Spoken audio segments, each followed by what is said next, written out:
Game 1, baby. Like possible, refresher shard. Some really good ones they can put that onto. Either the disruptor, they can put it onto the undying as well too. Some really good options that they can Courier, he bit the big one. I mean, everybody's a good option to get in case that anyone's refresher interested shard. for Courier. We'll wait for a moment here though. We'll see it again. Toro had just died over there from that great chain stun that they were able to do, but yeah, collapse. A different beast after they've expended so much. I mean, they sort of think about trying to do something about him, but not a lot that you can do about this Undying right now with that amount of HP built up on him. Just walking in. Getting so much farm too. He's got the Cloak of Flames, he's got the Greedy. Toro, give him a cheeky smile. You know, you got it. Exactly. Same to be said here from Collapse. He is absolutely loving it here on his Undying. Roshan time, 18k lead. Vision. I don't think they can contest in that area. High ground defenses, they can execute if they do Radiant's utmost bottom perfection tower around is the under road. attack. Way to go. Radiant's bottom tower is completely gone. Totes Malotes, dog.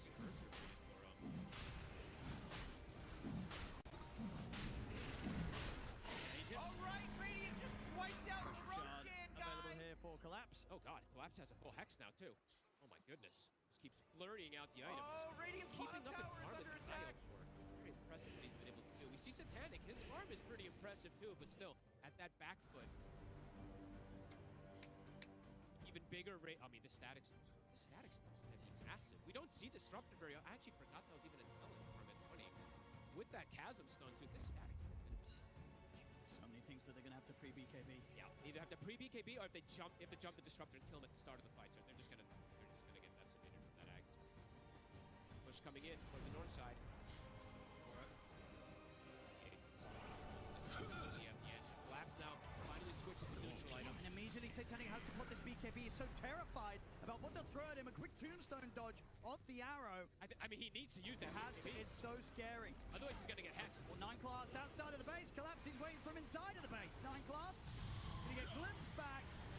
I mean, they can't do anything about the fact that Collapse is just standing there between them. He has 7,500 HP. Good luck bringing him down. I mean, put some Vessels onto him. Vessel's gonna do like 300 damage per tick. Structures are fortified. No Vessel charges remaining though on Ducalis, so unfortunately for him. Dyer's top tower. Somebody's got to do something. Jumps in the tombstone, jumps out. There's no BKB for Satanic. How does he commit it? I don't know. They've got to try something. Arrow, just to try to push him off with Yatoro. Racks are falling. Obliterated. Standing strong. Can they even get him the once now? Back up, set up perfectly around Yatoro. Notice as the Krellas now Dyer's top barracks spend their gold on the side of it. down the And side, protect and the then they're racks. gone.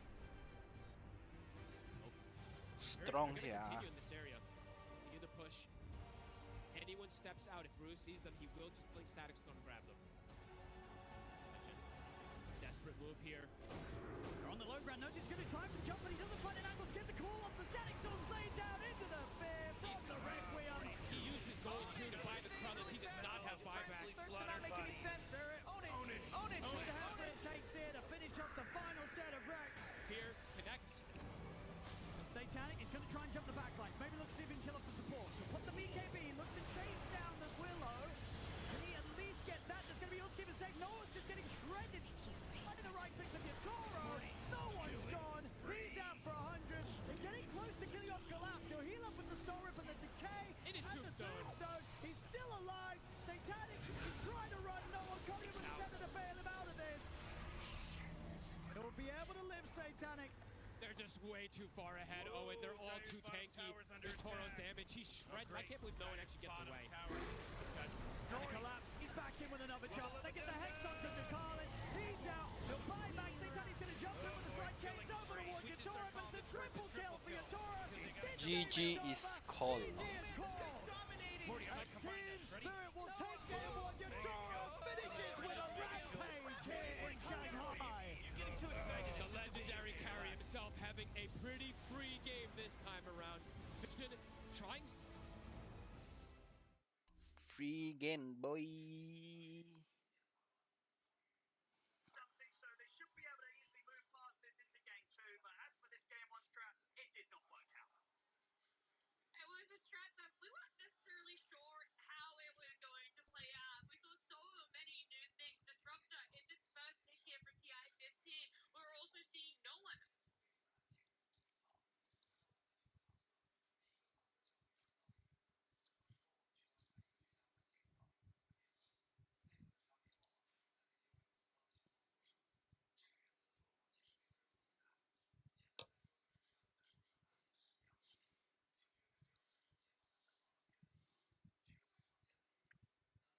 cooked, Quinn, was just another level. Yeah, I think the answer to your question, is this the place to do it, is no. I think you want to go back to your comfort. You want to go back to the solid strategies you played for the entirety of your career. We look at the late game that's going to put the team on the back, and how can you really do that with an Ember carry? It just wasn't the same level of impact we're used to seeing from him, and I don't blame him. It's a very uncomfortable position to be in. Yeah, I mean, we heard from Puppy in the coach interview that they have tried it before, and it wasn't unexpected for them, and he thinks that TI is for trying things, and that's why they did it, but in practice, it didn't look that good. That IO mid didn't even manage to have a game against the Slark. The Ember lost to that Undying pick, which was brilliant because Team Spirit set up a situation where both side lanes would win, and the mid flex didn't matter in Sania. Yeah, I mean, to me, it just comes back to what you brought up about how maybe Puppy is saying no to Nine Class's ideas. And for me, personally, I feel like Titanic's been the player of the tournament, or the player of Team.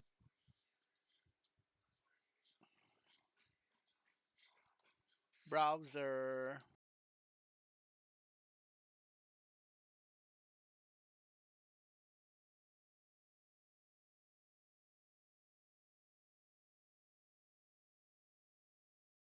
You have a lot of room to do these kinds of things, and it doesn't matter for the next game. It's 0-0. Room for error, room for growth, whichever way you want to look at it here, but it definitely felt like a game of bluffs in some way as well, because whilst the execution was incredibly high from Spirit, it felt like that they were coming in almost as a continuation of the best of 3 that they had in their upper bracket 2 days ago, where it's, we actually know what you like, we know what you don't like, and so they try and put Lal on an uncomfortable slot that he hasn't necessarily shown or proven himself on the same way he has other heroes, and vice versa. Again, where Vision are thinking, we've got this Ember that we can move to other roles. We've got this IO that we know is comfortable mid, but at the end of the day, Quinn, I'm not really sure how that mid matchup played out. You said that it should be something more favorable to IO, but we didn't see that in eventuality.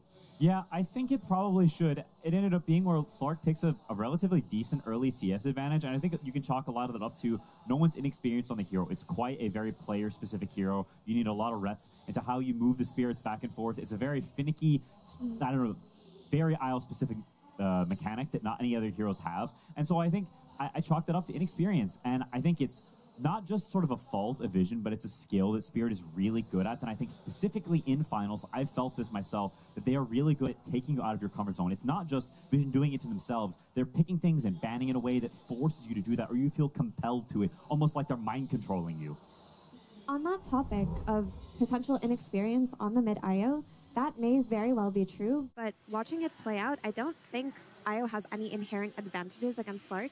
The way the hero functions in the mid lane is it just farms. You trade farm, and for mid heroes to punish melee heroes, they have to make it so that if the melee heroes walk up to hit a creep, that they take absurd amounts of damage, and that just doesn't happen with IO until later levels, and I think fundamentally the concept there was also wrong.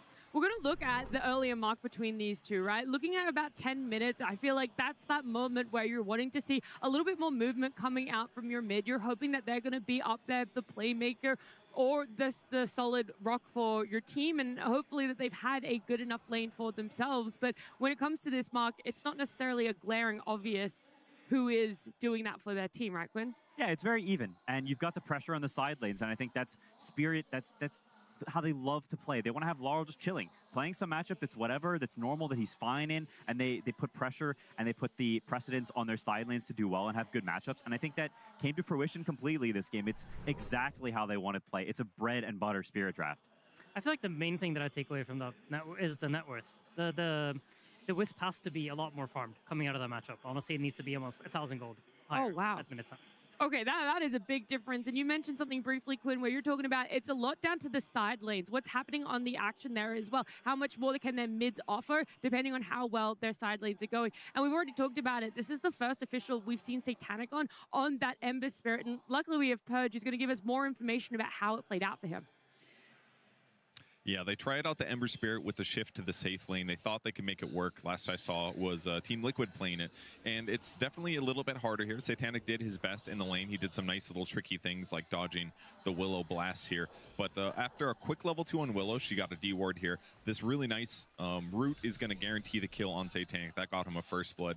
And the lane didn't really get that much better for a bit here because that level 3 now for Undying is very, very fearsome. He did use Flame Guard to protect himself when he got gone on a bit here, which is going to give him a little bit of protection, but the downside is they have a lot of nuke damage here, so they actually were just bursting through his Flame Guard and almost killing him. Here's his final death here that you would normally get successfully, but Satanic, of course, so he's going to slight dodge that one as well, even using another Fairy Fire to survive. He had a tough lane. They did gank the Undying, but they did do this nice move on the Wisdom Shrine, which allowed them to, at the very least, get the Wisdom Shrine, but it forced a ton of rotations here, and Clap still got one support kill. So, but this was a nice moment for Satanic to catch up, and in the end of this, he's actually kind of close in net worth if you take a look at it. All things considered, yeah, he's really not that far away. So that was great. Then Yatoro did some really interesting things in this game, and you probably spotted him in the stream at some point showing up somewhere he's not supposed to be. So watch his path here. He was thinking about killing the Axe, but Axe basically got zoned because he's SF. SF wins his matchups, and then he's just fishing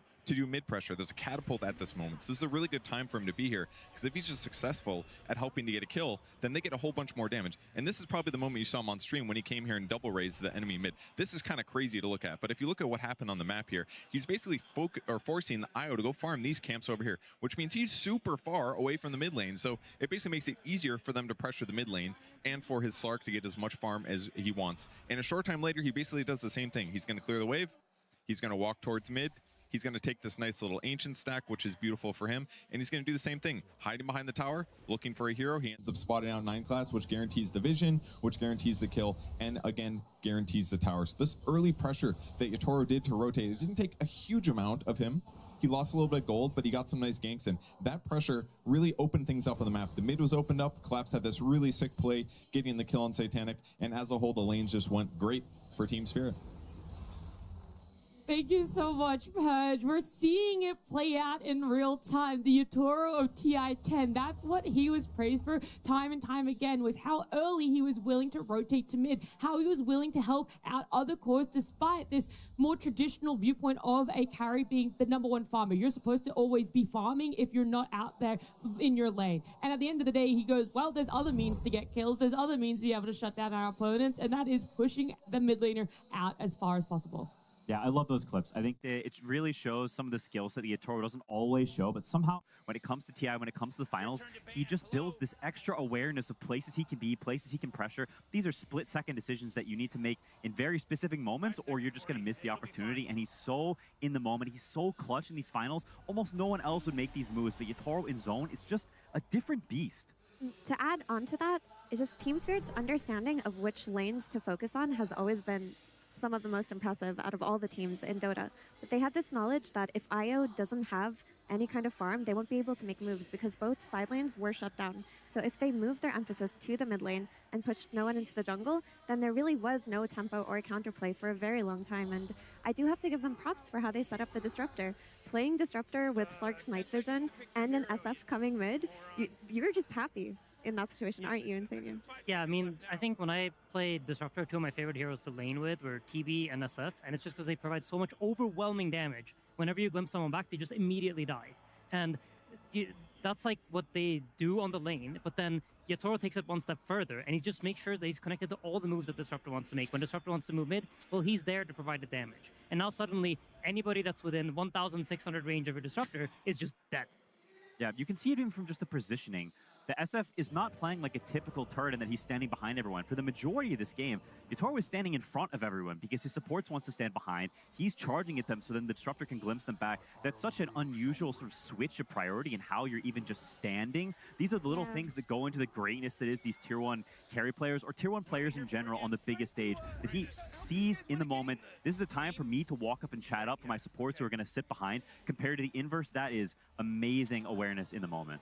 The domino effects that can happen in Dota are so beautiful because like when you think about it, you're like, okay, Slark, night vision, and yes, Disruptor, he needs vision. But if your side lanes are so overwhelming, you can play on the first night after minute 5. That's when the laning stage occurs, and that's when a lot of the kills were happening after those first 5 minutes. So from the first night to be able to make that many kills happen off of your vision strategy, we don't see that very often. Usually it's the second or third night that this really becomes significant. I don't think I've ever seen a first night be that impactful. It's rare. It's honestly super rare that you have like a Disruptor in a winning lane, a Slark mid of all things, and then the carry willing to connect as well. So I think all 3 of these things have to align for us to have this beautiful early game. I just love it. The way that the draft played out, well, like, this is one of the biggest cooking sessions that we've seen Miposhka be able to do. A disruptor that hasn't been picked at all in this TI. Like, the fact that it goes 2 whole weeks completely overlooked, even though SF, even though Slark have been gaining traction. SF was definitely one of those things that in this patch coming in, people were first phase banning. And so we talk about this cycle. Now it's back in the hero pool. Now there is adjustments that need to be made. And more importantly, that pressure is on Vision. We've seen them lose games, but they're in best of 3s. And it's normally a game 2 that they're losing when they're already up. So now they're going to be starting the best of 5 on the back foot. Yeah, there's room for experimentation because you need to be able to have 3 games to win, but you've done your experimenting in a game number 1, and so when it comes to a game 2, even though that experimenting didn't work, do you still have faith that you need to go down that route? I feel like you mixed it up. I don't think they went for this Ember. The idea was Lard doesn't play Slark, and coming into the series, I would have said the same thing. Okay. So, you know, Spirit kind of catch them off guard. They got the Slark, they played the Ember, and now you're just going to shift priorities. You have so many other heroes on the Ember Spirit. You're not reliant on this hero. You know, there's a difference between a team like Vision and maybe Nigma that needed to play the Ember. These guys have a lot more up their sleeve. Yeah, you're here for a reason. You've proven throughout the entire tournament that you are one of the best teams, if not the best team in the tournament. That was not a fair showing of their true potential. They're playing extremely off comfort on multiple roles. Go back to what you're good at and show the world and show Spirit why you're in this final. You deserve to be here. This is not the moment where you push over and say, they're just better than us. This is where you steel yourself and you go back to this and say, we're here for a reason, and now we're going to show you.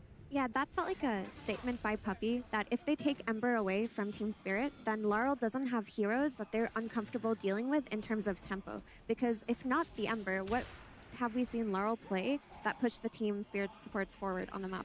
I mean, another hero would be Pango, but it hasn't been that successful this tournament for him. And Puppey basically just said that our plan is to take it away. And if they do plan on taking it away again, it would just be with Slark being factored into the bans. I don't think it's a bad idea to go for Ember.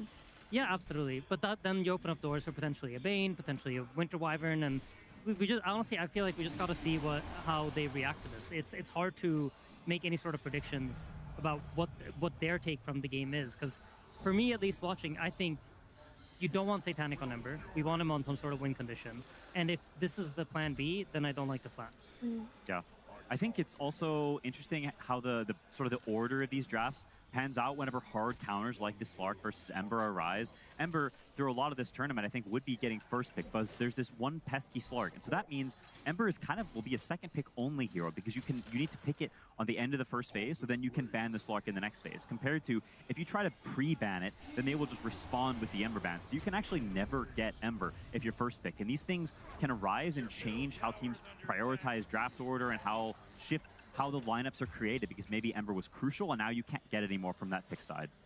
It's always the back and forth when it does come to drafting. Are you a team that loves and thrives on that first pick, or are you a team that wants to wait until the end, be able to be more reactionary and know that you have that depth within you there? And we're seeing all of our players, they walked out on stage, sitting back down in the booth, and we've brought this up time and time again, is how necessarily do Vision feel after a loss, right? Are they a team that gets a little bit downtrodden about it, or are they a team that goes, hey man, you chalk it up, it is what it is, and we just look towards a whole brand new game here? And I honestly think it's the second of those two options, because even though we've seen them be the team with an early GG in a game at TI, there was still a lot of laughs, there was still a lot of smiles, and I think the camaraderie between Vision is much stronger than maybe public perception sees. I think so too, and I mean, no one was smiling at Satanic at the end of the game. Someone was chatting, and they seem to be okay. I think they have this understanding that when it's a draft issue, then you go next. Like Insania loves to say, every game is 0-0. You give up on the last loss. Yeah, I think you just forget about the last game. I think you can draw some drafting lessons, but that's mostly for Puppey to do. And I think for the players, it's just, we're going to go into the game, we're going to run it back. We had a series against Spirit before where we lost the game, and it's nothing new to us. We've done this before. And I feel like they've proven throughout this tournament that they are not fazed by losses. This has happened so many times. And this whole idea of like, they used to be a team that tilted out a series or stuff like that, it just doesn't apply to them anymore. Yeah. And again, they have so many approaches they can take in a draft, Quinn, like their Lone Druid or Nature's Prophet. Yeah, I totally agree. I think they've got plenty of tricks in the bag still. And I think they've also gotten, I hope, some of the jitters out of the way. If you look at some of the clips that Purge was showing, the Ember Spirit walks back into a bramble, or no one maybe is CSing it's a little bit off in lane. I think some of that is, it's a grand final. It just feels a little different. It's a little bigger, grander, scarier. You love to see it. Bro knows it's him. You love to see the smiles in finals. I think it's very easy to get sucked into, especially when you're down a game, the stress and pressure of we're down, we need to come back, we need to fix things, there's problems, and these can mount up and feel like this overwhelming dread sort of enveloping you. But I think the ability to not, only try to win, which is the most important thing, but also appreciate this is a very special moment you may never get again. You never know whenever these things will happen. Dota is a very competitive game, and people fall by the wayside all the time. And so I think being able to laugh and appreciate the moment, the privilege you've been given, I think is something they should all very much look to do. We also saw just briefly there, we had Not Me come up on the screen, and I think it's a face not a lot of people are familiar with for two reasons. One, this is his first TI appearance. You're making it to a grand final with a veteran and a decorated org such as Spirit here. But on top of that, he shaved his beard off. And I know coming into the grand finals, we were all discussing, is it going to be Bold Toro? Well, over on the Chinese stream, Delph was talking to Maposhka and asked Maposhka about, oh, did you guys consider shaving your Toro's head? And he goes, it worked twice. We don't really think it's going to work a third time. And as the rookie, Not Me had to tank it, and he was more than willing to shave his beard instead. I love that this is kind of an initiation ritual for Team Spirit. I mean, there is a very specific culture in this team, and you can really watch it unfold in moments like these in the TI Grand Finals. We've alluded to draft alterations that need to be had. The preparation and the pressure of those said drafts really falls on Puppey and Maposhka, and so we'll see how it pans out for game number 2. Team Vision versus Team Spirit. Grand Finals. Game 2.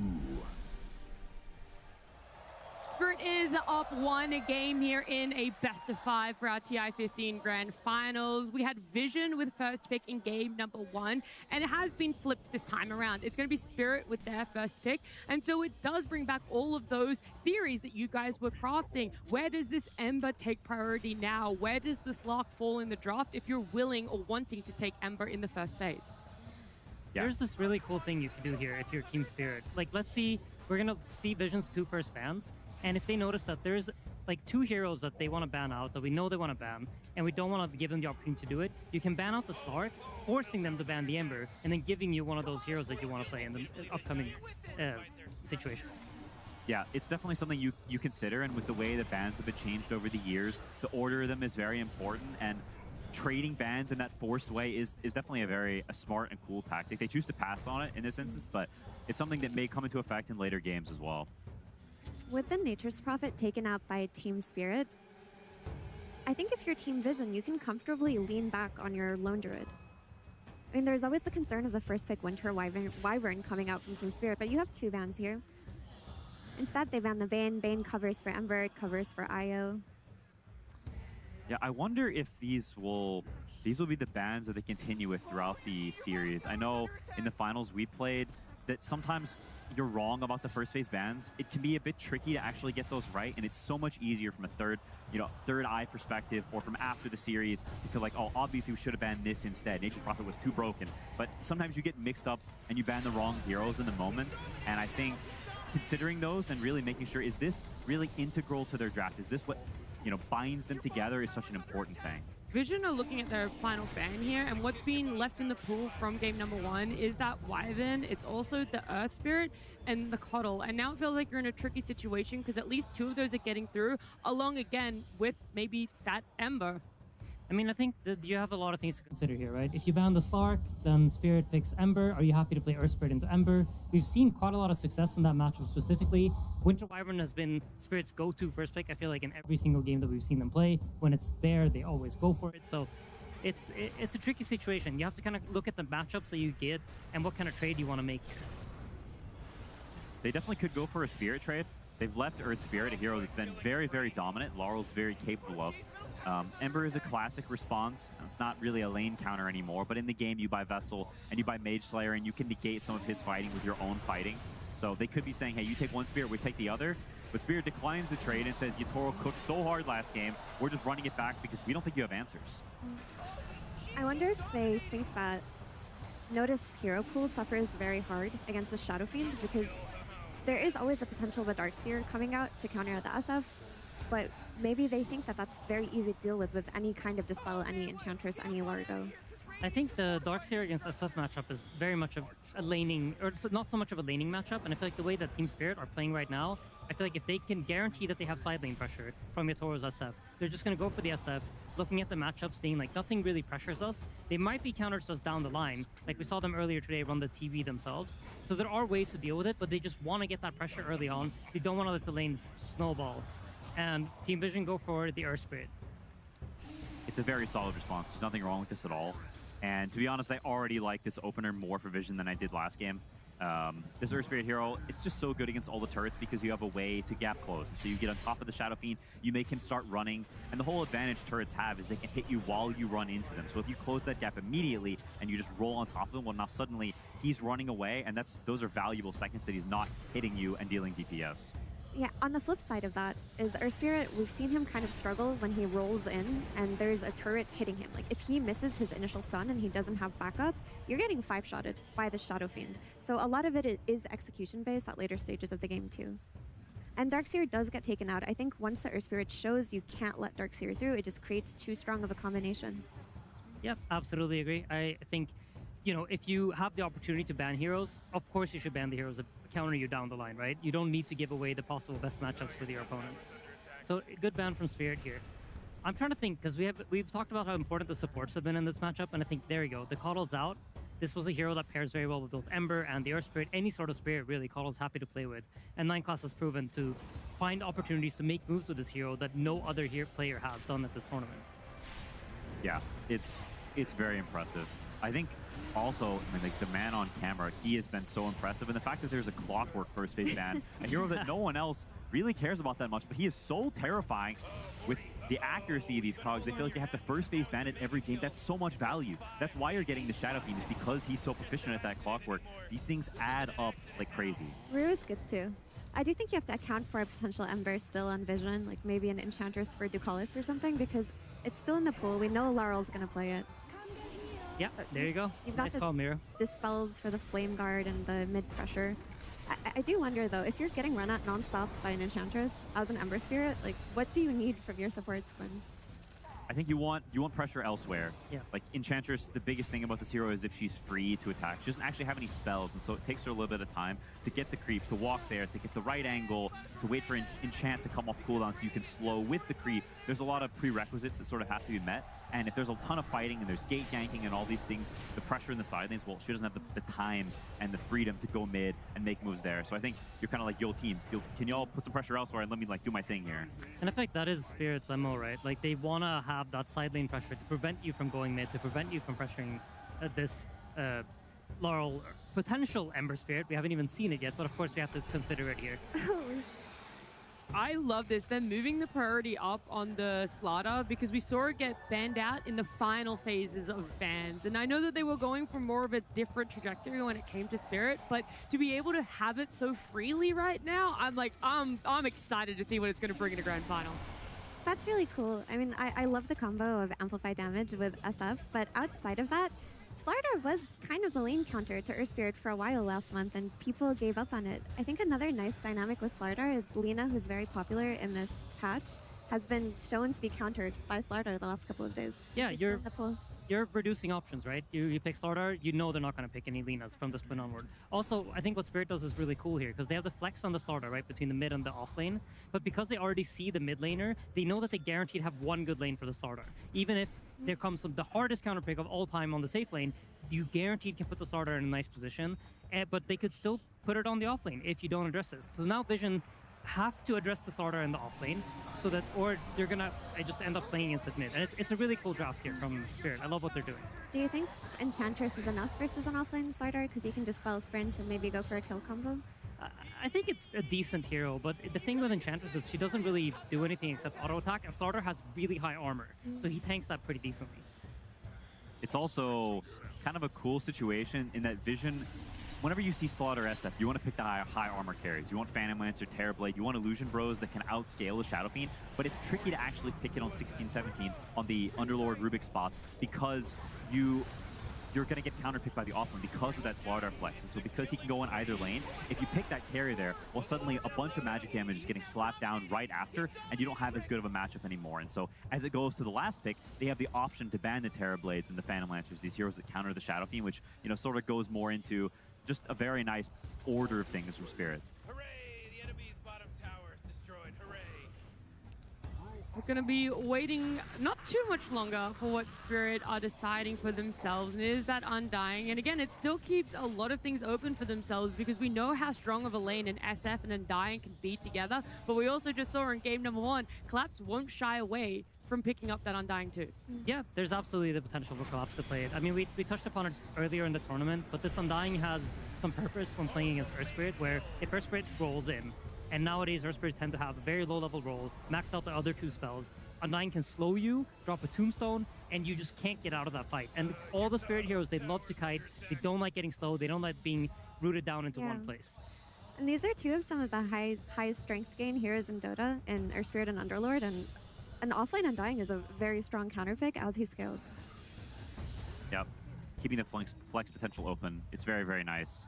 And Mira mentioned it earlier, but Earth Spirit rolling in, Spirit loves to conceptually counterpick you. Well, now you want to roll into the Shadow Fiend, well, you're going to get amplified, Undying is going to hit you, and now you're going to get completely exploded by the physical damage. And so they've turned what you thought was a counter back to countering yourself. And they're flipping that script and changing the way the matchup dynamics work and proving that matchups are not one-dimensional. They're based on all the other heroes at play. It's such a cool concept.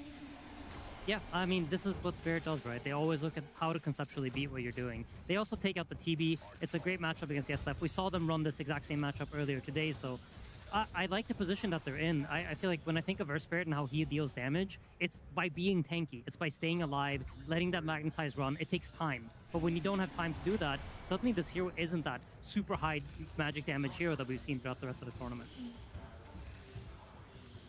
What's another carry that Spirit might be looking at taking out then that also fits a similar sort of playstyle or item timing that TB does? I mean, you're looking for something with a lot of armor. You want heroes that naturally buy agility or buy ACs, buy like something that has a lot of natural armor. Yeah, we saw the Luna from Yandex earlier or yesterday, and I think that could definitely be something they look towards. It's some hero like that. It's a traditional Agi carry that, I mean, I love that for them, for Vision now, that they get Satanic to play what he wants to play. He gets to play the heroes he's practiced for his entire career. The anime protagonist hero, that's what Satanic is best at, and they've set him up for that compared to last game where he's playing the complete opposite.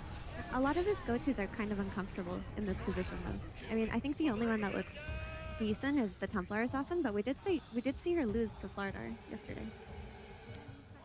Yeah, I mean, the Tiny Ban, I think, makes a lot of sense, right? It's just his ultimate gives him armor. It's a tricky position to be a carry, I think. I'm trying to think of good options. To be honest, the TA, I personally only really liked it when we saw it against the Centaur the other day. It had clear purpose. It's going to destroy its lane. It's going to abuse the minus armor. Here against Slardar, potentially, I feel like that is a draw-ish lane. It's not like a super dominant one. See the full lane now, have a little bit more information. It's a strong lane. It's not a lane that's easy to pick super hard carries into, and I think that may be a little bit of sort of a pre-countering. We're picking the Axe hero that's going to Blink Blade Mill call you. So if you pick these traditional Agi heroes that are low HP, high armor, well, the Axe is going to be super good against that. And so it's a nice sort of preemptive, we know what you want, and we're going to make that a little bit more uncomfortable for you. Mm-hmm. And things like Lifestealer get solved by the Slardar that came early in Spirit's draft. I mean, Mipochka's kind of cooking today. Yep, and like any sort of TA routes against Axe are super scary because you one-shot yourself on that Blade Mail, so they deny that potential too. I think you can choose to just play tempo on Vision instead if you feel that you may fall trap to lane counters or matchup counters, because you still do have the tempo of Earth Spirit. You have this Enchantress that's going to be running around taking towers. You have the Underlord who can connect on any kind of plays you make. Maybe go for a Luna. I mean, to be honest, I like Luna. I was thinking about Lone Druid for a bit, and then I looked at Spirit's heroes, and I'm like, okay, absolutely do not pick Lone Druid into this, because there's so many ways to deal with this bear. The bear won't be tanky. And to be honest, I like the Luna. Watson pulled it off. It looked pretty good. It buys the right items. It has a lot of armor. It even has damage reduction that it provides for itself. So it's a pretty cool pick here. Yeah. You want some building damage too. You've got a lot of guys who sit behind you. You're tanky. Okay. This is risky. Historically, Lifestealer is pretty bad against Slardar because when you press Rage, then he Amplify damages you and Shadow Fiend shreds you. You need to run into the fight. And while it does have a good lane, I think, and can get ahead early, you need to be quite farmed so you can actually get to the Manta, get to the AC eventually, and then the matchups can turn a little. Yeah, and we mentioned how this Earth Spirit needs to stay alive in order to be able to deal its damage. Lifestealer is one of the few carries that can actually amplify his mid-hero in that way. So I think Vision are trying to then once again answer concepts, not focusing so much on individual hero matchups, but try to look at what does our draft actually need to be able to win this game. We need to keep our Earth Spirit alive, we need to get value out of Magnetize, and we need to make sure that Satanic is on a good lane and he's playing the game from ahead. Yeah, in situations like this is where I look towards Enchantress as the X-Factor hero when you need to win your early game. This is where Decalis needs to put it upon himself to take the towers, to rotate, to go to that mid lane, do a couple of smokes, try to win as many lanes as possible, go through the gate. It's a collapse. Undying, by the way, which does mean our Axe is position 5. Okay, so they flipped the script. That is, it's so on the fly, and I think it's really awesome from Rue, but I wonder if he'll be able to pull off, not because I don't think he's capable, because Axe 5 is just not particularly good generally, and you're saying, Rue, you're going to have a much worse game, and Collapse is going to have a better game. They're trading, one of them has worse, and now the other one has better. Yeah, so forget what I said about Satanic having a good lane, right? They're deciding, like, we're not going to let that happen. And Spirit are prioritizing the things that they think are more important, right? They think Satanic being shut down is more important than Rue having the best lane possible, or like the most comfortable hero possible. So they just believe in his skill. What about it makes it so that a Lifestealer is having a more difficult lane? I mean, to be honest, you're just getting decayed. You're a strength hero, and so every time he presses his first spell, you're losing 4 damage. You're losing 4 damage, and that just keeps happening, and you're getting out-traded, and it's an 8 damage differential swing, right? Undying is getting 4, and you're losing 4, and so you keep getting out CS, and that keeps mounting over time, and it becomes a big problem. You're either losing the damage or you're getting pushed out of lane, is essentially how we are going to see Satanic play this. Yeah, pick your poison. You're just going to get outlasted, unfortunately. I do want to comment that the 5 Axe, I think, will have a good lane too, because Ruvik Underlord aren't going to bother him so much. You're just going to press Battle Hunger, SF's going to press Raises. It's not that difficult of a swing either. Yeah, I mean, the lane is really strong, and I think that's where he's going to be comfortable. The question more comes in, like, in the mid-game. He's been crucial in making moves, right? Does he know how to find those opportunities with Axe? Because sometimes seeing those things can be tricky if you're not really comfortable on a hero.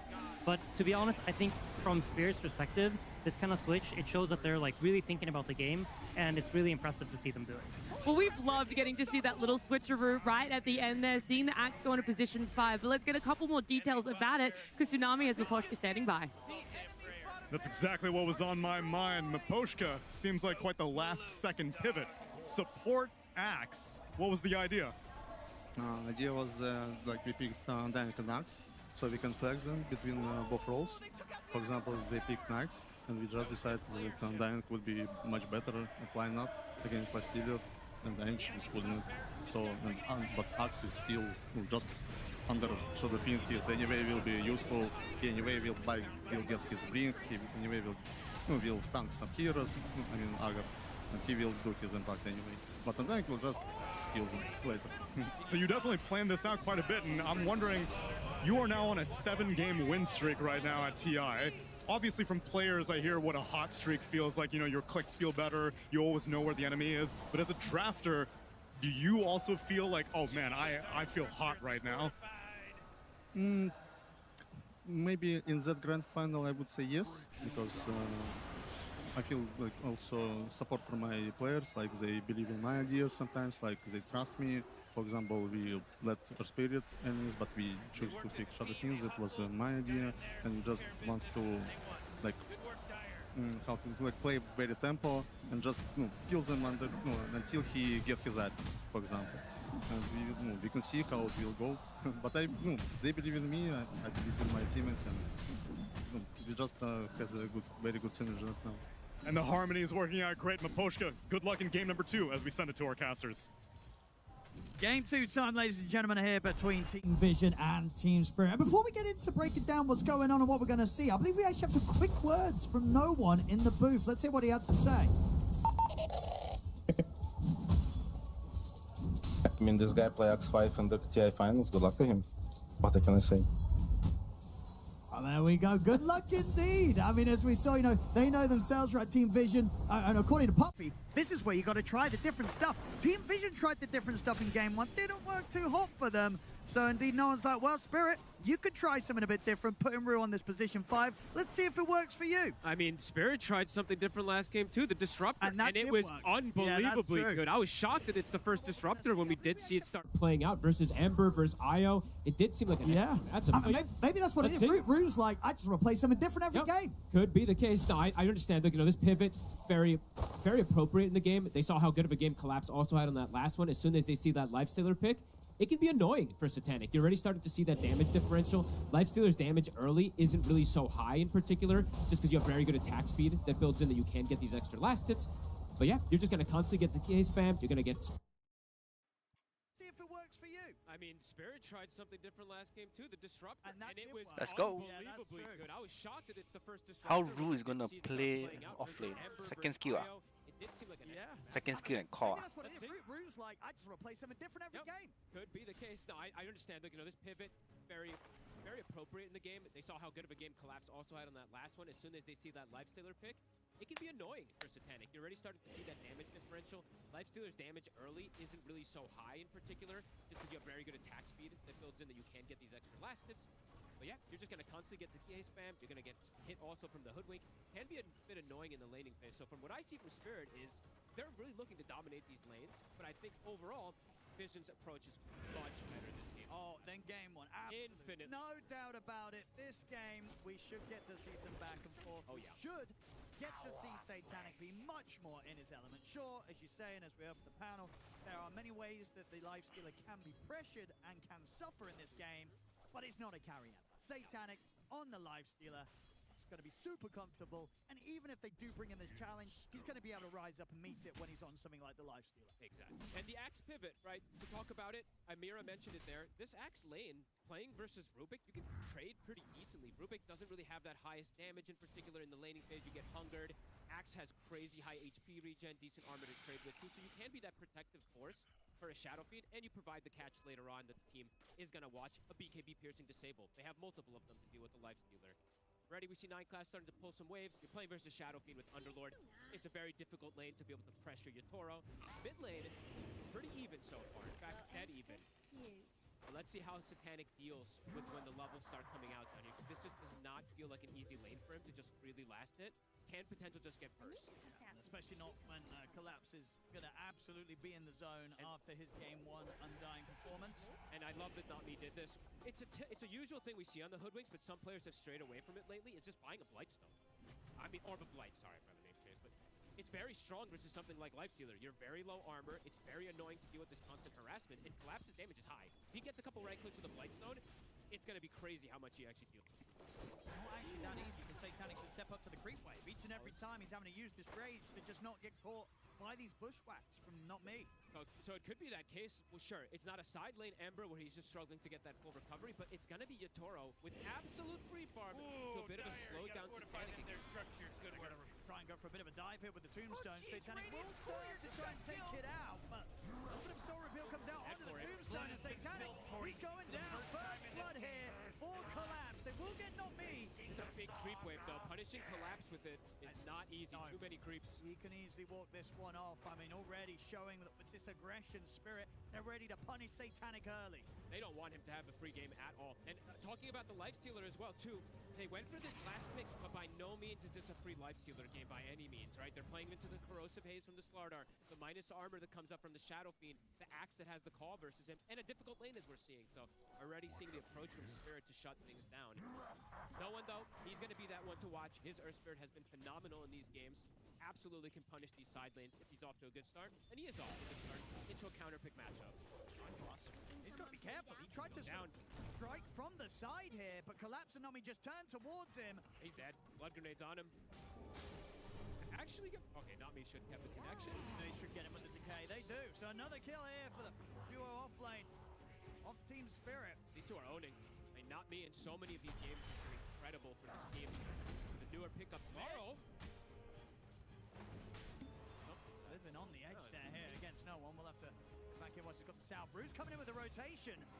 Oh, this is clever. I mean, the Battle Hunt to slow things down. They were able to prime the bash into the crush. That'll do it. They bring down no one here with the rotation. Nightclubs is going to try and turn up and get room and turn.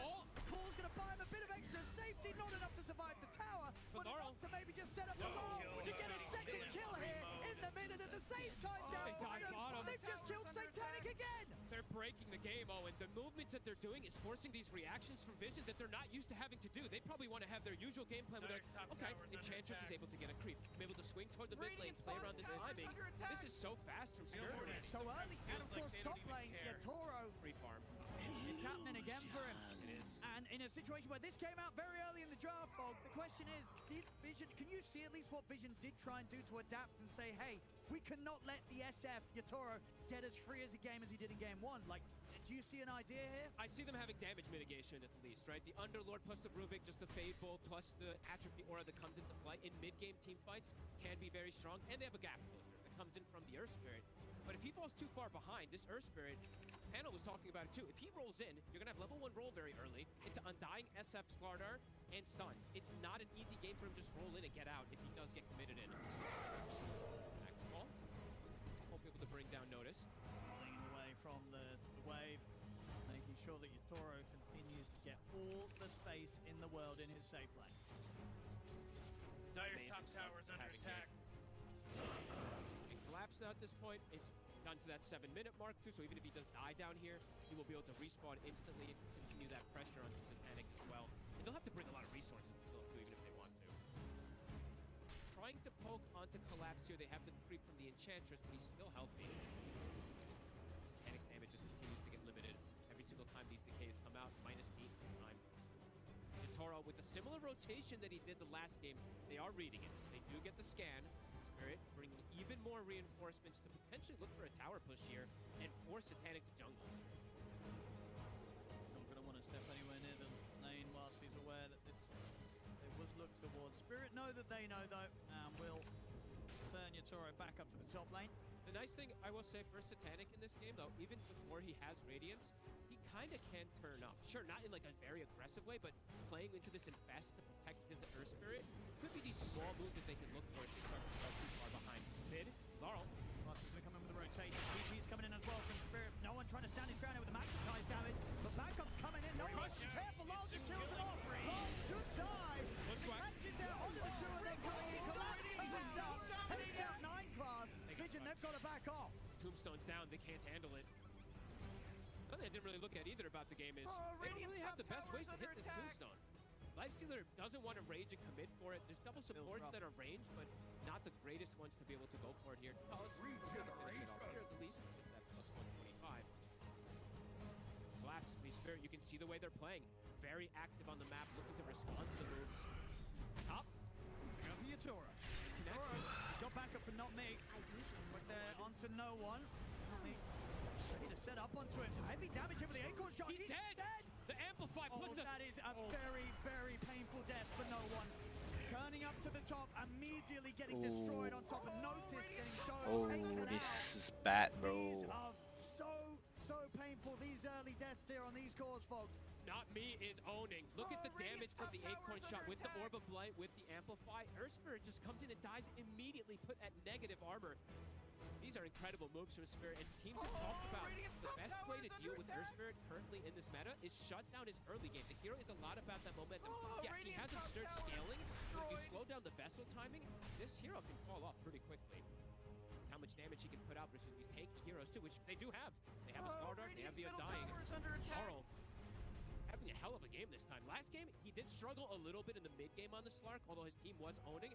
This one, Laurel is performing incredible here versus that Earth Spirit. 3K lead first 10 minutes. They've got their work cut out for them yet again here, Vision. And Laurel. Not an easy spot to play from here. And overall, Laurel, have to keep mentioning the type of game for this Slardar. The fact that he's having such a good opener, he's very good versus all 3 of these cores. Underlord, it goes a bit of both ways. You see how good the pit and the Firestorm is, but Collapse. Some of the body blocks onto Ducalis. He's getting slowed down here. Right time for Lars to close in. Ducalis, he's gone. No one come up the counterplay. We'll be able to roll forward, get the silence in onto Collapse. He'll heal up here with the Soul Rip. Doesn't matter, they'll still kill him. They ditch him completely. They don't lose anybody else. And he's back to life. Ceaseless Sturge immediately is going to be able to rejoin the fray. So they cut their losses instantly. Middle tower is under now attack. Protection going to go for another remove here. Not Me and Rue. I mean, they're preparing for no one returning to the mid. Has an invis up. Radiant's middle tower is under attack. Careful here. He could get caught. I see Ducalis come in just so that there That is force some field sort leads of me to backup believe from that no Dire one. These fortified levels on their the support structure. from Spirit, they're both level 6 already. High burst potential here. So much damage amplification. The Slardar, the Undying, as we're seeing come into play. They have to be very careful. how they set up Radiant's right bottom tower is under attack. 9 class, the 2D's able to steal. That's a really good one. He's going to be able to find the crush. Fully commit onto Lal. Oh, not as good. Nomi still getting some pretty valuable information. This is reminiscent of last game. Yatoro in the enemy triangle. Farming Ancients already at this point. Lifestealer not in a position to be able to do anything like that. But the important thing for Satanic is, though, he hasn't been pushed out of his lane. Isn't forced to just jungle right now. He's top 3 net worth. Last game, he was already by far the bottom of the course, so a much better start for him, all things considered. He has much greater chance to carry this time. No one. Maybe. Tried to make a bit of a go for this. Ooh, Radiant's middle tower is under Going down, attack. surely. Yes, Carlos will take him out. So tried to go for a bit of a cheeky move there against no one. Does not have enough burst on his own to take out the Earth Spirit. Solo there on. Not me. Feeling himself. Super deep aggressive wards as we do see. Not me, I think both of them. Aru was placing one of them around the triangle. Secondary one as we do see there. Placed from Not Me. So they're going to get a lot of read of movements where the Earth Spirit is going. So we'll see if no one can get the Radiant's next bottom connections. tower is under attack. Carl, Blink already finished up. Very early timing. Tread Soul Ring Blink from the mid lane already. Starting to head down towards the bottom lane. Not me. He's got the catch with the bushwhack on a 9 class. The corrosive haze is there. The right clicks come through into the crush. They're snowballing right now. With this Blink Dagger also, Vision has to be very prepared how they bring the numbers. They have good ways to Earth Spirit with that Underlord. They can look for that. Have to be careful how many kills they hemorrhage versus this Laurel Blink at this point. It's so fast that he's been able to find it. Rue now at this point also, playing the 5-axe, he got away with it completely. Now able to just sit back, get some jungle creeps too, gonna build toward that Blink Dagger. And Yatoro, now they're looking to push Satanic off that lane. Satanic won't have any interest in showing his face, at least not until Radiant's the bottom tower is Radiance under is done. attack. He's making decent timing on it, considering everything that's going down around him. Couldn't do They're gonna much try about for Radiant's another bottom move tower, here. could you? Attempting to get no one into something here, but he has to be careful. He can't just die if he rolls in again versus all of this amplification. And They've already taken the tower. Chia? Looks of it, Spirit, they're already packing away. Ah. With the roll forward, but they're through to the gate. Whoop. Couldn't get the courier either. Tried to finish up on good as can. One step ahead, Spirit. Beating the movement. Now the courier. Oh, Dire's courier got killed. Are you kidding me? Weak. No one really trying to get involved in a move, trying to get himself into a better position. And it's one of the rougher starts I think we've seen for an Earth Spirit. He's fallen behind. Record's been pretty flawless so Dire's far for middle no one in his tower's Earth under Spirit. attack. But this Yes. game, he's having a tough opening. Oh, So Radiant's much top ways to, tower so is many ways under to kill him. attack. There's so much damage that they're building up. And again, the aggressive wards. They put the same ward they had around the triangle before, just really limiting the moves. Oh, Radiant's So top maybe tower feeling the is under pressure, attack. losing track of the timing. It's 14 minutes in. We're going to see Spirit get both of the wisdoms. Oh wow, that's a big deal, Brew. Able to just walk in and sneak it. Moves aren't connecting. Spirit reading them perfectly. Level 8 now on the supports. Not me. Almost the same level as some of the cores on the side of Vision with this type of start. Collapse deviating the build this time around is going to go for the Lotus first rather than going for the Octarine. Very good Lotus game when you're playing versus the Magnetize versus the Silence. He will be able to get these saves off potentially. And it's the same build, at least in terms of skill build. Maxing the Soul Rip, going to have that extra sustain. Probably going to play as that semi-pseudo support, but also, we saw how much he was able to do even with that anyway as a carry. And Toro's timings, he is having that clear separation. 2,800 over Satanic. Samantha coming out soon. Radiant's courier got close killed. to the raid. You know how much stuff he was carrying? Yeah, infinitely better game than the game one with the Ember Spirit. Still though, at least for him, but for no one, he's having a much rougher one this time around. he actually is, honestly, even compared to the IO from game Yeah. one. This one's actually feeling tougher with the fact that he's already died 4 times here on the Earth Spirit. They're seemingly having all the answers for it. Just the Undying plus the Slardar feel like such great responses versus this hero, because he goes in and just dies. So much damage, they have so much Dire's control. bottom tower. Now. Vision protecting. Oh, Radiant's middle tower is under Is it attack. chance for 3-0? Man, you might as well save that energy. He'll have the Radiant Radiant. just fortified their See structures. what he can do when he turns up. Radiant's middle tower is Keep under it over. attack. Maybe see if they can do some something with the Radiant's timing, but Spirit, they're already away. No I one, can't believe it. even though he died, wonderful one thing that he does gain from a death, he does get a Spirit Vessel charge. Sure, it's not that big of a positive, but it's something slight. So they're gonna look for a move here to connect. I don't think they can just let Spirit do whatever they want in this game. I actually see Noticed even running in the smoke. He buys the This shard. would be huge if they can get Yatoro. Something that it took them a long time to do in game one. They're just going to be off the mark. They didn't quite read the position that he was in, and Yatoro Look at the not line. get found. Hey, look at the line drawn. That's Yatoro reading the move. He knows exactly where they are. Not going to get the connection. No one will at least get an arcane move, but again, just continuing to get slowed down, not finding connections. Oh, and Rue's about to have a blink back on the axe. I mean, they're getting crazy farm on the supports, crazy levels. That makes it pretty hard for you to play this Lifestealer freely. Can still just get caught inside of these multiple BKB piercing disables. Come and get it! So Noticed, we do see a lot of these Underlords do this, buying that shard, but I was surprised he's running in with them with the smoke earlier. Oh, he's got the blink up. He gets it before the blood grenade. Nicely done, Laurel. Can't catch them. Still going to try, no one. Rolls forward, they'll look to collapse. They'll get it with the silence. Notice comes through with the Fiend's Gate. They'll take the Undying out. Takes the full 5 of them, though. What GK here? At this point, to react in this type of One manner, full they won't be item, able to man. get Laurel, though, unfortunately. One because full of item, the pickup 3K. Before the blood grenade hits. Rue now, that blink, it is much easier for Spirit to make these moves around the map. The vision, set, Satanic, eyes on him. With this Radiance, gonna go for the armlet. Playing versus all this minus armor, and he's Lifestealer. Of course. See how much he can do. I mean, that's the difference, right? Last game, it was like, well, he's probably not going to be able to carry the game as an Ember Spirit. This game, there is a chance. There's absolutely a chance that Satanic can carry this. It's still incredibly hard. He might get caught here. They're going to get the jump with the crush. The damage up to Telekinesis, but Rue's waiting with the blink call. Gets the lockdown on a Satanic. Satanic trying to run over to the safety of 9 class. Will be able to jump in it with the Infest, but the chase is going to continue.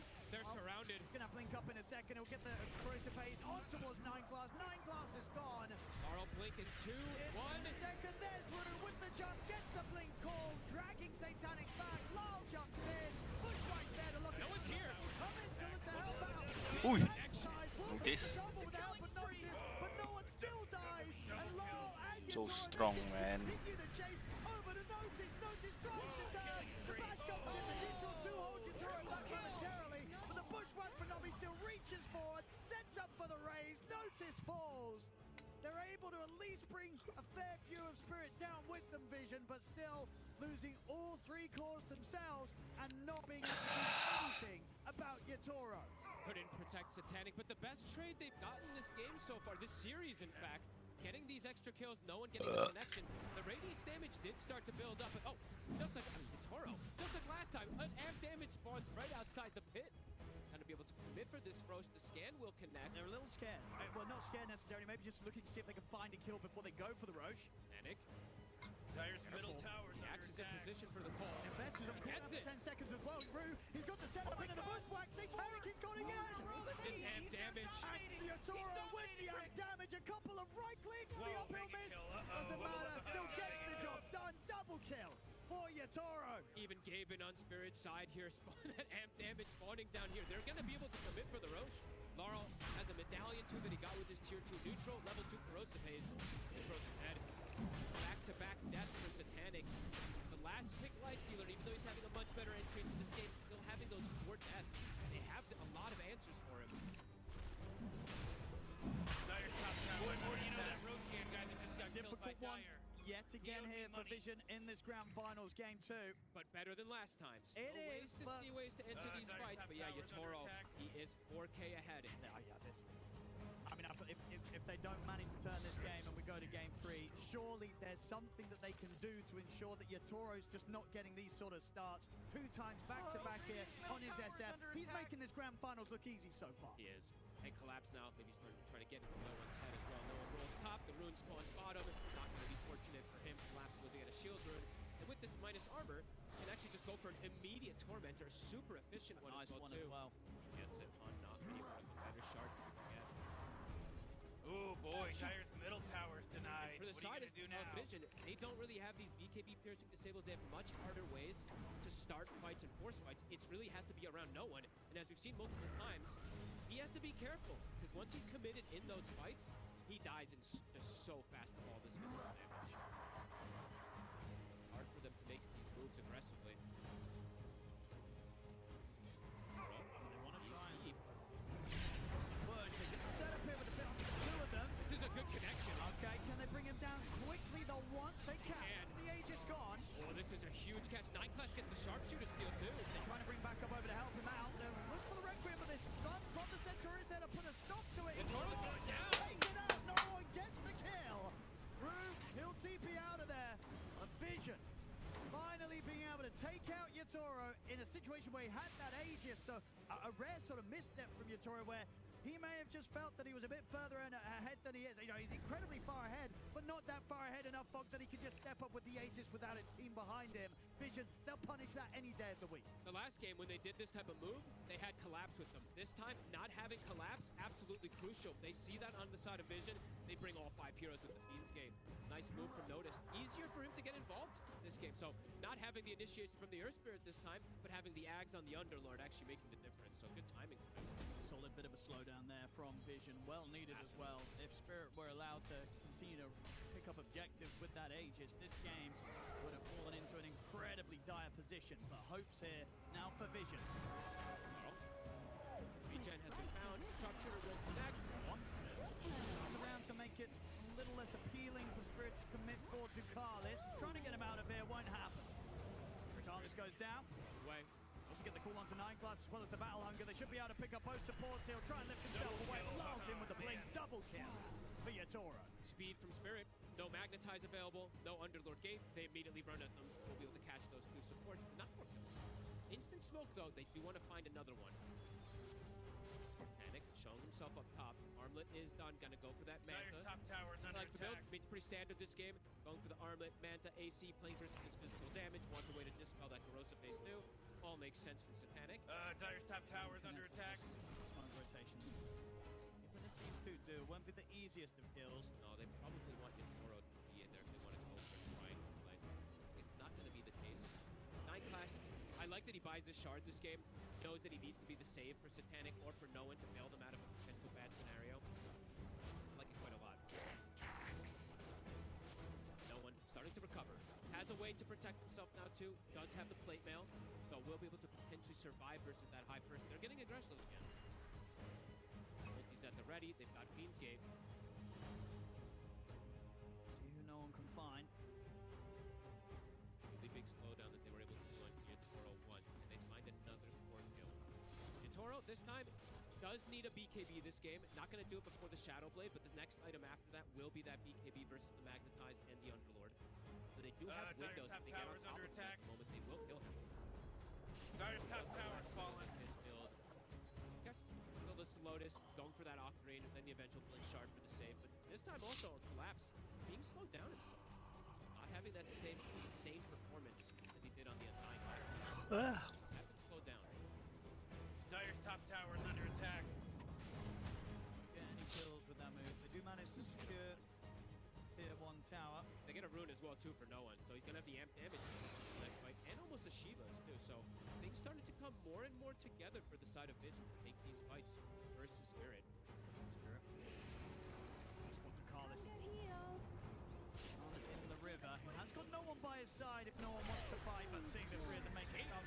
They're going to try, but BKB's up for long. No one's brought in for this. They've got the call on towards him. Long coming in with the right clicks into the crush. The save's there, though. 9class having to drag no one back at the high ground. Long still on top of it, though. No one will fall as not me gets the double. Satanic. They're looking to collapse, but Notice doesn't have enough damage on his own to kill this Undying. Yatoro can turn over towards Notice. Rue jumps back in, will die for that play. And may have just set up for Yatoro to finish the kill. No! Another telekinesis save doesn't matter! Nami's there with the wraparound, gets the triple with the finisher, and Nami gets over towards 9class! Falls forward from Yatoro, they telecount another! Satanic is going to drive Balder, but he's surrounded by... 3v1! He's got to run! Nicalis comes in with the heals. Under the tier 2, they'll hit with the sharpshooter. It's tempting to dive this, get a few more right clicks in onto the Enchantress. He's up to the high ground. Should be fine. Trades coming in, a couple decent bailouts, attempting to save no one, but still gets chased forward. They have the lift, they have the infest, but the chase forward's there. Not me. What a catch from this Hoodwink. He's level 16. He's higher level than all the core, like almost all the cores. What is going on? This Hoodwink. He was just in perfect position each and every time to react to what 9class wanted to do. Looking to line it up for him again here. They have the Requiem. It's tricky. It's the Rage off. Gonna try and turn towards not me. Trees with the Scurry. Rage is about to finish, so he has to not backing away. I mean, Not me is level 16. He has 25 armor. Good luck hitting him with the Lifestealer. It's getting redirected to the trees. Super tanky as well. Knows that he can play aggressively there. Yatoro with the Shadow Blade, looking for more. But again, 9class doing his best to try and bail his cores out each and every time. The Ghost Scepter, keep him safe for now, but it's going to come to a finish. Lyle's in with the crash. That's going to be notice gone. Lyle considering diving for more here as he pops the BKB, turns attention over towards 9class. The bash is there into the crush. That's 9class going to buy back. Come in here from notice. Look at this magnetize. Uy. Let's go, let's go. It's bringing Spirit down. They've lost 3 of them. Yatoro get the Requiem up to push them back. Turns towards the Carlos. Won't be enough to kill the Enchantress. No one knows he has to push forward. They have to try and punish Yatoro now. The dust, it's wearing off. Towards him. We'll roll forward. They'll trap him in the pit. Yatoro, if they got any more detection out, they don't. Yatoro should be fine. They used all of them. I believe the double dusts were already popped. I think Noticed and the support had already used it. It started to wear off. What a connection. So close, so close. Back from Noticed, so it's expensive, but look at that magnetized damage. He clipped onto absolutely the whole team. Good connection, some good kills. As you said, it was a buyback having to be used to be able to fight back there, but at this point, probably pretty worth it. I think, yeah, you'll take anything that sort of stops Spirit from building up that network lead even more. It's going to mean the Vision are closer and closer to buying time for Satanic to get to the point where he can carry this game as the Lifestealer. Yep. This game, they do have some great scaling. In that last game, you can see they don't have that scaling. Spirit, of course, also has some pretty scaling themselves, too, with all this excessive damage that they can amplify. But a good strike back there, Vision. Getting Satanic in a position now where he's got Manta, he's got the Hyperstone, getting closer and closer toward these extra armor items for the team. And definitely seeing the damage amplification on the side of Spirit. There's damage mitigation on the side of Vision. The Underlord and Rubik. Very, very dead here in the river. Spirit looking to snowball with these kills. Toro ready to hit hard here with the Silver Edge.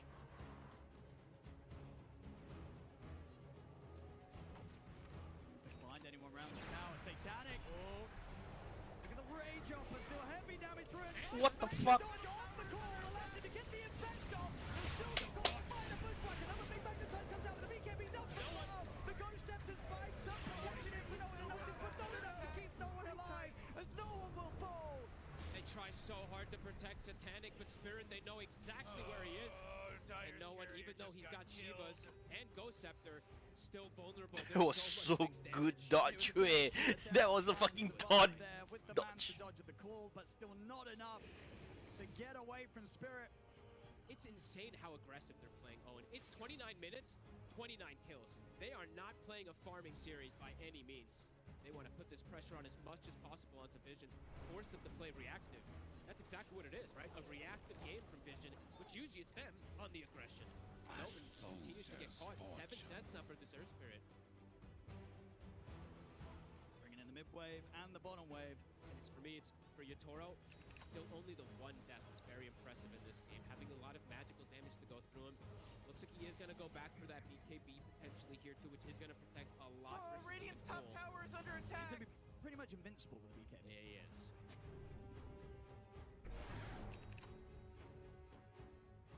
Forward, double Shivas being picked up here, so they have committed onto they want to timing. They want to go with this. Yeah, they want to win these next fights before that BKB comes out from the SF. Vision.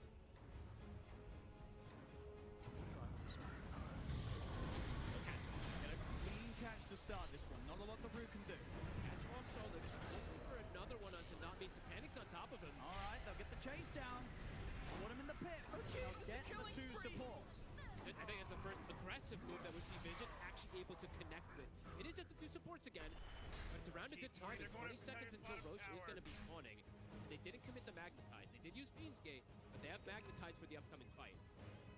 And Gonna buy Gem as well. Looking to constrict some of that vision. Yatoro. He's going to have the hit here with the Silver Edge. Dakala's not standing any sort of chance there. Ooh, not me with a buyback coming in. I mean, they know Roshan's coming up. Roche, yeah. Yeah, they do not want to let Vision get that opportunity. Oh, and not me also. He has a greater healing Lotus. Something to always watch in these fights. We did see a crazy one the other day from Lauren with that Enigma play. These Lotuses can be pretty massive in this game. Look how much he can heal. Right, 1,400 heal that he's going to be able to apply onto somebody, plus the soul rip they have. Doesn't end up getting them anything here, but they were afraid of the potential Roche play here.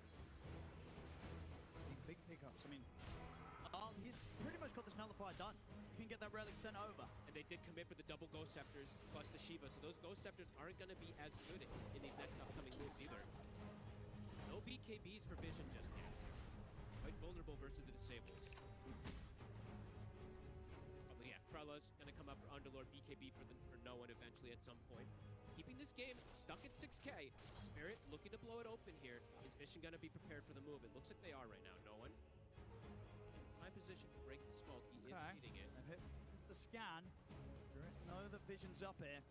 For a different angle of approach here. They were maybe seeing if they could catch Satanic a little split from the rest of the team. I mean, they know they're up on this high ground. It's going to roll in first with the Shivas. Nullified to take that Ghost Scepter off. The Fiendgate comes in now. The Tantible's not being able to jump back with the Sharpshooter with a follow-up hits there. Tombstone save buys not me a little bit of time, but they'll take the Tombstone out, kill the Hoodwink off. That's 90 seconds, no Hoodwink. That's a pretty massive kill that they find here. Gonna chase for more. Toro. Trying for Carlis. I'm not getting nearly enough hits off. Toro going more greed. I like it. He's going MKB. It's a very Yatoro style, trying to stall out that BKB as long as possible. See if Vision can punish that. No one. He's ready to try and look for Lyle. Get the silence onto him, but Lyle does still have the BKB ready to press if he gets pressured, so it's not an easy hero to chase for. They have this 5v4 advantage at the moment. Looking forward to getting more catches. Take some of these wards out as well, too, at the jab. Getting back nicely here, Vision. Gonna start that Roche. They have the stolen corrosive haze. Oh, this could catch Spirit off guard with the pace that Vision's going to be able to kill it. Spirit's got to make a move quick if they want to try and stop this, and they are going to be fast with it. Smoke's there. There's only 4 of them. They do have the MKB though, so heavy hits from... Yeah, they're still pretty strong in the 4v5 with the lead they have. They're going to jump straight away on no one into the core, but the telekinesis and then Nightclub trying to save him. Get him out the side, but he will not be able to keep him alive. No one comes in. Yatoro though. The buyback. Satanic turns over towards Yatoro. He's dead. They brought down Yatoro. He's out for 90. Satanic backs out of the fight for now. Back in the river, no one with the buyback. What the fuck? Bring down Law, helps them bring down Collapse. They're killing them all. Kill through. Nightclub will live. The zombies for the Tombstone kill him, but it doesn't matter. Vision, they take the fight. We'll move into the roast. This Aegis is there. They're doing it, Owen. Showing that they have a fighting chance in this series. Bringing it to Yatoro. Yatoro going for the greedy play. As soon as he gets got on top of, he is at risk. Yeah, I mean, I love, foregoing the BKB to get the big, hard-hitting items, but that is one of those moments where, absolutely feel your it. teammates probably pinging the lack of BKB, as indeed Yatoro gets completely surrounded, and they were so quick with that play, right? No one immediately buying back, saying, hey guys, they're gonna throw everything on me. You'll see it here, the buyback, there is no delay. As soon as he goes down, back in, he knows this fight is there for Vision to take. And Yatoro's just stuck inside that Fiend's Gate. He really can't move, has to just try to stand his ground. Top tower's under attack. He'll give no one the Aegis since he did use that buyback before. I think Satanic is starting to feel like he's in a state where he doesn't need that second life either. He has the AC, HP pool is starting to build up also from all these speed stacks. Vision now. Here we go. With a clear advantage in this game. Dire's top Finally tower's getting under some attack. real good control in this matchup after a very tough game 1 and a rough kind of first 30 minutes, but now with that play, kind of gameplay is this way? Getting that kill, right? Not me. Using the buyback earlier, dying, causes this type of chain effect that comes in here for Vision. Maybe finding another kill. Yatoro, they're going to find him. Able to live if they do find Rip. Oh boy, killing spree. Gotcha. Big moves from Vision. How much do they want to go for? Aghanim's nearly done on Satanic. 500 gold, and he's got the point booster. one of the dream answers versus these turret heroes. Just jumping inside of them, it gives you multiple different lives essentially on this life stealer to play with. Getting aggressive again. Panic starting to beat on these towers. For Spirit, they'll get another Tormentor. They will. And now it does feel like, though, Toro might need that BKB for that next fight. I think so. I don't know if he's going to want to turn up if he has to before that BKB's done. Now maybe he just goes for the Satanic because he's middle towers under some attack. items, right? Like some slots. Where's he going to put it in? He's just going to replace the Mask of Madness with the BKB? We'll have to see what the choice is from Yatoro. Right back here from Vision. Now having a gem for themselves. Lucalis also getting close to a BKB himself. Can't write off the Enchantress is scaling. Does have this Hurricane Pike. His damage is going to start to build up. Is under attack. Such an important moment for Vision to be able to find this connection. Oh, Radiant's soon to top be picked tower up is also under for attack. Notice, so they're going to have these chain disables versus the Shadow Fiend. Go for Yatoro every single time they see him in the fight. He is priority BKB. target #1. Laro's been able to sneak himself out because he does have that BKB, but as we said, Yatoro is stuck in the fight. Bottom tower is under attack. What's the matter with you? You just Dyer's bottom tower is like you said, destroyed. that Axe is done. Asher's starting to get queued up next. Dyer's bottom tower is under attack. Victory. Found him around the mid. Try and jump away, but they're ready to drop the Fiend's Gate. Lock him down here. No one, not missing a spell at all. Everything's landing. Not me. Cannot escape notice, surely. There's the Acorn shot coming in. Satanic, ready to help finish the job. 4 in a row. He's now dominating. He's dominating attack. Not me so Again. good. Long time here to not have the full 5-man up on Spirit. Ready to help finish the job. Here, no one, not missing a spell at all. Everything's landing. Not me. Cannot escape notice, surely. There's the Posing the question to them. How do you push him off? He's still dead for 35 seconds. They need their entire squad. I just have to sit back and watch this mid-brax fall. Vision. Get away with the objective. No interruption. Very good connections. Yatoro, BKB is done. He sells the Mask of Madness away. He doesn't have that lifesteal to stand his ground, but at least has the magic resistance versus this heavy disable that's coming in. Love that window in 30 seconds where the Aegis expires if they want to try and strike then. I think that's probably the biggest move they could do, right? You smoke, you look for the Earth Spirit, and if you kill him, you're going to have a massive number advantage since he's not going to have that buyback to rejoin into the fight. Initiation's still going to be crucial for both sides.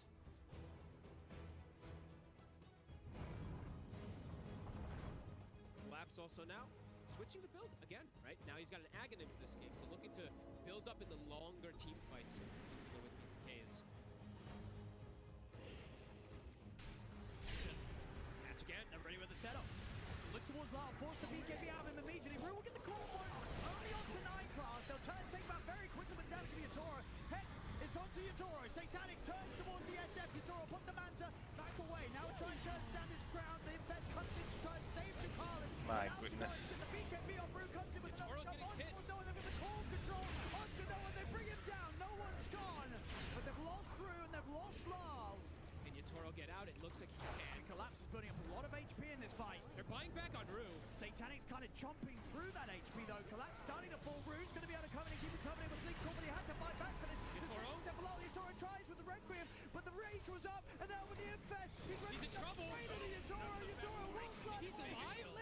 Yatoro able to separate himself just in time from Satanic. Satanic tries. Holy shit, this is like a mob boss way. What the fuck? They fall back for this. Yatoro's still alive. They take down the 4 of them. Only Notice left alive. Holy crap! My goodness! Insane plays from Spirit coming in with the buybacks of Yatoro. The jukes. Back up to the fight on barely even 10% HP. I think he gets saved from a soul rip in the midst of things. I don't know how he survives this, just dancing on the fray of the fight. What a play from Yatoro and the buybacks from his team. Oh, he pushed it to the limit yet there, Yatoro, and it pays off. And confidence from the team to rejoin Collapse, because Collapse was just building up that strength with the decays. And this is insane outplay. Yatoro literally playing with, what, 10% HP. Even less. For what? For 50% of the fight as well, watch him in this fight. This is insane. It's literally all eyes on Yatoro of how he's playing on the outskirts and allowing his tanky cores to give him that information. I mean, that's the thing. He trusts so much in his teammates here. Even at the start with Lyle and Rue going down, Lyle and Rue with these buybacks say, hey, the fight is not over. We're getting back in there. And Yatoro, he says, okay, he's ready to turn, continue to fight. He does not run. We'll see it here. Absolutely insane. Look at him just standing his ground. Satanic, he gets the infest onto him, right? But I think this is Soul Rip, right, that saved him here? It is. So the last second Soul Rip at the same time the damage was coming in. Absolutely crazy. And Yatoro says, well, if you save me like that, I've got to save the state of the game. Ready to find the angle to get back in, very much knowing that Lal and Rue are going to be able to live long enough to provide Yatoro the chance to get the damage out and allow Spirit to find the team wipe. There's a reason these two teams are in the grand finals. You're seeing the display from them. And you have to They're absolutely bleeding. How is he alive? It's like, what can you do? What can you do? That's a what can you do kind of situation. Yatoro's doing this. Unbelievable stuff. Radiant's Satanic now finished up for Yatoro, so he does have that secondary life collapse. Surviving that whole fight too, has the BKB. Wow, that was... I could rewatch that replay 15 times because what an absurd team fight. I mean, from both sides in particular, but my God, Yatoro. Yeah, those are the kind of moves you've got to be making as a carry to win an international. Tower is under attack. Truly. He knows this, Yatoro. Absolutely, Owen. 26 now for him, back up to this 4K lead. Oh, Radiant's bottom tower is under attack. That's a bit interesting, too. Don't see that one get picked up too often. Doesn't take the Shadow Rays applies attack. I don't mind it. And I'll tell you why, because that little bit of a change can sort of catch you off guard.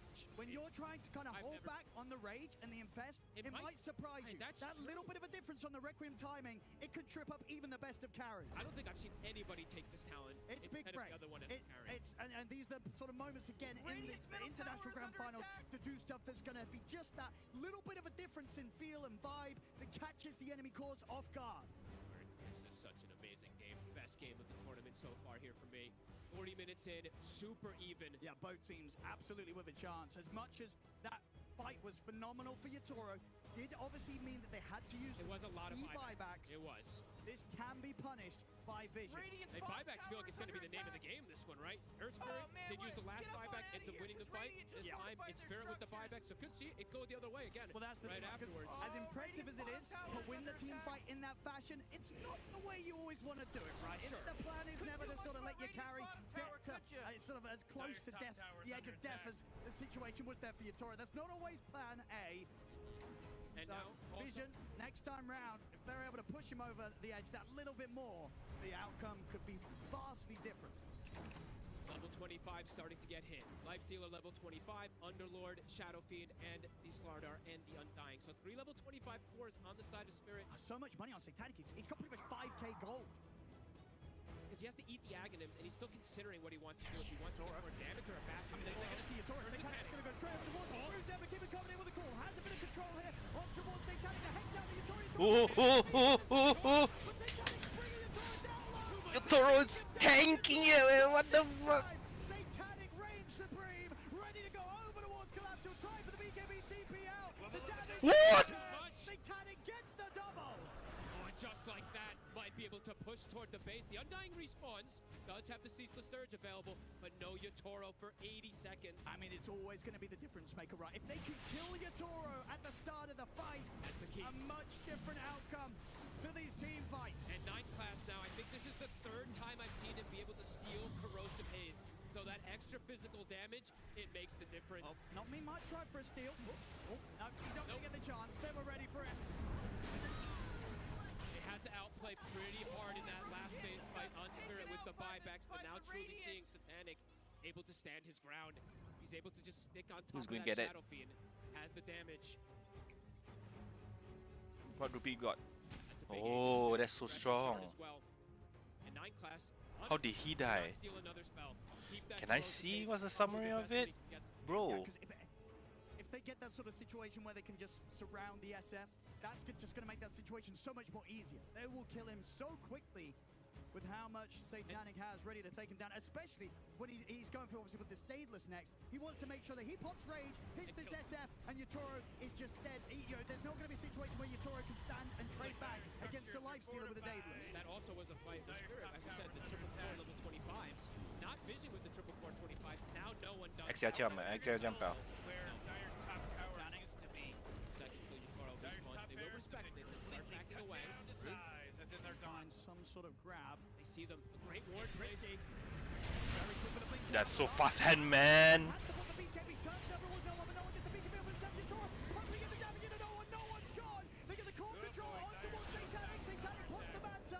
Considering diving for more, will hold back. They don't want to chase on high ground versus this Tombstone. Still a bit dangerous.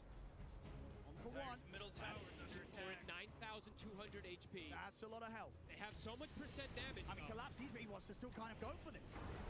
Chasing them down. Panic. Also the BKB on Ducalis. Ooh, that was so good reaction way. He'll invest over towards not me. He's gone. Satanic is close to gap on Yatoro. Yatoro has to separate himself from the Steel Bridge. Tries to run towards the Lifestealer. They've killed off 9 class. Notice though, he's ready to have the Guru comes in, gets the claw to the both of them. They take the Aegis out of the hands of Satanic. They bring down Notice. Can they deal with Satanic a second time though? 9 class ready to reach back in to help out so Satanic can bring Collapse down. They may have got the Aegis, but again, Satanic comes out on top. Buybacks after buybacks after buybacks. They've got the numbers to go for it here. Collapse is actually going to go for it himself. I mean, Vision going to buy back and force the issue. They could do big damage. There's 3 heroes dead on Spirit without the buyback. Dire's top barracks are with the catapults. They won't be able to retrieve that gem. It does get picked up from the courier.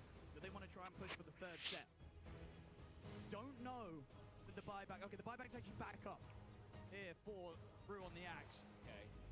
Who buyback? Bottom tower's getting hit. On Lal. Go back up, get the Daedalus finished, take the outpost, take a second here to consider their options. They can look for the aggressive play. No one is respawning. Might just look for the jump onto Yatoro. He's got BKB at the ready. I mean, they do have the control. Love this Daedalus pickup. Not something you always see as an item of choice for the Lifestealer, but in this matchup, in this game, it's the perfect pickup. He was debating which one he wants, but he wants to just be able to rip through Yatoro. Yatoro doesn't have Butterfly, so he can't just go for this hard right-click damage item. Yatoro is starting to think about going for that Butterfly. I mean, that's the thing. He sees that. There's going to be this window where ideally Vision want to bring the fight to Yatoro before the Butterfly's online. When that gets picked up, things get a little more complicated again. I feel like Vision has a window right now when this Underlord respawns to potentially just go for the Mega Creeps. I mean, for sure, they know that Spirit's buyback situation is going to be in shambles. Nobody really having the buyback available on Spirit. Yeah, Yatoro, he's going to spend up. He has to. Needs every little bit, as we can see. They need to outplay in these team fights on the side of Spirit. And maybe that timing will be the difference maker. Sure, there's the Daedalus there, but Yatoro has got the Butterfly to respond. He's got that evasion. Let's see if he sees it, because now also, good to see the Lifestealer buy the maybe himself too. He has the luxury to switch up his build, Satanic, indeed, sitting with 5.6k gold in the bank still. Okay, so Spirit can make alterations. Smoking up Spirit. They're probably trying to catch Vision off guard before this 5-man unit, but Vision, they're running as 5, even with Noah. Notice, I love that he's joining in with this because he has the heck. He has that instant disable to potentially just blow up Yatoro. Yeah, we just have to be aware. Spirit, 0 buybacks at their availability at the moment. Word here, no one. A Bloodstone, a cheese, multiple lives, a refresher now for the Underlord. The fight is going to be so hard to maneuver. They're going to be long and messy. There's going to be so many of these pits. Now what? Try and check out the situation. Noah turns ready with the cross. There comes the damage. The call comes in. Yatoro bringing Noah down low. They're taking it out. Satanic, he'll jump forward. Looking towards Lal, but he has to start backing away as the rage comes to an end. Yatoro strides forward. Wants to chase Vision out at the base. The Ghost Step to keep Notice protected. Collapse. He'll jump forward over towards 9 class. Bushwhack to lock down the Rubik. He'll try and lift himself away. Spirit, they'll continue to chase 9 class out. So close. So close to run. Spirit just so good at recognizing how they can fight, and no one not giving respect to the damage. I think he thought, because, oh, I have Infest, I have Cheese, I have Bloodstone, I have enough to be able to take through all of this. No, you do not, my friend. The damage from Yatoro is there. I mean, you maybe underestimate the fact that Yatoro has this butterfly and the damage has just stepped up that much more with that pickup. The fact that he spent up, you know, foregoing the buyback gold so that he could have this next big pickup for the defense. And look how much damage he did, right? 5,600 from the Shadow Fiend in just a 4-second window. A lot of DPS, Owen. And continuing to deliver 50 minutes in, just a 7K lead for the side of Vision. Spirit showing they can fight even without the buybacks in that fight. Do they want to go for more? Full minute without 9 class. Up to Yatoro. Might look for the jump. I mean, if a hero does show, they can pop them. Satanic, a little bit harder to grab, but the other heroes for sure. Middle tower is under Satanic. attack. He queues up the MKB immediately when It's going to be needed. Jeez, Radiant's middle tower. And what's it going to be? What, arm out for the MKB? Absolutely. Nothing else to replace. So. Well, unless you want to play without phase boots, or is that? No, you need mobility. No way. Yeah. In this game, so close here. Both teams playing so beautiful. Execution, absolutely everything here at this point. As you saw, Ducalis, they're trying to pick up some of these Aeon discs, but there's always the answer. We've seen this nullifier from Laurel a couple times now, really tripping them up. That's why you did see no one selling that Ghost Scepter. It's been some time that he sold it, of course, but yeah, they have the answer for these Ghost Scepters in quite a few moments. We'll just go for a quick little Tormentor here on the side of Spirit. Selection needs a shard. It's, okay, rude. All right. Pretty decent one. And not a bad one. Hanging on to the greedy still for Rue. Looking to still get that increased greater healing lotuses. How many of these do we have across the board here? Okay, it's 2. So Spirit have these extra heals to pump into Yatoro. Vision not having those lotuses at the moment. Amp damage bottom. Oh, and ooh, this is a big one. Then they still have the bottle right, so they can ensure that they hold it for the prime moment in the fight. No one's going to keep it. No one? Okay. He wants it. I wondered if maybe they would have given it to Satanic, but it's going to be the case. No one, of course, has this Earth Spirit. Still does a crazy amount of damage. As long as he doesn't die at start of fights, right? He needs to be a little bit more careful how he just rolls in.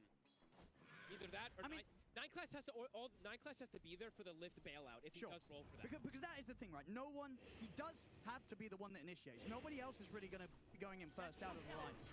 They can use this just a Fiend's Gate to give vision, to give the information. Sure, okay. I think that's the key thing. So for me, no one in that last one, he kind of just YOLO'd without vision.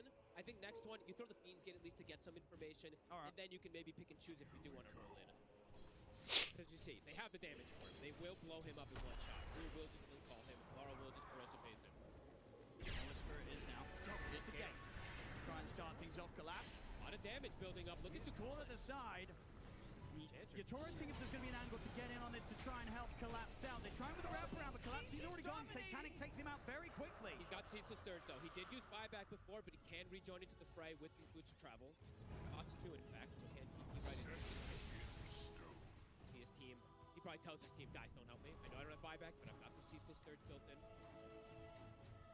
Roshan is back up. Both teams take this down very quickly. Oh, big steal, actually. Didn't notice this one. 9 class has the Tombstone with the Shard, so even he can bail out in multiple different ways. Now, he can lift, pull them out, Tombstone protect no one as well, too, in some of these scenarios. Vision, they're going to try and see if they can get a grab outside on the map. Kind of bluffing that they're doing Roche to potentially get a catch on top of the ward. Ducalis stepping forward, trying to protect the ward. Will get taken out. They're going to drop the Tombstone here. To sort of hold this area and make it that much more difficult for Spirit to try and get anywhere near to the Roche.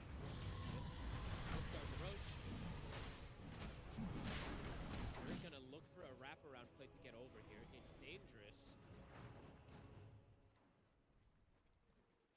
Try. Bottom. Strong rune and arcane rune.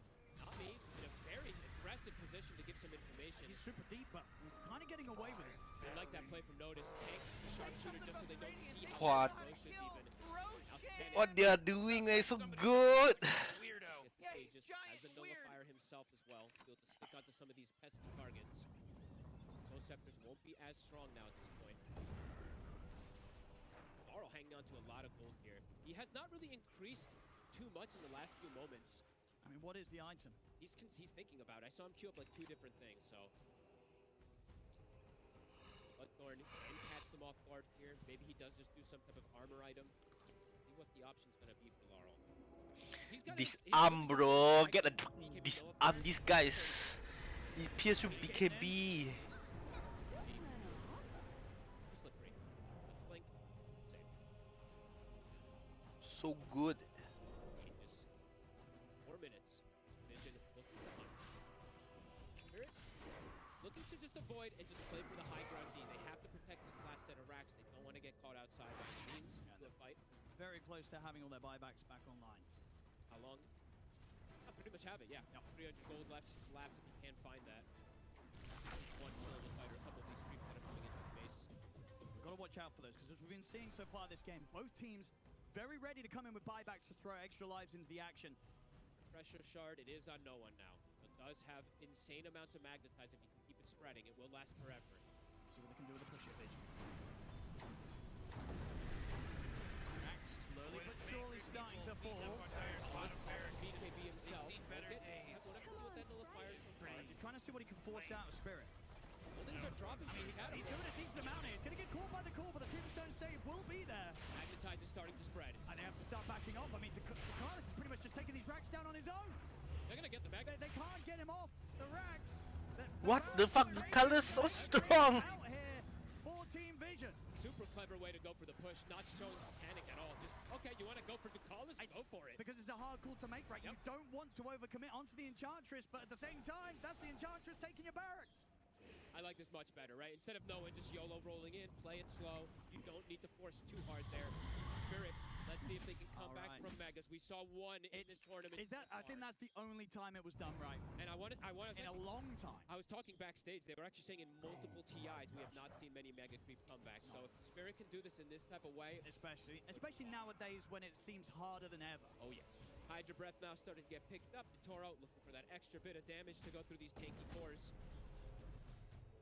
25s across the board, even the support's starting to get it. We're getting towards these later stages, Owen. 3 minutes until tier 5 neutrals. Still has Aegis for 2 minutes. They want to take advantage of it. Night class hanging on to this tombstone. That's it, even with the Mega Creeps.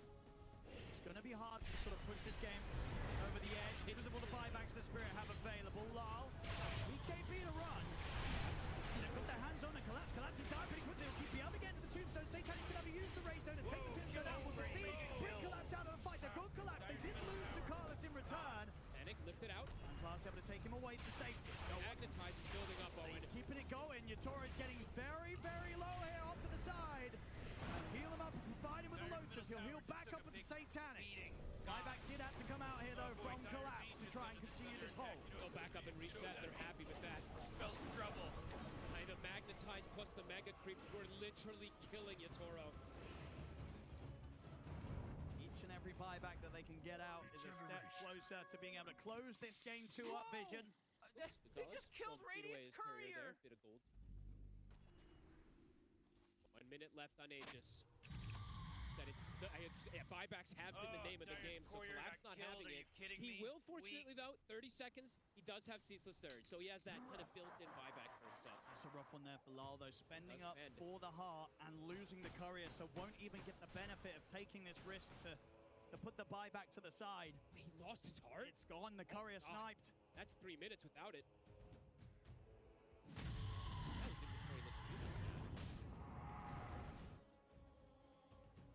Might be the saddest 59-minute inventory when you look at it without that courier. Lines being drawn. Satanic saying, let the lanes force in. We've got 50 seconds until tier 5 neutrals. They could set up for a potential gank to find one of the Spirit heroes when they are looking for those neutrals as well. So they do have the Beamscape. A lot of global potential. And the buybacks. It's something to keep looking at here. They're going to have so many numbers on the side. Dyer's carrier just got killed. Still not in too much of a rush, Vision. They can take this bit of the game pretty safely. Don't have to jump high ground anytime soon. Just finish this next round of items. Missile now, of course, Satanic. He is 6 slotted. Playing harder and harder for Yatoro to play his part in these team fights. He's done a great job up until this point, but against the Mega Creeps and against the items now that are online for Satanic, the matchup's not easy to play. He's all the damage. While for Vision, there's a lot of mixed damage. Holy shit, this die back where? There's no buyback already. That's... Sees the stern. Okay, so he's got this final life, really. Toro looking for an angle to catch 9 class. It's under attack. Wow, the catch is always so lucky where he always getting that. Vision already out. They're trying to take fights on their own terms on Spirit. Vision, they're trying to take fights on their own terms as well too, with the patience that they're taking, stepping back 60 minutes. Let's see what they find. 1 minute until the heart is available again for Lyle, and you've got to keep our eyes on Yatoro. He's got a lot of money, so just sort of a question of how he's going to shift up the build. See them. Ooh, that was a good catch.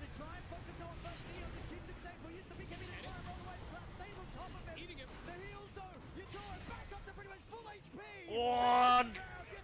Wins the battle against Satanic. Gets dunked. Base, the creeps are doing it. Get back to defend. In fact, they might just do it. The TP back, can they hold? They'll get the creeps off the base in time. They'll kill off the Carlos, but my goodness, that was a little So close. comfort there, folks. The Ancient falling incredibly low. Oh, and they use the glyph as well too. There can just be a position where they just buy back and all in for it. We'll see if they do something in line with that. Anybody got a Crimson Guard on the side of Spirit? They need one desperately right now. They're gonna have to make that purchase. Not me. On bottom. Over the call. Got enough to burst through 9 class, though he's got noticed by his side here. We'll get the lift up. Through. Can he finish 9 class up? The battle hunger stacking up. He will. Rapier picked up here. It's absolutely required. There's the Crimson for collapse. Okay, they've got some of these tools, but look at them waiting. They can just fiend skate in and just all in. They really could. And I think they might just do so.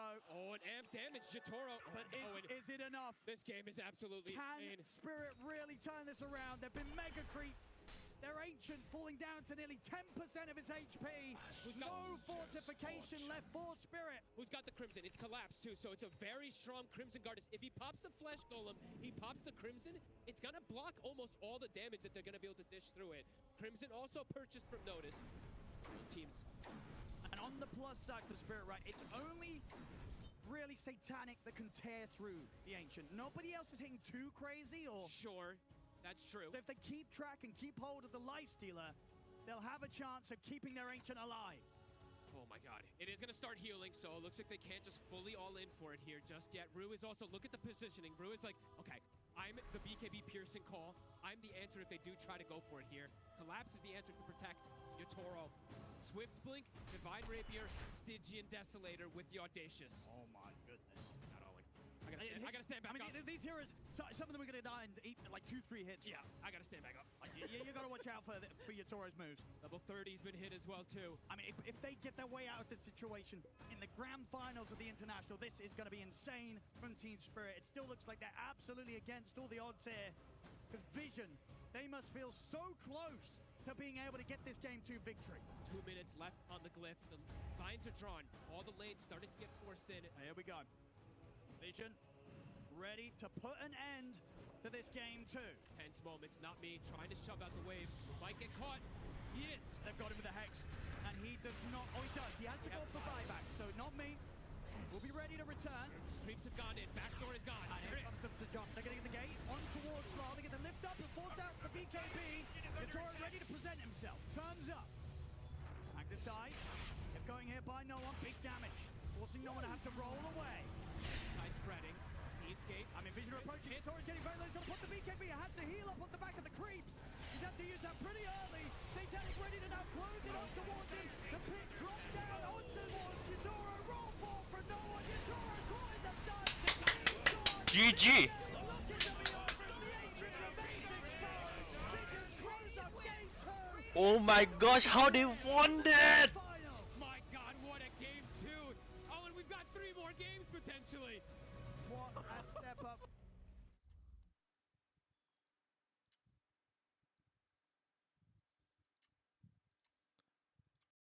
the calls of when to start the fight, and they chose the right times. They made the right progression. They get the win. It's 1-1 here with Team Vision taking game 2.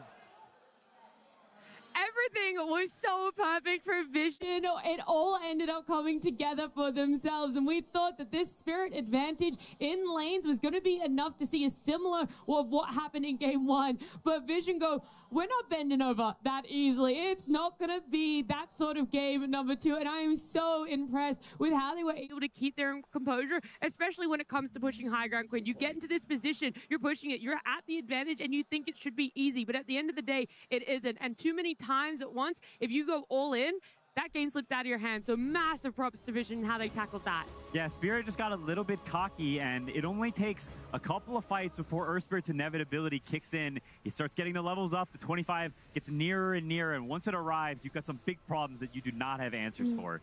The Lifestealer as well, right? I mean, he did get countered on lane pretty hard, and it was a very difficult start for Satanic, but as this game progressed, it looked like it was impossible to fight into this. I mean, this fight here was so beautiful because Team Spirit created a situation out of nowhere, essentially, but this is where it started to look really good for Team Vision. This is where it started, even though they lost this fight, where I started to think, oh wow, I don't know how Dire's gonna win this. Yeah, I mean, if it takes all of this for you to win a team fight, you know the situation isn't really great because there's only so many times you can have, you know, the Toro, greatest player in the world, probably, do these things. There's only so many times he's going to be able to do it in a team fight. But I honestly, like, I think what's really cool here, and we talked about it earlier in this tournament, but the resilience that they show, right? They're getting countered in lanes. They're playing up against all of this pressure, but they're just biding their time. They're trying to contest whatever moments they can find, whatever small opening they can see. And eventually, Team Vision managed to find, like, just enough of these, like, trades in these early game fights where the game drags on and Spirit can't close the game out. And that allows them to have a pathway back into the game once Satanic finally finishes up all the items that he needs. But noticed on that Underlord, to me, was the absolute standout this tournament. I mean, not just this tournament, but this game. I mean, those circles of death that he was dropping in the late game with the refresher, it felt like there was no way to navigate. The way that Team Spirit won that beautiful fight in the triangle, they can't do that when the ground is essentially denied from them. He wouldn't allow them to roam around and look for openings. And that percentage-based damage was really cooking as the game progressed. He held his composure. He found openings. He got that triple kill in the bot lane when Spirit overextended. And he, to me, was the rock for Team Vision. Yeah, I mean, they made a very specific choice whenever they swapped this Axe to 5 and Undying to offlane. You're saying, hey, our scaling is going to be a little bit worse. We've got a lot of heroes that clump up in one spot, and we've got one Shadow Fiend who's going to deal all the damage. And you can see as more and more time passes that there is risk involved in that. You try to tempo them. You got a little sloppy. I think the key word Mira said earlier is trades. You're trading 3 for 3, 2 for 2, 4 for 4. This is not good for you. You need to win quickly. You don't want to be swapping resources back and forth. Vision, the more gold they get, the harder it gets for you, and that is the environment they want to play in. At the end of the day, there was another level from Vision coming out. They're always able to stem the bleeding in this game, those trades that you guys mentioned. But when it came to being able to take mega creeps, that's the part for me that sort of stands out above the rest, because pushing high ground has always been a big conversation. How do you do it in modern Dota, and how do you do it comfortably? And it wasn't really comfortable for Vision. We saw a couple of times no one roll in on the Earth Spirit, and it feels like they've all in, and now it's a make or break. They end up getting mega creeps because it's Ducalis they put at the front line. This Enchantress, which ends up being such a late game monster in Sania, and you wonder, and how do you start dealing with Ench? Why aren't we sort of looking more towards her, and how Ducalis played her almost seamlessly?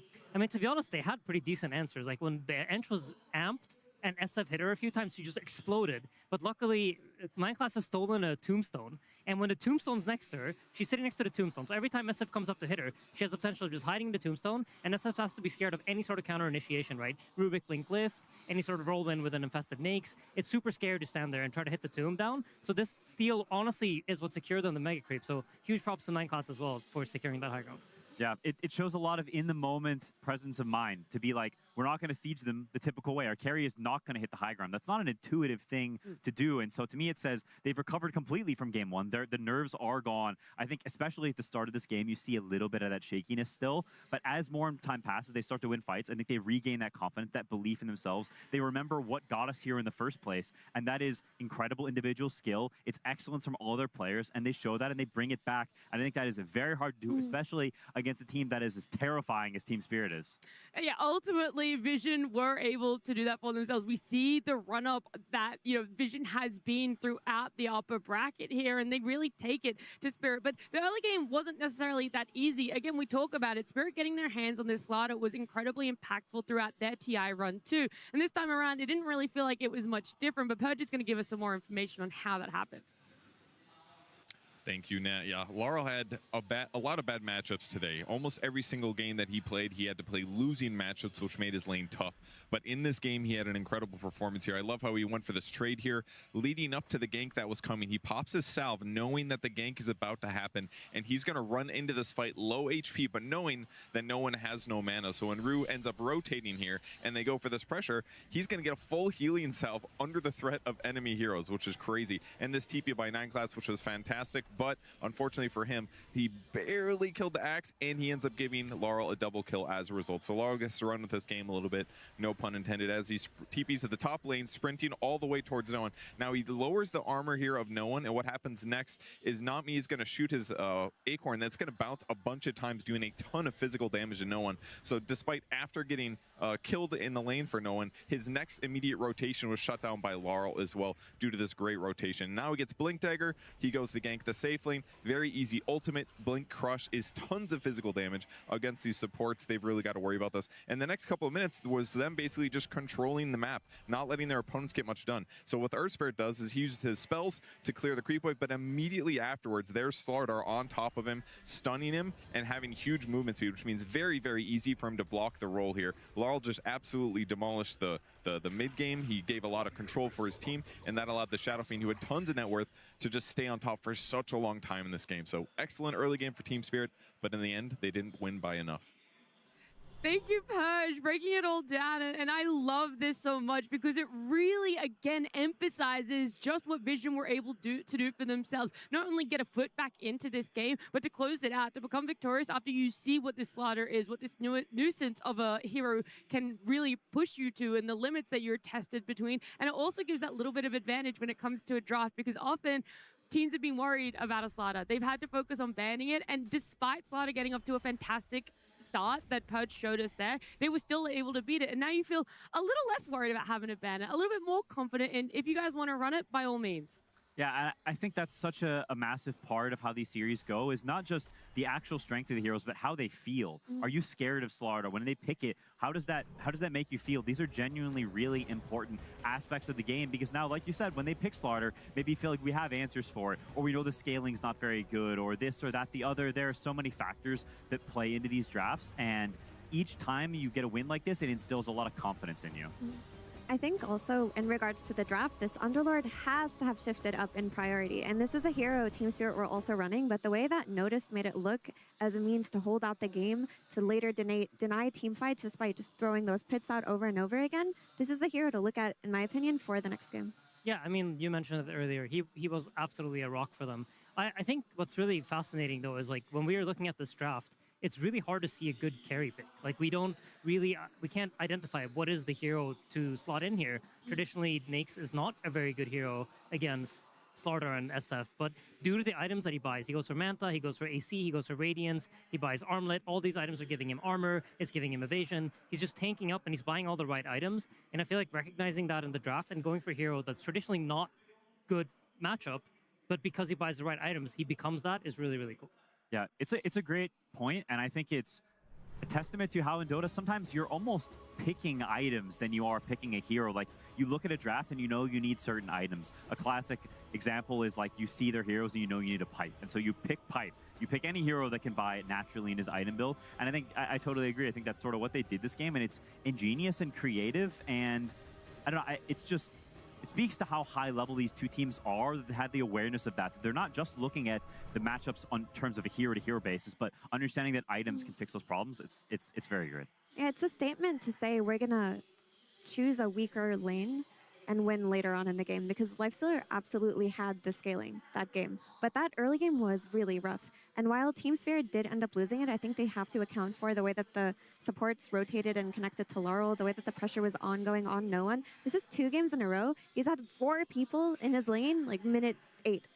Yeah, I think for both sides, this game has like a lot of conversation afterwards. I don't think you walk away as Vision thinking like, oh, this is great. Let's just keep doing this. I love being ran out for 20 minutes and just getting absolutely slammed. And we'll hopefully Satanic will carry us eventually. So from their side, there's that conversation to be had. How do we like secure up our early game? I think for Spirit, because they're able to play so many different styles of Dota, it also is a question of, do we want to continue with this like absolute ramp up? Do we want to keep trying to like overload them with so many plays happening at once that they cannot play, or do we try to fall back on a bit more scaling ourselves?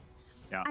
Sorry, Quinn? No, I think I tend to believe it should be somewhere in the middle. Like, I think for Spirit, you don't want to go full into pressure mode, because I think that's what this game is. They're full into pressure. They're all committed on, you play early game tempo, and the late game is very bad for them once the items come out. I think something in between, still good lanes, but better scaling so that you have at least a chance if there are some trades and things aren't totally clean, because immaculate gameplay in a TI finals is just somewhat unreasonable. Absolutely. I do think the pressure thing is very important, though, because the only times that Team Vision have dropped games this entire TI is to heavy pressure and heavy tempo lineups. So I think that identification is correct.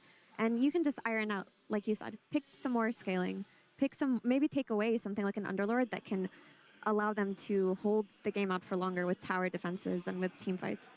The vibes were looking phenomenal for Vision there, by the way. We saw a brief glimpse of them before they were about to walk back out on stage, and a lot of smiles, a lot of jovial energy. And I feel like after what we got to witness in game number 2, it's very similar for us and everyone else at home. And to put it into a time frame that people can understand is that this is the second longest grand finals game we've had at a TI. It's also the second highest in kills. The only one that's beat it was a game 4 between LGD and OG. Like, that is the privilege in which we're getting to witness between the high caliber teams and how closely matched both Vision and Spirit are today. That's so cool. We were screaming in the green room when the team fights were happening. Yeah, that game 4 is also probably the single most iconic TI game, and so for this to be just below it, I think is a testament to the caliber, like you said, and I'm just so excited to see the continued adaptation. You also mentioned how they looked backstage, and I think it's a really important aspect of these long series that you don't get too excited, you don't get too amped up or too sort of in your own boat that like, yeah, we did so good this game, we own them, this is easy, because it's not. You did win this game, but like Aiden said, you did not run them over. This is not some dynamic, complete beatdown. You came back and you played a good game, but you need to, reel it in and understand that we still got a long way to go. Yeah, and I think, honestly, this is where the upper bracket advantage also might start kicking in. Now Spirit is on their 3rd game of the day, or 4th game of the day, sorry. Whereas for Vision, you're just on your 2nd. And eventually, the longer this final goes, the more that drain is going to come in. And it is a factor to keep in mind. I do think that Spirit feel good after that game, though. Like, it feels bad to lose after a start like that, but at some point in this game, the Dota Plus probability came up, and Team Vision were only 5k ahead. There were no racks taken, and it was 95-5. I mean, if you can make a game competitive, when Dota Plus is saying in 95% of the time, those heroes on Radiant will outscale those heroes on Dire, and it was taken that far, I think they can take away exceptional play from it as well. It's not like they're like, oh, we messed up, guys. Maybe there were 1 or 2 moments, but that really wasn't the end-all and be-all. I think we were also seeing the Spirit buyback usage, right? That was another thing that we've always praised this team for. The late games that they're able to play, the buyback usage, and we saw it. They know the moments in which you have to buy back to be able to keep this game competitive, to push it further, and to try and drag it out a little bit more. Give yourself any amount of breathing room and space that you possibly can get in this game. Yeah, I think this is actually kind of cool because Spirit in both these 2 games, they remind me a little bit of TI9 OG. They're bringing that pressure playstyle. They're bringing like the tempo, and something that they used to do very iconically was buy back really early on into the game. You buy back to secure that you don't lose your pressure. You don't let up that early fight and then try to save your buyback to be clutch later. You rather use it quite aggressively to make sure that the pressure stays on your side. You can keep the tempo rolling, and you don't ever let up and let the game flip back in your opponent's direction. Yeah, I think winning lanes in a TI setting is also, like, it can be a very, like, sort of damning feeling for the other team that, oh, we're falling behind, and it can weigh on you and be kind of spooky in a sense. It maybe takes you out a little bit more than it would in a normal series where, I don't know, the feelings are loose and you die a couple of times, but it's fine. But if you lose lanes in a TI Grand Final, suddenly it feels like things are crumbling and it's harder to push back, I think. I think teams are way more susceptible to crumbling, which is why we see a lot of 3-0s in TI Finals. You lose a couple of lanes, you lose one game, suddenly you're just mush and the other team walks over you. I mean, I can speak to that. I feel like the feeling when you're falling behind, the timer just starts ticking slower and slower and slower, and you have so much more time to just get into your own head and think about like, oh, I should have done that differently in the lane. And obviously, you should not be thinking about these things at all because you can't go back in time and change it. The only thing you can do is like try to think forward, but it's so easy that that happens when you're falling behind. Obviously, it's up to each individual to have that in mind and to push themselves to not fall into that. But does it help if you have a strong presence, if you have a strong person that's willing to almost be that hope in the team that goes, it's okay, we're getting trades. It's okay, they're not invading this part of the map. Do you almost need someone to be that silver lining at more pivotal times? It can definitely be useful. I think some players, you know, they just don't get into their own heads. You've gotten this far so many times that you've learned the skill, you've developed it. Other times it's really helpful to hear it from someone else. I would imagine in the Spirit booth, like having Collapse or Yatoro be like, I'm gonna carry this game. I remember actually quite iconically at TI9, the practice rooms were all on the same floor. And as you finish your game, there's other games going on inside of the practice rooms. Walking by the old Team Liquid room, and I'm just hearing Miracle yell at the top of his lungs, like, don't worry about this, I'll carry this game, guys, just buy me 5 more minutes, I'll carry this game. And having something like that, it inspires confidence. That is so cool, because I can't imagine a better player for Team Vision than no one to take that role upon himself too. I hope they're in there in their booths, building up that energy because they have a whole nother game to get into. Team Vision versus Team Spirit. Grand Finals. Game 3. Game number 3 for our grand final, where we've seen one apiece right now. Both Time Spirit have gotten off to a strong start for themselves. And so having first pick again for the side of Vision here, just like we had in game number 1, are they going to fall into that trap of trying to call Spirit's bluff again? They did that with the Ember Spirit. This time around, I feel like there could be a little bit of back and forth or toying, not necessarily with that hero though. I think Vision want to steal SF, actually. I think that's the hero that they're focused on with the Darkseer van. And that's a cool concept because the first 2 games where we're talking about Ember Spirit, but now they're like, wait, Shadow Fiend is the actual problem, guys. Yeah, it's a cool adjustment, and it's another testament to how these finals shift and change over time, priorities move, and I do like the Spirit ban the Earth Spirit. I think this hero is just too stupid, and they gave it a try. I think they experimented in a sense, saying, can we beat even this hero? And they'd lose, and they're like, okay, that's fine, we can ban it. We had sort of space here. We decided that this ban is sort of free, so let's see if we can get an extra free one in there and beat this hero. Yep, absolutely. We have, however, seen Team Spirit beat Shadow Fiend today, right? They did it earlier today. In that game, they did it with a Terrorblade. I think here they're realizing that either we have to pick the TB now, which we absolutely don't want to do, because then it's going to be playing against a ton of counters. So, or it's going to get banned out, so we might as well pick a carry that we actually want, or a hero that we actually want, that we know can match up well against the SF. That isn't a TB, but it can be picked early. I do think that they place a lot of importance in the Nature's Prophet against the Shadow Fiend matchup, because when they opened the game number 2 with that SF, one of their bans was the Nature's Prophet. And whilst at the time I looked at it, I thought it was just maybe taking it away from Satanic. I actually think it's deeper than that. They really do believe in that carry-to-carry matchup being favorable to Nature's Prophet now. Yeah, it's another ranged hero that sort of gives you the similar turret thing of you have heroes that can go in and now you stand and hit, but it's got the extra added wrinkle that Nature's Prophet is a very fast hero, and he's very good against these ranged heroes that need a little bit of time to get online. So not only does he have the ability to stand and fight you, but he can TP on you early, take your tower, and add the momentum on top of the scaling. And so I agree. I think it is a sort of game read counter that they believe in, and I think it makes sense. It's also a hero, I would say, if you just look at these 2 heroes objectively, you put them in a demo lobby, you let them hit each other to death, SF will always win, right? So you're looking for Spirit. How do we amplify this? How do we amplify it either through gold, by like getting him ahead with these quick moves that Quinn talks about, or what heroes do we pair it up with in order for him to be able to outscale the SF? Because something is going to be needed. The support bans would have fit the build that you're talking about. Like Clockwork and Undying, heroes that can get on top of SF, dive him with things like Tombstone, that enables Nature's Prophet. Another hero that comes to mind is Tusk, but he did fall off a little bit during this TI. So I was also really confused that the arena screens were showing NTS, and I think it was maybe X-Nova. I missed it very briefly, but a lot of Chinese superstars in the crowd getting amongst the grand finals hype as well. I mean, if it's happening, you've got to watch it. It's the biggest Dota event of the year. It's so incredibly special, and I think especially like those players have when you've been in the finals, it has that extra layer of meaning because you put yourself in their shoes. You know what it's like, and I think anyone who's had something so important to them, big, and something that your emotions are tied to knows what it's like to watch something that holds so much gravity. Yeah, absolutely. But back to the draft, they banned the Underlord. They take Mira's advice here. I mean, this hero just seems like it provides too many things. It provides late game damage, it provides so much crowd control, and I feel like there's no other offlaner quite like it at the moment. That is so stable. Really, it seems like as long as you pick it together with Rubik and you don't get Rubik yourself, you're almost always going to have a game. Regardless of how poor your lane is, it's going to have a way back into the game, and it always has high impact just through its spells. Yeah, it's a great realization. I think it was definitely a problem for them last game. And they sort of go back to the strategy they took in game one, which is, you know, 9class doesn't have too many heroes he's been playing. He's been leaning on the Willow a lot. We had good success with it. We're going to take the Willow again.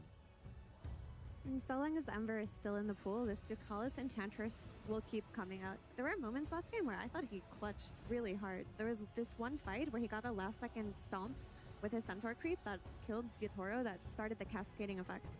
I mean, this is one of his most comfortable heroes. I think back to when Ducalis first popped up on the pro scene, it was playing a lot of Enchantress. Yeah. This was his go-to guy. Why is it that we don't see many Enchantresses these days?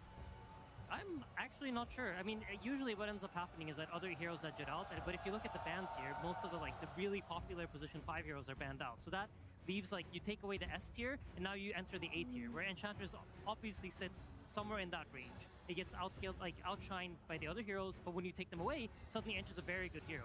And you also talk about the Ember threat, and when there is this dynamics going on in the final, it kind of shifts your priorities, and it takes Ench from an A tier hero to an S tier hero, because it blocks off the other S tier hero and the Ember.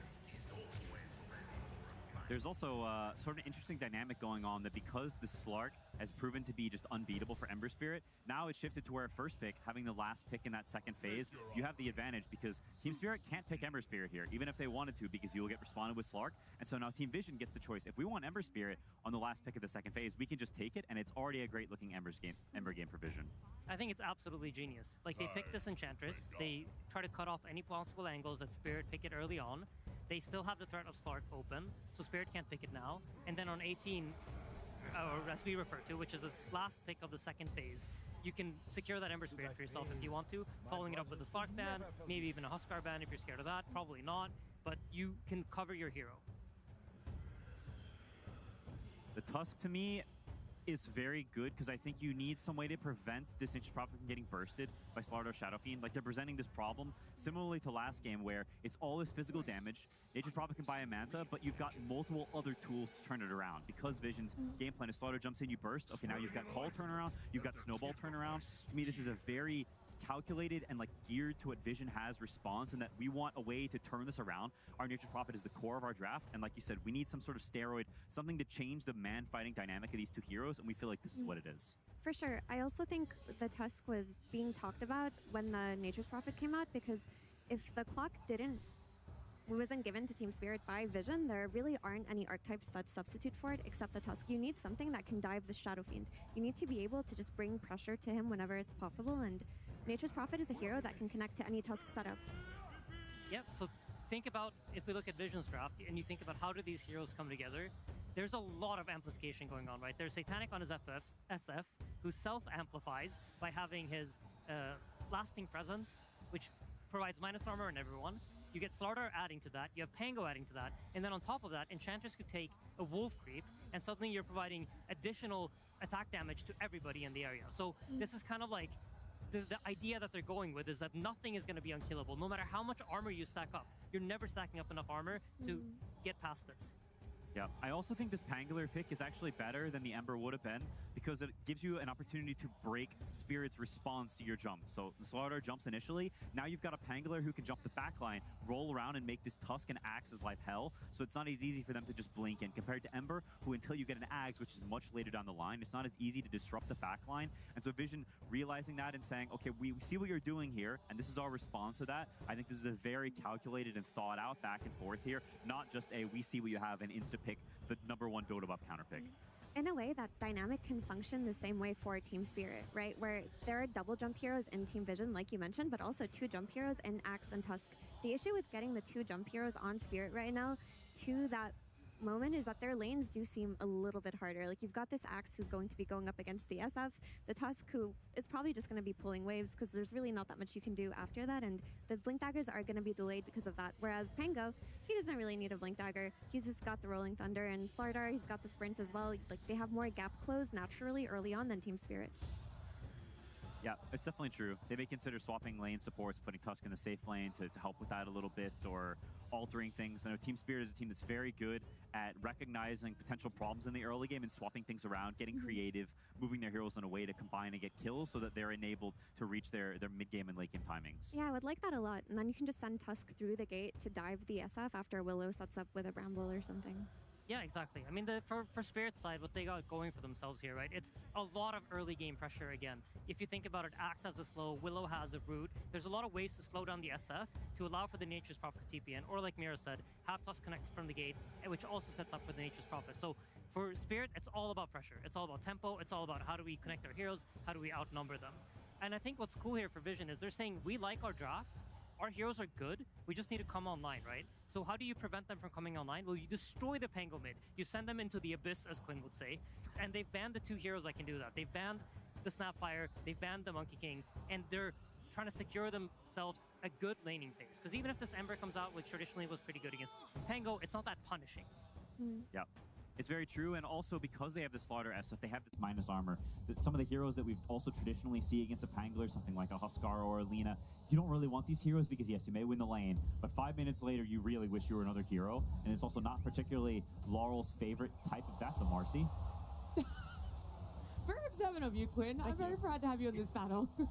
I mean, this is actually one of 9class's favorite heroes. It's not what we see very often recently, as Mira said, he's been puppified, but I think it is a pretty cool pairing with Slardar because you can just jump on top of Nature's Prophet and you just slam him together. You crush him and Marcy punches him in the head and you take it to this guy.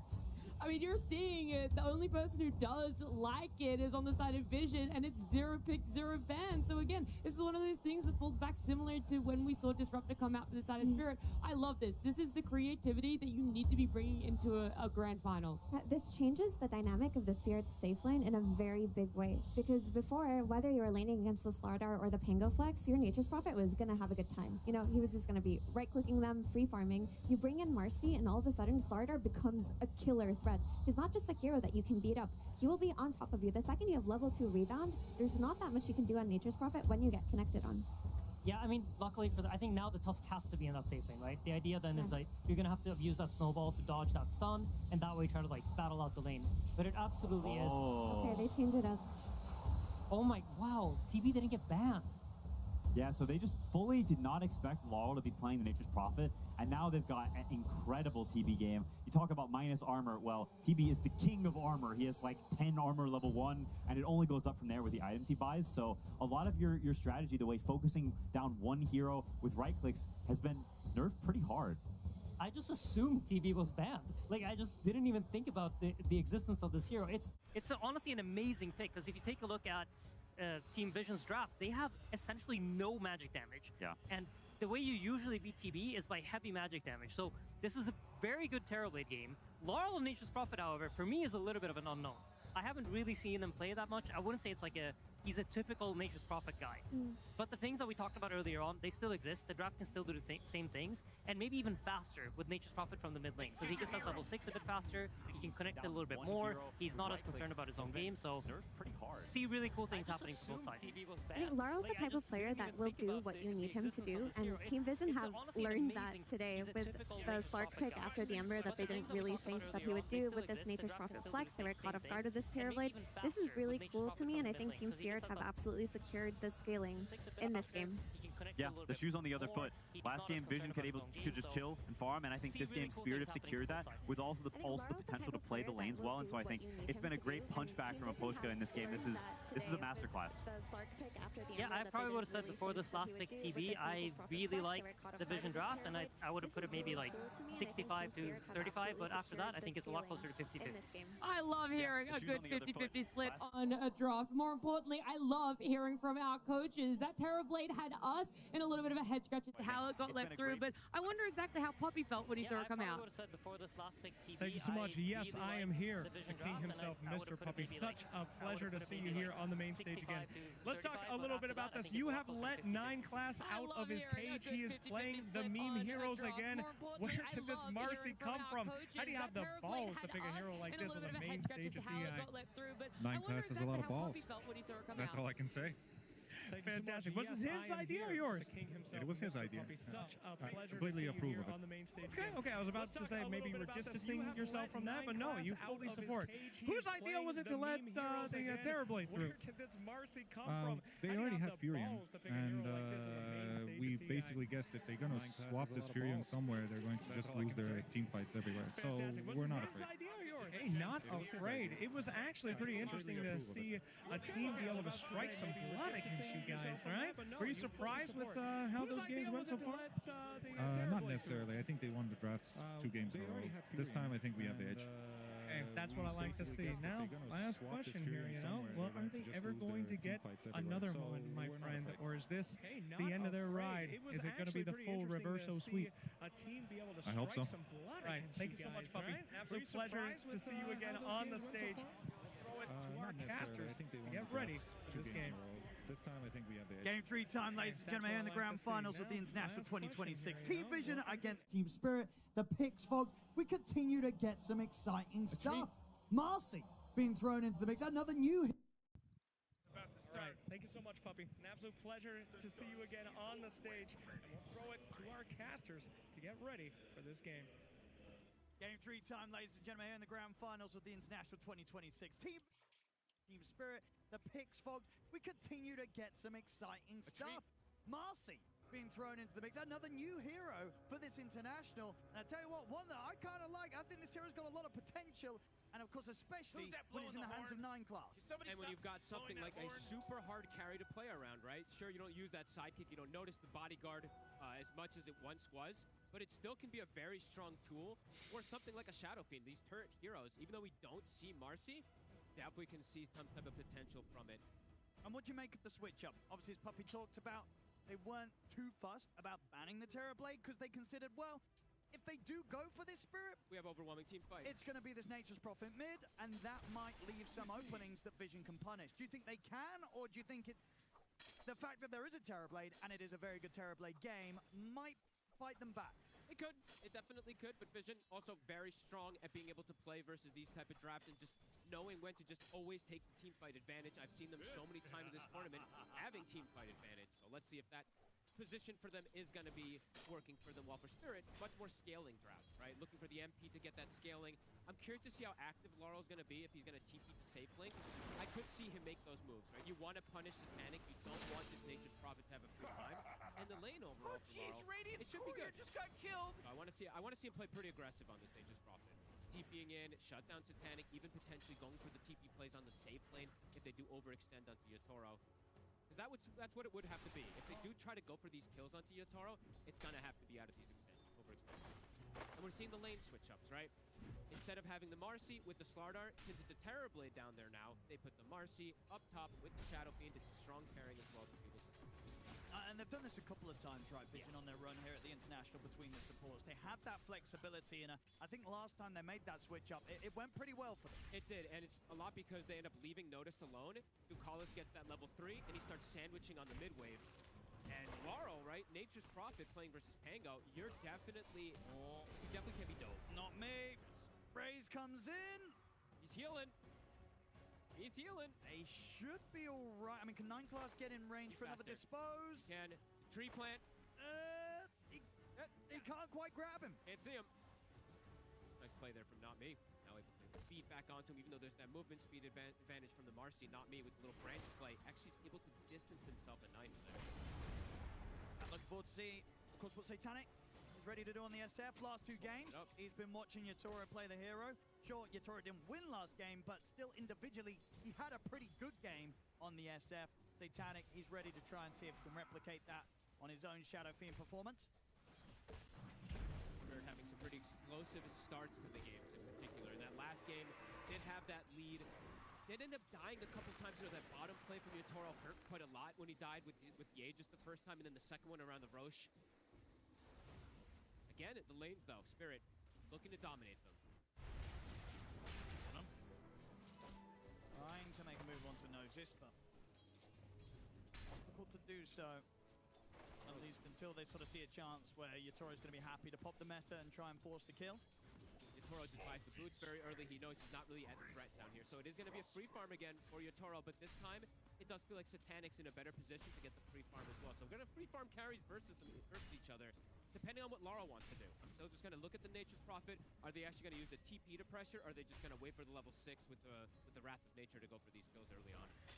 See what the choice is going to be from Laurel. It denies he's been able to get so far here. 7 in comparison to the 1 just in the Pango. Terrorblade pick, right? This insane amount of armor he's going to have in the game, absolutely going to be an element, because as the panel touched on, looking at the magical damage, Dire's top tower. it's Shadow Fiend Raises and Requiem.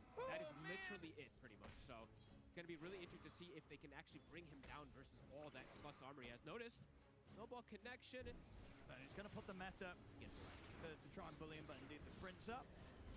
Won't have any further control. Wait, did that just happen?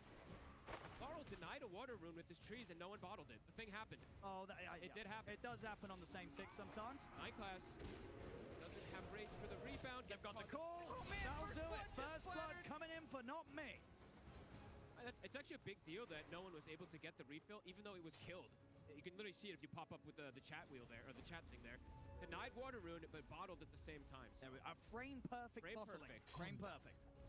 And it matters. If he gets the fill up, he's going to be able to continue being healthy in the matchup versus the Nature's Prophet and keep securing these last hits. Everybody circling, so, yeah. top lane for Spirit can definitely see them have easier ways to get aggressive versus Vision, while bottom, it's going to be Ducalis making movements around with that level 3 that we've seen. So already seeing him shift toward the mid lane. Brew is anticipating it, reading the movements for the ward. Won't quite find it though. Sneaky placement coming in from Ducalis. So now you just, I guess as Rue, you just follow the Enchantress, right? Leave the Terrorblade in this 1v1 matchup. Try and get a bit of a setup there, but not quite ever get disposed to follow up on the rebound. Collapse quick with the call to interrupt the combo. 9 class for trying to use the setup for the raises. 9 class does have the level 2 rebound now. Actually usable. The first level of rebound is very hard to use. Carlos, find him. On the river. This is not where you expect Yatoro to be. That is a heads-up move. Rue just stalking Ducalis as anticipated. He knows what they've seen this play before from them, so they're reading it pretty beautifully. CS though, the fact that they are leaving the bottom lane, Noticed is now just starting to get that free farm, even though he is versus that Terrorblade. 3 lanes for Vision, getting that CS. All in all, very close start. Very close. Not too much of a difference there. Nobody getting pressured out of the lane. Rue, look at the amp damage. 9 class. They get the grab on a collapse, sets up for the raises. Tries to dive to tower to get the kill, but 9 class isn't going to be able to finish the job. Ends up dying. And now with the rotation, they'll have to roll forward. Over towards Satanic, shards off the mark though. Satanic will live. The Willow already has Ash Legion shield. That actually saves Collapse. I was clicking around, like, who the hell has this neutral item already? It's the Willow. The barrier actually saves Collapse there, I'm pretty sure. Oh, that's pretty crazy. You can't calculate for that on the side of Vision. Nice dive. Responded accordingly there from Spirit again. 9 class. Might try for Rue. It's hard though with the snowball. Will always be able to disrupt the combo that 9 class will try and catch him with. They want to dive Laurel here. No one. Doesn't have the roll, but does have the 3-3. Does have the skill points for the damage. Trying to apply some pressure Radiant's onto the middle tower is under attack. Laurel can drag the wave though with this train safely. Hefty stacks being made, Owen. Vision definitely has potential to walk in and go for some type of steal plays as well too. And a rare time that I've seen this too, so it's a mechanic that I haven't seen many other teams abuse in some time. The stacks with the Wrath of Nature. We talked about it a lot. I think it builds up the damage of the ult very effectively. Like last TI, or I think it was the TI before that, we saw teams abusing this. This Wrath of Nature off of these neutrals, it means it effectively does max damage on all the rest of the bounces all over the map. So they have to calculate that in on the side of Vision. If they do scout those stacks, I don't know if they did see them just yet. But but it's a lot of extra burst damage that could catch some of these heroes off guard. But cool to point that out. Seeing the item build cube from Laurel right now too, it's just a drums. So he's looking to be aggressive early on is what that tells me. Not your usual pickup from these Nature's Prophets. I mean, that should allow him to turn up and ensure that Yatoro can kind of take these early objectives. Yeah, and he can kill buildings pretty quickly too, right? Just being able to beat on them with the treants with the drum. Cool itemization if he does that. Kallis is gonna now go into that triangle, gonna start scouting these stacks out, stealing some of the creeps as well, so we'll limit some of that farm. Will he get out for it? He's coming in for Lal. He's ready to block him off with the Sprout. Top tower's under attack. They get in front of him with the trees. Trying to get some body block, sets up for that big hit from the Nature's Wrath. Will succeed. I'm happy to see a team doing this. I think I talked to like 5 of the players during this tournament. I was like, how come nobody's doing this stacking with Wrath of Nature anymore? Happy to see that Spirit is in preparation with that. Collapse. Radiant's middle tower is under attack. He out. He's got the rebound. No one's coming in to help. We'll get the call off Collapse. Rolling Thunder's there. Collapse is going to try and juke it. He's speedy, but there's only so much he can dance around. As Ducalis comes in with the slow Collapse. He's going to run down the river. He's actually running back in. He gets the dunk. Are you kidding? That's ridiculous. What the hell? Collapse. He'll take that. There's 4 heroes to pretty much turn up and try and take him down, and he gets a kill on the way out. And in the meantime, look at Yatoro. He's a great space, my friend. I will show up and push this tower here. Vision still farming very well, but 5 quick kills for my Spirit. goodness gracious. Turning up these very early fights. These jukes, the river movement speed absolutely coming into play there. Also having Stone Feather Satchel with the movement speed as well does come into play, of course. As we saw last game from Yatoro, you know, Team Spirit's cause, they know when to run back in. Doesn't matter how low they are, they see an opportunity to get something, they'll get back in on the action. Vision though, yes, they brought 4 heroes up there, but not moving with Notice, which is the important one. Notice is like, guys, I'm having a very free lane. And we do have to talk about how important Notice was in that last game. Besides just the Fiend's Gate being, or the pits being absolutely insane, the damage mitigation he provided in that last game was huge. This game, it's not damage mitigation, but it's damage amplification, and it's the Blink Dagger, right? It's that initiation tool for the team that he's going to have very early, which is really good versus the 4 of the heroes. Sure, versus the TV, not as great because he's got that high armor, but versus the rest of them, it can be very strong. Close that gap at first. Staying very even on the goal, despite these early kills that Spirit are finding. Panic in this game, though, absolute free form. The other 2 games, he was feeling a bit more of that pressure. He made an amazing recovery on the Life Stealer. And now we've been sort of seeing the timings of the DSF versus Terrorblade kind of match up in these games. In these games, in overall games, I'm not sure, but with these games with Spirit and versus Vision, they're going to show up to every single one of these fights. They just love to play very aggressive, so I imagine we're going to see both of them turn up more than anticipated than other ones do. And Satanic, he's just going to go normal build. I thought maybe we'll see some type of pivot from him, but not going to be the case. Some of the players I've seen them... Radiant's middle tower is under attack. Something like EB, but he wants the Manta. Oh, not good. Wants to have that dispel versus the reflection eventually. Wants to be able to Manta dodge versus the Axe early on too. Radiant's middle tower is under attack. Oh, jeez, Mori, they're going up the Shadow Realm off. Not the fear. We'll be able to stop further raises. He's going to try for the TP out, but they've got the way to put a stop to it. That's not me. We're going to take him down here by a further raise from Satanic. Oh boy, somebody called trouble because he's here already. I wonder what 9 class is going to do overall with this build. Is there anything different nowadays? I don't even know if there is. I think you go greedy.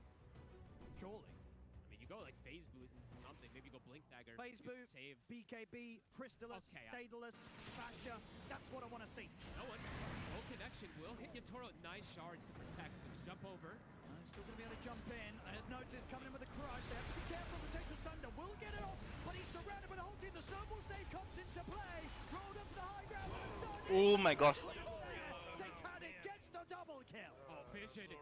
They've got a really good position right now to play this aggression with this blink early on Notice. I mean, you said it. Both carries looking to turn up, but Vision there as a whole. They had the stuns. They had the setup. The Requiem is going to win that trade every single time here in these early moments.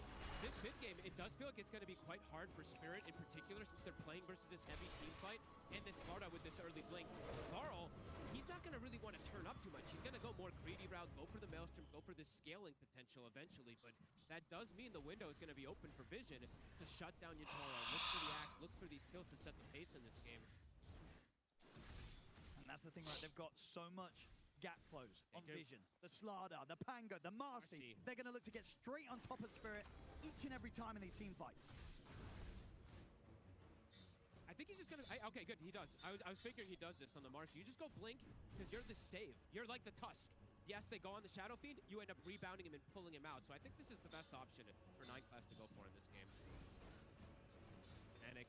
Trap is coming for him. He's looking pretty dead here. Quite far out on the top lane. And happy to see Laurel get involved now. I don't really want to see Laurel play too passive on this Nature's Prophet. Even if he's going this Maelstrom build, I want to see him turn up to these early fights. Sure, not in the last one because of a pretty horrible position. Radiant's bottom tower is under I want to see him attack. play pretty aggressive on this Nature's Prophet.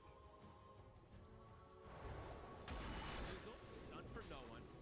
They want to fight. They want to strike back on this top side. I mean, they know that Spirit just made this play up here on the top lane. They're going to see if anyone's left around. Will be not me. It's like dire structures are fortified. What did it get to you?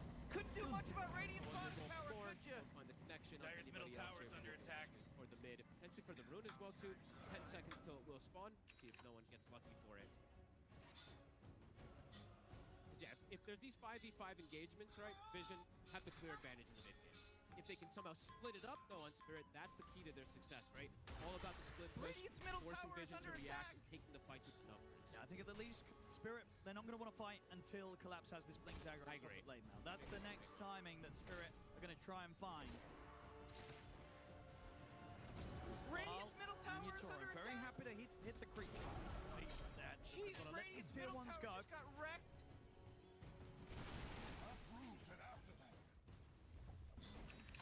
Kala's getting a fair bit again, just like that last time that he played the Enchantress, just being annoying with the creeps, pushing them down the lanes, forcing someone to respond to it. He scaled pretty well that last game on the end. She was very annoying with how much damage she was doing even onto some of these cores. How's Collapse's Blink looking? So FaZe, Blade Mail, he's even gone for the Soul Ring, gone greedy. Gonna take a bit of time to have that Blink. So the window for Vision to make these aggressive moves is definitely there with Notice having the Blink first. Vision, I'm not afraid to fight around here. Collapse has got to be careful.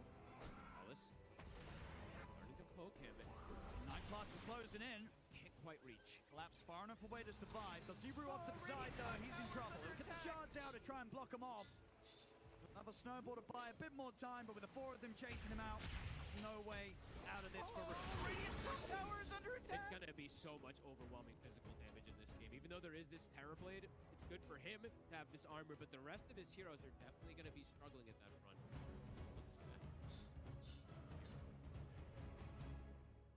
Yeah, mid-game team fights. Eyes on the Slardar, eyes on the Pango. See what Spirit wants to do. Oh, okay, so they don't see Tusk's first spell. Uh-oh. So well, shards are invisible. A quick turn it off and on again should fix that.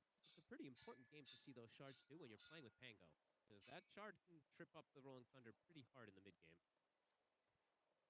I mean, all spells, you definitely. No, normally the old reconnect does fix that. Hopefully things should be set. Find out in the next team fight. Both carries very close in the net worth. This game, Satanic's SF, Toro's Terrorblade, very close on both the levels and the gold. And it does feel like a bit of a different style that we're seeing from the last 2 games, right? Last games, we had so many kills coming into play. I feel like this one might have a bit more farming, especially from Spirit, like you're mentioning. They want to go for that hard scale. But Vision, I do feel like they're going to play pretty oppressive. Look to just close the map, strict the tier 1s, limit the Terrorblade from finding places to farm. Much easier ways to execute these immediate jumps at this point with the Slardar on the Pango having this start. As you said, eyes on Collapse to get that Blink Dagger to be able to turn the fights.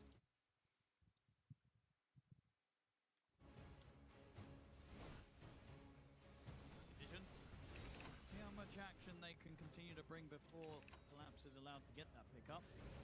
Because it is a very good Blade Mail game. Playing versus the Shadow Fiend, there is the save from the Marcy, but it's not the same exact Oh, Radiant's you just top have that tower is under invulnerability attack. during it. You're still going to be on the map, being able to get hit, get with do it. this rebound and pushed away. I'm happy to see these new heroes, though. So many different ones we're now seeing in this grand.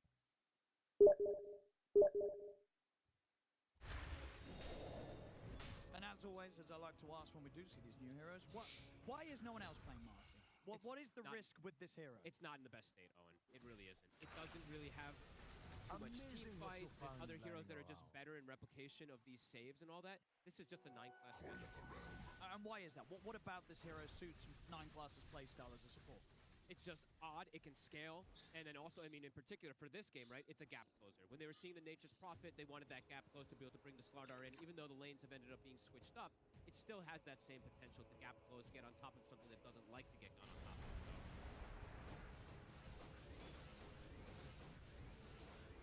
But as we see, some of these heroes can be a bit underrated. You know, we saw that Disruptor absolutely owned in the game.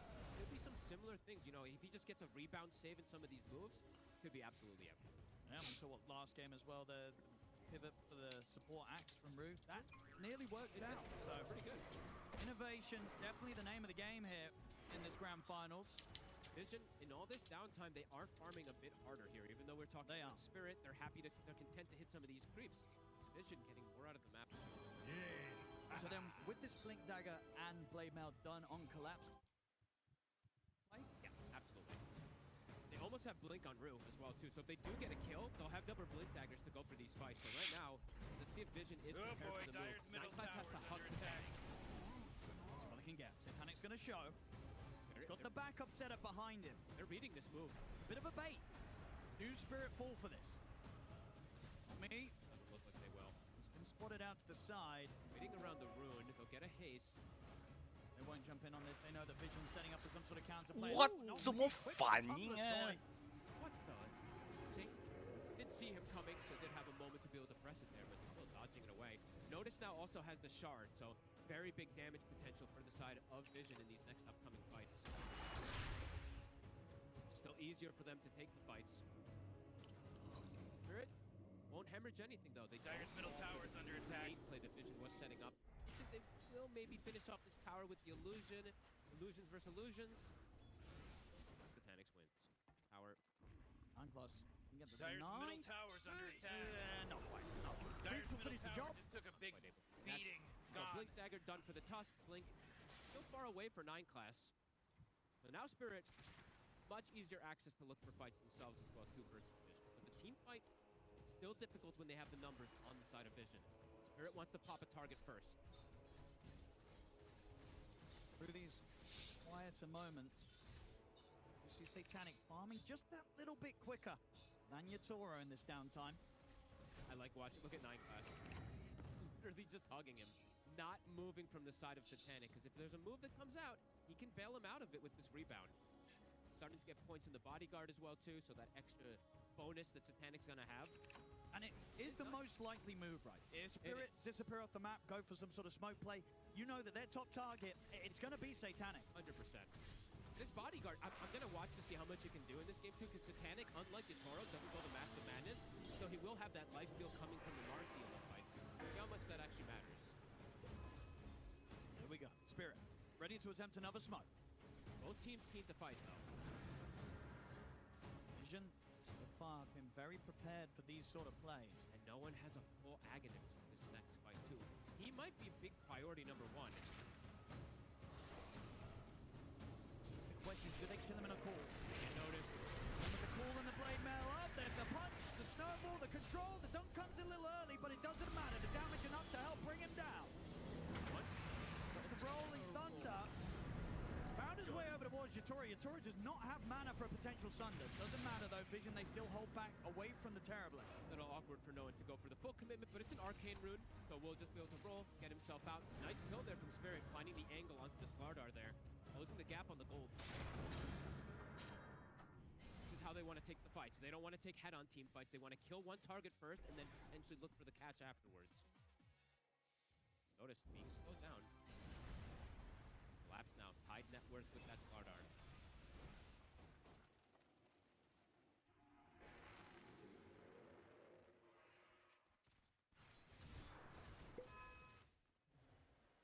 Panic. On the top side, 9-class near your buddy. Yeah, he's there. Yeah, he's always there. And both sides in this game having some clear BKB piercing disables, of course. And we always do like to see. Be able to lock down some of these targets hard. We won't probably see BKBs coming out from the cores in this game, though. Satanic and Yatoro likely to just skip them until way later stages again. There's a lot that goes through it. This route. Right next to them, but 9 class is ready to save. Oh, 9 class saw it. He saw it. He's gonna get the dispose straight into the crush jump from Notice. Just catching a glimpse of him as he tries to get out or get the blink off. But with no TP, Rue very, very dead. Oh my gosh, at what cost, bro? At what cost? Well, Carlos has got the chase. What? Not me. That round already being used. Round was Dr. Carlos. Ooh, that was a good call. Has to jump on towards the Pango. The Finn comes out as well, but 9 class takes him out to the side. Ooh, that's bad, way. The place that you want to be as the Nature Prophet down there on the low ground. They just kill off the mid instead. There's an ambitious move from Spirit to go for the play. Oh my god, Mutume? almost gets caught from the Distiller. Vision's just gonna go straight for the Roche. They have so much minus armor. Likely to be able to bring it down in time. 30 seconds still till NP. Meta's still on. Okay, Meta's coming back up. It's Spirit. They're not in the area for this. They can't fight right now. They have to let these objectives fall to Vision. What Puppy was talking about, you know, that heavy team fight advantage that Vision has in comparison. Playing the stage strong, And especially when he's caught like that. TPing way too aggressive in the river as well, too. Trying to get that catch on this kill.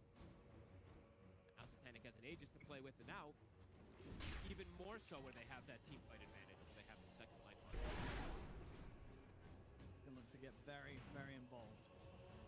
I think this Marcy is actually going to come in really cool. I like the Marcy. I like it quite a bit. We've seen, you know, not obviously at this international, but many times before in the past, 9 class show us some fantastic stuff with his Marcy. It might not be the most crazy, flashy stuff where he's, you know, his coddle, where he's popping off, taking over the game, but he's going to make Satanic look that much better in the game with the bodyguard, rebound saves, and he's about to have that blink dagger. So matching the blink of Bruce, not by too bad much.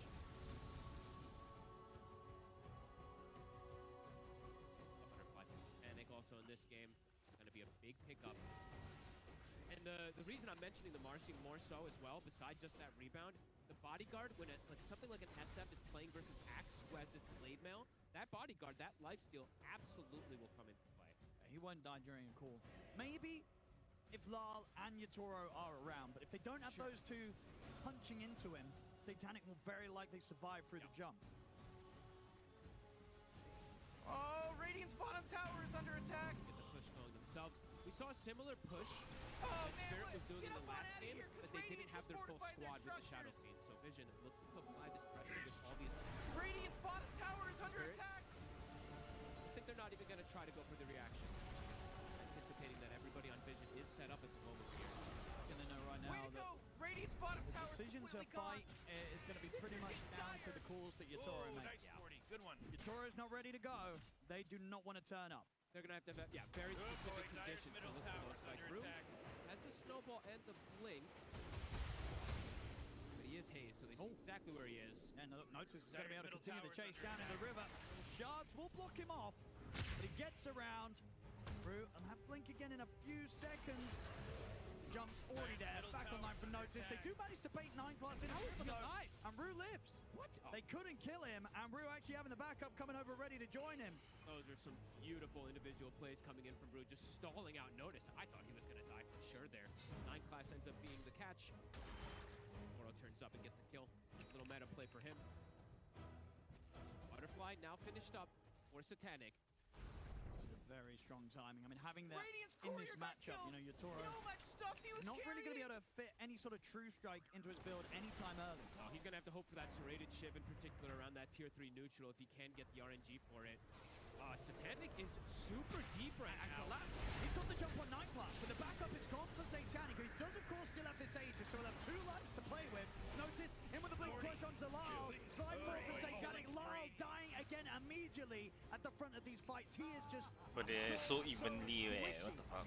It seems almost impossible for him to play these team fights. He turns up, he dies immediately, Pop. Laurel could end up being a pretty big liability for the team if he doesn't continue to get this scaling. Shows up multiple times and just dies in an instant. Yatoro's meta was ending, so maybe a bit of a misread there that they should go in or not. Yatoro was like, I'm getting out immediately after getting a kill because the meta's breaking down. I mean, what do you sort of do as the Nature's Prophet in these sort of situations? You just not turn up to the fight? I'm not not too sure. I see he's queuing up like 5 different items to try to think how he can fix this. He's like, BKB? Nope, that's not going to help me. They'll still kill him. Physical. But he does need it because there's so much control, so it's tough to itemize for this NP. Similar as we've seen some of these Linas when you're playing versus all this minus armor. Big push coming in from Vision. They're seeing a window to be able to get a rack. I mean, they're so strong around this butterfly timing of Satanic. It's phenomenal. There's no matter. The call will come out. But notice, he's into the crossover. The two of them catches Yatoro. Yatoro pops the mantra and backs off. But no one, he's ready to roll in deep with the Rolling Thunder. Collapse. BKB and back away. And 50 seconds still. Toro stepping back up onto Ducalis. They get the Enchantress through, trying to see if he can catch more from this. Toro, the surround Satanic. That's going to be Satanic dead for once. No, he's got no notice. Gets in with the BKB. Has to slither away. Can they keep Satanic safe? Satanic will go for the Requiem into the TP. They want to get out of this Vision. They don't want to stick around anymore. The cat's notice. He's not going to get the chance for the TP. The dunk comes through from Collapse Spirit. They'll push back. The meta comes right back up during the fight there. He's got the Scotty also, so Yatoro, he is incredibly tanky. You can see the SF's like, okay, I butterfly, but hits him once or twice, and he's like, wait a minute, this TP is insanely strong. Vision trying to find a window to go for this push here, but they get counteracted from the buyback from Not Me very quickly there.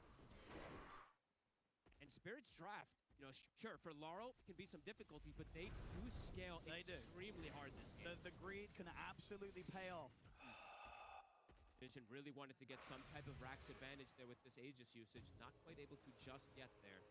And I quite like this as well if Lyle goes for it. A relatively early Axe pickup. We don't really see this. I want to say, you know, out of all the Nature Prophet games, obviously a lot of the times it's carry and such, you're much less likely to see something like an Axe pickup. But even when it's in the mid, we don't get the Aghanims being picked up. There was a time when, who was it? It was Liquid, I think, when they had Zai.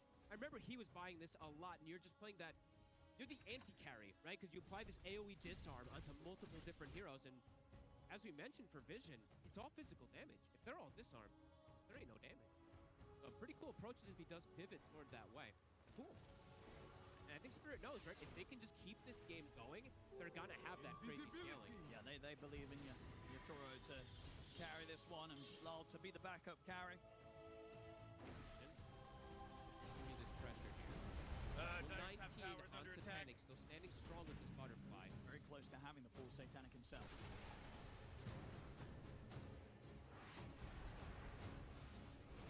We have true play lead at the moment for Vision. I anticipate that they wanted to get a bit more out of this mid game.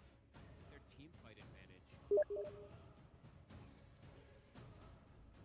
course, lots of potential for them to also continue with the scaling. No one can continue as well. Same for Notice.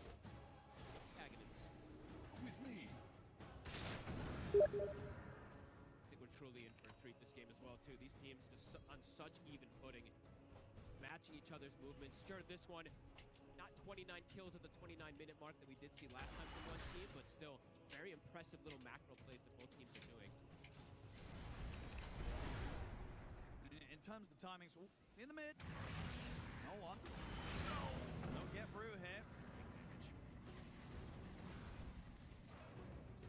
In terms of timing?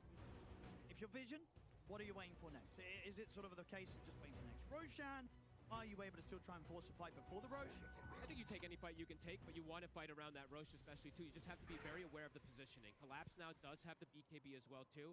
It's eyes on Yatoro, right? If you can catch Yatoro and kill him at the start of the fights, Spirit's entire fight just completely disappears. So that's the main thing for Vision, I would say. It's just dealing with Yatoro. And Yatoro now, cool, actually goes for the BKB this game. I thought he would do it last game a little earlier too. He went for the MKB, went for the greed. I'm glad he didn't go that greedy this game.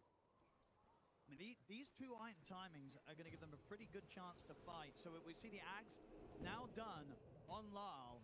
Oh, they're very strong right now in Satanic. He's in danger territory right now. All right. Going to be ready to start going for him with the meta. They do have the rebound to take him out to the side. There's the Axe Breath of Nature coming in with the Entangle. Catches two of them. Takes out 9 class Collapse. He's ready to come in with the BKB and the Blade Bell is caught. Satanic. Satanic goes down. And Yatoro brings in the damage. They're ready to try for more. Punch up onto Notice. Control even through the BKB. He'll still be able to slither away. But a defensive BKB, you're seeing Spirit ready to fight. Yatoro standing strong. Just a little bit of a trip up. The Axe Wrath of Nature just holding for him only momentarily, but enough to sort of allow Collapse to continue to close in and have that chance to get the jump call to lock down Satanic and allow Yatoro to bring him down. Satanic now, even though it doesn't feel great in this type of game because there's things that go through it, he does have to go for BKB as well. The control is going to start to be problematic. Spirit starting to gain quite a bit of control in this game. Toro did get the serrated Shiv, of course, too, so he is be able to bypass that butterfly occasionally. Absolutely seeing to play there. 9 class, even though he could bail him away the first time with the rebound, he ends up dying, and they still can chase forward for it. Pressure feels like it's building up quickly here on Division. In these last few moments, Spirit gaining hefty momentum. Yeah, I mean, I think it really is sort of those two times. Getting the BKB at this point at the build for Yatoro, having this Aghanims on Lyle's Nature's Prophet, it sort of allows them to play to a timing that Vision, I don't know if they're necessarily prepared for. No, I don't think you anticipate this build on the Nature's Prophet by any means. No, it's something quite rare to see. What a mess. Still very strong in this game. He just delivered a bunch of goodies all-physical to the damage Radiant. draft Division. Radiant's middle tower is under attack. Super disruptive in these team fights. They made it through that hard moment of the lack of team fight. Now the Wrath of Nature. That's true. That is a team. That is the team fight they were missing. They've managed to find it here with this build from Lyle. You know, Quinn was mentioning multiple times now on the panel, sometimes items that are the important things for a lot of these heroes to change the dynamic of how they play. That's exactly what this Aghanim does for NP. He has a really strong talent at 22 that most don't take, too. Most of them, since they're playing carry, they take sprout damage. But in this game, you can absolutely just go for the Wrath, and it's a 60-second kill. And if you want to be really cool, you go for the Refresher Octarine build. We'll see if he's cool enough, Lyle. Eventually, he'll be able to get it all, but he'll get a free Refresher. That is true. Okay, so Vision, I feel like they have to fight. I don't think you can sit back at this point. Let Spirit play their game. They have a full AC on the Slardar. Notice has changed the build. But it's into this age. It is. It's not easy. Vision, they're not afraid of a challenge. The smoke comes in. Vision, looking for the wraparound. They've got eyes on Collapse. It would be a huge jump to take the axe out. He's been getting some pretty good calls. And there's the initiation. He'll get the BKB off. If he can get away from the rest of the chase of Vision, Yatoro ready to hold the high ground. Puts the meta. They turn towards him. The fear will push back Satanic for now. Yatoro tries to bring down the Enchantress first. Carlis, he will slowly but surely go down. On the side, not being dealt with. But now the Raptor comes in, locking down the team. Yatoro steps up over towards Satanic, but notice still with the bus. The Christ was done down. What? Yatoro still goes down. The White, the Collapse jumps in with the dunk. He's ready to look for more. Pushing up to the high ground. Snowball saved by time. Yatoro surrounding Satanic. He's caught in the trees. But out to back away. The front of the weapons there. Yatoro step away from the fight. He knows the fight now. It's over. They've got to run. They'll go for the TP. He'll get away. Vision, they survive through it, and they're able to push into Spirit and take the team fight. They keep Satanic alive. It's all these little things. The bodyguard lifesteal with the Satanic as well, too. Everything coming into play there. They're able to distance him away from Yatoro. Spirit, they had the positional advantage. What? They had the high ground. The Rolling Thunder was already expended.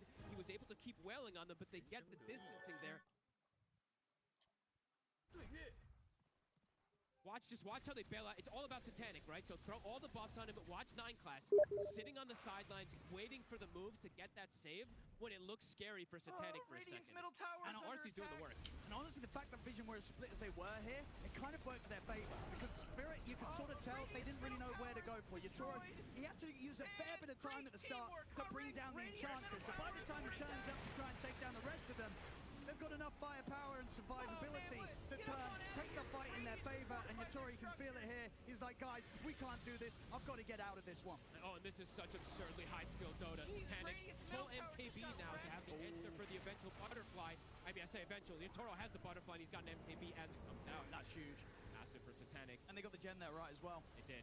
And I think it was actually, so I missaw there, apologies. Now that I saw the replay, he didn't actually end up getting the save from 9 class. I think it was Ducalis' Force Staff that ended up getting that positioning for Satanic, or it was his Force Staff, one of the two. I didn't see which one it was. Smoke up. They're ready to go again. Mid-vision. They're like, if we could do that into an Aegis, imagine what we can do without an Aegis. Into an Aegis and into an high ground positioning that Spirit had too. They're going to feel very strong after that last play, Vision. Ready to go again. They're getting treated with such Toto, and less than just a 3K lead here at this point. Both teams battling it, duking it out. Yatoro, he is the key to watch. He is everything for the side of Spirit in this game. Meta is back up. The angle. This is showing in the mid. Crush. We're gonna see Ducalis. Quickly take down the Ench. The Vision Vision want to do anything without their Enchantress. Doesn't look like it. I respect the fact that that pickoff's made. They won't try and fight 4v5. They didn't have to expend anything either on the side of Spirit to get that kill. They've got everything at the ready. Didn't even use the meta. Just use the Demon Seal to close the gap. This is the concern as well for both sides. If you lose a team fight, the enemy, as long as they carries up, are going to be able to push so fast. Yes, they kill these buildings insane. Some of the fastest pushing lineups I think we're going to see. Vision, as you said too, having this double gem, they're able to take that one away. It's going to be big for the next upcoming movements in terms of map control. Neck and neck again this game. Top tower just fell. And the pivot too, we did see right from Noticed. Going for this AC in this last team fight, you absolutely could feel that overwhelming physical. Even though it's a Terrorblade with 50 armor, you started to see those right clicks come in from the SF. Yeah, and sort of going the other way as well. It was taking a long time for Yatoro to bring anyone down, despite how farmed he is. So once that Hydra's breath is complete, it's that's going to help out a lot. It's on the way out on the courier. A good step up to the damage output of Yatoro. And I mean, I can't believe I've said this now for 35 minutes, but when I was talking about Vision pretty much being only... Well, notice, so is Spirit. I found Laurel. I'll try and push it back and catch him in the sprout.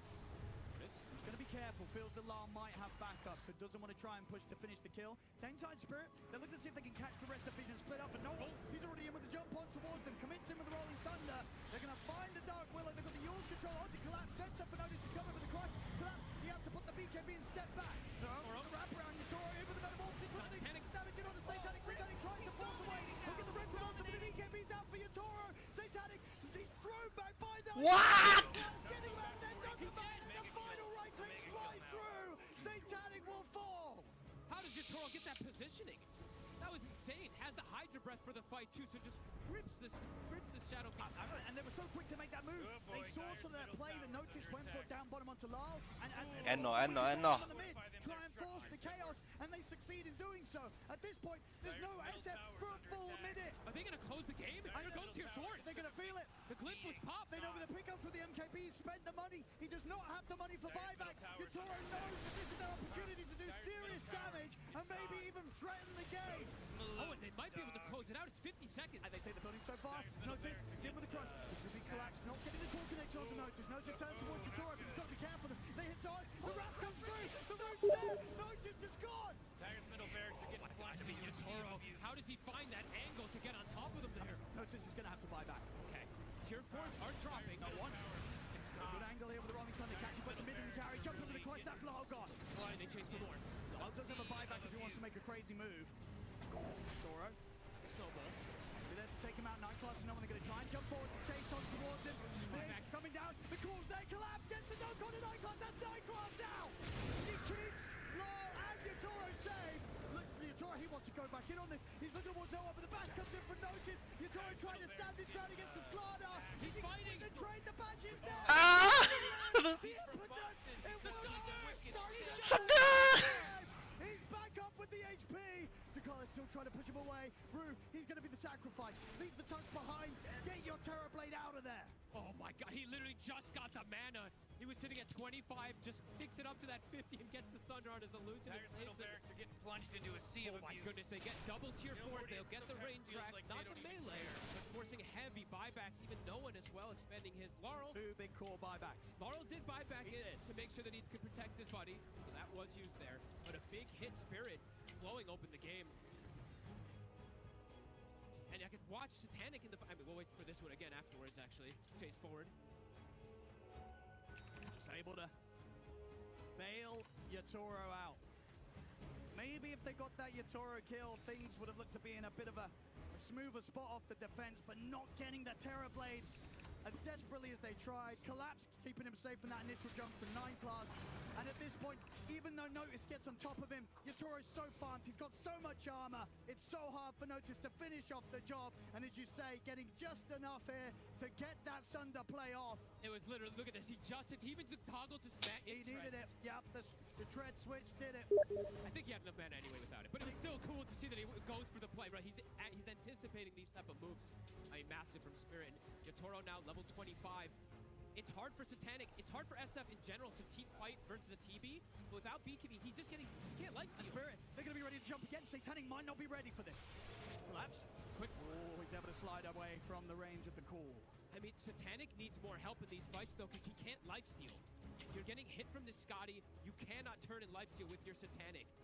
Also getting robbed, of course, from the Krullas, but my goodness, Spirit looking to potentially close this and then one out. They're going again. Looking for another fight. They know that the buyback situation, it's not in a great spot for Vision. They can find a big catch. They can put an end to this game, Spirit. No one. Careful. Such tense moments. These next moments for Vision are everything. All but goal. Some praise there to no one. For those quick reactions. What an absolutely insane game so far here.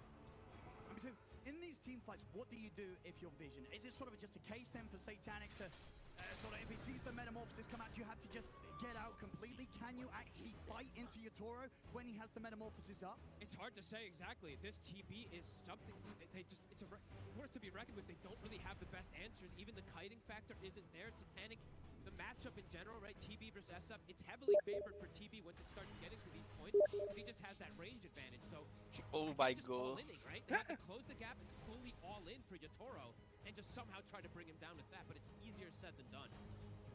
Especially now that his levels are starting to come in for him. He's got extra saving tools with the Satanic himself. And the Yatoro might just be able to get himself another Aegis here, ready for the push. It's the third Roshan. There's going to be that refresher shard on top of that. And always too, right? Yatoro, he can 来不及啊 the fights. He can be able to stand his ground. There isn't that So mitigation fast. in the same type of factor. BKB 拿下来 He also has a hard save with the toss potential. He also has a Vlad's too. Multiple different ways to bail it out now at this point. To get that by the Radiant. chance, of course, with the way the draft played out, you know, SF's taken early. They get to think through the whole draft, what carry-to-carry matchup they want to play with, and you know, if anyone's going to be the master at the SF and know exactly what the SF's going to hate playing into, it's going to be Yatoro. And we're seeing that matchup get to that point now this game. The sort of weakness that might have been there because they had to make this pivot, put the Nature's Prophet mid, and go for this greedier route, they've gotten completely through that. I mean, the itemization from Laurel is genius, right? Just the Aghanims, and we don't see it as much anymore. It is absolutely making that difference to protect full targets in place. If he had gone just straight right-click build, right, they could have lost these mid-game team fights super hard. The game could have just collapsed there, so. Aghanims. Aghanims picked up via Toro. Blessing. It is the full blessing, so he's got it at use immediately. He's ready to go all in. Has that Aegis, of course, so second life is there, and knows that there's going to be this time. They're going to want to do something within the next 2 minutes or so, whilst these 3 buybacks are still unavailable for Vision. It's just hard to see how they kill Yatoro at this point. Even through the one life, as we saw in that top fight, they have so many ways to protect. They even have that cheese, of course, too, for the next fight that he can just, you know, you can pass it over to him as well. It's another very, very low death game for Yatoro. Only dying the once. He has played this game absolutely flawless. And pretty much the series as well, right? Even in the loss, had a very impressive scoreline on his Shadow Fiend. Vision, you can tell they're feeling that pressure now. Satanic has yet to throw in the next item. One failed defense away from losing the game. Spirit, great adaptation in this game. Destroyed. Beautiful to watch. Vision has taken some good fights, but now, this how are they going to take this fight? Who's going to be the one to go first? Get rid of the banner. Panic's got to be careful when Yatoro starts to get his hands on him like this. Hard to hit him. A lot of damage, brings it down to half HP. People see no one trying to jump the backbite, but the BKB's out for collapse. The call as well, on towards Notice. Notice has the BKB with the punch up there. Yatoro bringing in the damage. Notice trapped. Oh my goodness, the damage. He's gone. Buyback still on cooldown for a minute and a half. It's just so hard for them to execute the fight. They roll in, they try anything there, but they just can't collapse. He's just too fast. I mean, who is going to touch Yatoro? Who's going to go for the jump? Nobody can get anywhere close to him right now as he's taken away the rest of the base. Collapse will get the call. There'll be the rebound to try and bail no one out of this. And Shield goes back in. Fear catching him off to the side. No one's out. Also without the buyback. It's over. GG is called. Team Spirit take game 3. That fight is mid, where Yatoro gets this angle. They know the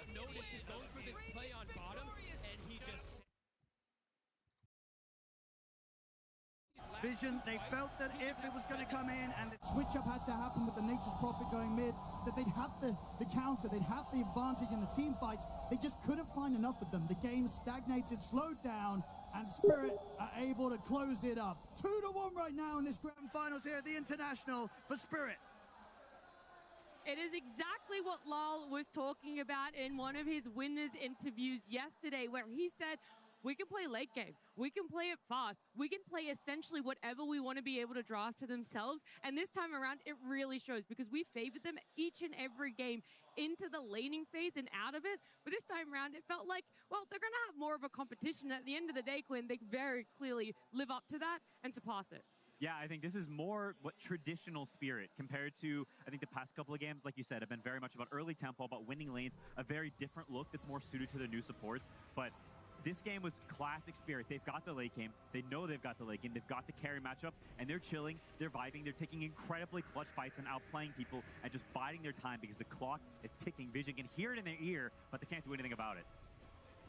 They're just amazing to watch at TI. I mean, their ability to recognize what they need to do to win games has been so consistent throughout the years, but this time around it feels like they have the play to back up the vision in their mind. In this game, it was just about which carry could hit other people for longer, which team could enable the other carry to hit people for longer, and Team Spirit were able to isolate Satanic in so many of these fights, get the correct jump, and make it so that he couldn't stand his ground as SF and chunk into Team Spirit. Yeah, and eventually the game gets to the point where we see when Yatoro is making the final push on the high ground, he is just standing there, and SF is hitting him, and his HP bar isn't moving, because all the damage on Team Vision's side is physical, and he just doesn't take physical damage. It's one of TB's best traits. He has incredible armor, and they abuse it to its full extent in this series. I mean, this is that moment that you're talking about where it feels like maybe Spirit have overstepped a little bit by going straight for that throne, which is a call I love to see. I feel like it's incredibly bold, especially in a grand finals, and the TB's just standing there. He does not care at all whatever the slot is dishing. He hit him 15 times and took 10 damage. Like, this 10's generous. Yeah, if that. Like, the hero's late game is just, it's completely psychotic in games like this, and I think Vision, it's a weakness that it seems Spirit are exposing, that Vision, they don't like it when the enemy team has the late game. They are not doing well enough in lanes against Spirit compared to how they are against other teams. Spirit is surviving that early game. They're getting off to a decent enough start. The Vision can't run them over. And then if Spirit's chilling with the late game, then we've got some big problems. I also feel like Puppy talks about like the team fight superiority that they're going to have as the game progresses, but Varl itemized around it, right? He bought the Aghanims on the Nature's Prophet. It gives you this huge AoE route on everything that the ulti hits. And it's just smart decisions like this that, you know, when Spirit are doing well, you can see why. They can overcome this, what they're lacking with their draft through items. They're finding ways to like make things come together even when they don't have those natural tools in the heroes. I'm still just so impressed with what was happening in the carry-to-carry matchup because we love to see what Yatoro can bring in a TI finals. For Satanic, it's his first time, and he has been the shining light time and time again in every game for Vision. This time around, they wanted to put the same faith in there, and for the earlier part of it, it really was that narrative. It really was that story, and so just getting essentially this free Terrorblade game and getting to have Yatoro on something so comfortable blows my mind as to how he performs. I mean, I forgot the heroes in the pool, but I think even more importantly now, Spirit has a huge edge mentally over Team Vision, because Team Vision, they've been ran over in Game 1, they almost got ran over in Game 2, and now they got carry matchup in the last pick. So when you go into the last pick, the amount of options that you have to consider, because I think up until the TB, Spirit were the ones that had to play tempo. Spirit were the ones that had to play fast. But with the TB, they completely flipped the draft, and they put themselves in a late game position, and there's a lot of heroes that you need to consider now for your bans. Yeah, Yatoro's been exceptional, but we can see Not Me be pulled up on the graphic right now, and he played a really great game too. That high ground defense that Team Spirit had versus Team Vision when they got that Aegis and they were trying to pressure really early on, there was a 3-man curse crown that they lost to. Like, they were able to disengage with the Marcy rebound, but a lot of this game also just added up to the Spirits on support. The supports on Spirit being able to control Team Vision. Whereas if you look at Team Vision supports, between an Enchantress and a Marcy, there really isn't that much control, so there was less maneuverability to work around in the team fights. There was less consistency in the high ground pushes. I fully agree with that. I heard Puppy mention in the coach interview after Game 2 that he thinks they were outdrafted in Game 1 and 2. Well, I'd extend that to say they got outdrafted in Game 3 as well. I think Miposhka is dancing circles around them, and I think that is a big reason why the series has felt like Spirit is dominating, and Vision did win the game too, but overall it's felt Spirit's side, and I think a lot of that is due to the prep, is due to the situations they're setting themselves up in. They've got comfort, they've got late game, and it just feels like it's games that Spirit is very happy with. To be fair, there were moments of crowd pleasing with that Marcy. I know that when we look at the support duos, they're not really comparable in Stania, but again, it's just massive praise to be able to come out in the grand final, see what you think is going to be on paper a fantastic matchup, and pick an uncontested hero here. Almost works out for them. There are a lot of clutch plays from the Marcy still. I mean, it is a 9-class hero, but I think Puppey didn't want to say it, but almost all of his heroes are banned out. When I looked at the bans, there was a Hoodwink, and Hoodwink is not traditionally a hero that he plays, so I feel like he didn't want to go for that. He rather wanted the comfort. It's a TI final pressure. He felt like, I want to play something I know how to play. And it added to their concept, right, of adding damage to the SF. It gives him more tools. We were seeing the uncontested heroes here, and you know, we had 2 more on it when we started the day, but both the Disruptor and the Marcy now being picked up. And it always feels like they're all free game right now, Gwen. You can pick anything for yourself. Yeah, when you get into that zone, that TI zone of creativity, you're looking for what makes sense right now. You don't care about the meta. TI Grand Finals is its own meta. You throw everything else out the window, it's trash. We have what we have now, and that's all that matters. And on the topic of the Marcy, she was dodged. Like, there was this idea that they wanted to Marcy Slardar and bully the enemy carry, but they ended up dodging that matchup because of the Tusk protection. So they just read into it on Team Spirit. I love it. The reading is there. The balance is there in draft as well. But TI just keeps giving, whether it's new heroes or whether it's special content pieces coming out for our home crowd here in Shanghai. It just started, baby.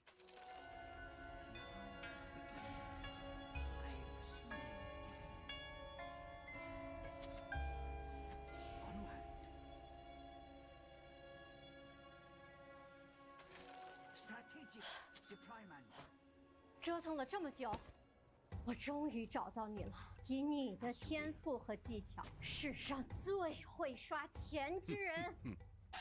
够了，不要再刷了！黄人命大师，不要再刷了，大老远赶来，让我看看你那可怜的经济吧。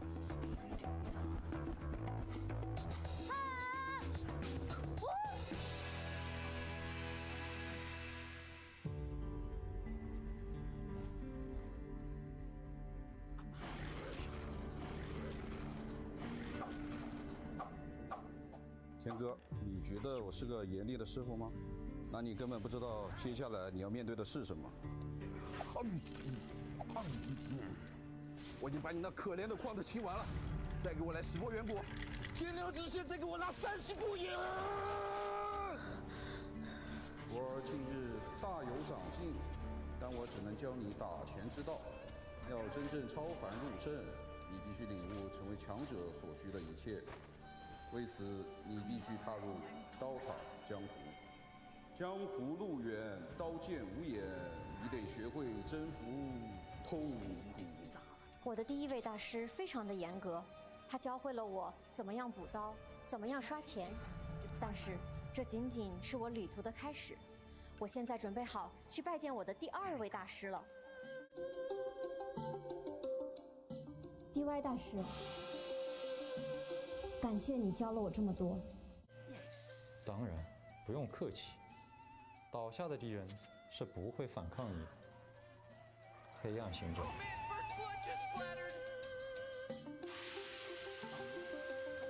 DY 大师，我随您修炼已有一段时日了，是时候接受一些考验了吧 ？No， 还没有到正确的时机。大地之力。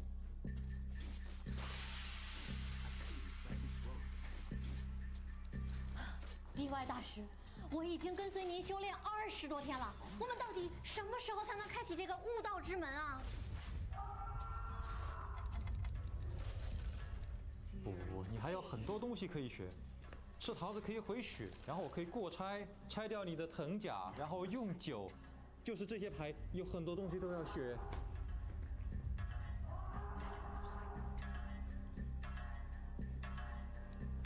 住手！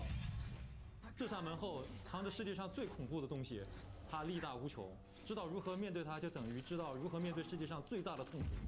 世间最大的痛苦？你真的觉得你准备好了吗？我准备好了。那就去面对痛苦魔方吧。啊？那是哦，他的头好脏啊！你什么意思？你要小心啊，我的弟子。你每一次攻心，他都会10倍奉还。但若你能驾驭这种反击，你的力量就会随之增长。如果你能受得了他一直送，或许你还能跟他并肩作战。我都说我输了，你还说几遍？我问你。哦啊！哦啊！哦！学会跟他正面交锋吧，天哥。当他再也伤不到你时，你就能迎接下一个挑战。这就是为什么某某某大哥总是去别的队伍。你什么意思？而且他从来没有跟你组过队哦，并且他将永远不会和你一起打。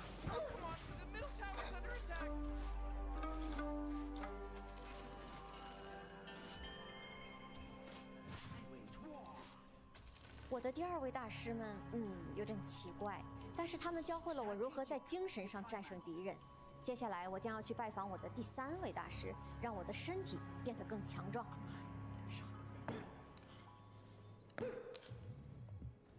把这个板当做1塔，快点给我打爆它！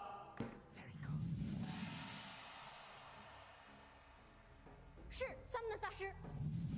叫我超哥，再加1块板。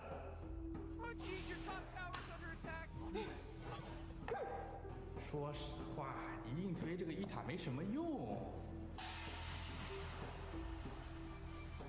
他说的是真的吗，超哥大师？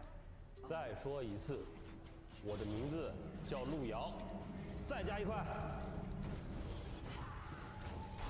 你这个吃完这个1塔就不好打钱，有必要吗？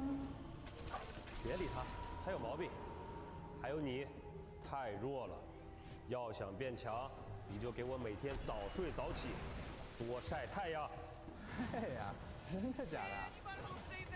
太阳到底有什么用啊？装太阳能板了，晒太阳能充电，还是说你是什么植物人或者什么草系宝可梦能光合作用啊？啊？你是练武还是修仙啊？你搞个火堆呗？你现在能懂我说的太阳是什么意思了吗？啊？就是你跟太阳很熟吗？而且你是去过太阳，还是说那边有你兄弟啊？啊？你到底在说什么鬼啊？谢谢你，路遥大师。真的，叫我maybe。不过为师确实替你感到骄傲，你确实学到了真东西。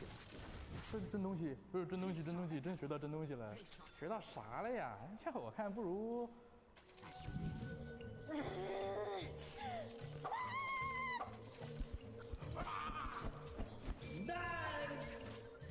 如今，我想我终于准备好了，去拜见那位尊师泰斗。站住！若你想进入万世之师的密室，你必须选出正确的钥匙。我们现在不要说这些好吗？真是的，让开！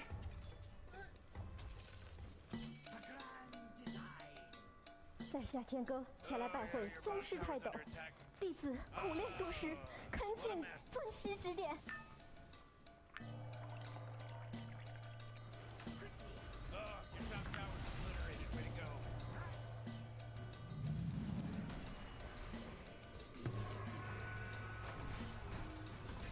Me?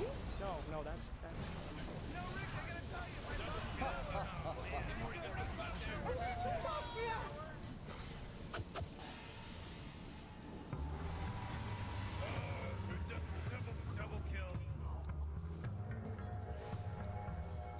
AME 大师看到了你的进步。哈哈哈哈哈哈！你的招式很简单。Would you rather do this in English? 我听不懂英文。哈哈哈哈哈哈！你为何而来？ Your middle tower is under attack. 这是一个漫长而悲伤的故事。 That force field leads me to believe that Dire just fortified their RPG， structure. Jeez, middle tower's 为什么 under 没人 attack. 带我上飞呢？ Your middle tower just missed the big one. 哎，这个是什么呀？不对呀，这合理吗？这就是我的故事。 Can anyone hear me? It's a killing spree over here. 你是不是傻？官命的补刀，奥瑞的磨练，双须兄弟的决心，所有这一切，都是为了此刻 AME 大师，时候到了。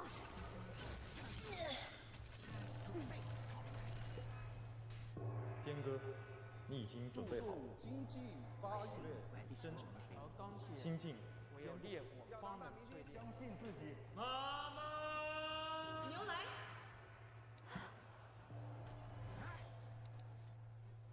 先锋4，我打你！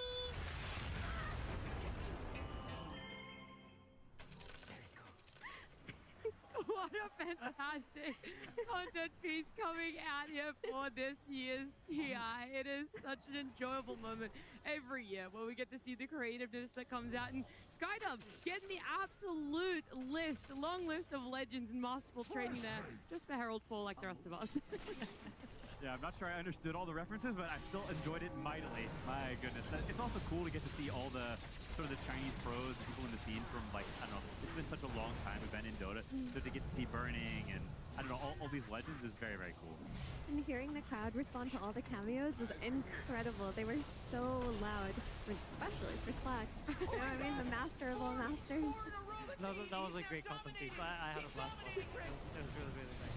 It's always really fun, and it feels like it really does do a service to everyone that's given so much of their lives and of their times, given us like such notable plays as well, specifically from our Chinese Dota scene. So I love it. Thank you guys so much again for putting in all of that effort, for making what it was such a fun content piece here. But at the end of the day, the one reason a lot of us are still tuning in is the grand finals. We still have not decided who is going to be lifting that Aegis. Right now, Spirit are 2 games in this one. It is Vision with 1 game for themselves. And when you look towards it, it is only 1 more game Spirit need until we have 2 3-time TI champions, a 2-time TI champion in LoL as well, and a first-time TI attendee lifting the Aegis and not me. Like, it's crazy to think you are 1 game away from getting to achieve all of that together as a 5-man.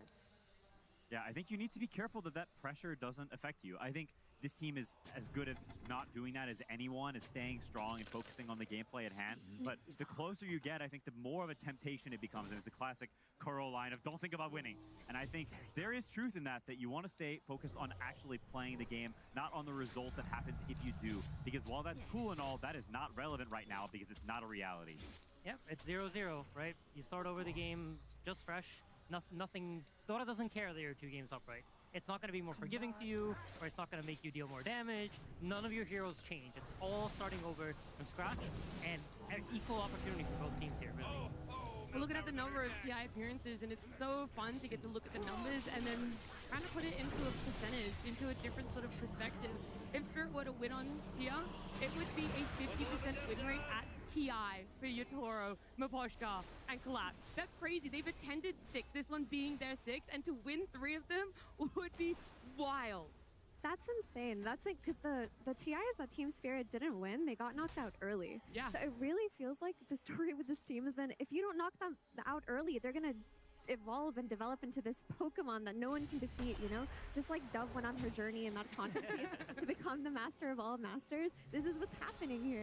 But it's not like Vision are going to go down without a fight, though, in Stadia. We saw them really bounce back in game number 2, and that's the hope I'm hoping they're holding on to there, knowing that they can stick it to Spirit if it gets to that late game.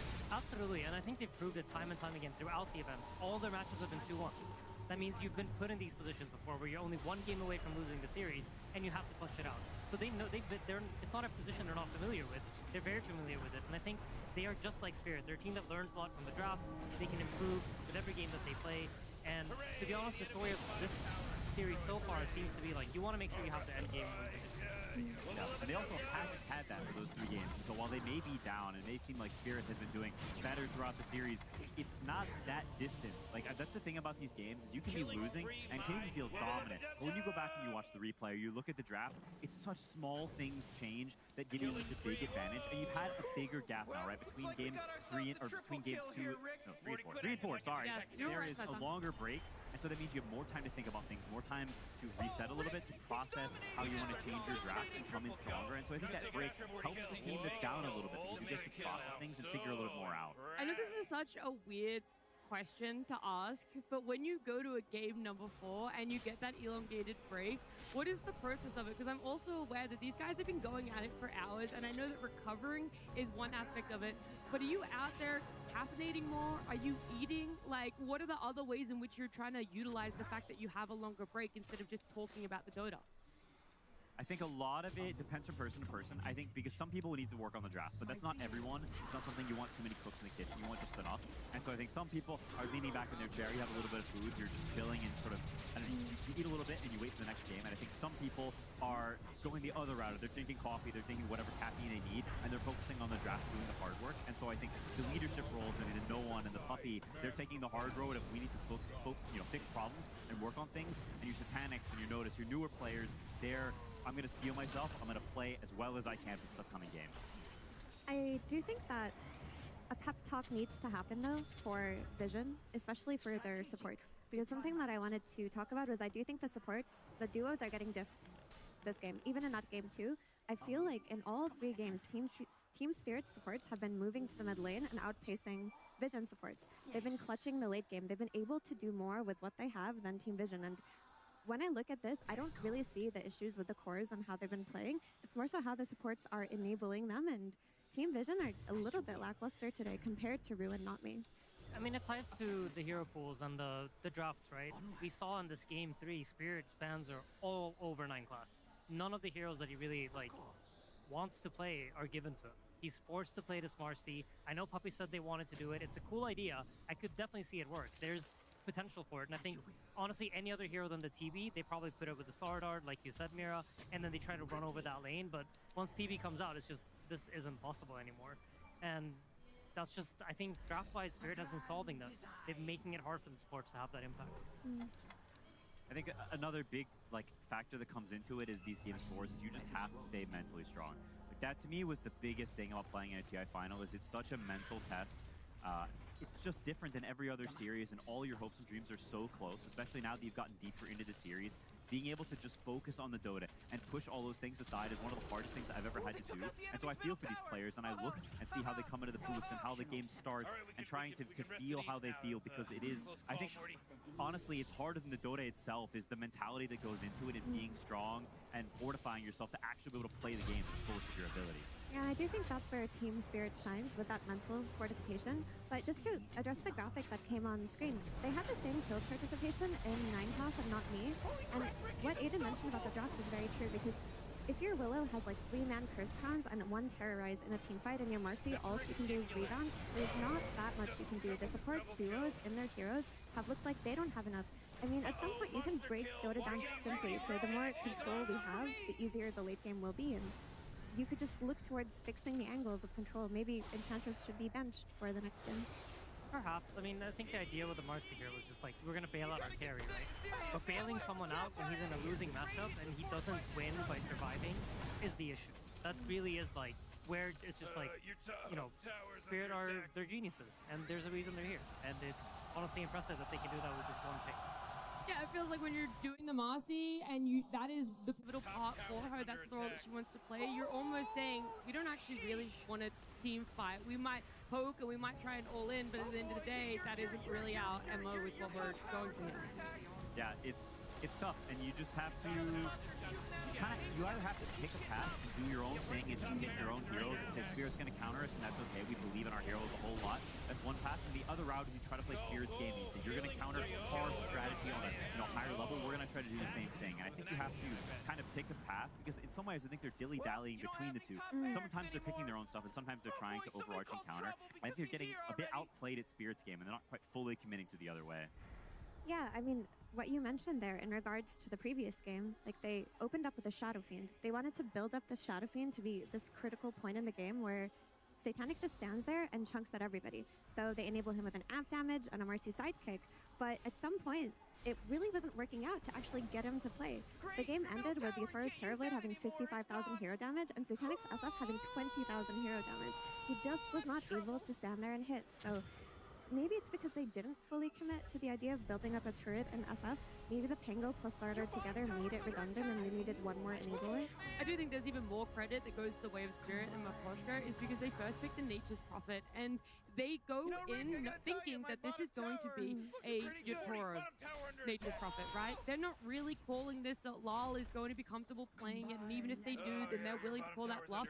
And it is almost an exact replica of what happened in Game 1, where they're trying to call the bluff again on Lal's hero pool. He doesn't play that Slark, and even if we do, we'll try and dodge the matchup. He doesn't play Nature's Prophet. Well, he does. There are 7 competitive games for him, and whilst the win rate before this game wasn't necessarily positive, he's still comfortable enough to do it, and I feel like you can't keep resting on the laurels that you're going to call the bluff of Lal's hero pool anymore. I think if you go back to the draft even, like they end up last banning Monkey King. Like Monkey King isn't really a hero that we've seen much, and I feel like when I was looking at the draft, I feel like they felt so good about the first 4 heroes matchups into the other 4 that they didn't really think about, is there anything that could in any possible way stomp our draft in the end? Because if you remove Terrorblade from Spirit there, I don't know what they pick. I feel like no matter what they pick, they're going to be playing like a tempo style. They're going to have to try to like ramp up this game. And I think Satanic is a person that is much more comfortable when he's the person being tempoed on rather than when they have to be the ones taking them. Yeah, I mean, they're built in pubs. These players are playing so many of these games where everyone's running at them. They see Satanic or Yatoras in the lobby and they charge at them. You've built this incredible skill set of dodging ganks, of surviving, of getting farmed anyway. And the flip side is just not something that really gets built to the same degree, especially when you're a young player who's only been playing competitively for 2 to 3 years. You want to put him in his strong suit where he's been molded and formed and let him do the things that he's so ridiculously, insanely good at that's gotten him all the way to this finals.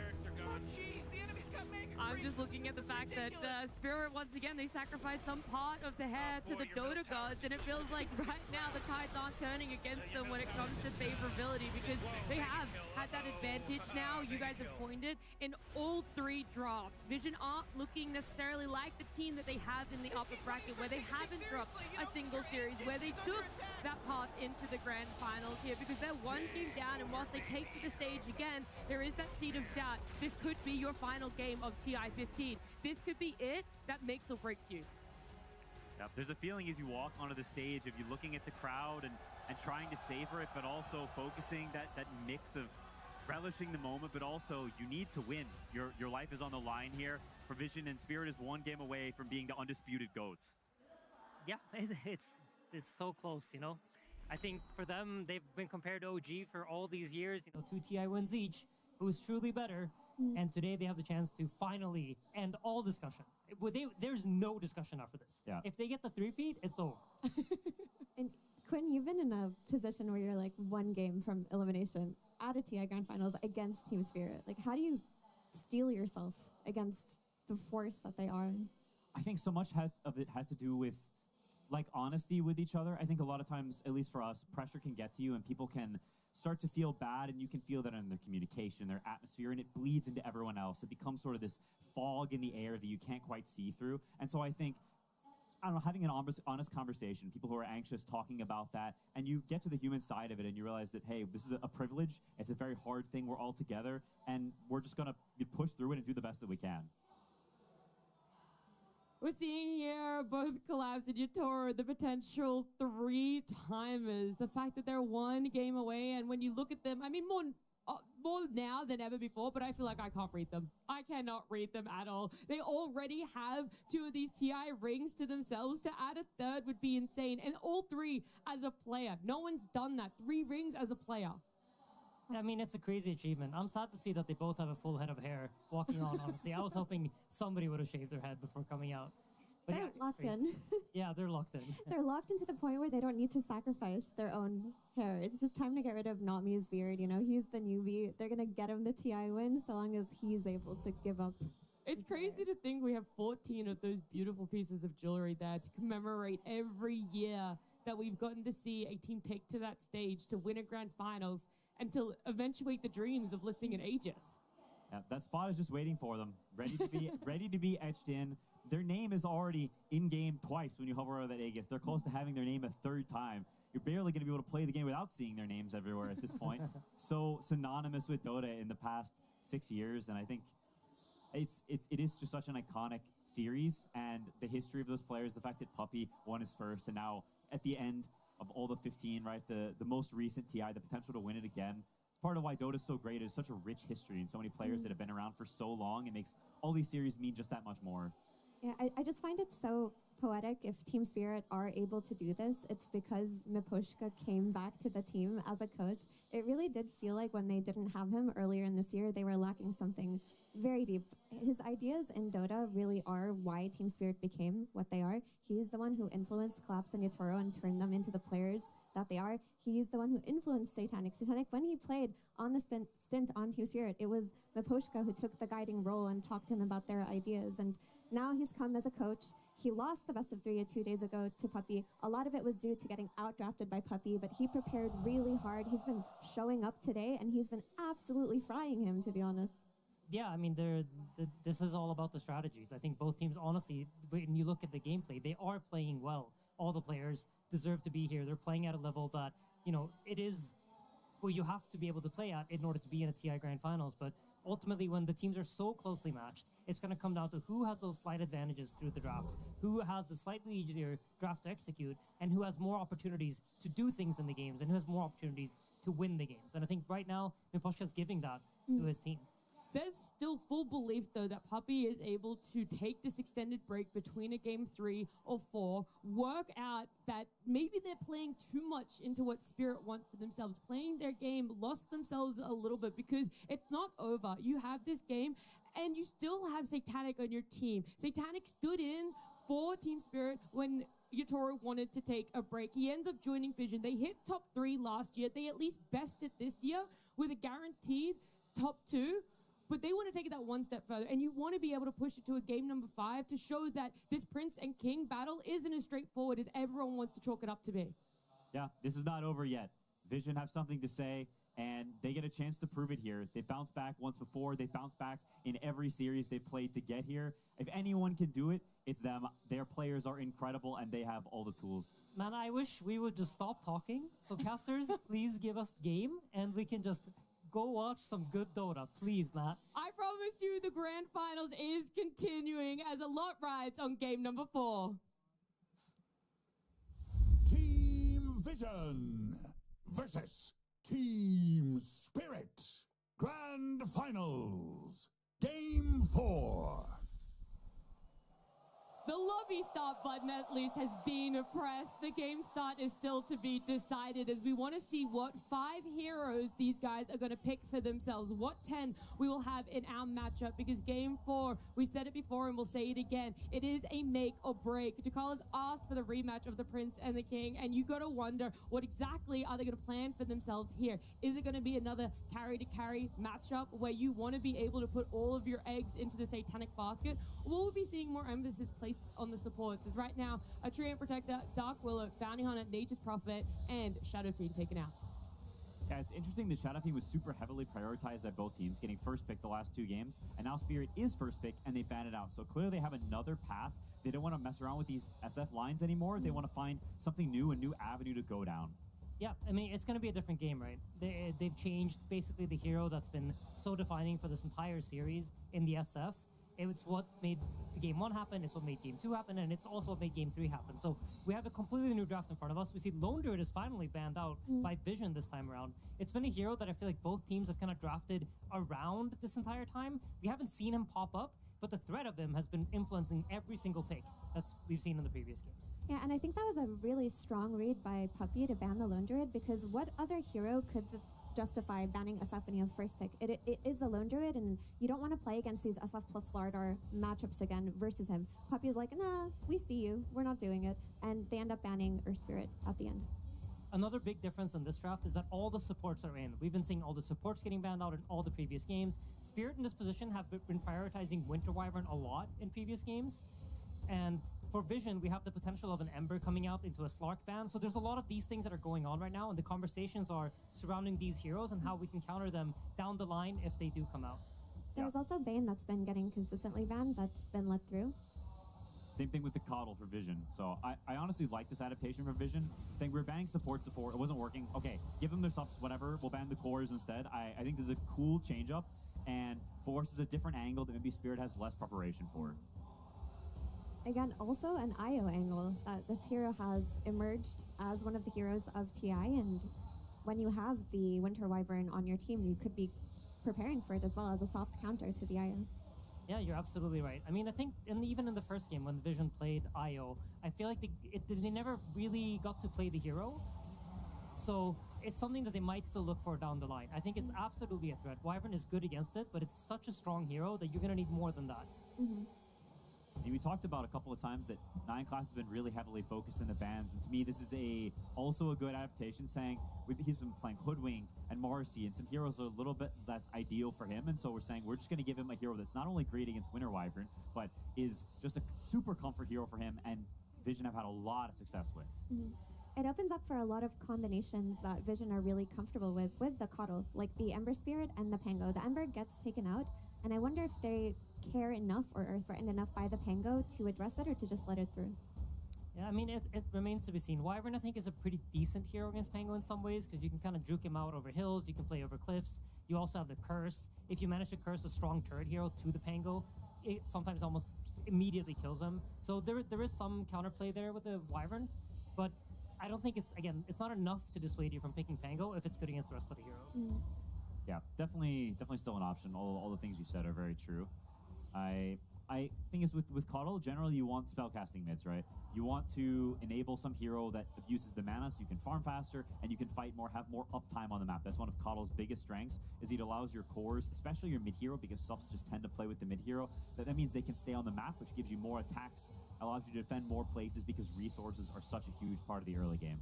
I feel like that's absolutely one part of it, and the other part of Coddle's gameplay is the healing. And this is probably what has made Coddle into one of the strongest modern supports, is that it heals. And healing works really well with any sort of damage reduction, or if you're really tanky. If you die too quickly, the heals won't come in. Coddle takes quite a while to wind up the heals, so you want to make sure you have a tanky enough draft to where you can survive the initial round of spells from your opponents for the heal to then kick in. Very true, and healing lineups are so problematic because the Vessel buyers in Earth Spirit and Ember Spirit from the mid lane are already taken out. The other ones that buy Vessel, like Void Spirit, aren't that good in the meta, and anti-heal heroes like Ancient Apparition are super dead. So when you're playing against it, it's very pesky, and you kind of solve it through insane damage from your carry. And heroes like that, like Terrorblade, banned out, and Kez, countered by Doom, can't be picked here. Yeah, it's a nice setup. I feel like Vision have relied on this Doom previously in the tournament too. Also, Doom against all of these, like, throughout history, superstar players, like we got Miracles, you know, Yatoro, obviously. When they get doomed, they're not the same player. They don't get to click buttons, and it doesn't matter how good you are. If you're stunned or if you're doomed and you're not allowed to press buttons, nobody, no matter how skilled you are, can play the game. So Centaur solves it, right? Stampede away from the Doom. Also, NotMe's clock has been left in the pool. He hasn't gotten his hands on this hero yet. Yeah, I'm curious to see if they go for a double melee offlane. It's not something that either team has really been favoring so far in this finals. People want strong lanes. They want to come in and fight you and contest the early game and not give you what you want and play a slower game. You want to start off on the right foot. So it will, you know, sacrifice a little bit of the early game if they go for the clockwork here. But I mean, we've seen how much NotMe can do on the hero. Yeah, okay. They just think he's just too good. Just give it to him. He's just that guy. There is still that chance, though, that Centaur plays mid. I'm not saying it's something that Spirit necessarily love, and Centaur is such an archetype of a collapse hero, but there is still that we don't want to fall into the trap of calling Spirit's bluff either about LoL's hero pool at this point in TI. I'm going to call your trap, and I think you've been talking too much to Falcons. Oh, my bad. I really hope we don't get a Centaur mid. I didn't say it was good, I'm just saying. Yeah, I mean, it's a possibility, absolutely. And, you know, that has been their MO for this series, right? They keep tricking us and Vision into thinking this is what they're doing with their draft, and then in the last pick, they swap it all up. So it is obviously a possibility. But Insania's putting it at 1%. yeah, I think I'm like the Dota Plus meter right now, where it's very far to like not happening. Yeah, it's a very fair suggestion because that's been the story of the series. But the reason why it works so well on Falcons is because Malrine likes to do it. I don't think Laurel is willing to do anything, but would he be willing to do this for his team? It is so boring. I mean, I feel like at this point we can't count him out, but I would think it's a Collapse Centaur. It's one of his signature heroes. He loves to play it. Vision also seemed to think that way because they decided to pick the Lifestealer. And Lifestealer is quite a high commitment hero. Once you pick it, it needs to have a good lane. If it doesn't, the hero just seems useless. So they think it is too. They commit to this lane matchup. And it is obviously a pretty strong matchup for Lifestealer. Okay. And with this, it seems like they are somewhat committed to it being Centaur offlane, I think. I also think Centaur mid just doesn't scale this super well against Lifestealer, so they're okay playing the lane. And this is a lane where Satanic will have complete free farm. We've seen a couple of games now where Spirit's got a lot of pressure on Vision's safe lane, and Satanic does not have the freest game that he would, hope for. And so in this game, he will have that great start. And TA also has a pretty good lane, I think, against Doom. It's a classic counter because even if you Doom him, he can just blink away because it goes on the refraction, and then you haven't canceled his blink yet. So I think both carries are set up for good games, which, maybe we get the epic anime fight. That's what I'm hoping for. I do think that TA is a higher execution carry than Lifestealer, though, because she's been nerfed a lot on the lane, so she can't oppress the enemy offlaner the way that she used to, so the enemy offlaner will have more net worth than they are, and eventually, even if you can blink out, you get doomed, Dota gets really hard to play in that late game, especially when Doom gets that Congregations of the Deep with the Shiva's Guard. Like, at that point, that hero is so absurd. Yeah, I always feel like once Doom gets to Shiva Zags, the game is over. I've been saying it time and time again on the panel, but we never get to see it. But it is an incredibly strong endgame timing. I will say TA against Coddle has quite a lot of things going for her. She's one of the heroes that can't get blasted in the lane. You just press refraction the moment you see the horses run towards you. It's quite a strong matchup in that regard. They have this pressure set up with the Winter Wyvern that can provide sustain to outlast any sort of damage that Doom can do to her. So I quite like the laning matchup for Spirit, and we've talked about it in the previous games, but this laning pressure for them has been really important in order for them to win these games. So for that regard, I really like the team. Yeah, she serves a purpose within the draft that we talked about earlier too, with healing lineups and how they're hard to break through. She is one of the high burst damage carries that can kill somebody before the Coddle blasts keep coming out and keep piling up. I do worry about if she isn't playing tempo. If Spirit are on the back foot this game, I don't have that much faith in the hero. But if they can win the lanes like they have been the last few games, it should be fine. Yeah, I do see one weakness with Vision's heroes that they lack playmakers, really. Doom is quite farmy, Lifestealer is quite farmy, and both their supports are heroes that want to sit behind another core who's making moves and cast spells. And so, as of now, Spirit kind of knows the archetype of mid-hero they want, and that can mean that you can pick a hero that makes that pick very uncomfortable or hard to lane or bad for any number of reasons. And it also means that, once again, TA will have a super free game because there's no way she can really die in this game, barring some, last pick shenanigans. And there's still Pango for Team Vision.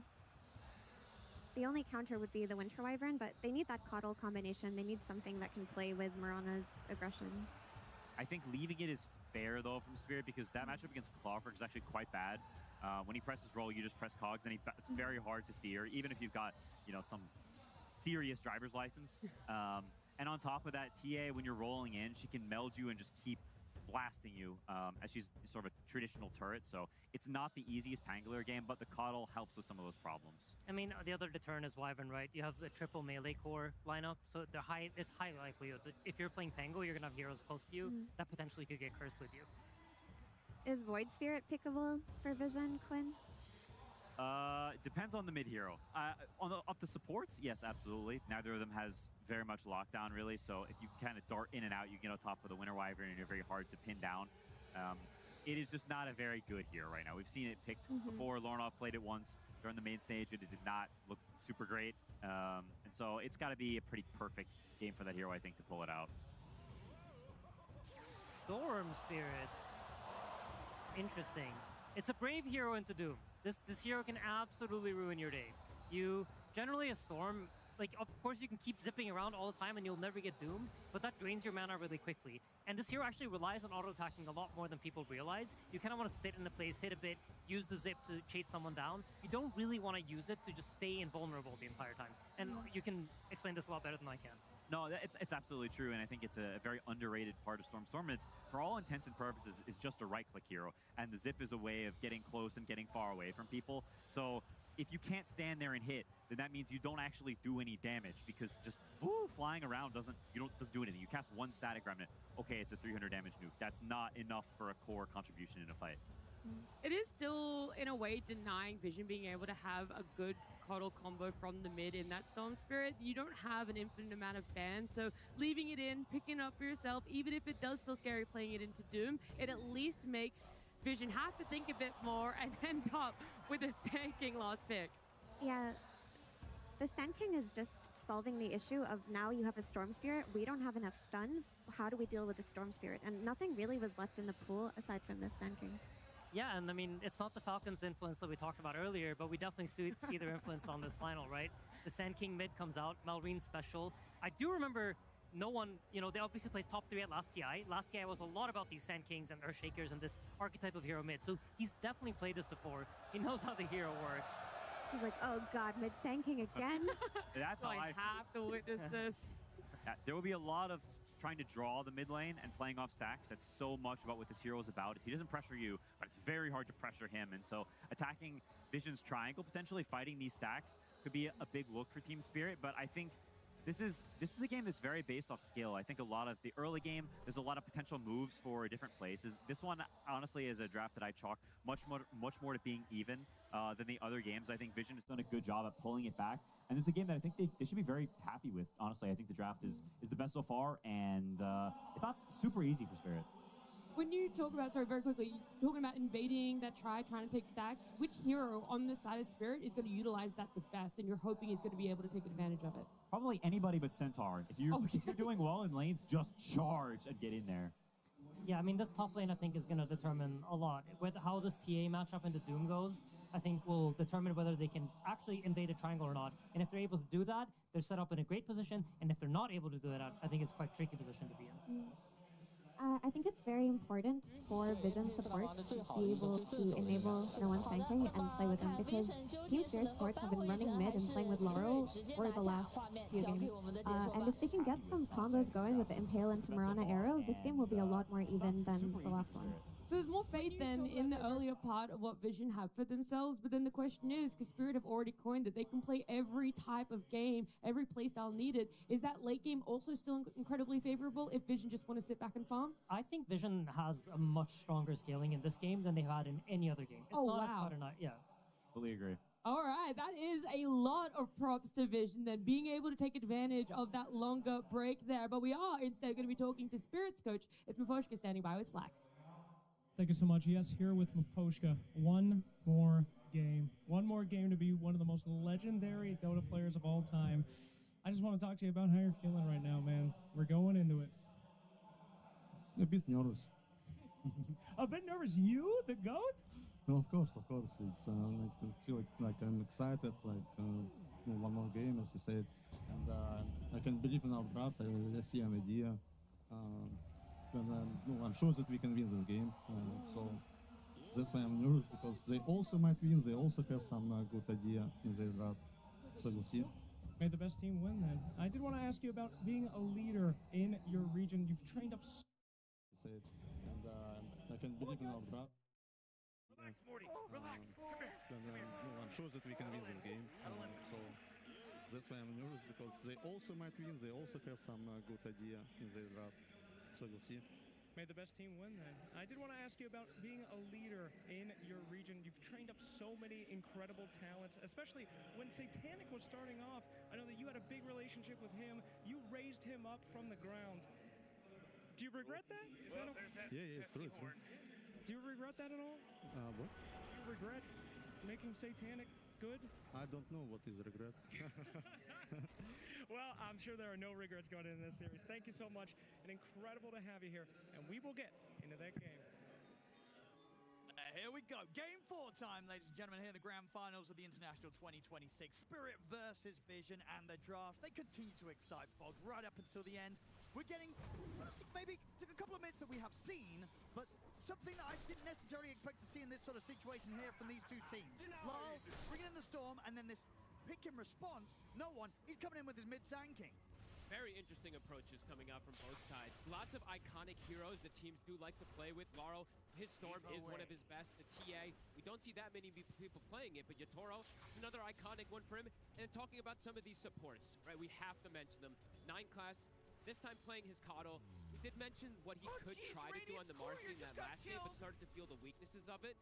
His Coddle is absolutely amazing. And then Not Me, playing his absolutely legendary Clockwork. He has been a game breaker for so many different teams.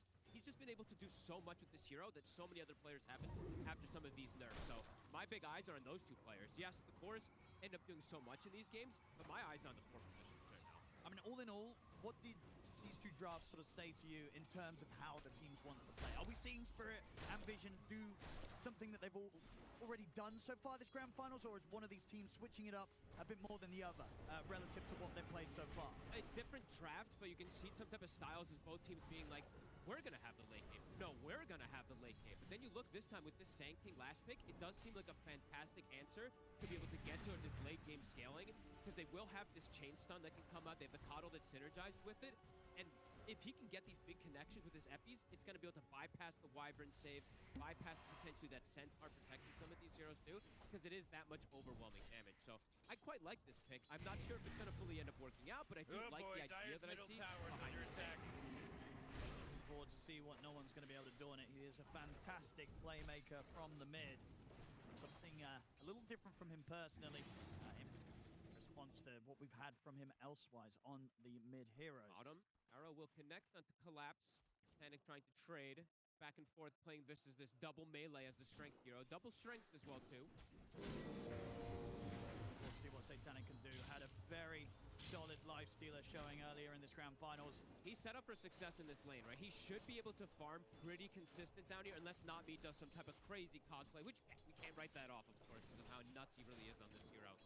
Spirits looked very good in their lanes, though. Across the board, every single one of their games, they're able to secure the free farm, especially for Yatoro, in every single one of those. And this looks like one of those where he is going to get away with that free farm. Playing versus the Doom and a Coddle. Refraction, incredible versus the Coddle Blast.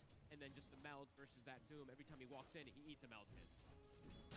I mean, out of all the heroes that we have, which one would you say you sort of have the, not necessarily the doubts, but the sort of question mark about like that might have a tough game from what we've learned so far this international?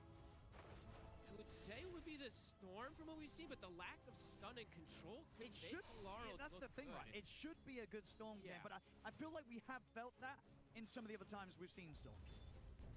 Hasn't always gone great for the hero. We'll see how much help he gets, because like the panel was talking about, something that Spirit's done pretty much every single one of their games. Even if Laurel does struggle, they help him a lot. They'll send the double supports to be able to ensure that he gets off to a good start. Yeah, I'm looking forward to see what Laurel can do. A piercing backlines, finding the Coddle. I think we have similar type of strategy from both of the mid laners, where one, yes, he's a right-clicking core that's going to be scaling. That's the Storm Spirit. While the Sand King, he does the same type of thing where he jumps the backline, finds the Wyvern, while Storm jumps the Coddle. So this interesting dynamic between the two that has similarities. We're seeing this already at this point. 9 class, they're not playing to win that top lane, of course, since it is this Coddle plus Doom versus TA Wyvern. The TA Wyvern have a clear advantage. He's going to play the stack game. So already getting those built up, it's going to be fantastic for no one. He's going to do well in the lane, and then he's going to be able to back up and get...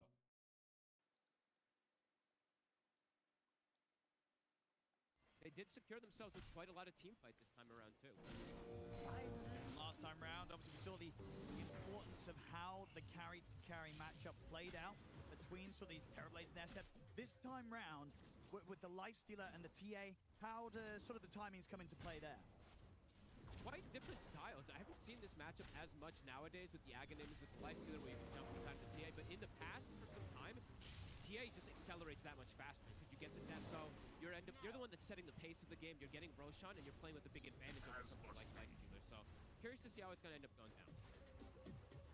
The mana burn, it's starting to kick in. Not Me. As soon as he gets to level 2 cogs, he ends up just winning lanes that aren't supposed to win a lot of times. So Collapse, he's getting a lot out of a lane versus a Lifestealer.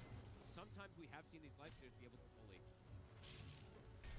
at least as the life stealer. You know, it's at least a carry that doesn't care too much. Sure, it's annoying getting his mana burned, but still able to lane, still able to sustain, despite the fact that he's having all his mana being taken away by this pesky clockwork. Oh, absolutely.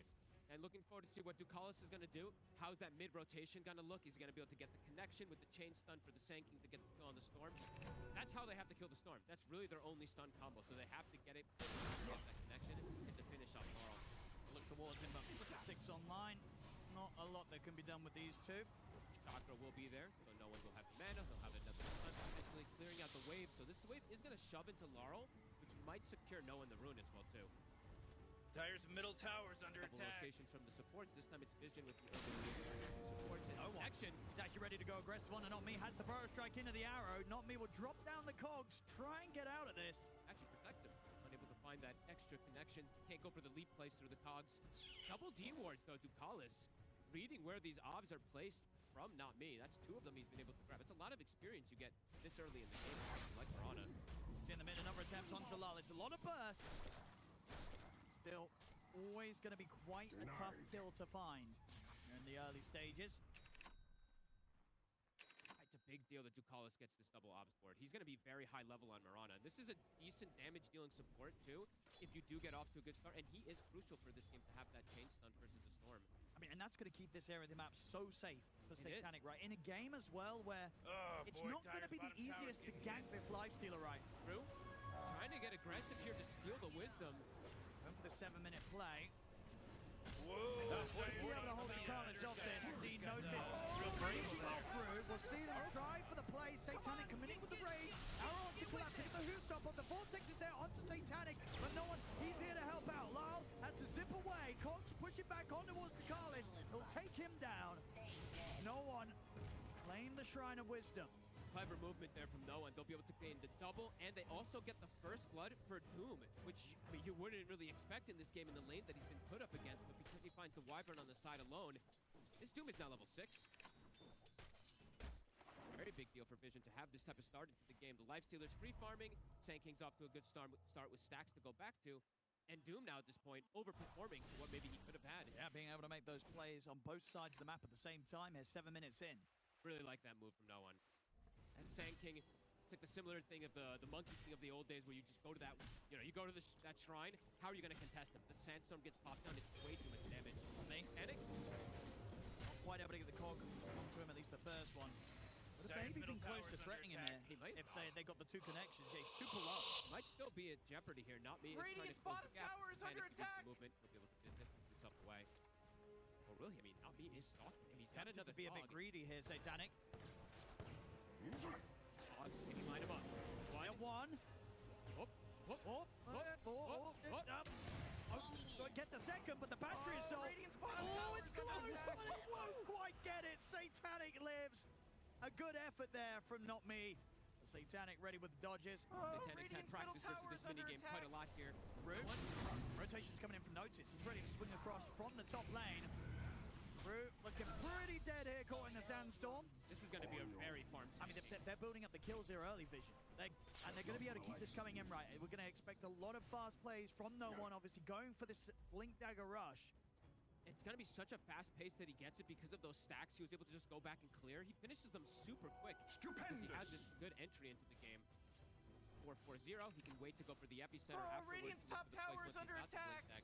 Just a question of whether or not Lyle's going to be able to keep up with the tempo on the Storm Spirit, a hero that in some of these mid matchups has just failed to be able to do as much as the enemy hero. And hard for Laurel, right, to set up ganks on these side lanes potentially. Because playing into the Lifestealer, it's just not an easy way to go for these type of plays. You can't just go to that lane, gank him very easily. He's got the built-in rage. He's also level 6, so he's got the ingest now too. So, yes, eyes on Laurel, how he's going to react to this type of start here from the Sand King.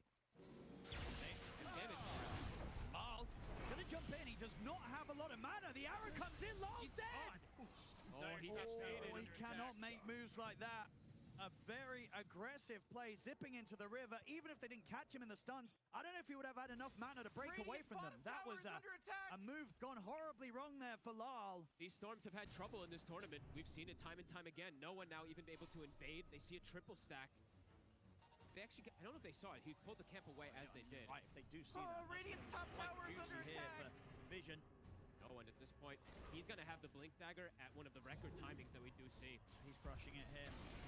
Very, very nice pick, it looks to be so far. 9 class will get brought down here. Yeah, the early Blink Dagger could lead to a very early kill onto Yatoro as well, too, because we are seeing Yatoro, that pacing is there, like we were talking about. Think about the TA comparison to the Lifestealer. You do farm that much faster. You just have that built-in cleave, essentially, from your side blades to just jungle with. But the fact that the Sand King's going to have a Blink Dagger so early, he could just go to that lane, throw the epicenter with the Sandstorm. Super effective tool versus that Refraction early. He's got it done already, Owen. Pressure. Crazy timing. Definitely going to be on for Yatoro in this game. That's the thing, right? For Spirit, I feel like they've got to put everything into just protecting Yatoro, making sure that he can stay on top of the net worth, because the offensive sort of moves against the Lifestealer, that option just doesn't seem to be there with the heroes they have. So they have to prioritize just making sure that Yatoro can stay ahead. See how much Not Me can do. He does have the level 3 cogs now. A lot of times when I've seen him get level 3 cogs and level 4 cogs, he dictates and he breaks a lot of moves that a team wants to do as well too. Let's see if that's going to be the case. No one driving up the Epi. Scary part on the map here for Team Spirit. Tons of pressure applied on Laurel. Looks like dire structures are fortified. They do have the Stampede in order to bail out versus some of these moves that the panel was talking about. Some limited stuns and control that can be there for Vision, but Stampede right now on cooldown. Dire's middle tower is under attack. The damage might be enough to one stun. And the shock, I guess we have to say too, right? There is going to always be the refresh too, so they can get that secondary stun pretty soon afterwards. This tower's dropping. No one threatening him with the epicenter if he sees a chance to jump. Dire's middle tower just took a big so dangerous beating. For Laurel to Gone. We're revving it up every single time. Steps up just a bit far. They will just commit for him. Not Me will be there to deter them.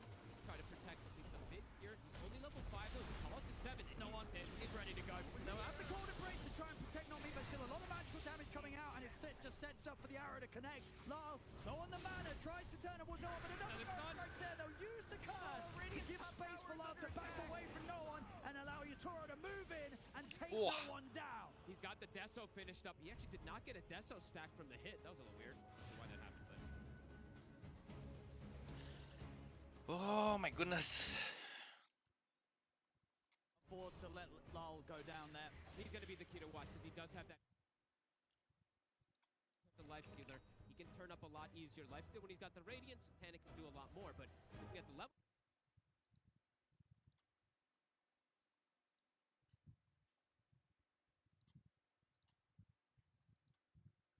For that drum shard build that we do like to see, eating those ancients, continue to get that farm, hoping for a black dragon. Wow, so quite stacked up this guy.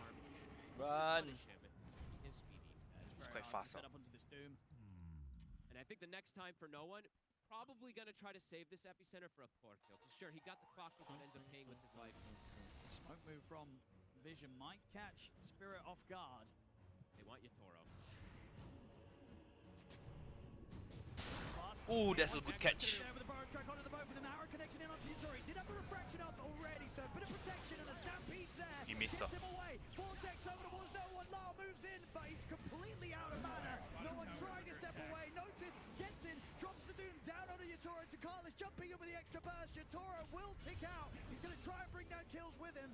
Will manage to get to Carlos to die alongside him.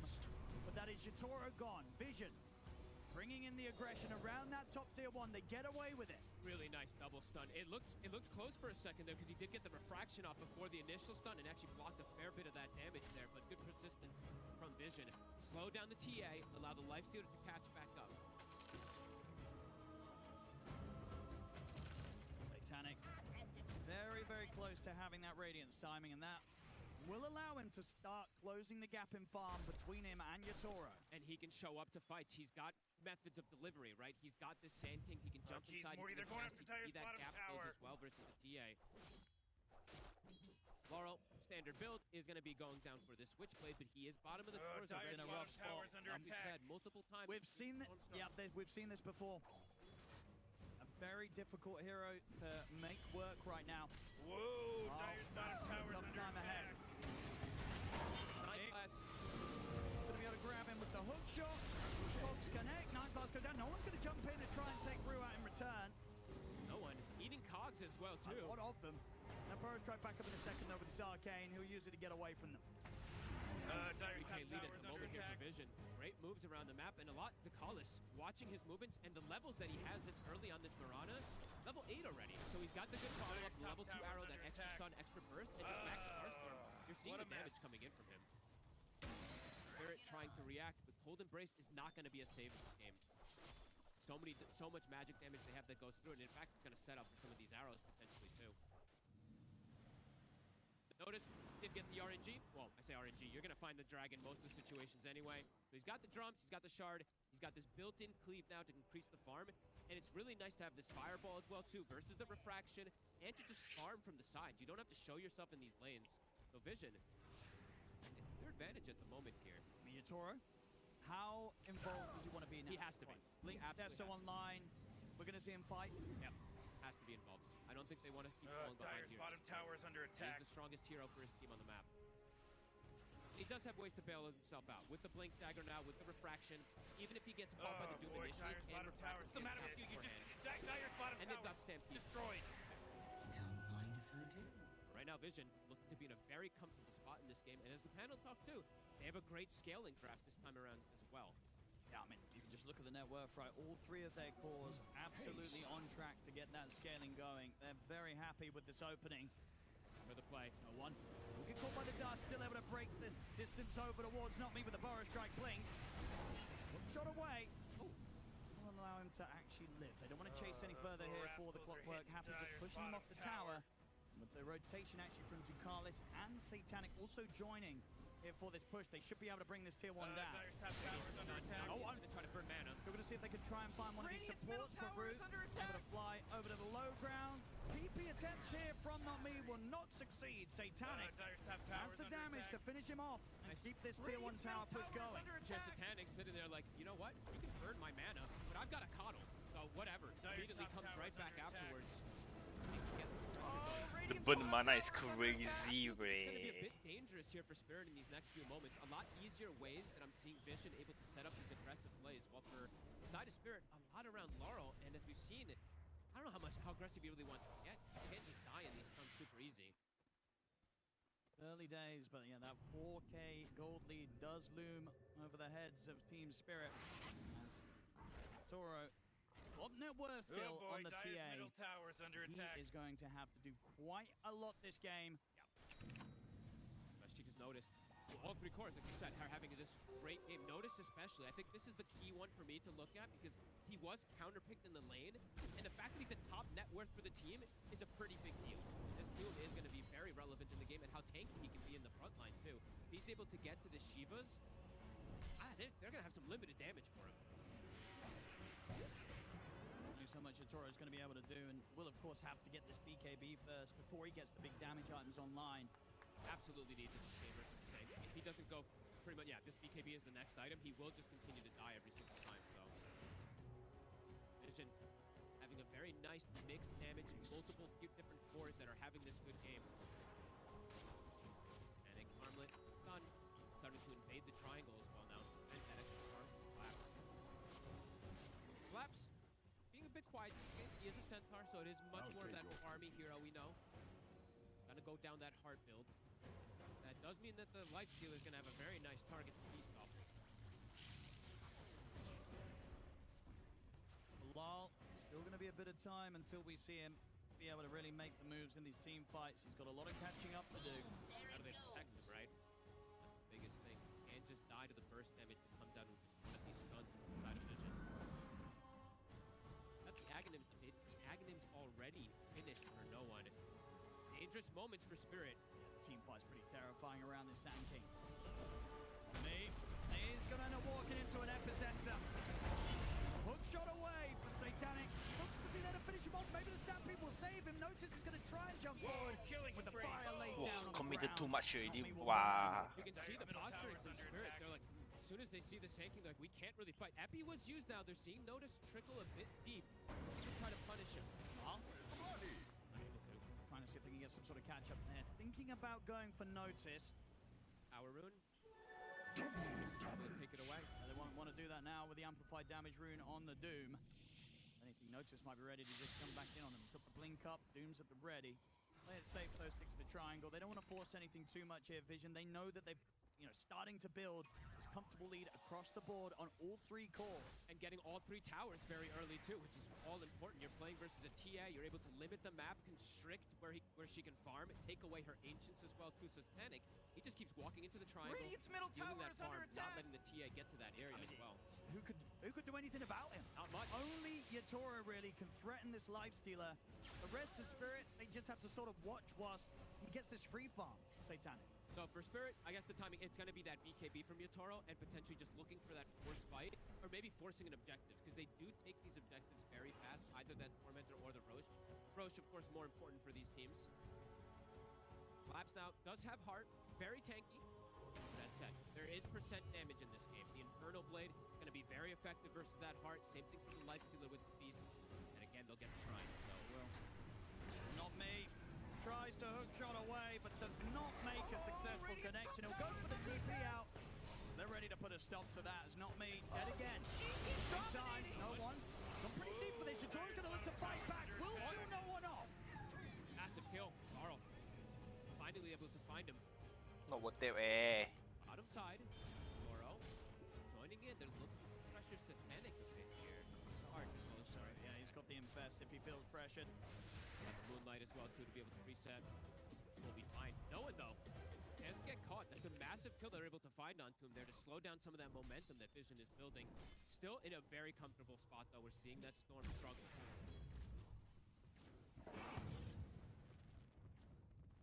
It's just, how do you catch back up as a Storm? Because it seems like that's something that so many teams have struggled with when they end up in this position with their Storm at the bottom of the core net worth. Good question, Owen. Got the shield rune. This could protect him for that next upcoming fight. That little extra barrier. Vision though. Blink unnoticed. BKB as well. We might be ready to make an aggressive jump here. Notice is having an insane game, Owen. Top 2 net worth still at this point. They're gonna go for him. Straight in. Forest strike into the arrows, all that's needed. What the fuck? No, even Doom needed, way. Continues to suffer. Not me's gonna get dove here up to the tier 3 by Satanic. He'll check out to the burn damage. Dire's middle tower Seeing the struggles here for Spirit. They're starting to get blink daggers. Okay, Collapse does have it picked up here, but limited ways for them to make these moves. Limited ways for them to respond. Dire's middle BKB tower is done for Yatoro. When they've got the 5-man up, ooh, Dire, you go gotta for this fortify type them, of fight. their structures. Good work. The team fight advantage from Vision is very apparent. There's so many ways to focus Yatoro right. When all of this net worth for Team Spirit is kind of being focused on their TA, you know, Notice is going to be going for every single time in these fights. If they can just take Yatoro out of the fights, it's going to be quite some time until Team Spirit have some sort of team fight to match that of Team Vision in these teams. Yatoro situations. Talking about him. They're making this go on in here. They get the jump. And with that, the Stampede is there. He's got the BKB, so we'll be able to get away from them. Notice he's going to try and chase, but up to the tier 2 is a bit too much. Notice will have to back off. His BKB comes to an end. He'll get punished. Spirit, no. They have to be there. They'll allow Yatoro to get out and to have a chance of finding a big kill in return, and they get it. And that's the biggest move so far here for Spirit. That's 2 massive ultimates used. Yatoro lives. They could force something here. Do they have the opportunity to go for this Roche? We'll see. The positioning isn't great for them because it is on the top side right now. So it does feel like Vision will have some time to be able to react to this, get their ultis back up. Because this is, of course, one of the classic counters to the Doom right. If you have that Stampede at the ready, one of the best. Yatoro's going to be able to run because talked in the draft right about the lack of control. It's pretty much the Sankey. If you're not hitting the burrow strike into the arrow, you're going to be able to run with the Stampede. Oh, Radiant's bottom tower is under attack. Go for Tormentor. Go for the easier one since it's in a more favorable position. Couldn't do much about Radiant's bottom tower, could you? Toro, level 19. Keeping in a decent pace, but Satanic is hot behind his grip. Dire's middle tower The itemization, it's the same as last time from the Lifestealer. You can just go for Manta, go for ACs, just play versus that minus armor. Natural build-up for Satanic.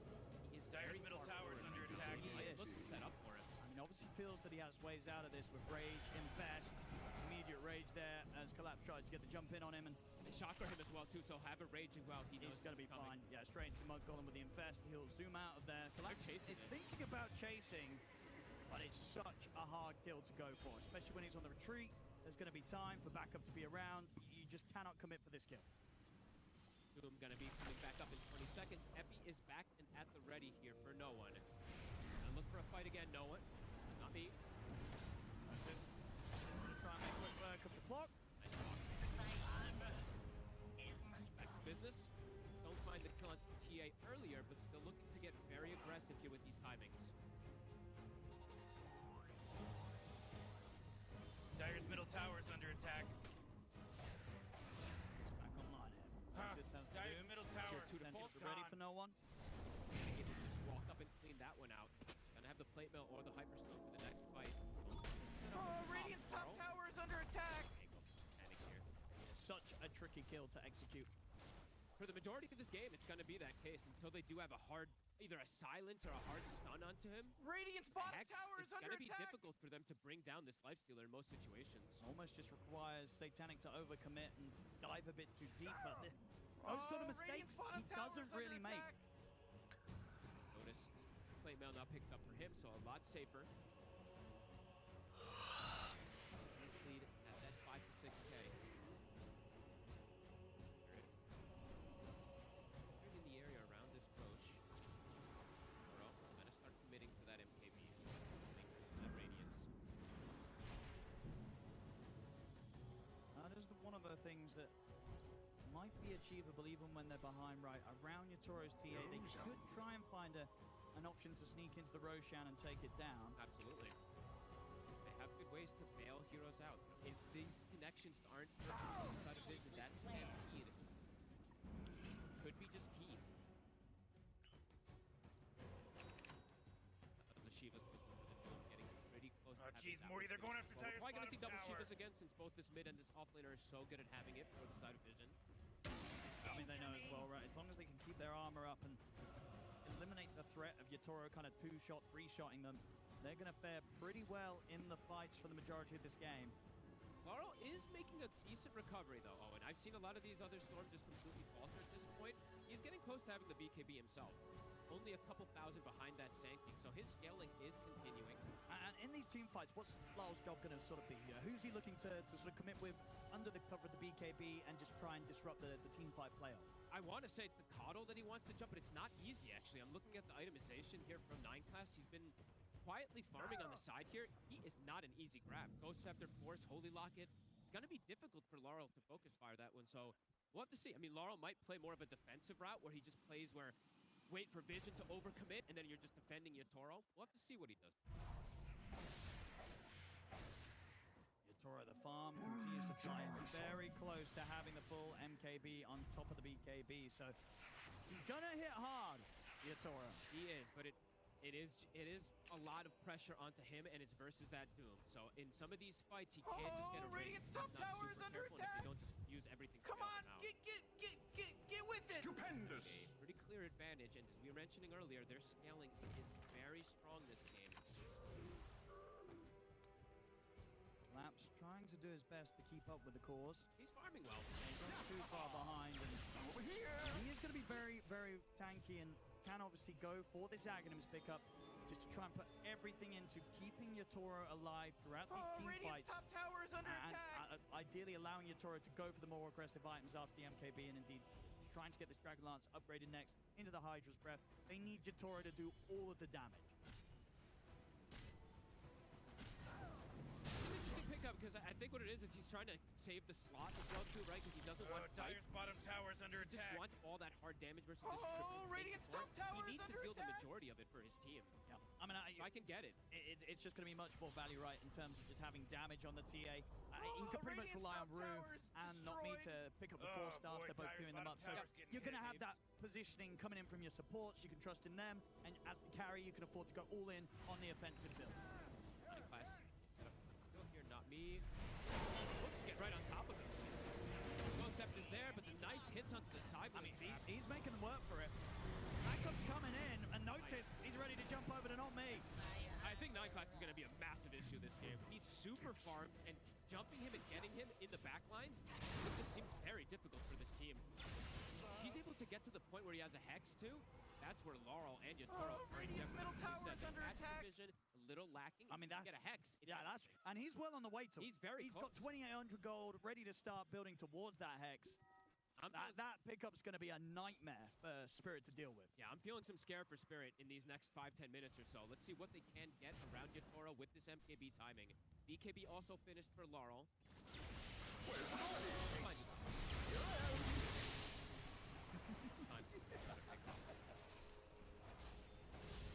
Go on. He's thinking about making a jump. I mean, him and Notice could take someone out of the fight pretty easily. Hard to do, though, if they don't make the jump onto Collapse when the Stampede's up, as we've seen before. They also don't want to mess up the move here, because if they do mess up the big team fight ultimate, it could just be Roshan for Spirit. So they do have to be very connected when they do get that connection from no one. To have the arrow follow up, and without the Mirana, I don't think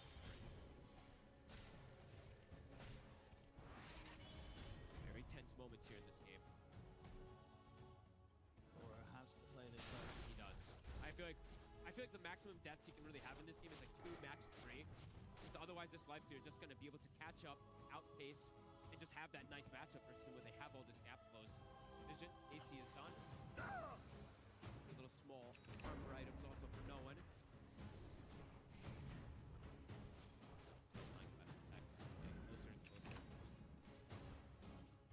Toro, how's he getting toward that Aghanim? He's getting close. Getting close.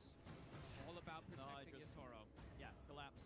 Once he has that, as long as he's not getting jumped, and honestly, for the most part, he probably won't be, unless they sort of, because they don't really have easy ways to find and sort of control the Centaur right at the start of a team fight. Collapse, he's always going to be able to press Stampede in these team fights.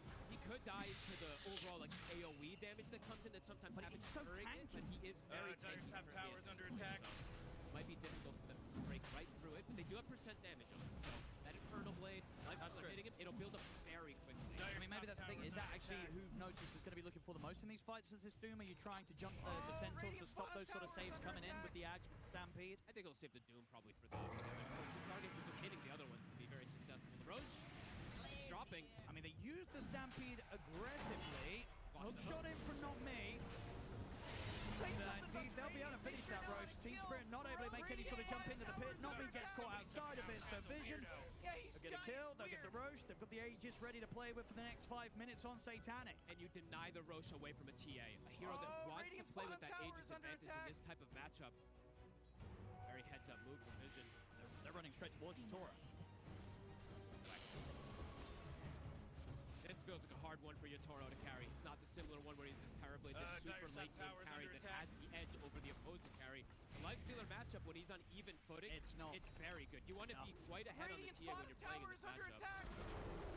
Very, very difficult times here for Yatoro. Yeah. Satanic is fully caught up, not dying at all in this game. Having that lane freedom as well. Tower is under attack. Jump forward, notice. He's not going to be getting away from this. Killing spree. Oh, everyone bow down. Vision. Super easy for them to make these pickoffs. Both supports gone. Nobody can really come anywhere close to Vision right now. This might be the roughest game we've seen from the Clockwork. From Not Me. He's got 10 deaths. Unable to find connections with this hero. He's going to try and jump in. No one was thinking about going back in on this with the Epicenter. He won't for now. Laps backs off with the Axe. 快开车了吧 Forcing the lane is well. So much time to apply this pressure here, Vision, with the 3 minutes of Aegis. Onto the tier 3 top, the fortification out of Spirit. Just fortified their structure. Last the Hex, 80 gold away. I don't know if they're gonna. I mean, they see the items that he has, so they're gonna have to. But it's gonna be brutal. It's what do you do against this Hex on the Cole? 9 class, he's always gonna find a way to catch you. Might be able to just pop some of these heroes before they get the BKB off, potentially. No one will be able to find an amp damage as well. Shivas is about to finish for him. They're going to try and do something. It's into the Aegis. It's a risk, but they feel desperate right now. They've got the Ags from Collapse, so eyes on him to get that workhorse onto Yatoro if he does get focused onto. At the same time, Team Vision, they've got the Moonlight up. Sneaking around the map themselves. Moving up to the high ground here, Satanic. Radiant's bottom tower is under attack. So Spirit have a decent amount of information, but can they actually fight this despite the gold deficit that they're at? Can they access the backline? Do they see 9 class? They get left on it. He's trying to get the jump in front of it. Look towards 9 class. See if they can take him out. The Curse comes out, locking the 3 of them down. No one's able to get the BKB off. 9 class. He's here to infest. Satanic keeps the call alive.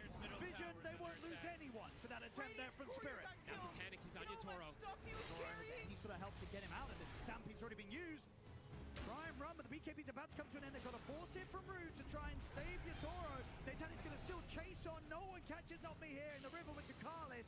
The workhorse is there. Collapse under the tier 2, but Satanic, he's going to dive on forward. Collapse will go for the TP out, gets out just in time. Oh, no one died. Only one guy died. They try for a desperate move. They find the backline, but there's so much healing. Gets the infest off onto him. They get the extra bailout as well, too, when he gets the Holy Locket. Look at that heal. I mean, it's one of those situations, right, where you want to kill the Kotl, but at the same time, it's just so hard to take 9 class out at the start of the fight, even if you're getting the jump on him. Dire's middle tower is under attack. That heal. I mean, it's one of those situations, right, where you want... Let's show, so Spirit have a decent amount of information, but can they actually fight this despite the gold deficit that they're at? Gonna try and get the jump in straight away. They look towards 9 class, see if they can take him out. The cars comes out, locking the 3 of them down. No one's able to get the BKB off. 9 class, he's healed up by the infest. Satanic keeps What the fuck, that's crazy. Can they set up to take him down a second time? Hook shots there, instant damage. They bring him down low. He's able to put the Manta running away with the moonlight, but they've got him. They take out Satanic. Can they chase for more? They need to try and find more from the Spirit. An opportunity presents itself. They cannot let it slip away. Zip 4 from Lyle. Look at the 9 class. He's got the Ghost Scepter. Doesn't matter. Who's died? Vortex. They've got the control. They'll take the Kotl down. Ooh, they punished some of this greed from Satanic. He felt like he was unkillable, but his team started to split away. He didn't have all that backup. Great opportunity seized there from Spirit. Big defense there. They lose the tier 3, but the barracks is under attack. They'll be protected. Spirit having a chance now to play out onto the map. Good window as well. 50 seconds almost here without 9 class or Satanic in play. Jeez, Radiant's middle tower just got wrecked. Torres tempted. I mean, he hits hard. Very hard. Those little rascals. See how much Spirit can do. Bottom tower. Reach the tier 3. Is under attack. They're able to take the same, maybe even more. Oh, man, what? That was an insane moment for Spirit, too, because now you're seeing Toro potentially is going to have that item advantage. Morty, they're going life after steal to be a bottom big tower. lead on him, too. Radiant's middle tower is under attack. Tower dropping. Connection on the side. They get the hook shot. They're going to be able to catch Ducalis outside of the base. Another one here for Spirit. Carl is getting the connections here with the Vortexes. 6, 2, and 4 now. Radiant's middle tower is under attack. The deficit that he's at, I mean, he's still at a point where he's got more farm than no one on the stat sheet now. And he's making more plays. They'll get the jump onto Yatoro. Collapse. He's in with the save, though. Bails Yatoro out and will be able to take him away from the Doom. They bought back on Ducalis as well, too. Spirit's able to disengage. It's a full retreat. Everybody's getting out alive on Spirit. Oh, the spell casting from Spirit. Absolutely beautiful. Winter's Curse to disengage. They know what primary target number 1 is. It's Yatoro. Just make sure that he's protected, and he can potentially still do it in this game.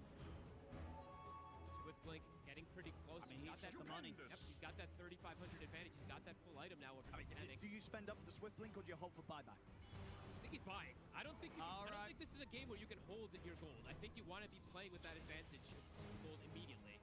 I mean, I like it, and just full trust in Collapse to be there with these saves. Keep Yatoro protected at all costs. They've slowed down quite a lot of that momentum provision, so they were able to deny that Aegis away from the side of the TA. They ended up denying the Aegis away from Satanic, from him getting too much out of it afterwards. All right, full 25 now has been hit. This 25 talent is pretty busted, Owen, too. Any game is winnable when you do have this talent this early. That meld hit bash could trip Satanic up massively. They absolutely can. Suddenly, Rage is not enough to keep you safe, and you're not always able to get that quick jump in with the Infest if that bit of an interrupt comes in through the bash. Carl, Conjurer's Catalyst now for him too. His scaling is increasing. Find no one here out on the map. His way back to the mid, but they're going to see him. Not Me. Able to get him with a hook shot. The cogs are down and put the BKB. Try and get away from this with the Burrow strike. The curse is there to hold him in position. Yatoro closing in upon him here with the Stampede. Jump. They got no one. They bring no one down. Doom's going to get dropped on towards Collapse. Hex is there on Yatoro. He's been surrounded by Satanic and Notice. He'll try and get away with the BKB, but he will fall as Vision can take Yatoro down this time. And the Doom is going to continue to run. He's going to tick pretty low. I think he's dead. Oh man, this guy's dominating. The last tick gets him. Notice. you had said before, do you actually doom the Centaur? I think you actually do doom the Centaur. Seeing that positioning there, Yatoro is very aggressively postured. They doom the Centaur. He can't bail him out when he overextends. I mean, absolutely right. You take him away from the fight, and suddenly Yatoro is left vulnerable. And again, spend up for the Swift Blink. 70 seconds, no Yatoro here for the hold. Vision, they might not have no one, but they have the damage here with Satanic at the front to try and take a lot away from Spirit. They chase so far for that kill. They do get punished this time. The rack's now exposed. The mid-rack's gone for sure. Tier 2s are already completely gone. So the other lanes are open as well for Vision. They're going to stick around. At least until the Teal does start to come back. They have 40 seconds without these two cores. Yeah, just without Yatoro, they have nowhere near enough damage to threaten Satanic at all as this lifestealer. Disappeared. Oh boy. To the top lane. Oh, not good. Ooh, Dire, you gotta fortify them there. 30 seconds. Good work. Dire's top tower is Out under attack. Yatoro. The one back in play is ready to TP over to join the rest of the team. Notices, he's in with the jump, they get the catch on and not me's in trouble. Another fire thrown down on towards him. Will try and use the hook shot to get away. Cold embrace out of force. Separated from Satanic, but Satanic, he wants to keep pushing for the kill. What's the Manta to tank some of the battery assault? He might just die here to the damage of the illusions. They'll get him back to the fountain. But Vision just pushing Spirit away from the barracks. They'll respect the fact that Yatoro is coming back into action, though. They won't overstay their welcome. Vision, they'll fall back. And pressing forward here with that lifestealer. Now back in that even net worth, has this item as well, too, coming out for him. You see it again, that last pick. Literally the last one, and it overkills it by 4 damage, if I'm not mistaken there. It was ticking for 66 per tick. Vision potentially looking to close it out if they get a big catch here. I mean, they know very likely, right, from that last play, that buyback is not an option for Yatoro, and he's still 500 gold short of it. Okay. So they know there's a high likelihood that because he spent up and didn't have the buyback for that defense, that he's still in this situation where if they kill Yatoro, the game's going to be over, and we're going to be going to a game 5. Carl has a Lincoln to be able to block. Notice, he's going to make the jump. They're fine, not me first. Same time to Carlos is trying to look towards the back line. Surrounded Yatoro, but there's the save. Collapse comes in. He's got to get him out of here. The curse will hold back no one to notice. They'll take Yatoro back up to the safety of the high ground. Nice side blades there onto no one. Did use the BKB during the workhorse, and can't actually attack during it this time. It has to just run away, so the defensive bailout from Spirit, they can't get any type of aggressive potential out of it there, and there's still a Doom available. Notice does have it at the ready. Oh, they try and strike again. Oh, I like this from no one too. Goes for the Basher after the Shivas, that extra bit of control that could potentially flip EA, or even the Centaur, right? Like when he's trying to bail him out, it might hit him with the Bash if he gets lucky. All eyes on Yatoro and Collapse. Yatoro. Collapse is going to go in aggressive on a Notice. Notice steps forward to catch him with the hook shot. He'll get the BKB off Notice. He's going to run. They try and draw the dude down with the Linkers in there. Cold embrace keeps Lal safe. He'll be fine for now. Satanic is going to push on towards Yatoro. Yatoro getting forced back to safety. He'll be able to get out with the blink. But Collapse, he'll suffer for this. Ticking down to the Doom. He's gone for 80. And Satanic, he knows without the Centaur to be around to save anyone, he can get back on the aggression. Carl has no BKB. Sorry, Yatoro has no BKB for 20 seconds. Oh, force aggressive. X to the force. Satanic, he's stepping up. No one's in with the burst. Go to the bottom. And then they'll take Rue out. They've got the stun control onto Yatoro. There's my back. There's my back. Gold available here. He uses straight away Yatoro. Back. Taking them down one by one inside the base. They'll look to Satanic, but he's able to back up, continue the push onto the barracks. Spirit, they've got to try and hold here with just the 2 of them. What they can do? They can do anything. 5 men versus 2. Center available. They're ready to go for the Agnum. No one. He's ready to go for the kill. He's challenging up the epicenter. He's in with the jump. They get the opening on the wall. Now they've got the lockdown. GG. One carry can't do shit, man. They're onto the tier 4s here, Vision. Oh, and I think we're blessed with that game 5. I think we might be. And the tier 4s are going down. Yatoro's going to try one final stand here on his own, but the entirety of his team are gone. The Burrow strikes there, catching him after the BKB into the arrow. GG's called. We're going to a game 5 here. Game 5, baby. Finals is Team Vision. Coming with some beautiful moves here in this game 4. And my goodness, it was just too much for Spirit. Spirit, we saw them come in with a pretty good strike back.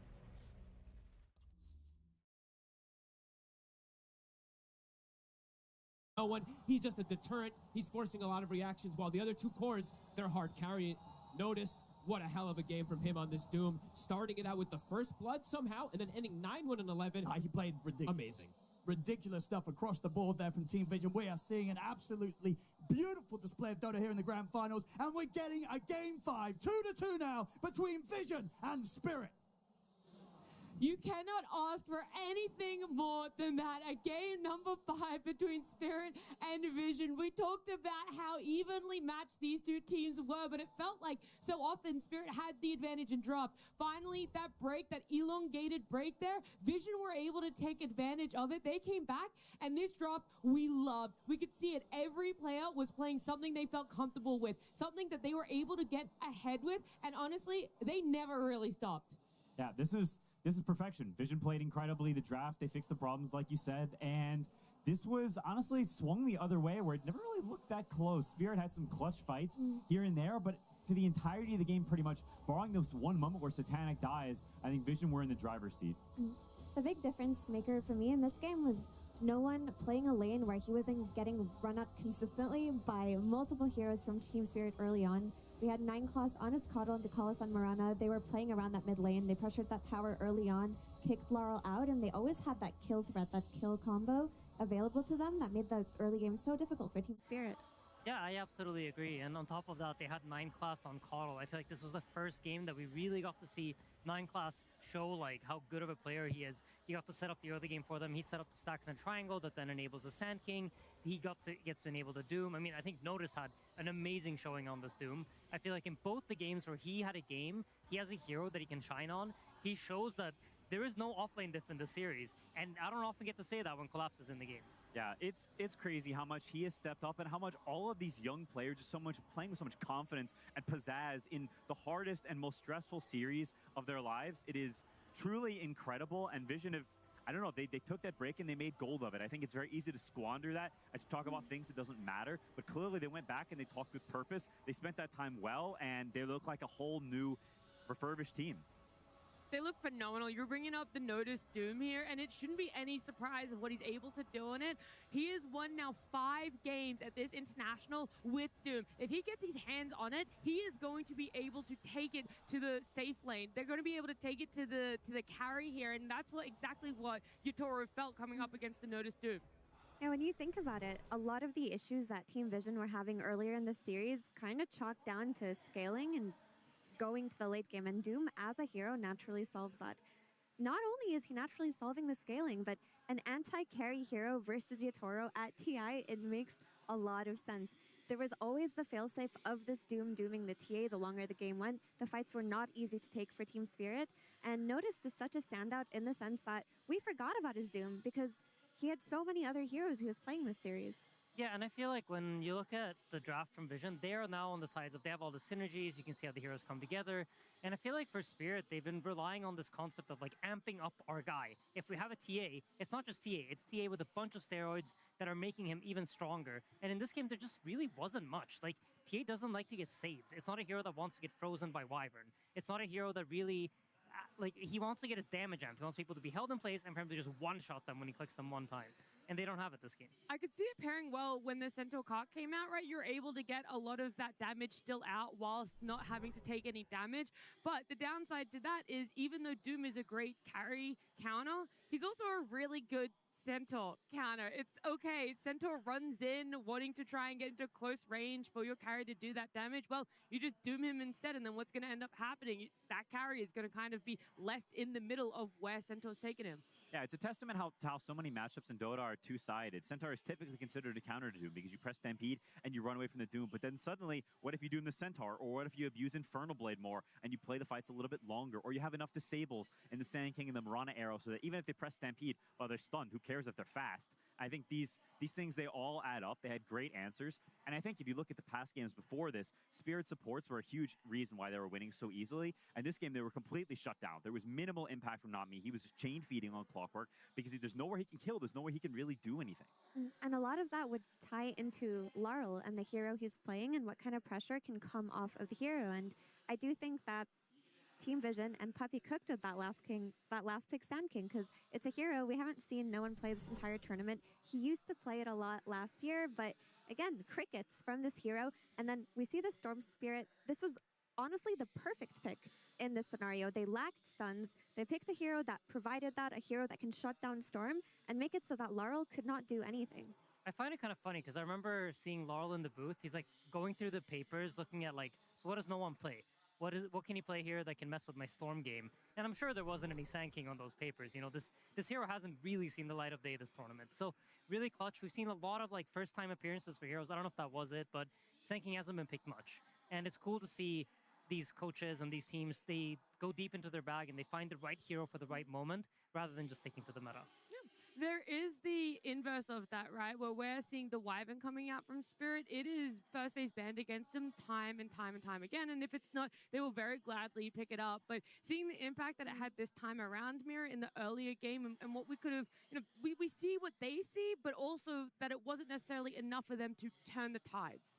Absolutely. I mean, for me, I look at Winter Wyvern as a hero that emerged in the meta specifically to solve Lone Druid. That's really how it happened. And while he did have a lot of good moments in this game without specifically countering anything, I think in the clip that we're watching here, he's going to save Laurel from dying a very gruesome death and enabling him to, get a little bit of a getaway from no one who's been bullying him for the most of this early game. With that being said, I do think Winter Wyvern, the purpose did not need to happen in this game because Lone Druid was banned out by Team Vision anyway. So if you're trading the Keeper of the Light and giving it to 9 class, taking the Wyvern for yourself without the threat of Lone Druid existing anyway, what else does it do for you? It just was not enough. Yeah. I think it's a great point, and I think that's why you want all your heroes to have purpose, because it affects the heroes later in the draft.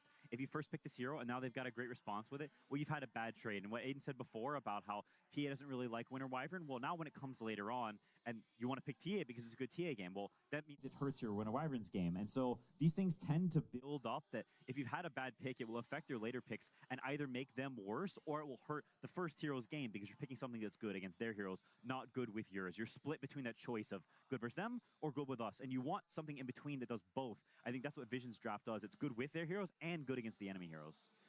Yeah, I absolutely agree. I also feel like every time you pick a hero, like you guys both mentioned, you have to keep in mind that you're also opening a door for your opponent. And in this case, Coddle is probably their most comfortable for. It's probably the best hero against Winter Wyvern, just as a 4-to-5 matchup. And you have to consider that. You have to get value out of your first pick despite those two things. If you're giving those two things away, what are you getting in return? And in this game, Rue plays an amazing Wyvern. Curses are on point, but it doesn't lead to much.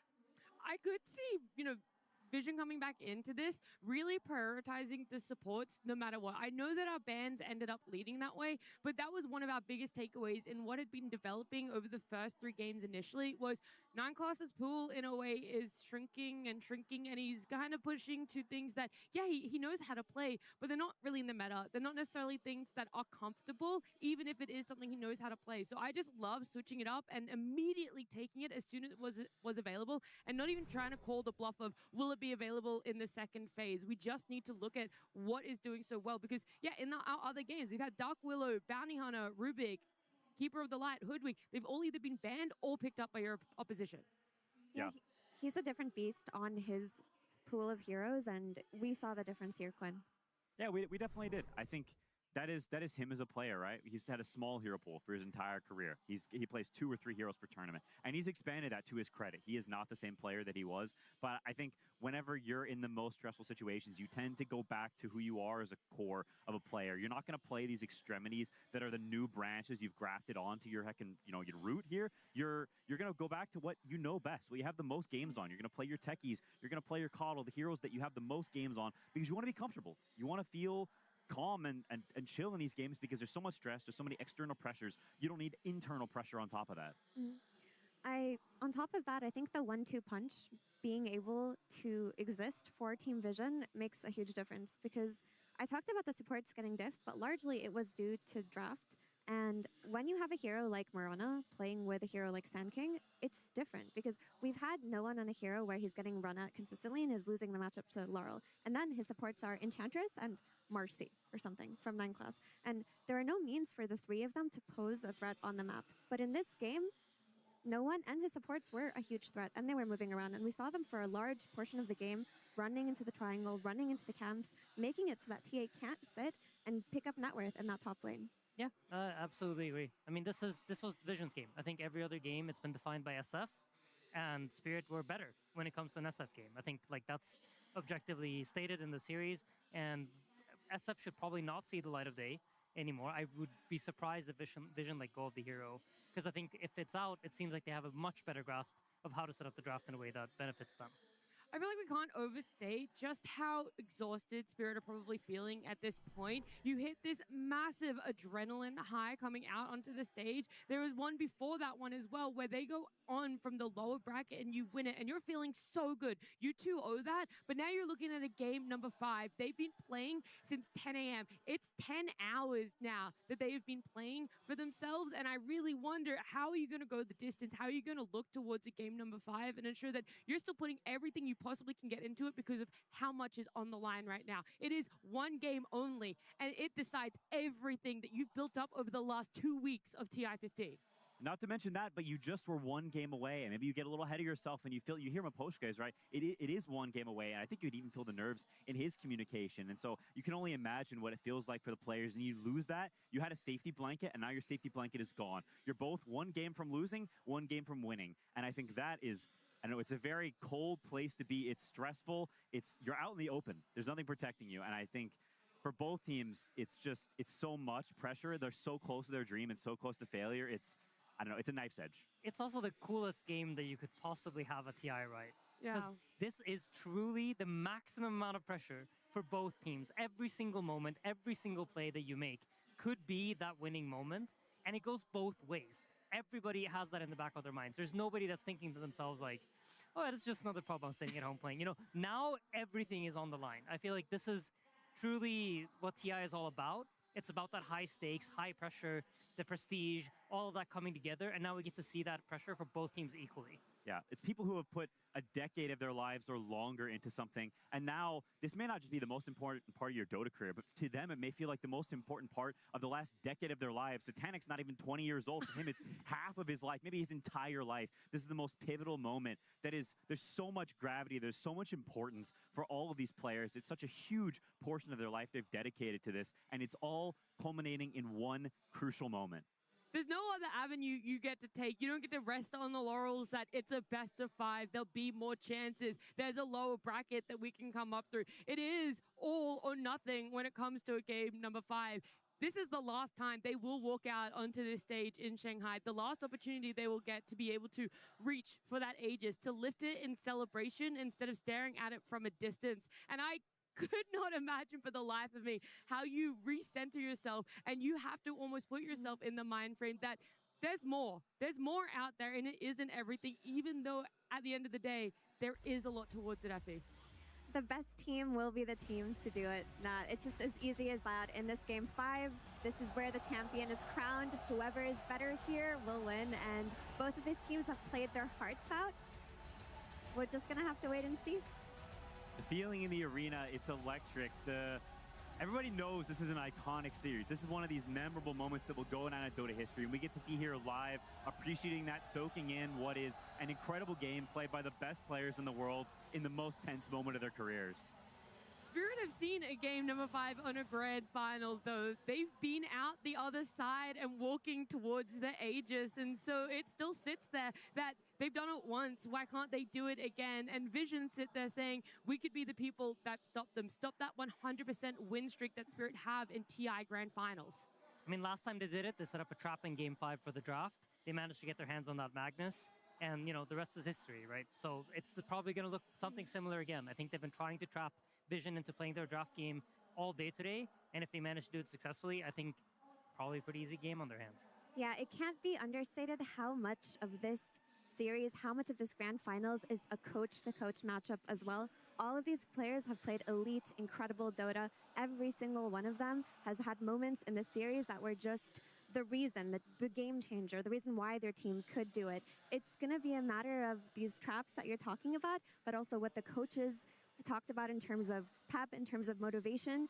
Can they even trap? We talked about how Maposhka diffed Puppy in the draft in the first 3. Puppy came back swinging in this last one, and it's just going to be a battle of the brains now. Yeah, and you can see Puppey on the camera before they walk out on stage too, him giving a speech to his players, and all of them looking at him intently. They're fully focused and believing every word he says, and I think that's the kind of leadership you want. You have people who are buying in, and they say, whatever this guy's saying, I'm fully on board. What he picks for me, we're going to play it to the fullest of our ability, and you're a team, you're a succinct, you're unit, you're one fist, you're not 5 fingers. Yep, absolutely. Also, I can see on my screen that the coin flip has happened, and Team Spirit has won it. Yeah, Team Spirit called heads, and they get heads there. Now they have to decide what they want to do for themselves, because for game number 4, they ended up wanting that first pick. It didn't end up playing out in their favor. And so, again, I know all this preparation has already happened for them. They already know what they want, but they're sitting there thinking about it, and it is going to be first pick that they choose.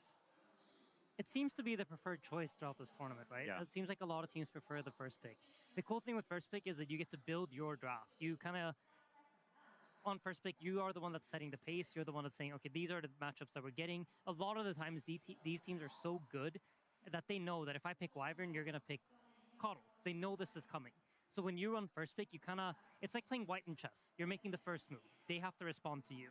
And that's the choice you want to be in, right? You want to be in a driver's seat going into this last game. You want to feel like you're in control. You want to feel like you're the one that determines how this final draft goes. That was one of our criticisms, though, of game number 4, is that they open with the Wyvern on the side of Spirit, but don't actually build around it, because what they end up pivoting their draft towards doesn't utilize it. That TA you guys talked about time and time again, where ultimately didn't necessarily feel like they're on the same page.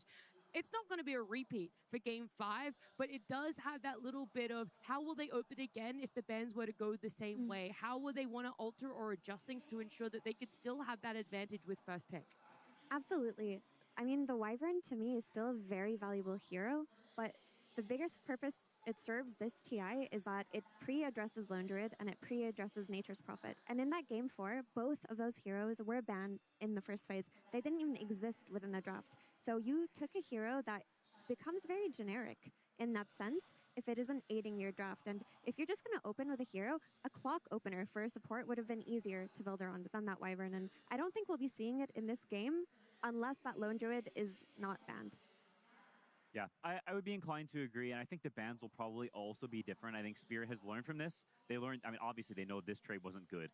They could definitely feel that in game, and I'm sure Maposhka sees it, and so they'll be looking for a different trade. I have no idea what the hero will be. I think it's part of what makes this final so interesting, is that it's not been super predictable what's been picked. It's not a meta where everyone agrees on the order that you pick things, and it's the same trades every game. It's very different trades. It's a lot of thought. It's a very creative final with a lot of expression of sort of deeper hero pools and historical understandings of Dota matchups, and so I think it's honestly hard to tell, and we're just going to have to wait and see what these great Dota minds cook up. They've been able to utilize the breaks between games time and time again. They've always been able to put on a show for us. But right now, it's down to the final last game and our final draft. Team Vision versus Team Spirit. Grand Finals. Game 5. The feeling in Shanghai right now, it will never top this. Everyone's seated, excited and elated for Game 5 in our grand finals to see exactly what these two teams are going to build for themselves in either a draft and an execution that will result in lifting the Aegis, or one that walks away with disappointment. And looking at this one, Spirit, we've already talked about, has first pick, and the bans for themselves, it's a run back of Bounty Hunters and Nature's Prophet at the moment. With this time around, it is Vision going for the Tree and the Shadow Fiend band. Yeah, it's a little different this time because Team Spirit had first pick in game 4 and they banned their own Shadow Fiend.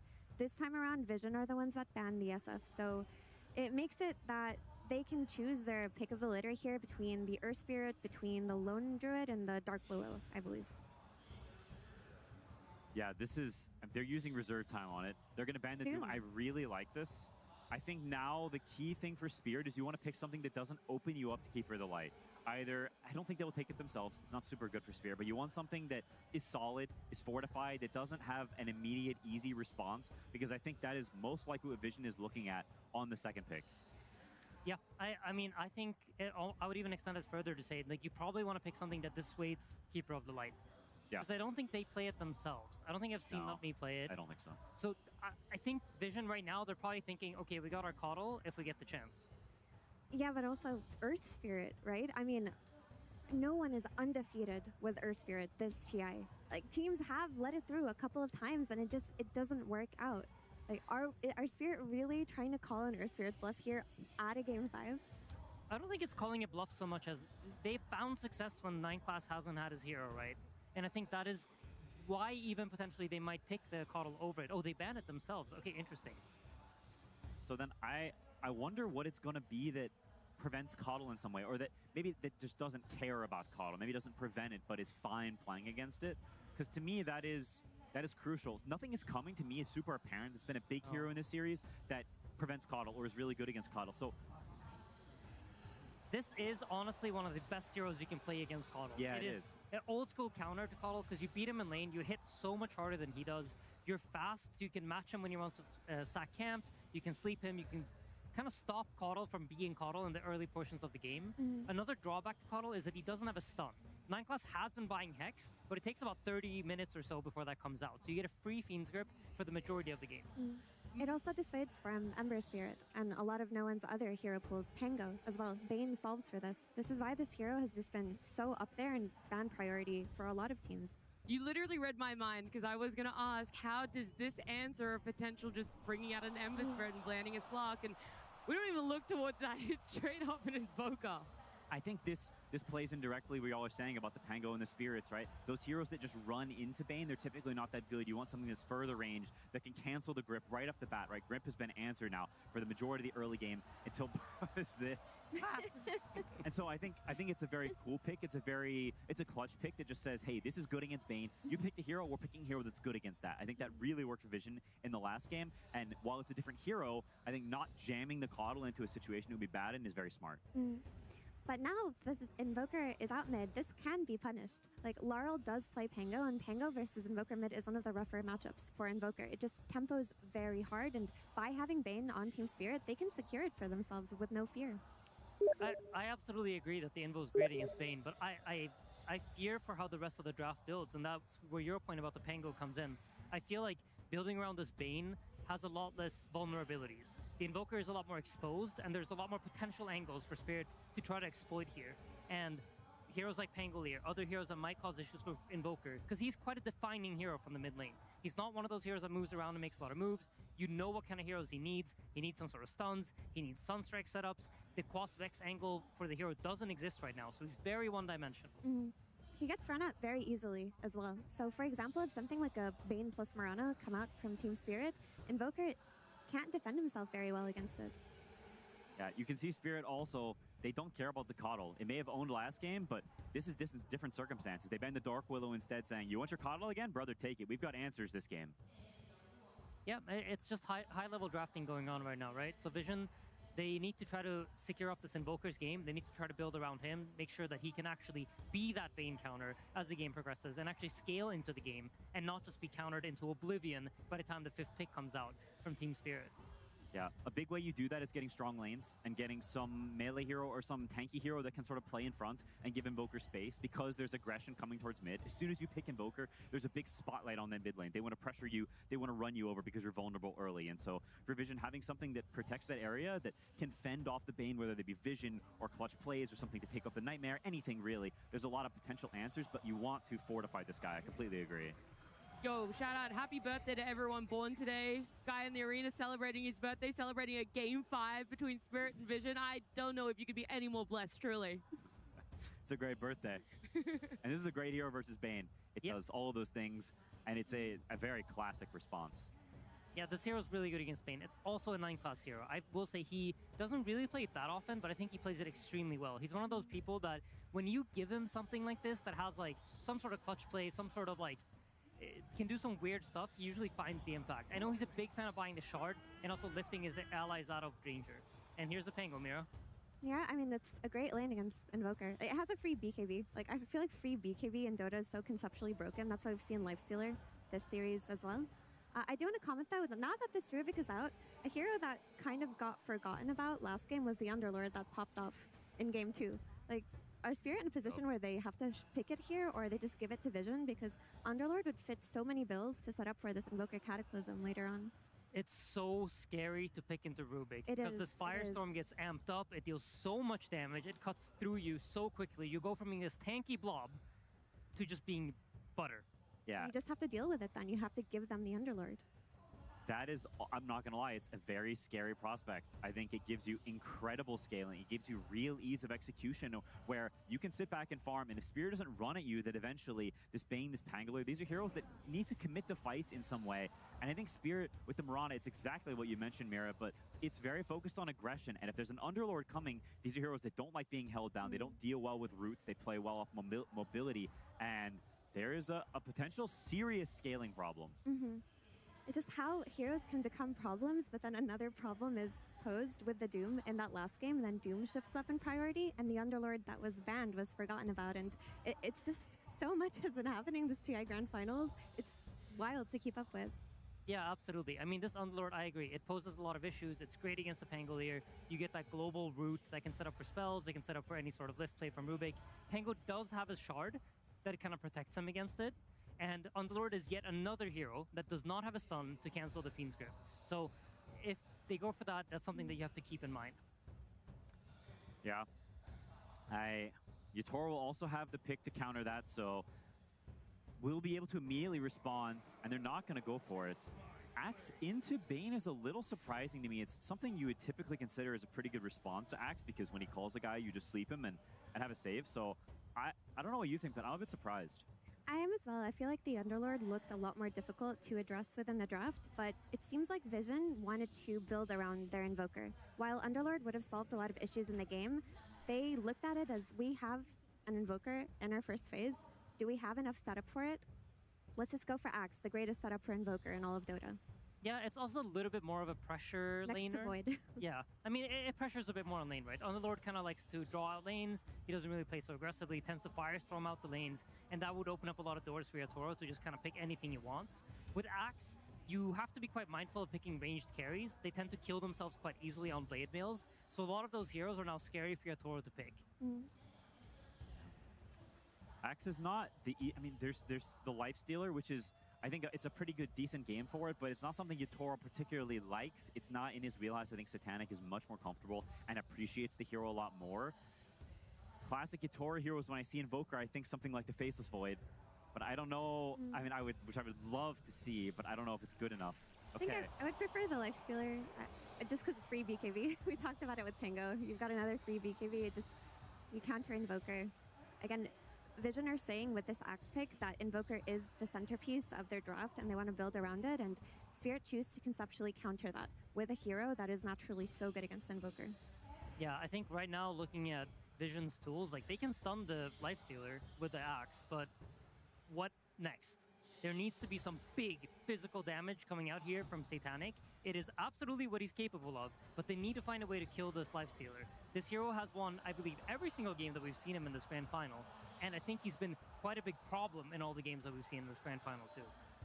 Yeah, and these are very important bans. Spirit needs to think about what gives them the scaling. They think Void does. I think that's a great ban. It would have been terrifying to play against as the scale comes out, because I think you don't want to be on a big timer. I don't think Spirit is on one right now, but things are subject to change in these last two picks, and with Grand Finals, with everything on the line, you don't want to have that clock ticking in your ear saying, go, go, go, go, go. You want to be able to chill and play the game at your pace. I mean, we saw a perfect example of just that in Game 3, right? Like, the last pick of the draft, we think Spirit has to play for pressure. TB comes out, it completely flips the script.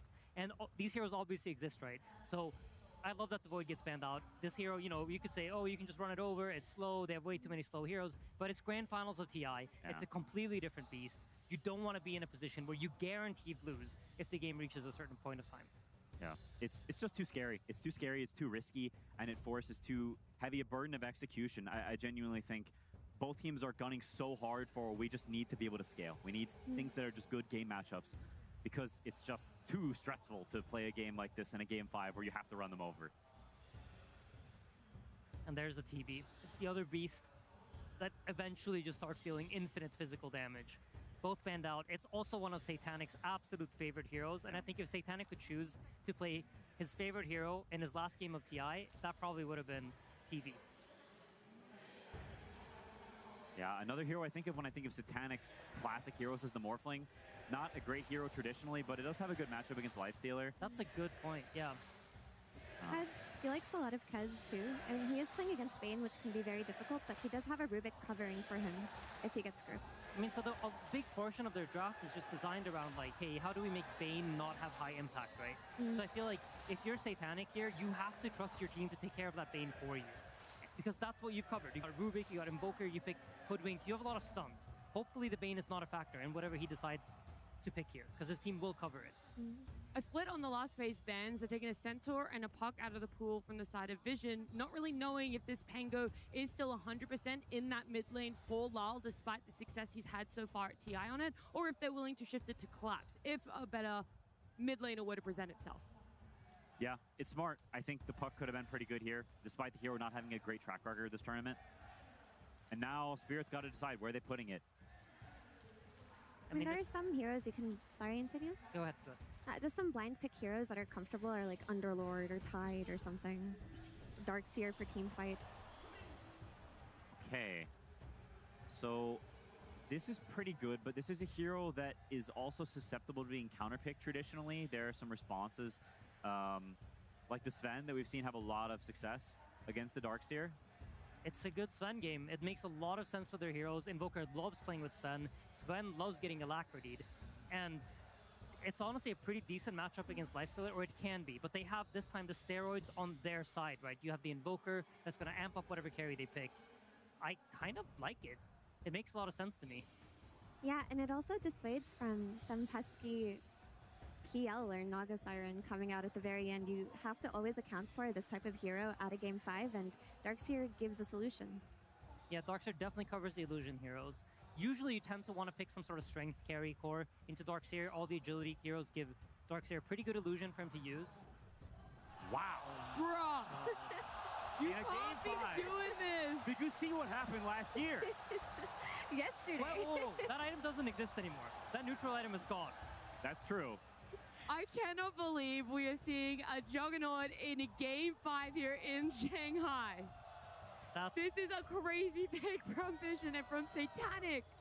Look, it's a good lane against Darkseer. You out-heal with your healing ward, all of the pressure. Every time we say, I can understand what Juggernaut does here, the hero tends to have a bad history in elimination games at TI. But Mira, you did say one of the most broken concepts in Dota is having a free BKB.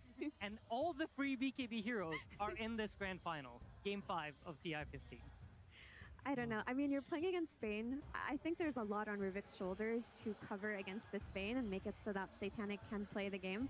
Juggernaut as a hero has very good scaling. They're going to have the Alacrity plus Omni Slash combo versus the Lifestealer. You know, it does suck to get Omni Slash, but the scaling is there absolutely for Team Spirit too. I don't know. Yesterday we saw it with Boom Boys. I was like, I'm with it. It's a weird hero, but it's an elimination game, Quinn. It's not just elimination. It's where your hopes and dreams are shattered or made. It's literally the culmination. It's the end of the entire tournament. It's game 5, the most exciting place you could ever be for the tournament. You pick Juggernaut, but hey, you got to stick to some kind of guns. I don't know if I can put full faith in a Juggernaut, but I can put full faith in the entertainment that we will get to see. We talked about it and saying, do you really want to be putting yourself on a timer, whether that's to finish early or stall the game out late? And I feel like there is that potential issue for Vision for this game 5. I mean, I honestly think, I don't know which team scales better. How am I supposed to decide? When was the last time we saw a Juggernaut in like full glory? I don't know. I honestly don't know what this hero's timings are. I've only ever seen it lose lately. I don't know. I don't know, Nat. Satanic players before you have attempted this. They've tried this. They've fallen on their faces. Will you be the one to break the Juggernaut curse at TI? Will you show us what this hero is made of? Oh my goodness, dude. Oh my goodness. You can feel it. The energy in the air. Going into this match, I'm just excited to watch. It's literally the peak of the game. I want you guys, before we do get to something special, tell me, Vision or Spirit, who will be the team standing out there lifting that Aegis with now both drafts playing out? Spirit. Spirit? I think so too, but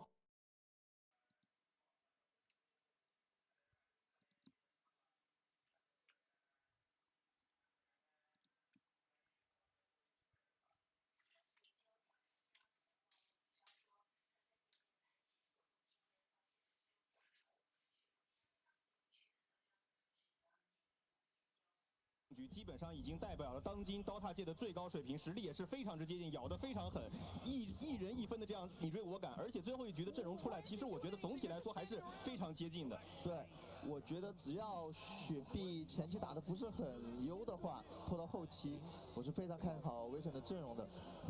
那么对 Vision 来说的话，其实他们相对于 Spirit 来说没有那么传奇，没有那么多经验，但是他们有年轻的 Satanic， 他今年只有18岁，然后老将 No One 是在场总决赛10个人当中唯一的90后老将选手。其实他们有一个最老的老将，他们的教练全将，对，也是刀圈的活化石。那么我们先来看一下赛前的教练采访。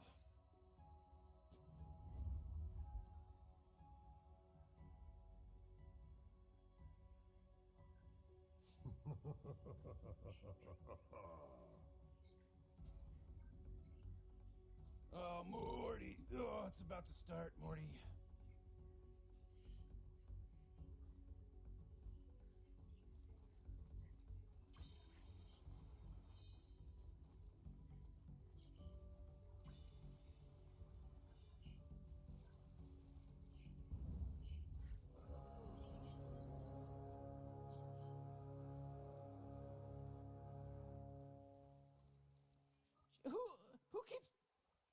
Who's blowing that stupid horn?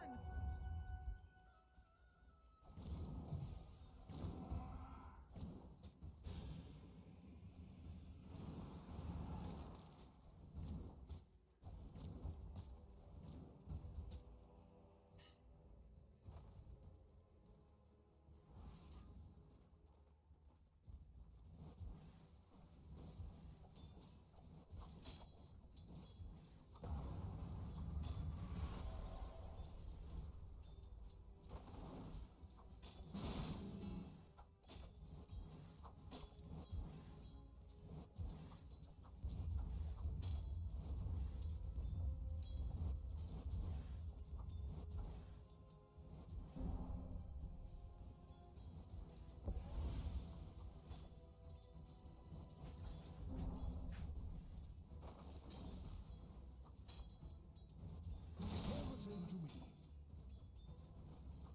You'll get the next one.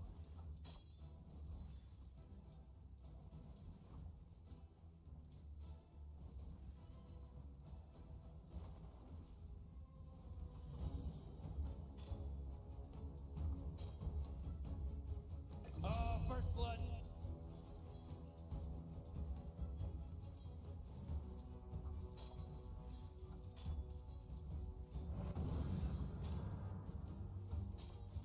哇，直接就1血了下路。是的，这一场 BO5 拉满的总决赛决胜局，两位教练也是在赛前互相致意啊，都是传奇选手。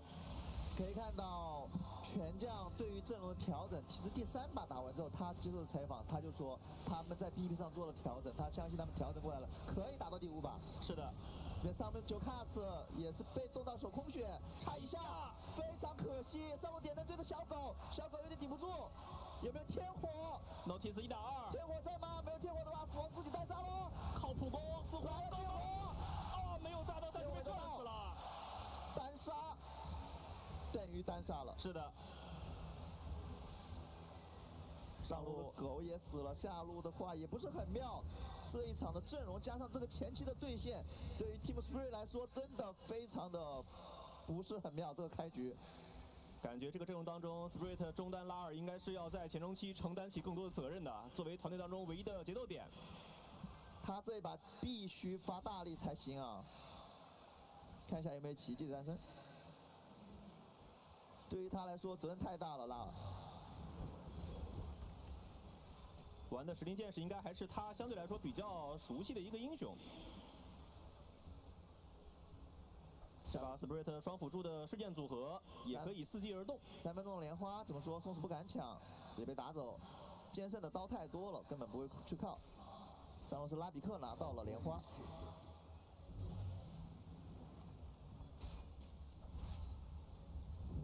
这把中路拉尔的补刀不落下风。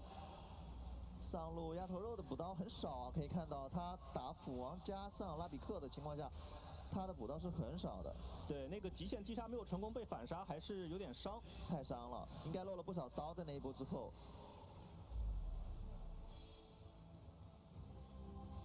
而且打起来的话，他还要注意中路卡的一个天火，是的，卡的等级越来越高，他的压力也是越来越大。下路炸了天火炸歪了，歪的有点多。但是奔腾结束之后，这个移速可能还是会有点危险吗？剑圣有危险，剑圣有斜，对，移速很快，最后一刀，哇，还拿到了人头，3比0。这个剑圣真的选得很好。打对面的阵容，他只派一个班尼，而且班尼不一定有机会魔爪他。下路无解肥的剑圣应该是4分钟已经夹腿了。上路斧王顺利出到铁翼头盔，现站得很稳。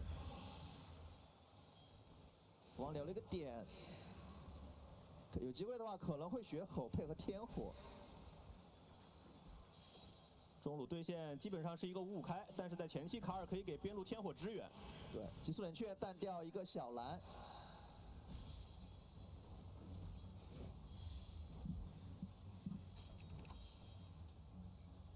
破木的补刀好高啊，这是不是打了野怪是吃了兵线啊？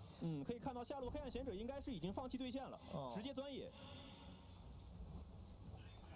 面对这个高等级主宰，那这样的话主宰出来必然是个无解肥啊。这个主宰肯定压不住的，兔子也打不过主宰。这边先囤波野，囤波中野。开了个塔防挡一下滚滚的戳清兵。哎，这边双辅助开始往中走，想打睡剑的 combo。睡剑打卡尔其实效果可能不是很好，因为他有小火人。对，他跟别的中单还不一样，小火人无论是帮他 A 睡还是帮他开视野，效果都不错。滚滚先把小火人搓掉。Spirit 应该是感觉2个边路没有太多机会，想在中路打开局面。炮们过来跟霍兰支援汇合。到了霍兰支援接瘤子。来了，睡剑，漂亮，天火都命中。送出一个管，直接带走了班尼，拉比克非常的危险，破木直接杀掉拉比克。双方完成了辅助的1换1。我这边做了一个睁眼，这边再打拉一套，拉有6级，碰波眼反掉。5分45秒应该会延续到一个河道的抢符。 6分钟的符来了，酸酱油复活直接踢中，6分钟符3打3一波大战，看一下怎么说。啊，直接睡住，能接剑吗？对，剑有点远，滚滚有技能可以接，先抢符，滚滚不要直接开车进场，隐身神符被松鼠拿到，一个火人挡剑，好挡，天火也是盲砸了一下没砸到，预判滚滚会往中路走。 下路剑圣的风暴贴住了兔子，兔子升级回了一口血，剑圣没有到6级，还在追着砍。松鼠隐身符来到下路，一个捆，漂亮的一个捆，兔子空血擦一下，暴力出击，拿下。杜克莱斯3-0-1，6分钟已经大杀特杀，人头全是松鼠拿的，我发现。是的，但剑圣也是顺势升到了6级，有6级之后再次击杀兔子也会变得非常简单。这边河道碰到了一个拉比克，我直接开车求稳。 不成大招，但是伤害够吗？再撞2下，这个地形就看他再扭，还是被秒了，戳住。那滚滚也是交了车，能保住7分钟的符，对于威神来说也是能接受的。下路森海飞侠再去看，上辅肯定是辅王控的。下路呢？下路森海飞侠抢不过破木，直接跑了。 7分钟，经济第一的是剑圣，小狗也缓过来了。虽然说前面挺惨的不到，但后面随着等级越来越高，技术装越来越好，他也是把上线站得非常的死。剑圣无解肥，但是双方的总体经济差距并不是很大。对的，小狗会稍微领先辅王一点点，滚滚也是稍微领先卡尔一点点。军事的一个对线。 7分半，后来支援一直在中上之间徘徊，下路是黑弦钻野，泡沫就找机会来补线。Spirit 基本是8分钟要看上辅了。哦，看到中野先清一下，先把他的野抢掉。8分钟符又要打了，看一下河道神符会刷到哪路。哎，这小火人在这里睡一下火人，留着恢复符给滚滚，下路攻到了POM跳一下，问题不大，很灵活。这波 Spirit 很赚啊，又抢了对方的矿，滚滚空到符，自己下路酱油还没死。是的，这一把感觉中单拉尔的滚滚有一点点味道了，好歹说是在前期帮忙顶住了这个局势，可以让 Yatoro 放心的farm。小狗还是很需要这个发育周期的。这双酱油确实在前中期帮中也比较厉害，是一个碎剑的组合。拉空的恢复经济也还可以。这把 Notice 也选择了一个发育的支配符王。这把撒旦是推线打野，保证自己的极限farm效率，所以他的经济是很高的。下路兔子干脆直接没有跟他对线，尽量去打一个护肥，把这波线推了，想办法把野怪也打掉。把线拉到大野，一起转。POM 在对方野区点了一个位置比较深的视野，整个对于中路的视野保护做的还是很不错的，然后自己也是摸到了6级。POM 这个英雄还可以摸钱啊！上路有人马，一个捆先手接口有没有？人马直接踩天火，漂亮的天火，非常漂亮。斧王爆头拿到人头，小狗直接被秒。是一个阴影处的网啊，狗很难反应得过来。是的，阴影网再接吼，再接拉比克的举加踩，控制实在是太足了，可以说是4手控制链。与此同时，滚滚是往野区靠了一下，想利用那个眼去看一下卡尔的位置，但卡尔没有给机会。这波杀掉狗太关键了，可以断他好久的一个辉耀的节奏。松鼠这边也是碰到了滚滚，一个捆住滚滚，滚滚也问题不大。一个举着塔下接结束冷却，搓了一手往后走，这边就用陨石，陨石打偏了，但有逼刀接普攻，3打1又是松鼠的人头，松鼠已经是主宰比赛了，但是这表现被双酱油包了。加速神符，兔子也赶到战场，拿个加速直接一直掏冲脸，怎么说？想躲一下卡尔的吹风，好像。最后是POM收下了这个主宰比赛的称号人头，两边的3号位全扑过来参加这波团战。他没有往脸上冲，可能怕冲上去拿人头的时候被卡尔吹掉加速，所以他当时打了一个回头，人头给POM拿到。剑圣风暴贴掉一波大野，经济非常的高。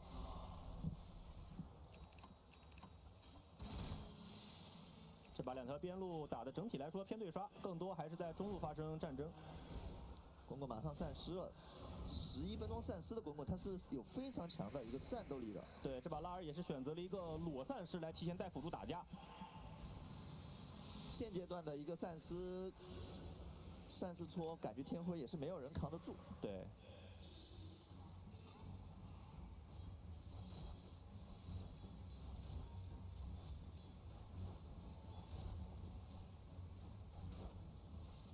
斧王人在上路发育，下路剑圣稍微逼一逼塔，但是也不是很勉强。两边在没有刷符的时候，基本上还是处于一个对刷的局面。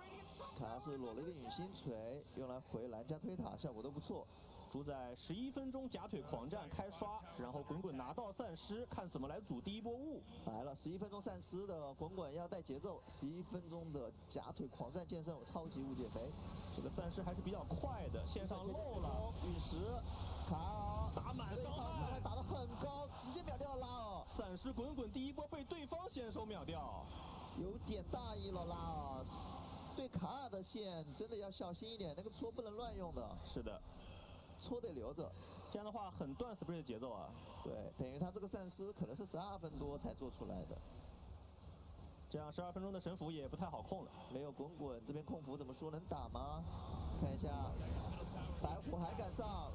捆接天火接一枪，没有滚滚啊，感觉这河道没必要去的，因为卡尔这个英雄作为中单，你就算给他控到符了，又能怎么样呢？他最多是控个恢复，对不对？哎，多克莱斯这边强行过来反野，反野假眼1换1了。滚滚复活，但是 POM 在读秒，其实 Spray 打架还是挺需要 POM 前期的伤害跟控制的。对的，斧王也好肥啊，斧王应该在挖矿。对，他的经济来到了全场第2的位置。他知道打小狗的话前期威胁不大，索性出了个支配打对刷，刷的比狗还要快一点。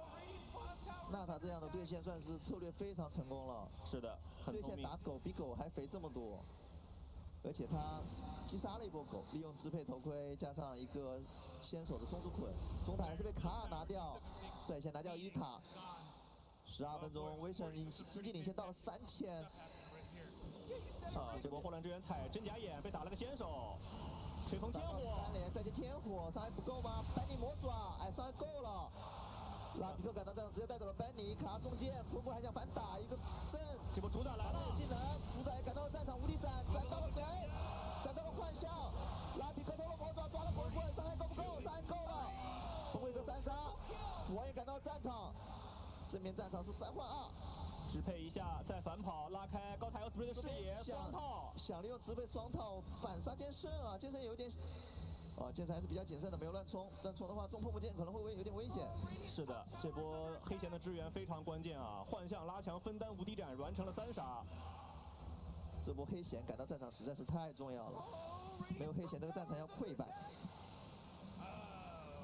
正面霍乱支援是先吃了第一波技能，然后再放魔爪，但是被拉比克马上就秒掉了。而且拉比克偷到了魔爪。对。泡沫一剑，滚滚进场应该是给到了黑弦的一个比较好的位置放拉墙，分担了剑圣的无敌斩。这个幻象帮忙挡了好几刀，拉比克的魔爪也是抓到了最后1秒，拼死了滚滚。这波斧王跳刀第一波带队友开悟，这波跳刀会去抓谁？直接抓到了白虎，后接天火，非常轻松的击杀，爆头斩。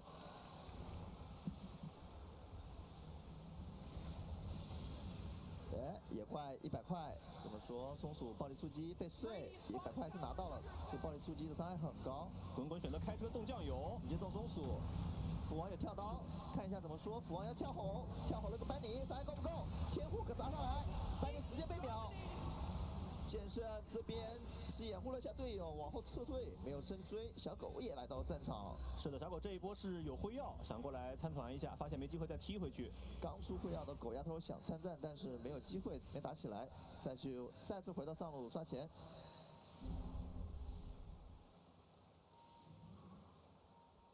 中路跳刀斧王配合拉比克还在看，站的位置很靠前。这一波感觉站的位置应该是被 Speed 发现了。是的，这边2段 TP， 很警惕，退回来。中路线上 Speed 有视野，危险比较。滚滚在卖，应该不会动了。威震没有上当，也是有眼。他扫描了塔下，双方都有眼，而且威震扫描了塔下，知道有人 TP 过来在蹲了。这波 Sprit 反开悟想去插对方3角区找落单的卡尔，找的点是非常的准。这个路线有点机会，但是卡尔刚清完远古往家走，位置已经比较深了。差了边看到直接前手剑射中了，好帅 ！Not me， 这个跳剑太帅了，他就视野看到卡尔在往左边走，直接一个跳剑，精准。击杀掉了卡尔之后，上路刷了个奥数神符，滚滚可以碰到一个非常不错的神符，打下波团战。小狗抢对面一波远古，可以退回来再看一下对方的上1塔，已经被小兵摸掉了。这样的话直接包中，中路有拉比克斧王，卡尔还在读秒，已经包到位了，狗也在靠，隐身的白虎，对方没有反应，在等队友。直接金之气灵，射了一根箭没射到斧王。卡尔取消了飞鞋，滚滚进场先杀拉比克，拉比克偷到了地的滚滚，但是蓝不够，可惜只能被卖掉了。这样可以顺势推中。这个波姆主导的节奏实在太好了，我觉得。是的，很多波都是他提前开了个视野，让队友来接技能的。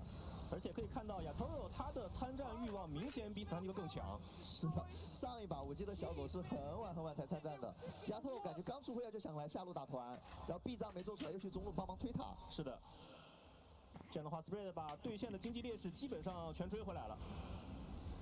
I didn't change to Chinese English. 真正的打架 C 亚托肉。大老师这一把也是。Set up these plays. They want to play it fast here, Vision. Knows this. Catch though. But his eyes on Rue will make their jump. Sunstrike's in. Detroit thinks about trying to help with a potential infest, but can't quite get close enough in time. Has to save himself. We're getting given such a good game 5 here. Back and forth kills. The lead was going for Vision. Well, that's an easy Omni slash there. Lead won't save you. Not me's gone. A freebie handed to Satanic as he is continuing to have a beautiful time on this bottom side of the map. 2-0-2. Flawless farm. He really could not ask for more. And this is going to be the real test, right, for the Juggernaut. We don't see it a lot, but he's having this good of a start. Surely this has got to bode well for him. Surely. There is going to be tankiness that has to deal with, right? The Darkseer, the wall can be annoying because it can eat a lot of these Omni Slash hits as well. I mean, I think that's why he's going for the aggression, right? We're seeing with the build, Battle Fury, Manta, and then straight for the MKB. Wants to ensure that when he does come in with the Omni Slash, he's killing these units, killing these heroes. And the blink right afterwards, right? So you can keep the stacks the way that the blade form works, right? You blink, you keep blade form with the Omni Slash before using it. Very powerful, very potent. Just has to be careful. Can get unlucky with the bounces since there is a Dominator. There's going to be wall illusions. They're looking to try to punish here. So Spirit trying to get aggressive here. They've got the blink on Laurel. They've got Fiend Scripts ready. They want to get Juggernaut lah. If they find Ducalis, that would be a massive pickup because he has get that gem. He's going to show first. Nesh gets a bit of a setup onto Collapse. Laurel coming with the Rolling Thunder, 9 class. Going to try and juke everything that they're throwing at him. Just leave him.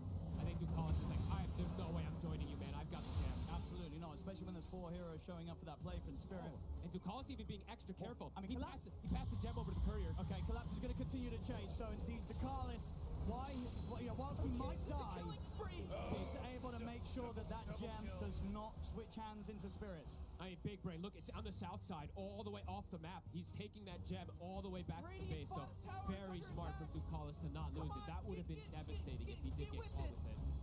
Spirit still making this move, will manage to take the tier 1 tower away, so at least making progress and limiting the areas of the map that the Jog's going to be able to farm. He gets a call. Going to be another pickup here that Satanic is able to get involved in. So sure, they lose the tower, but Satanic's game just continues to flourish. And this is an interesting pivot because we don't see this as accelerated in most games. No one's going for the BKB himself. Since he's playing into that Pango, since he's playing to a lot of this magic damage in team fight, he wants to be able to actually have his body in the fights at times. For the Invoker at times, but this is a cool approach because you do need BKBs as we're seeing team fight is everything in this grand finals.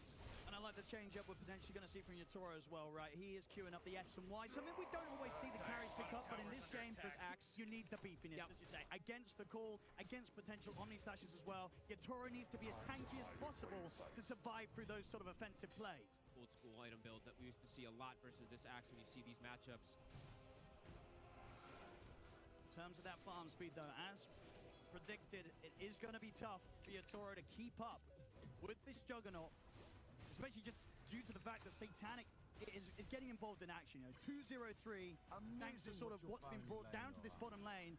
And at this point, I mean, for Spirit, how do you look at identifying and dealing with this Juggernaut? What's the move you are going to look to make? Or at this point, can you not really? Do you have to look elsewhere to try and get that lead back in your favor? Oh, you still can. You Fiend's Grip, right? Sure, it's on cooldown right now, but that's going to be the big one. So it's eyes on 9 class to get the saves. 9 class, so this is cool. I was wondering which one he's going to go for, if it's going to be the Blink or the Shard.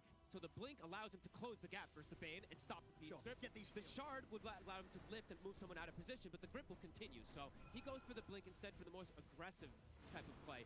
And it's not only the Fiend's Grip, right? If he gets Rolling Thunder, there is other spells that he can go for as well, too. Pretty excellent steals for him. I actually... Oh my gosh. I like the fact that he went for the Blink this game. He gets Rolling Thunder, too. Just insane amount of control, and it's really just about that positioning to stop the Fiend's Grip. So Spirit, looking to get aggressive again. They do want to slow down Satanic's progression here. Huge kill if they can find him, but Satanic in a pretty safe location, very close to the MKB, and that's when the move becomes quite scary, right? If you don't get the grab, you don't kill him. If he gets an Omni Slash off, 20 or so minutes in with an MKB on top of the Manta Battle Fury, that Omni Slash is gonna hurt. It's gonna kill most of the targets. Maybe not Yatoro, because he is this tanky at the moment, but the rest of them, perhaps it will be. Shivas picked up, 9 class. Have eyes on him in the trees. Not a bad grab at all. Taking 9 class out of the action means that there's less likely of sort of these next 30 seconds where Vision's going to be running at Spirit.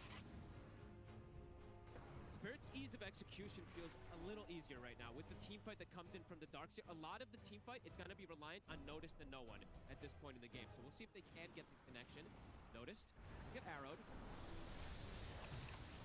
Hard to close in onto another vacuum area, but still doing a lot of damage there with that vacuum into this Minotaur. They're trying to poke the BKB, but he doesn't use it. He has Healing Word to be able to reset. Might look to strike back here. Spirit backing up, resetting, continuing this farm. This is exactly what you want for a grand finals, though. Neck and neck. And, I mean, does Satanic want to get involved in this play? It does have level 18. It's a big Omni Slash. I would imagine so.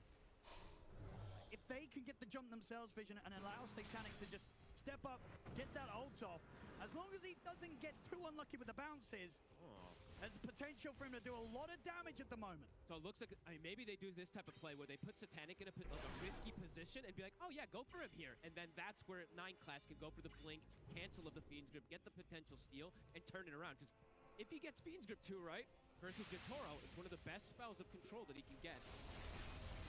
Would be pretty massive if he can get that one here.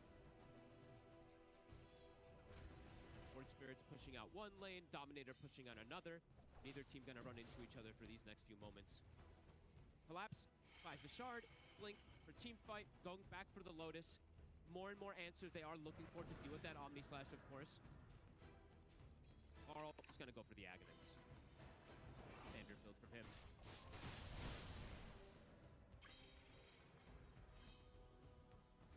The Yules the Morana.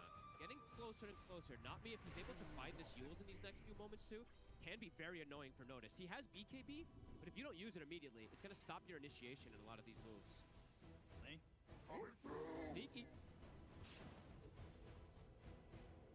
Getting some pretty good information with these Moonlight Shadows. It sort of allows them to breathe a sigh of relief every time he's sort of able to get eyes on Notice, knowing that that Axe is not currently smoked up himself, trying to make moves against Spirit. Yeah, that was nice. He saw both of them there, so knows that they aren't making an aggressive move at the moment here.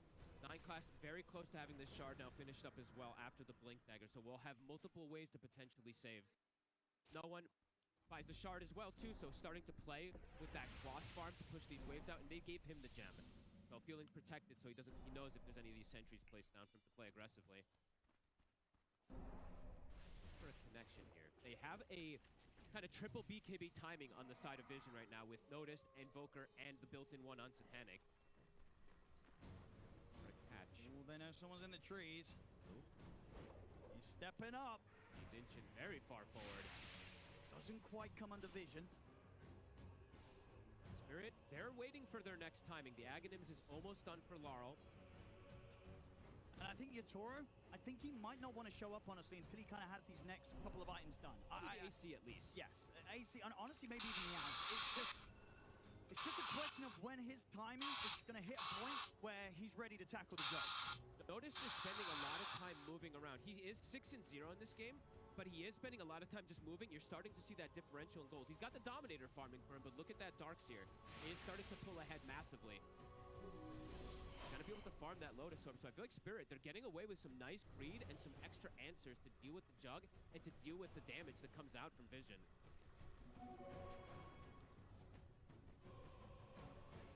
They're just sitting back farming, as you said, waiting for that next timing. I think, yeah, Yatoro wants time. Honestly, I said, I wouldn't be surprised if he's like, I want the AC, the Ags, and the MKB before I fight. That's a lot of gold on. It is. I think he'll show up before that. We'll see. Those creeps can be tempting. They can. Gotta get that money. The AC and the Ags in particular, for sure. Could be a nice one to wait for. Rue, halfway toward the Aghanims, is gonna potentially be able to get to that point where he has this. 哇，这样子输咯，这样子 delay, bro. Try to make game, man. The lift, it'll cancel one, but good luck covering for the other two. You have to get a tornado connection potentially. Can be hard to deal with at times. I mean, just a question as well, right? We are in game 5 here of the grand finals of the International. Both teams have been pretty good so far in this series at making constant aggressive plays. Now that we're here in the game 5, do you think we are going to see both teams lean on that, the more sort of safer passive style? Like, are they really going to be able to keep this pressure up at this point of the tournament? I don't think so. Both teams have been playing super aggressive. They're keeping it up. I think we're going to see them keep it up. Here we go. And I wonder which team is thinking about, do we outscale? I think Spirit might be along that line that they think that they do outscale. I think they might feel that. Right, the Jug is just a bit of a limited hero, what he can do at times. And Omni Slash, at the end of the day, you are kind of trusting in the RNG. You are. They know where Satanic is. He gets the blink away. I mean, that would be such a huge catch. But indeed, a step ahead, they will not manage to close the gap and find the grip. Dynamics Farm continues to have that separation, a 3K lead over the Lifestealer. Is he's going to potentially be able to get this butterfly before there's any realms of that MKB. Might have to slot it in before the Aghanims on the Lifestealer. Yeah, I'll be interested to see what he does. He might have to. Yeah, because you say for the matchup, obviously you want it for the items, but at the same time, the Aghs does so much in just being able to avoid what the Jug wants to do to you. Sure, you're not going to be able to necessarily cut through that butterfly, but you're going to have a pretty high chance of surviving. And in fact, also, have to point this out. He is going butterfly. He's going some pretty good items for a Darkseer wall. That wall illusion is going to be pretty scary if they don't address it early on in the fights. No one. For Rue, he's got backup coming in. Spirit want to send anything overhead. Tora is looking to come across to the fight. Arrow. They get the arrow connection onto 9 class. Yatora will be able to quickly take out the Ruby. Notice he did get the call onto Rube. Can you smell it? What? The smell of freshly slaughtered bodies. Nicely done. There for Yatora. Satanic. He get chased down a bit by Collapse. Healing ward out. Collapse able to quickly punch and they get the connection. Thunder, it's a good bounces. Here's the Omni's head, but the bounce. The illusion. This is the struggle with the Omni Slash. Sometimes the bounces just don't hit right. Lance survives. And Collapse with the body box. He's trying to see if they can do something about no one. He has to go squawk away. He's got a BKB to survive. Oh man, these moments. One of the reasons why Jug can sometimes be a bit of a risk, Fog. You press the ult, and the ult just don't hit the way you want it to hit. And they have multiple ways to do that as well, too. With the Dominator creep from Collapse with the wall, they have 2 different ways to disengage and break that 50 seconds. That's going to allow Yatora to close that gap in net worth. It is indeed, yeah. Straight over towards the Roche pit. Radiant's middle tower is under attack. He's going to get set up on it by not me. Off the mark there. Still no Collapse. Definitely chasing with Shiva's guard. We'll get him up on the cliff. He's going to be caught up there. We'll turn and get the pushback onto the 2 of them. But he will not be getting down alive as Ducalis killed off on the cliff. Spirit getting a lot of momentum now at this point. Getting the Aegis as well, too, for Yotaro. And have to point some other things out, right? Besides the Jug Omni Slash, having this massive deficit, Lifestealer as a hero, as the game progresses further and further, you're getting killed, you're getting creep kills. His HP is going up massively. He has 400 bonus HP as well. As I say, especially with this build, the armlet, the SMY, the AC, Yatora is tanking up perfectly. So honestly, even if you do get fortunate with the Omni Slash bounces, he might live. You're not guaranteed to kill him. This Lifestealer is going to survive. Gonna have more and more armor, more and more answers too with the Lotus, with the Shivas reducing some of this damage too. Feeling concerned here, Vision. Have to get some extra connections, have to look for something with Notice. He's been trying, as we said. He's 7-0 on this Axe, but it feels like it's been a quiet last 10 minutes of him finding some of these big core kills. Spirit just playing around it, just playing for the farm, playing to get Yotaro to this position. Rue, we said, the Aghanims, it's very close for him as well, too, for that extra follow-up. Him and 9 class stepping up on this top lane. Those 2, I mean, they cannot set up onto Yotaro. To try and go for Yotaro has to have this Axe around here for Notice, and even then, with as tanky as he is, they're very unlikely to kill him in a call. Especially twice. There's 3 minutes of Aegis on Yotaro. It's going to be interesting to see what Vision do about these moments. They need the Hex, it feels like. Invoker in particular, no one, he needs to get this finished up. They need that extra bit of control to just burst these targets down. Does have it finished. Set up here, no one. Leap off before the Hex. They're going to try and chase on for at the same time. Collapse. Running down to Carlos. He tries to bounce away with the sharpshooter, but he's caught. Leaves the cliff. They always get a catch at the same time, it feels like, on the side of Spirit. Basher now picked up for Laurel, too. Satanic, he wants to try and look for a fight. He's got this blink, has the butterfly. Omni Slash is back up. He's got to get a big connection, and they have to deal with Yotaro twice still. It's 3 minutes still on this Aegis, so it's not an easy option to go for. 9 class wants better steals here at this point. He has Surge. It's not a bad one, to be honest with you, to be able to close that gap or even distance away for some of his cores.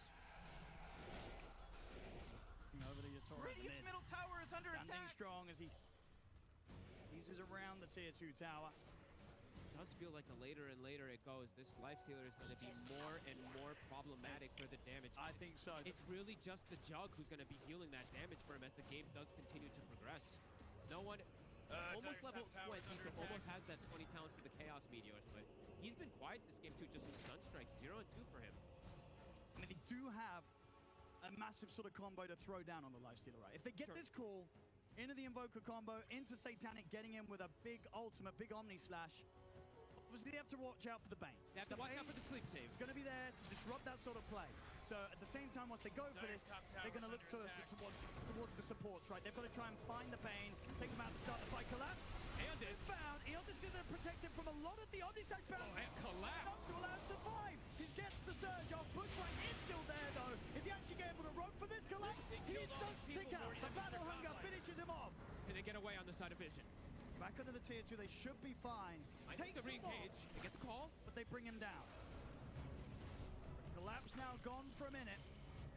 Oh, this itemization for Collapse is really clever, right? Just going for this ad. He almost survives all of it there. Smoke up Vision, looking to take advantage of perhaps that Aegis timing out. It's still 70 seconds. I mean, they have to go. The fact that there is no darks here, they've got the numbers advantage. Sure, they don't have the ult, but even so, if they're able to get some sort of lockdown and Satanic's able to blink in, come in with the right clicks, he still does a lot of damage without relying on the Omni Slash alone. And they know there's no Rolling Thunder as well, too, so they feel like they have that team fight advantage at the moment, even without that Juggernaut's ult.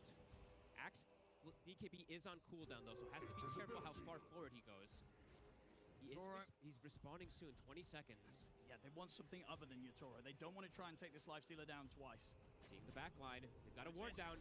Class is going to get info. They're going to get the vacuum here with the stolen vacuum under the two of them. Sets up for the call to burst through Rune. Yatoro, he's ready to look for the counterplay. Jumps in aggressively with the Infest into Satanic. Satanic will lay down the healing wall, but Yatoro immediately swipes that away from him. 9-class gets the blink off. They will manage to escape Vision. A quick retreat. Almost 2 kills they're able to grab there. The vacuum catches the 2, but the quick leap from the Mirana ends up protecting him. And an Infestial now. Boy, Tyre's bottom he does have a further save that 9-class can potentially do here in these next upcoming. Could come in pretty clutch. It definitely can. Just sort of have that extra sort of health to allow Satanic to maybe live through some sort of jump that Spirit get onto him and buy him time to turn, get the ults off. He's gonna have it back up in 10 seconds. It'll put the Jug at what? From 2k to 3200 HP. That's a massive amount. And he does need some HP, it does feel like. He can get burst pretty quickly in these fights. Panic. All aggression with his build. Morty, they're going after Tyre's bottom tower. Toro. Ready to make the moves here off the back of Lal. They know Rue's there. They get the catch underneath the tier 2 tower. They'll be able to take him out before the backup arrives, but backup is on the way. Lal flanking. Ready to lead Yatoro into the action. This might catch him off guard here. Infest has already been used. They have got the Omni Slash though from Satanic here, ready for Yatoro. Collis thinks he knows this is coming. He actually throws the Distiller in the backline, so he's expecting a wraparound here, it looks like. Dyer's bottom tower's destroyed. Forward here, perhaps great. The force field leads me to believe that Dyer just fortified their structure. About Dyer's committing, middle but tower into the triangle, a bit scary without the 5-man. How much longer do they want to stick around here as the Bane's respawning? They're still going to look for more. Dyer's middle tower is under attack. Yet to die on this axe. Godlike for him, by the way. They've been doing everything he can so far. Oh boy, stagnated for a slight moment in that attack. earlier stages, but immediately afterwards finds these dream catches. So close on the numbers here. Jug continuing to keep slightly ahead. Only slightly this time. Hey. Ready to make the moves here off the back of Lal. They know Rue's there. They get the catch.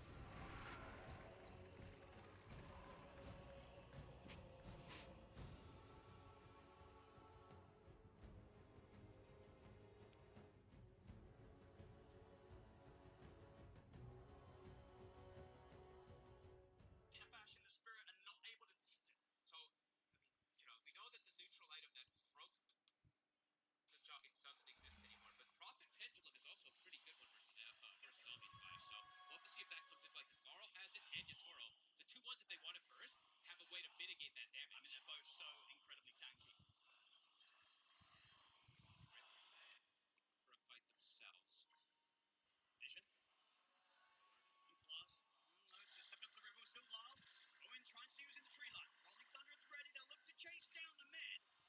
See if they can get their hands on notice or get the core affected. Not going to do what they wanted to do there. Vision Satanic to the back of the blade. Carrying the grips there. Oh no. He spits the gold. Down for 90 seconds. They're ready to dive on for more. 9-class falls into the tower. No one tries to hold his off. He's completely surrounded. He's dead. Oh my god. Oh, it collapsed. You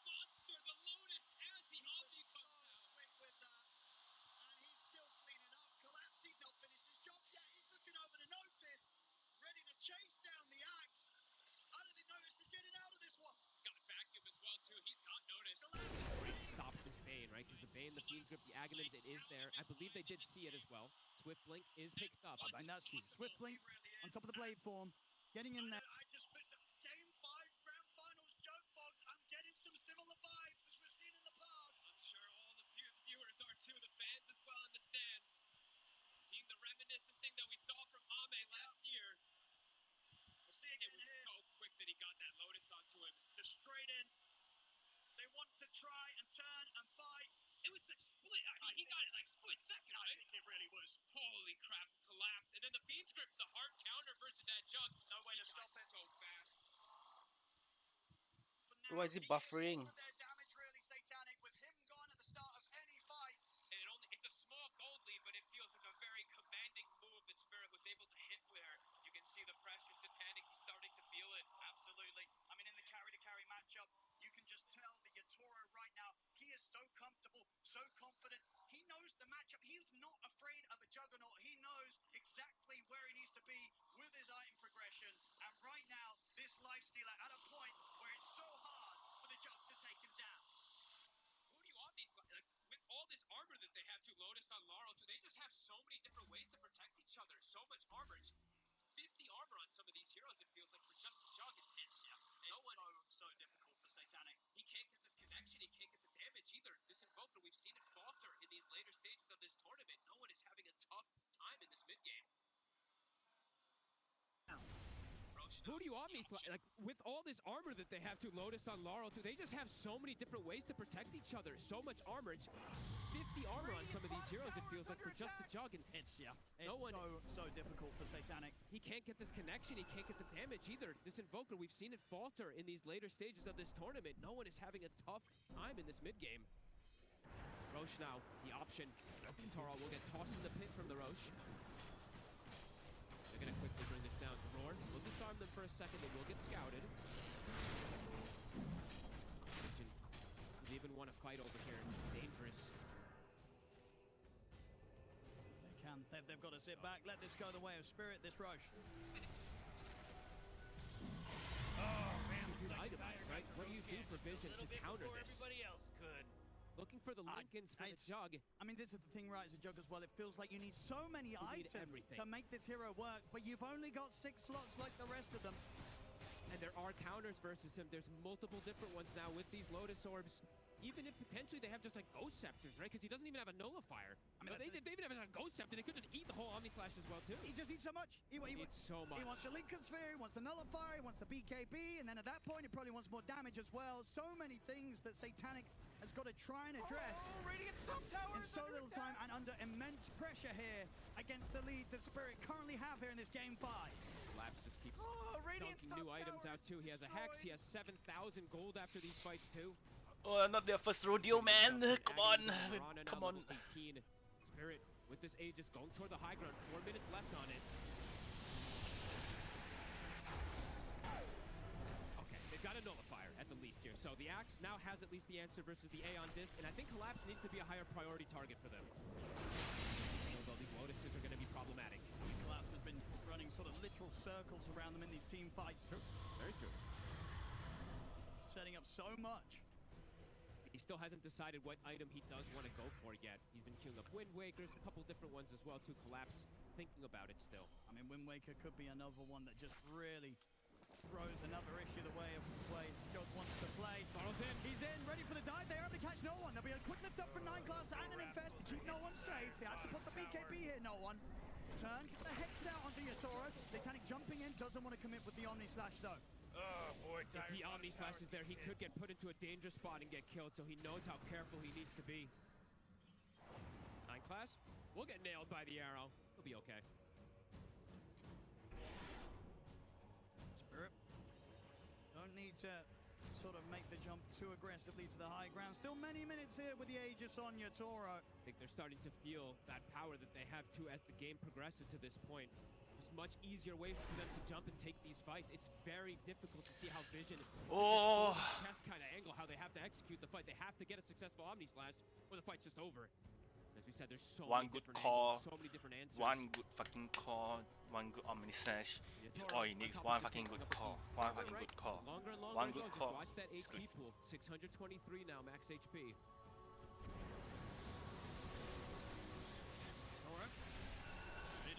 tier 3.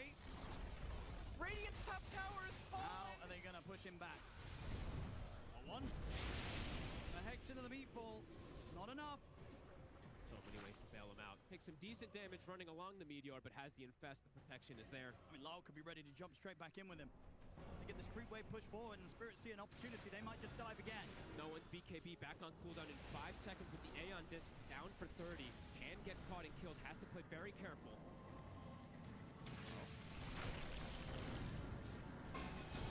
Back onto the barracks, notice.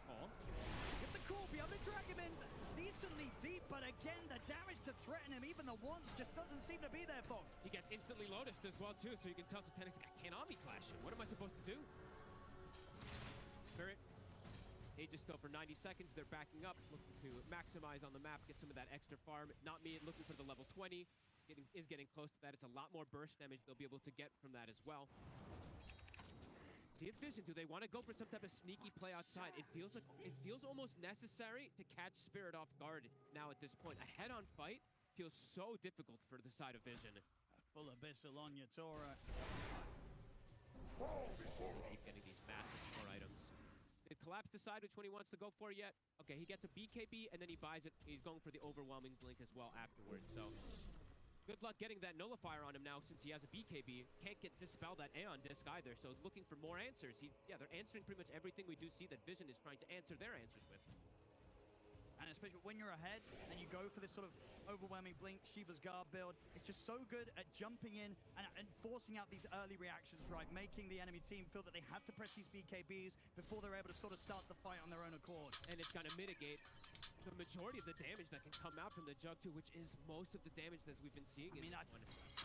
Maybe a bit extreme, but maybe you gotta be thinking about a Rapier on this Jug. Just to go for that blink Omni Slash play, hope that it connects, hope that you get the bounces, because without something that extreme, folks, I don't think they're doing the damage. It's gonna be tough for Satanic. If he goes for it, right, that would be the craziest inventory either. The most aggressive inventory I think I'd ever seen if he does go for that type of build, but it might be necessary. I mean, he could be thinking about it. As I say, for the moment being, he has Lincoln's nullifier. Oh, the game is so... BKB piercing disable. Yatoro, the Abyssal has been picked up. He's starting to disassemble items here. That SNY that he had disassembled. Now he has a casual Yasha. He's going to be selling the Talisman, and he will be going for that crit and the amp damage on the bottom side. Roche, still some time until it's going to be respawning. Yeah, they'll play a careful Spirit. They'll be waiting for the next Roche. Question is, can Team Vision get out and try for a play here in these moments before Roche is back up? They look to try here with the smoke. They have to. They have Wind Waker now, so Ducalis does have a hard save versus the Fiend's Grip as well, too. They don't have to rely on some, clearing the illusions, getting a wild grip as well, too. They do have a way to stop it at least, but he has to be alive for that.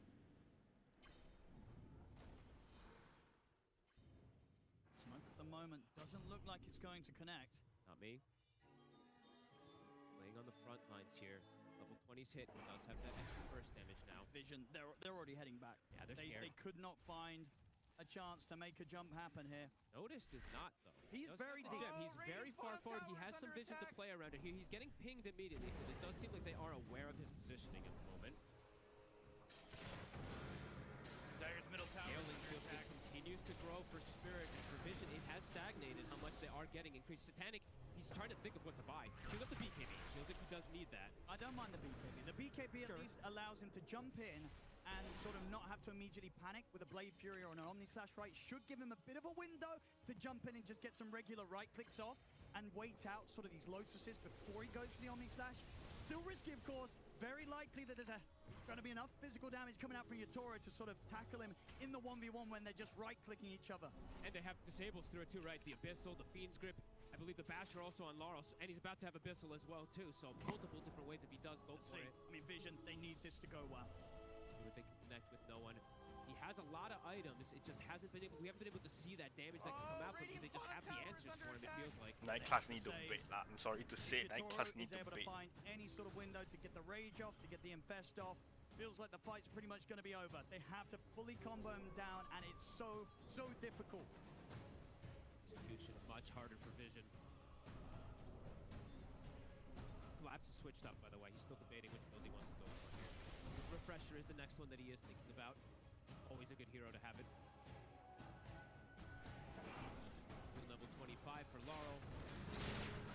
Does hit that 25. That AoE surge.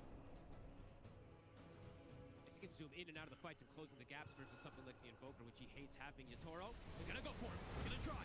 See if they can take him down for the combo, but it's gonna be the 9-minute bomb sometime. Feed Script comes out, controlling the axe. Satanic jumps in, he's looking at Yatoro. Ooh, nice. They'll find the chance to bring down the Life Stealer. And now Vision, they can try and clean up more. Nobby's gonna jump away. Satanic hotly chasing with the blink. He'll be held back by the Yules, but the further grabs there from 9 class. Telekinesis onto Not Me. Ducalis, Satanic and 9 class chase on forward, but the stolen leaps there on the Rubik. Not Me's gone. Vision, they find exactly what they need. And this grand finals may have truly slipped away from them, but they get the grab, they get the catch, and they're able to bring down Yatoro. Perfect execution of chain stun, literally perfect. I believe the lift catches him toward the end of things there, and he gets brought down. Beautifully done, because we did see the sleep, but it's a fraction of things that it actually ends up stopping there, and they can't prevent the rest of the damage coming through. Time to push. That was crazy execution from Vision. Took a big beating. It's gone. 45 seconds now. Yatoro is dead. He felt like he couldn't die, but they will be able to prove that wrong on Vision. And Roche is spawning. Such a bad timing is gonna be Roshin. Looks like they're trying to see if they get some more kills out of the mid. Satanic jumping in. I can't believe they get that kill with the team all around him as well too. 20 seconds.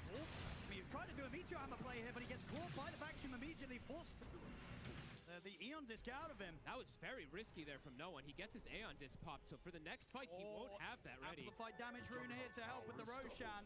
And they might be able to kill it in time. I mean, they take it down so quickly. I think they've got this Roche easily. Alacrity. They are not going to be able to get anywhere close to this. This Roche dies so quickly here with the Amplified damage rune on Satanic. Aegis is going to be there in his hands. Oh my goodness. Coming back with an absolute fighting chance here off the back of that tier 2 defense. That was absolutely You need to kill Darkseer, you win the game. Darkseer, win the game. Come on, come on. Maybe he will be able to find these angles as well. Spirit, looking for the fight. They don't want Vision to be able to set up like that again.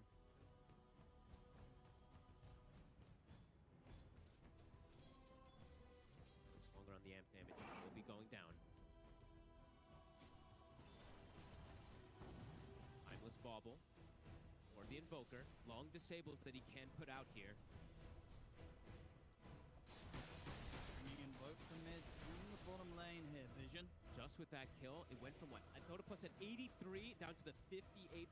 So a massive one they were able to swing into here. Having this Aegis now for Satanic. Got this second life. Such a difficult move to execute. They do it here.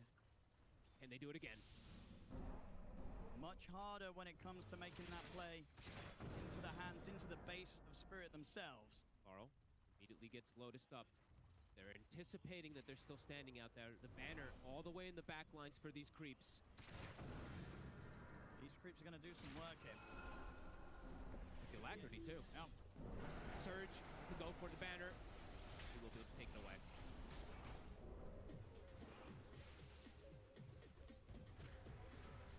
Such a tense game. Team Vision. With 3 minutes here to think about what they want to do with this Aegis. Satanic looking to continue to get that growth. These jugs are really, they're allergic to buying Aghanims, Owen. That is true. I mean, you're not wrong. Especially when you've kind of already, got like 8 items, 8 slots filled. He wants that next one to be able to stand and just right-click versus that Lifestealer and hold him down with the bashes. It makes sense, right? But see if that works. He did go for the Nullifier in between to deal with these Aeon Discs, to deal with some of these other annoying items. Moonlight out from Spirit. Heading out. Trying to sneak forward, collapse. Gets the call. Come onto him, look at the call. Here comes the damage in with the Omni Slash. Collapse, gone. Didn't have the BKB in his inventory. Spirit, they still want to fight. Yatoro gets in, takes out 9 class. Lal with the roll forward, looks towards Satanic. He's got the Blade Fury. They'll turn for no one instead. He's got the angle to keep him controlled. Kemana? Call is there. Notice just back over the grips there. Though to lock Notice down. The radial definitely blocks it off. Pushes them back. Satanic caught by the Abyssal. They'll turn, try it out right. The grip, the stolen. But the vacuum comes in to put a stop to it. Doesn't matter. Yatoro still falls.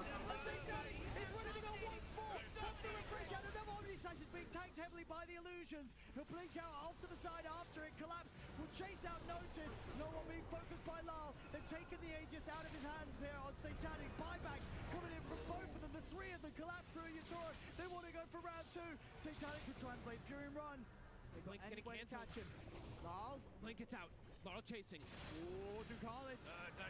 Good sacrifice, good sacrifice, good sacrifice. He may have just drawn their attention away long enough to allow Satanic to run. Look at all these buybacks. The stolen grip for a second gets canceled. The secondary Omni Slash, I think, ended up bouncing only onto Pretty much just onto the wall illusions, but still. Look at the buybacks. Well, that extra chaos in the fight where they just weren't able to, even with the buybacks, find an opportunity to lock down Satanic and get that crucial kill. Satanic survives.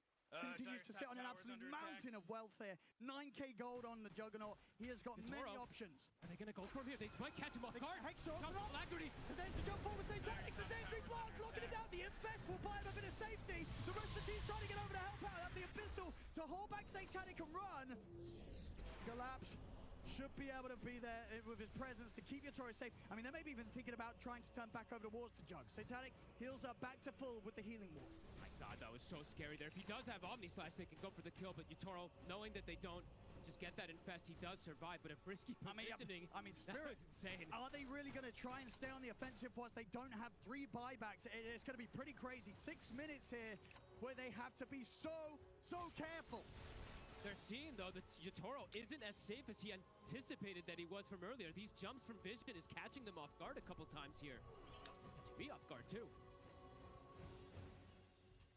Looking for more Wind Waker pickups, but as we said, there is that nullifier that he did pick up. This has seemed like the clutch answer for the side of Vision. Satanic having this one. Now going for this Abyssal. Okay. Can't stand his ground. They're smoking. They're looking for this. They have a win condition. And they really do. Yatoro. If they kill Yatoro, the game's over. Very, very likely so. Without the Lifestealer for 2 minutes, that should be enough time for Team Vision to close this one up. So Yatoro has to be protected here at all costs by Spirit. They cannot let the Lifestealer get caught. Not me.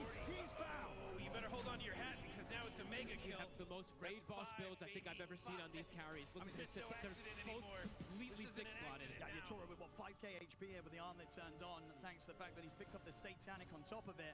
He's just looking to tank up. Arcane Rune has to survive through these calls if he does get caught by the jumps of Notice, which is very likely with how well Notice has been playing. He has been finding these jumps. He has been, and no one can get these connections. This long hex, they will die during it. Eyes on the save, the Bane, the sleeps, the little sleep, the Lotus Orbs could be everything to protect. Spirit.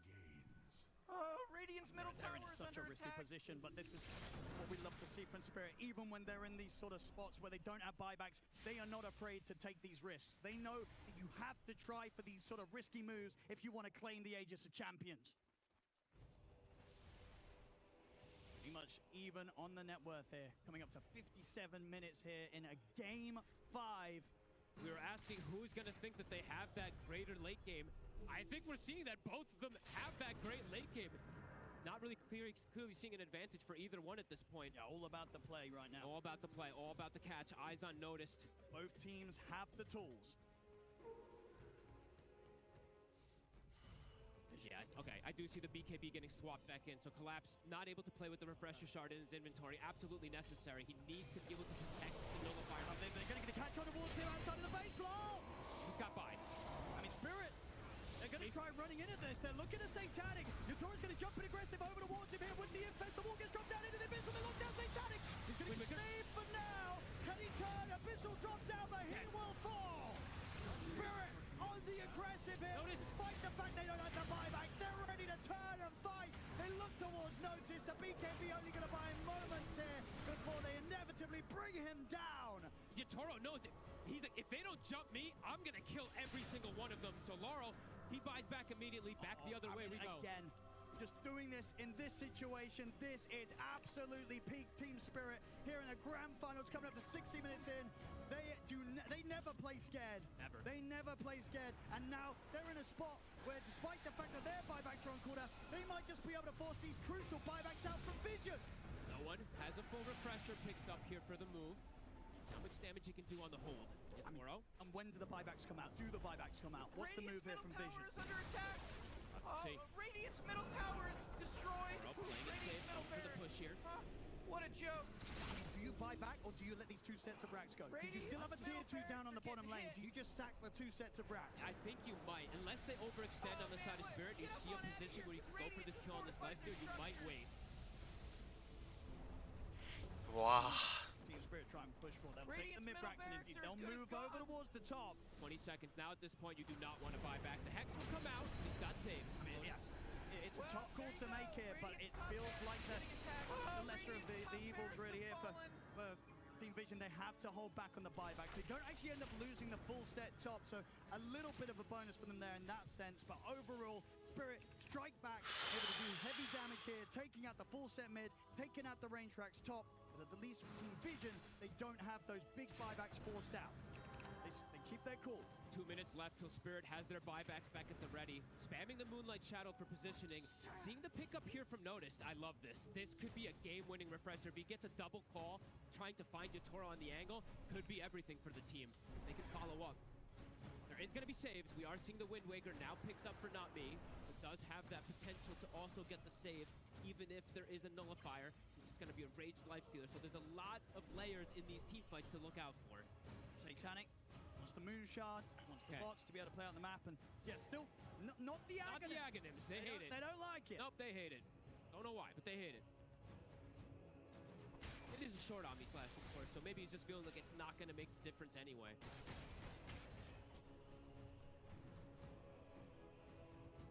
Minutes. What we get on the neutrals. A little bit of a breather here for both teams. We can head back, get the neutrals pretty safely. Neither team quick to make an aggressive play. They'll just wait out those final minutes where the buybacks are going to be back online. It's only going to be Lals that's going to be on that longer cooldown. These neutrals can make the difference always too, right? If you just get that Audacious, if you do get that crazy damage item, it could just kill these targets in one of these stuns. Baubles. They're bobbling. What the fuck? He got Daso. What the hell? Collapse was hanging on to the greedy tier 3 for a very long time there. He had the bauble at the ready. He picks up the first bauble, so he'll be able to bauble secondary one, which is upgraded immediately at that 60 minutes. Yatoro, he gets the Deso. Oh, he's going to be hitting hard. And look at his HP, Owen. He gets the evolved one as well, too. So he's 6,000 HP, 40 armor that they need. 46 armor they need to get through. And with the Stygian, he might just be, I mean, how does this sort of go? If these two get in a situation where they're, what do we got? Oh, no, I think he's just going to probably bobble again on the Juggernaut with maybe Audacious bubble. I think Audacious is going to feel pretty nice, right? Yeah, could be the case. A lot of attack speed, a lot of magic attack damage. That really boosts up your output. Okay, Spirit. Looking to hit again. Buybacks are coming back up for them. They have Yatoros at the ready. Actually switch it, so he goes for the Rift Shadow Prism on Satanic. Okay.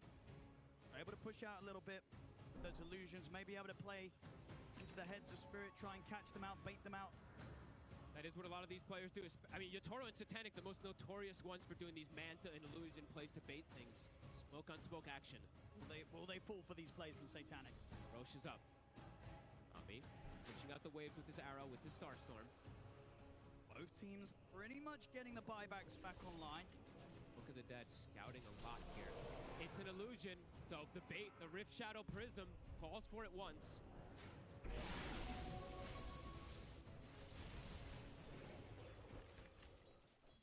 All the buybacks coming back up, as we were saying. Laurel, the one big one that doesn't have it for the side of Spirit. He's probably going to be playing more onto the back lines in this next upcoming fight in particular. It could be important because around this sort of fight, around the Roshan, both teams are going to want to use those buybacks. Yeah. 100%. He's got the smoke still left too. Spirit, they still have one. Do they have one left on the side of Vision? I'm not seeing one. Can they find some sort of angle to approach Vision here that surprises them? Collapse. He hasn't really been able to find a massive vacuum, but if he does find an angle for it too, the fight could just be decided. Especially with the refresher. Spirit on the approach. No one. They're going to jump the high ground. No one's going to turn straight away with the Hex Yatoro. He's going to look towards the Evoker. No one's going to get lifted back down to the low ground. On the high ground, the stun's there. The bash in on towards Notion. They turn with the Omni Slash on the Yatoro though. The Abyssal is more launching down to the nightmare. Can't see Yatoro. They save him. They turn towards Satanic. The buyback from no one though sets up for the tornado. Allows Satanic to escape the clutches of Yatoro. But Satanic gets jumped upon by Collapse. He's out. The buybacks, they're going to have to continue to come out here from Vision. Notice buys back. Satanic still holding on to it. No one wants to refresh her. Second combo drops down. The roll-ups there as they'll get back for this Satanic. They have to save him. Yatoro closing in, gets the bash. Satanic falling low. The healing ward trying to keep him alive. Bushwhack's there. Allows space for Satanic to get back. Oh my gosh. Carlos will try and get out with the Wind Waker. Will get the blink off. He'll live. No one is quiet on the front line. Steps up. Notice has the call on Jalal. They try with the burst. The effective comes out. Yatoro. Imoka They're DG. gonna bring down no one. Satanic and Satanic will try Flame Fury to live. He'll get back to the fountain. But the Oh, GG. Team Spirit. The 3 cores are gone. Team Spirit onto the table. GG is gone. Team Spirit. And the 3 done it. They have solidified. Third time for Collapse and Yatoro. Incredible scenes here in Shanghai. Team Spirit. Game 5. I mean, Vision, they stepped it up. They had to. They pushed it the distance. 64 minutes in. They took a risk, as we've seen both teams do throughout the draft of this grand finals. The jump doesn't pay off, but my goodness, Satanic gives it his absolute best. They're letting Collapse pick it up first, it looks like, but they're all deciding. Time. Oh my God. What a game. What a grand final. Ladies and gentlemen, the winners of the International 2026 Team Spirit!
Ladies and gentlemen, after being pushed to the absolute limit in a 5-game series, we are ready to crown the champions of TI-15.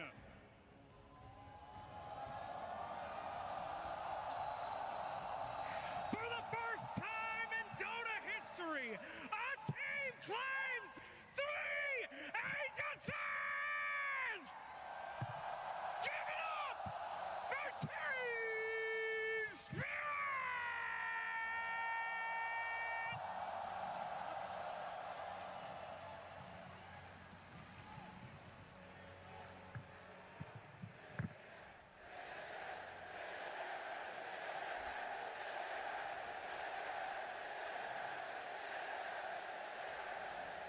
从败者组一路杀进决赛 ，Team Spirit 最终拿下了我们国际邀请赛的冠军。Team Spirit fight all the way through lower bracket. Now you're here. You lift the aegis. Not me. I gotta ask you. You gave your hair to the god of Dota, Dota god. He gave you the championship. Do you want to say anything to your fans, your family, anyone who's been watching your games? If you want, you can speak Russian. Можешь по-русски? Хочу большое спасибо сказать, во-первых, моей маме. Она меня супер поддерживала. Вот. И фанатам, которые нас поддерживали. Вы супер. Ru, come on here. Ru, please. Please come here. This is your moment. 这是属于你的时刻。 Now, this is your first Aegis. This has to be special. What is going through your mind right now? 这是你第一次国际邀请赛的冠军，这是一个特殊的时刻。你现在心里想的是什么？ I don't know. It feels like I'm in dream. It feels like I'm still in this game. This best of 5. So I don't know, unbelievable. 我不知道该说什么，我好像还在游戏里面。这个 BO5太疯狂了，一切都这么的难以置信。Yatoro！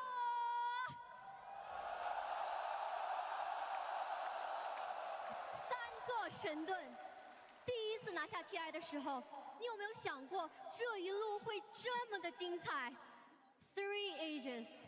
Well, when the first time you lifted up this Aegis, did you ever imagine the journey would be so incredible? Yes, I hope I'm gonna win 4 or 5. 4个、5个。And I wanna say I have 55% percentile. Isoro, can you give me purple item at Draw Ranger, please? Draw Ranger?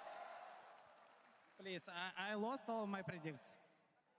我虽然之前的预测没有做对，但是能不能把紫色的卓尔游侠的装备、小黑的装备给我 ？Really, that's what you're thinking right now in your mind after you lifted the Aegis. 这就是你现在脑子里面想的，你刚刚举起这枚神盾。OK.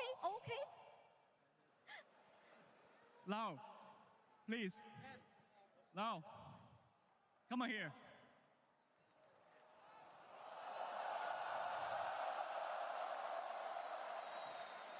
Now there's people questioning you.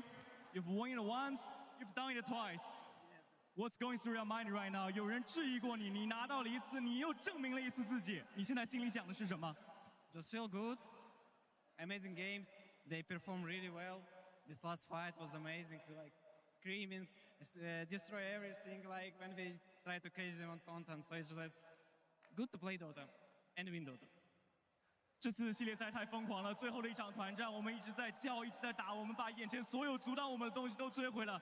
能够赢到他的感觉真是太棒了，真是太棒了。那我们想问一下 Collapse， 你和 Yatoro 是唯2拿下3届 TI 的选手，成为世界第1 3号位的感觉怎么样 ？You and Yatoro are the only 2 players that have won 3 TIs. How does it feel to be the best offlaner in the world? Wonderful feeling. 感觉非常好。Any other words you want to give to the fans, to people who support you here in the arena, back home? I'm just a little bit shocked right now, to be honest. 我现在感觉有一点点不知道该说一些什么。现在这种感觉实在是太奇妙了。Thank you so much. Enjoy your moment. 我们好像还有一位。当然，我们不能忘记 Miposhka Coach。Miposhka， 你曾经作为选手举起过这块盾，然后现在你作为教练，再一次带领你的团队举起了这块不朽盾。想问一下，你是不是觉得 Dota 这款游戏你已经完全参透了 ？Coach, you have lived ages yourself now as a player, and now you left the ages as a coach with your old teammates, with your team. Do you feel like maybe you just figured out Dota 2 the game? Can you repeat? Do you think you just beat this game? Obviously. 再明显不过了。需要的就是这种自信，对不对 ？That's the confidence we want to hear. Thank you so much, Miposhka. 好的，那在今天晚上，我们见证了 Spirit 第3次举起冠军神盾，3冠王就此诞生。没有错 ，Team Spirit have done it again for the 3rd time. Team Spirit lift the aegis of champion. 也再一次将他们的传奇编织进了我们的国际邀请赛。Once again, waving their legend into the history of the international. 这一切的一切，今天在上海画下了句点。And all it comes to a close here in Shanghai. 而今晚注定再一次属于我们的 Team Spirit。大家一起 ，and tonight once again belongs to Team Spirit!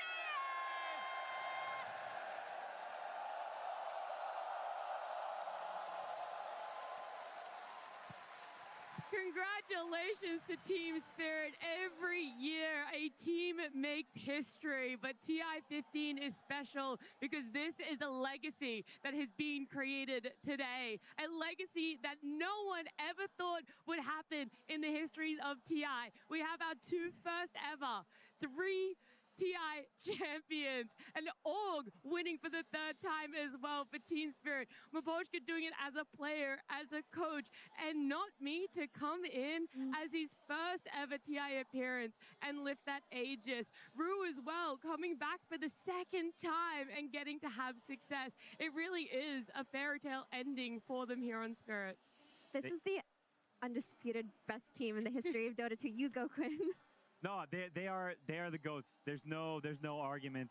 2 EWCs, 3 TIs, a million other tournaments. Unbelievable, unfathomable individual skill and team cohesion and Dota ideas that are out of this world. They are the best players to ever touch the game by a wide margin.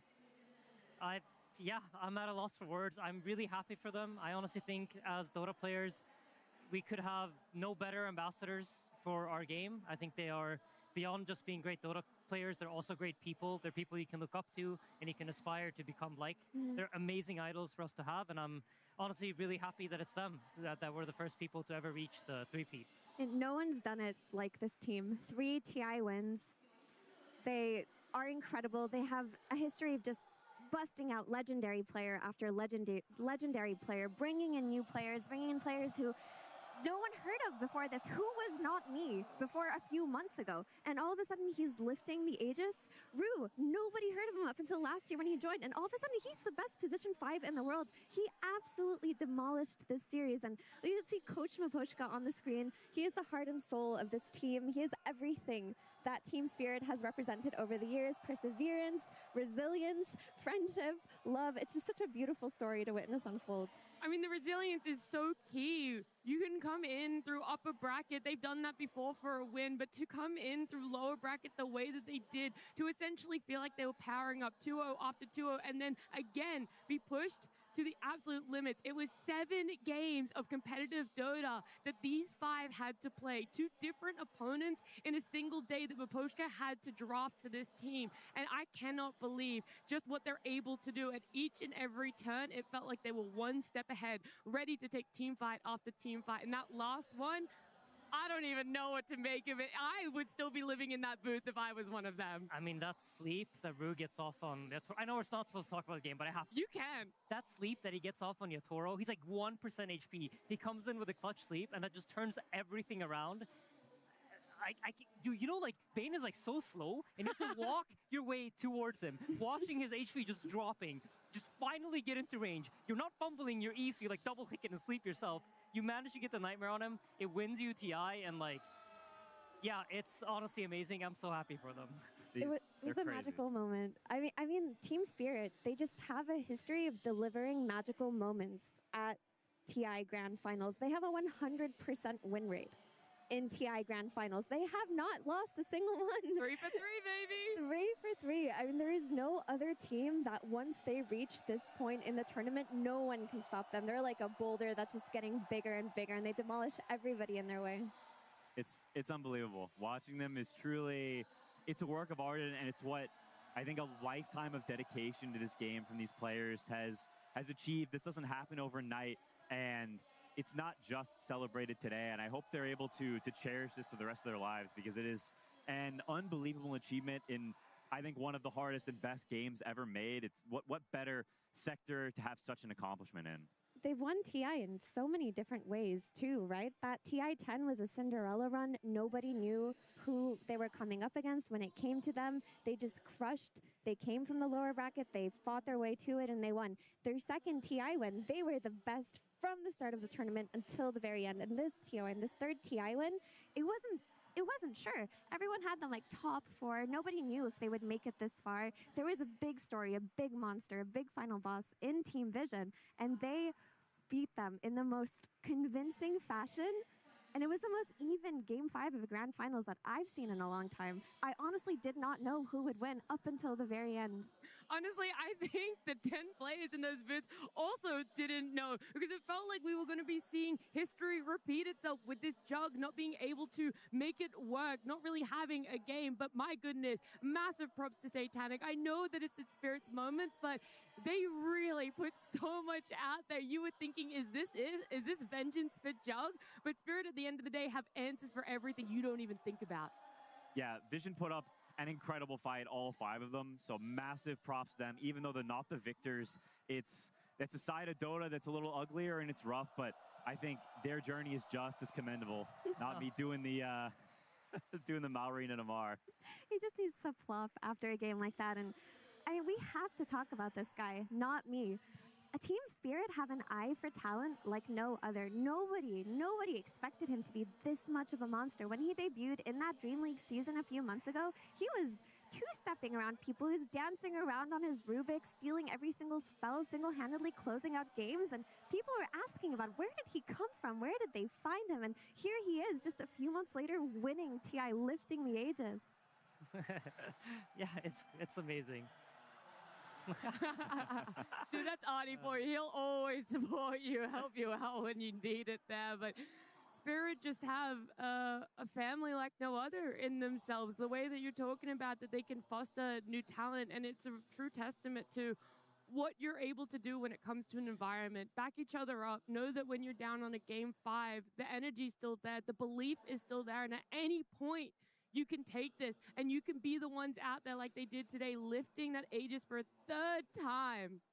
Yeah, it's unbelievable. They're incredible org at fostering talent. I mean, they even discovered, collapsing Yatoro, you go way back. But Poshka, honestly, he was obviously playing before then, but did not have a ton of results, and they create this roster with him. He's the one who fosters all these players from the very beginning. And I think when you look at players and people who have been such a massive impact on the scene, I think Poshka has to be up there as someone who's not only fostered people, but so incredible himself to have 2 rings as a player and also a ring as a coach on both sides of the game. The guy is just an absolute monster. I mean, I honestly feel like they don't win this final without him. 100%. They've become a completely different team ever since he's joined as a coach.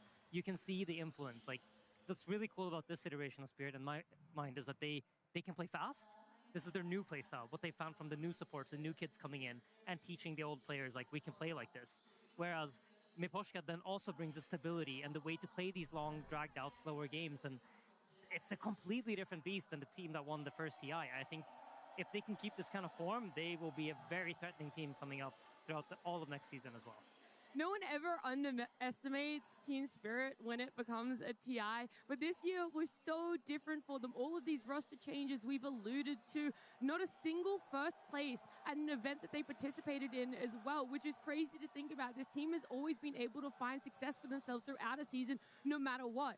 And then they have to go through qualifiers, and it's still the same question in your mind. Yes, it's Spirit when it comes to TI, but how far can they really go? And they prove everyone who ever planted a seed of doubt about them to rest. Because you've lifted this a 3rd time or your first appearance. It doesn't matter. Spirit have given us everything when it comes to TI history.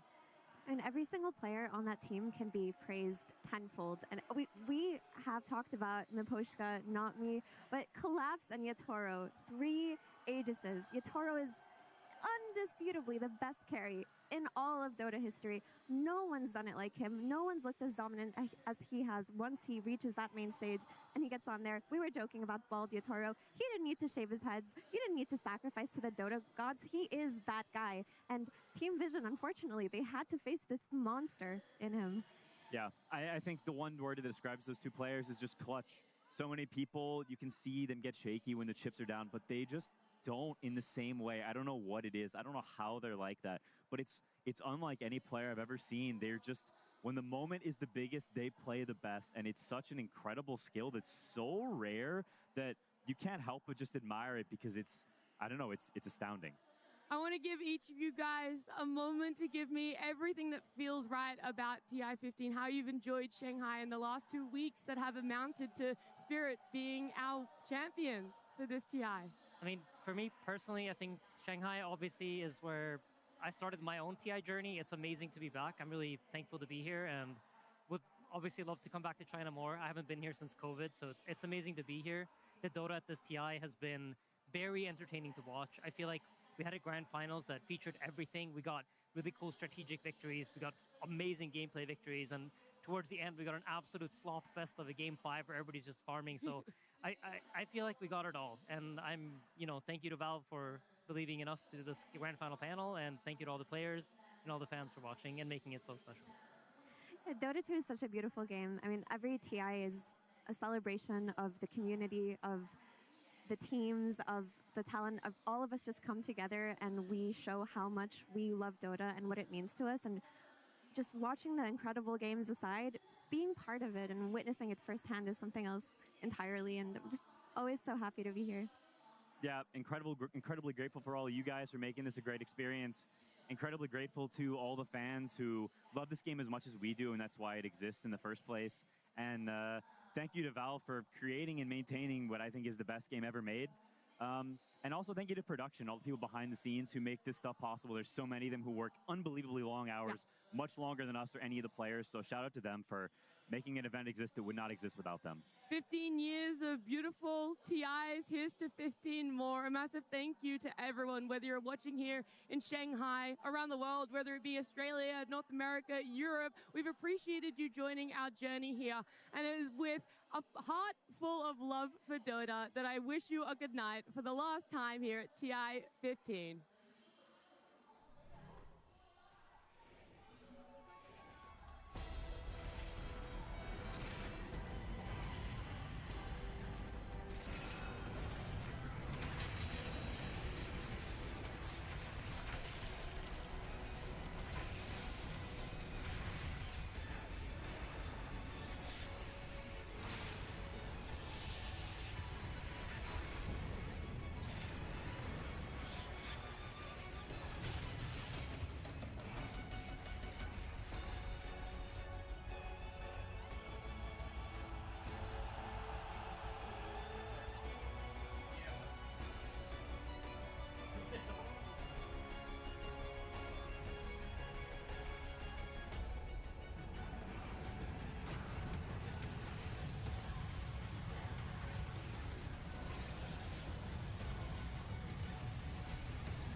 I'm dancing with the dark divine,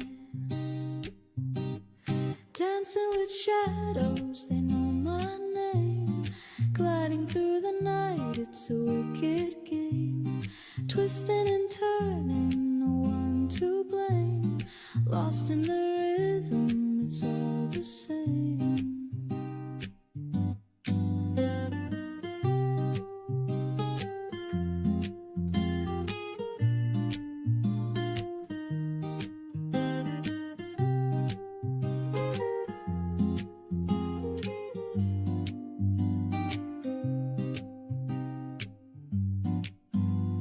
They slide like silk, they've got no face, their laughter echoes, fills the space, no heartbeat yet, they set the pace, a phantom groove I can't erase,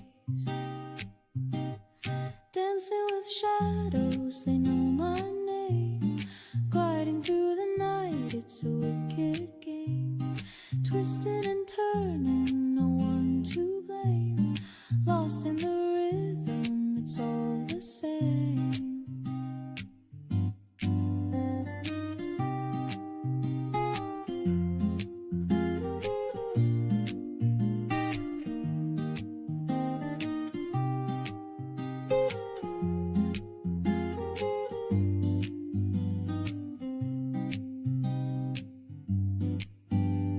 I try to run, but they pull me back.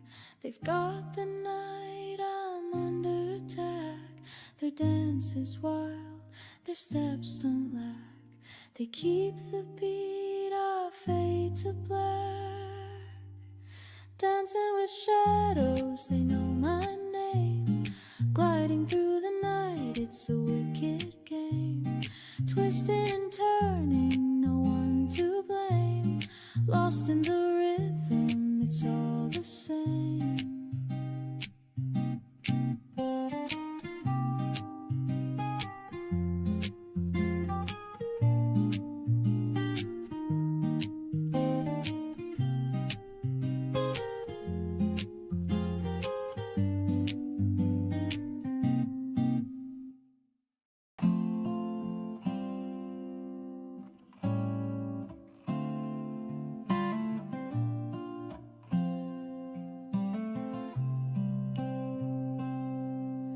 Tower stands on the ocean's edge.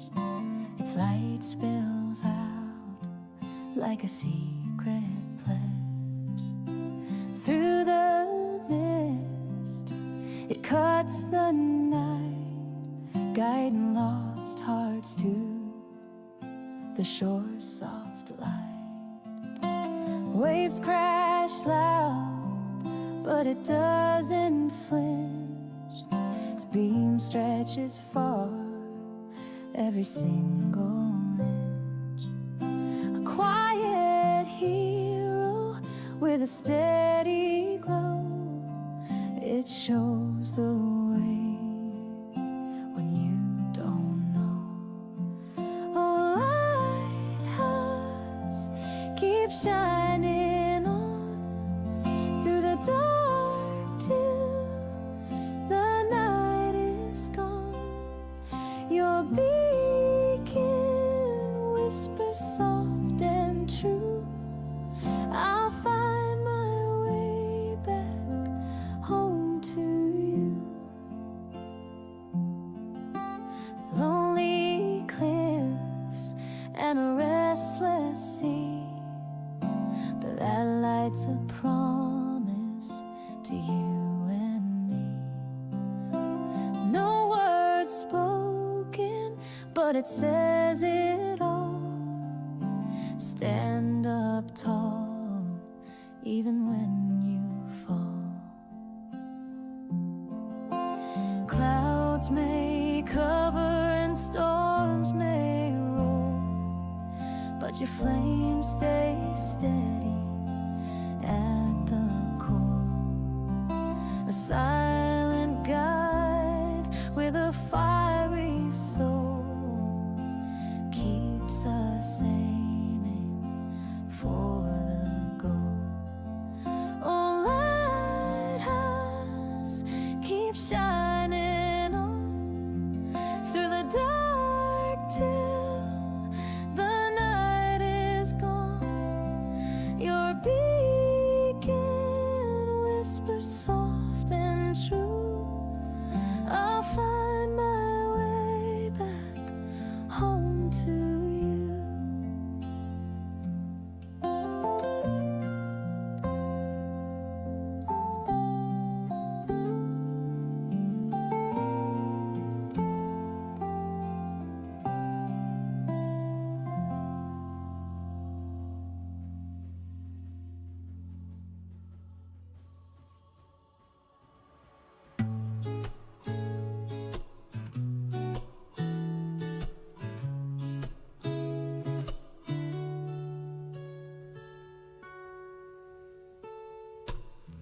I fold my dreams into paper boats, set them adrift with my secret hopes. They float through puddles on rainy streets, chasing the rhythm of my heartbeat. The raindrops fall like a gentle song, a fleeting moment where we belong. The paper softens, but it still sails through whispered winds and fairy tales.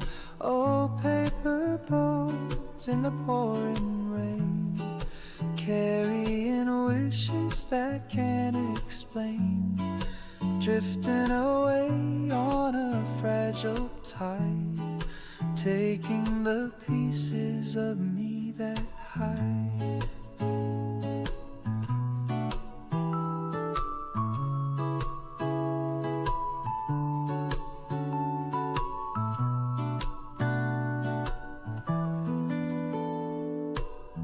I scribbled stars on the soggy sheet, a constellation for the world to meet. The ink is running, but I don't mind. It leaves a trail for the dreamers to find. So let the clouds cry their silver tears. They wash away all the tangled fears. Each drop a blessing, a soft embrace, as paper boats race through time and space. Oh, paper boats in the pouring rain, carrying wishes that can't explain, drifting away on a fragile tide, taking the pieces of me that hide.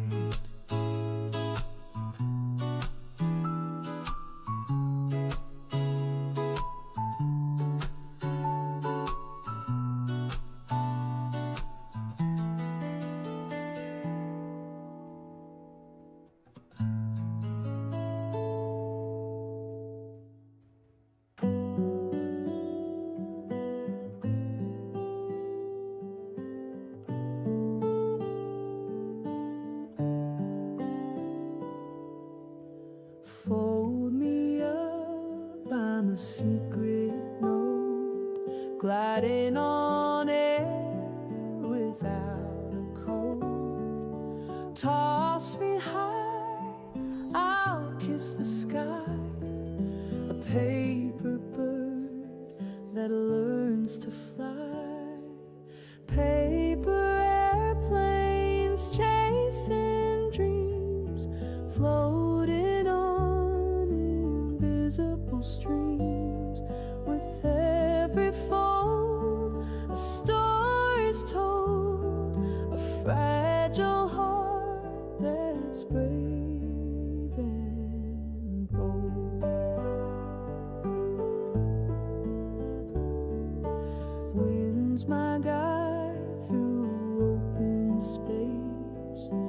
Every loop leaves a fleeting trace.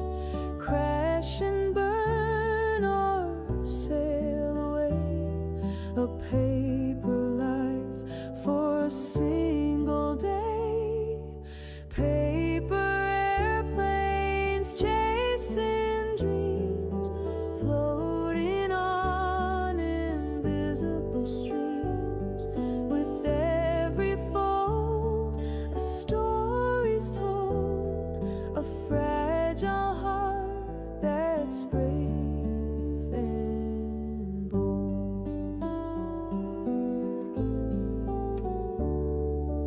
Throw me harder, watch me soar, drifting where I've not before. Every wrinkle's a badge I wear, proof I've been tossed with love and care. Paper airplanes chasing dreams, floating on invisible streams.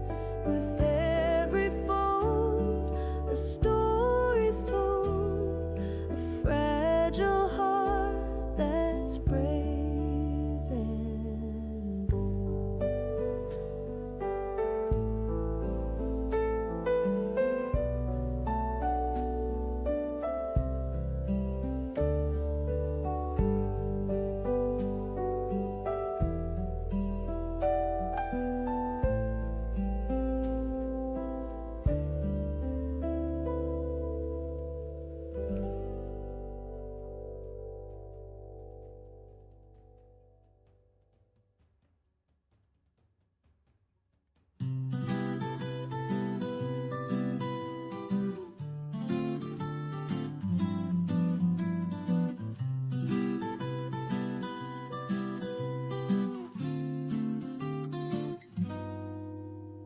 The sidewalk whispers in the night, beneath my sneakers glowing white.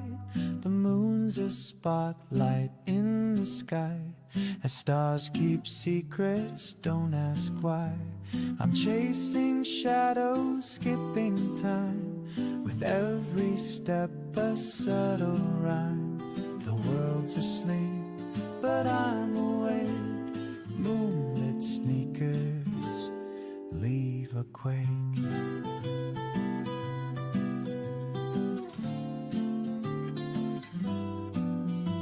Street lights flicker, tell their tales of quiet dreams and midnight trails. I hear the hum of distant cars, a lullaby from city scars. The pavement hums a lonely tune, echoes dance beneath the moon. Each step a note, a fleeting spark. Sneakers sing against the dark. I'm chasing shadows, skipping time, with every step a subtle rhyme. The world's asleep, but I'm awake. Moonlit sneakers leave a quake.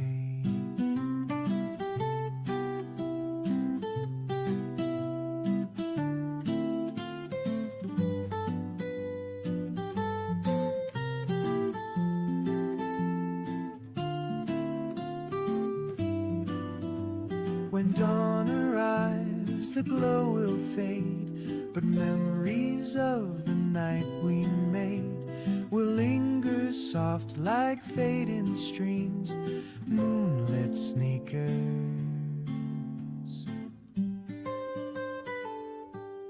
keep my dreams.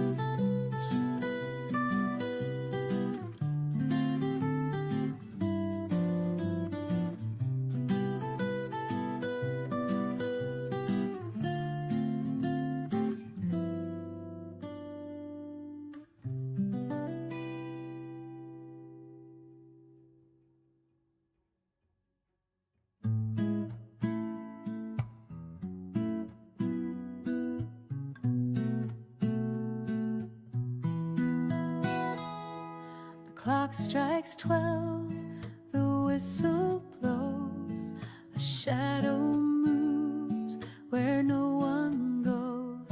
The wheels are screaming through the night, chasing dreams in fading light.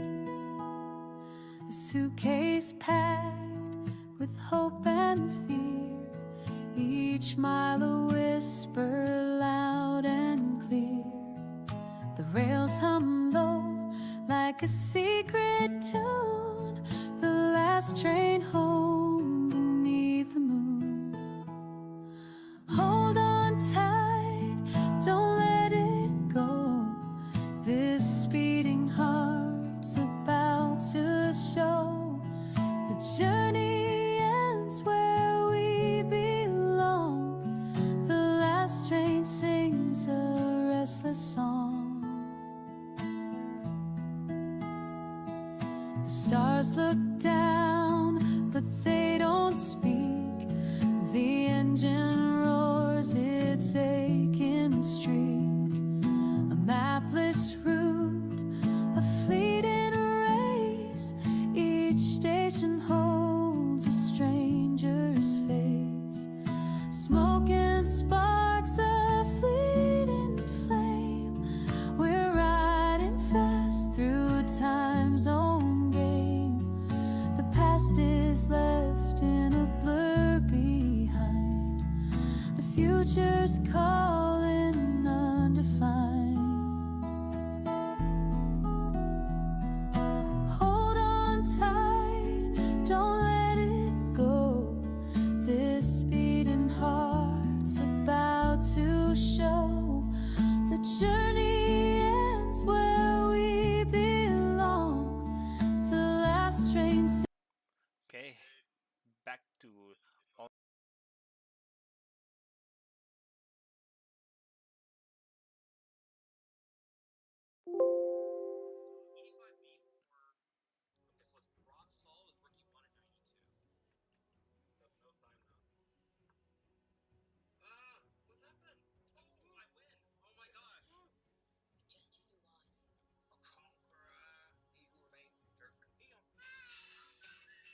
This is no ordinary dagger. You press the jewel on its hilt, and you will see what you're talking about. He took his own life. This is no ordinary dagger. Press the jewel on its hilt, and you will see.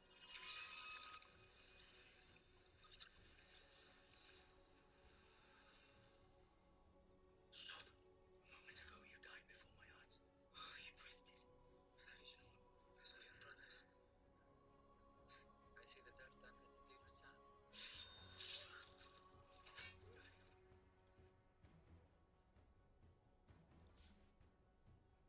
That's your baby.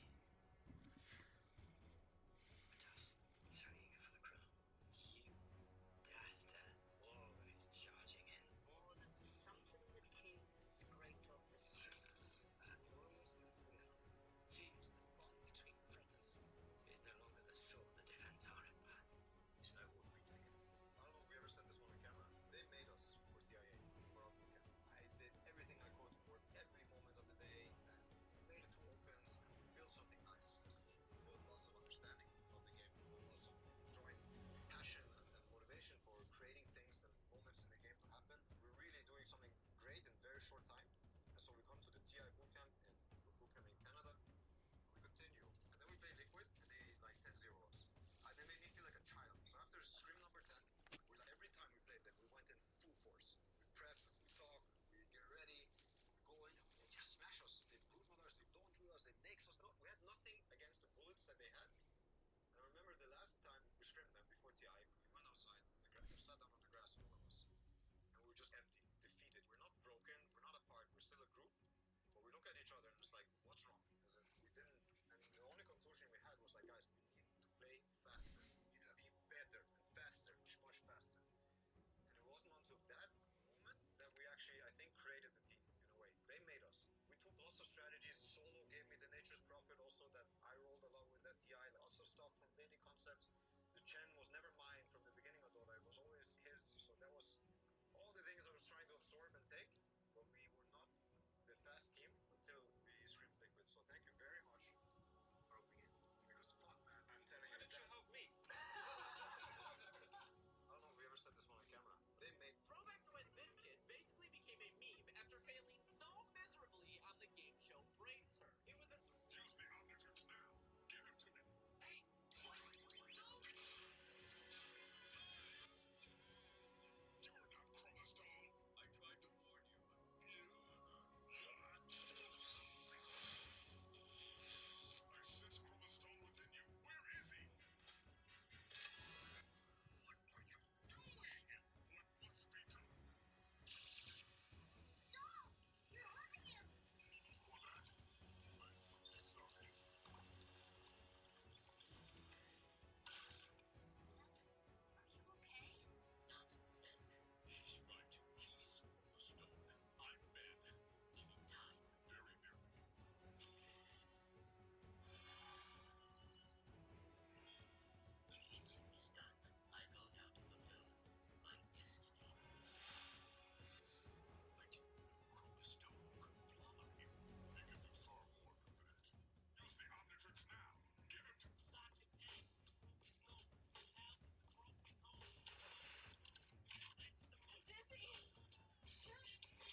Why Dota so long one?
Let's look at their depth again. It's 100% clear.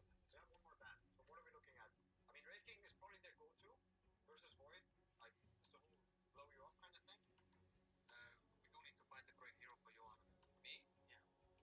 Honestly, I think the Wraith King again. No, that's actually a very good pick. I think the Wraith King again is good.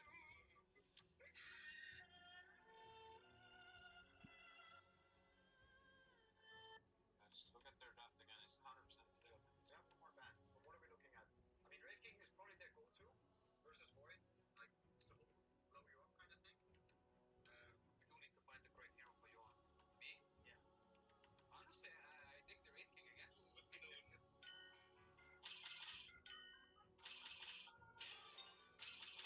Any last words, just in case? Don't miss. Got balls, kid. I give you that. How do I know you're not just gonna take my kilo for some beer? Stealing from you gets me a one-time payday and a lifetime of looking over my shoulder.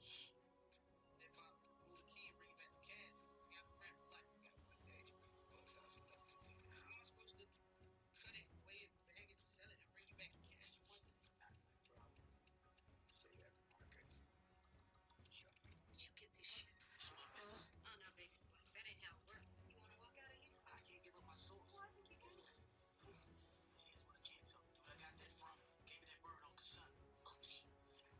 Find this kid. And I'm gonna bring you another one tomorrow. And another one the day after that if you want. I get no cash for my trip. So get that purest scope there is. We both win. Quick kill us and take him. And if I'm dead, you can be damn sure we won't stop till he finds out who did it. Your nephew's a very impressive young man. Any last words, just in case? Don't miss. Got balls, kid. I give you that. How do I put it out? Wait, why is it taking so long?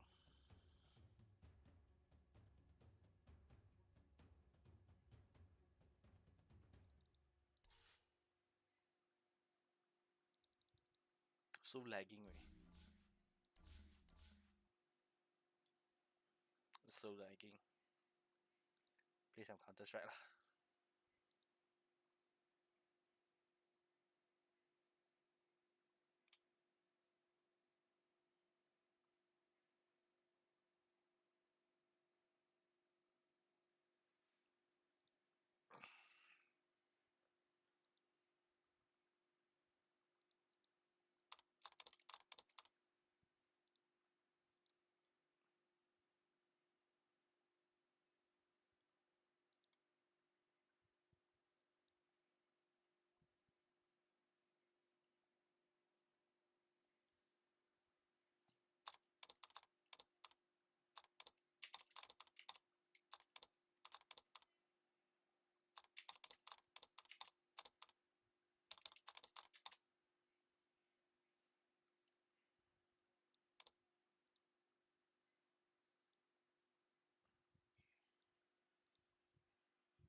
master tactician. So she goes to the top of the track. She here seeing the strength of these two. And Vogel dives down there as well. Chinese rider is tracking the Commissar walk. Strength of these two riders. You're not allowed to go backwards. It's a picture of pure technical ability.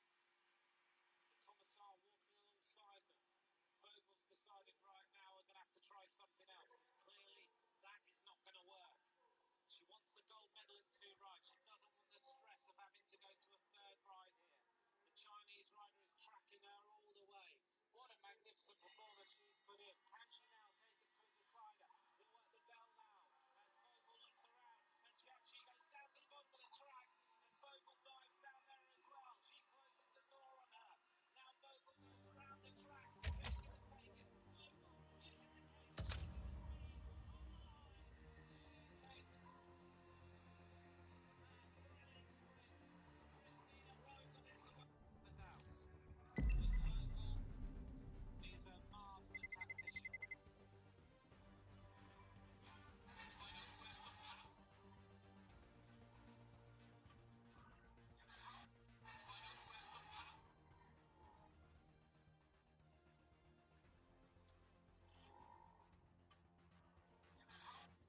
out where's the power.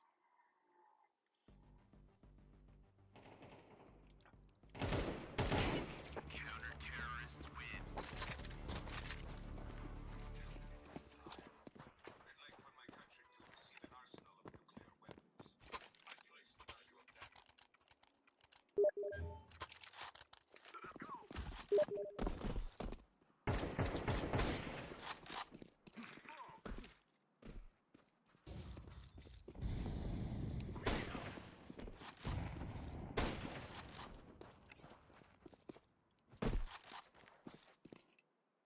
I'm throwing smoke.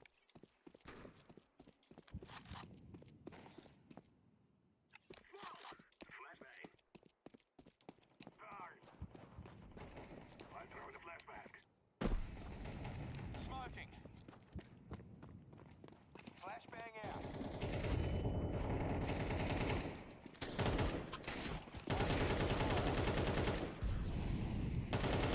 Activating the bomb. Bomb has been planted. I'm throwing a flashbang.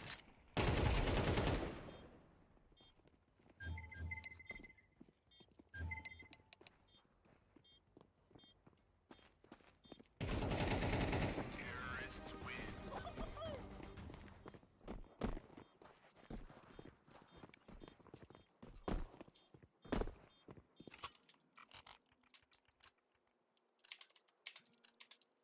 Let's go. Smoke. Bomb.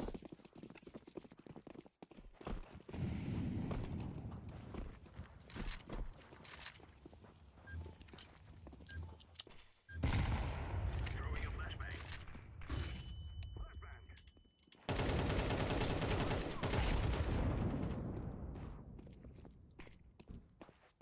Throwing fire.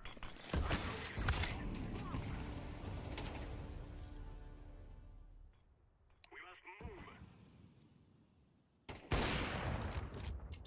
Throwing fire. Throwing smoke. Molotov out. I'm throwing a grenade.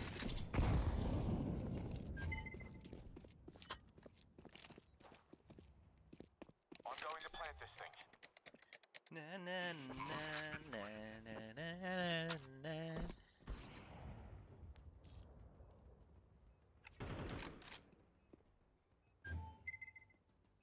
What was that noise? Terrorists win. You beauty.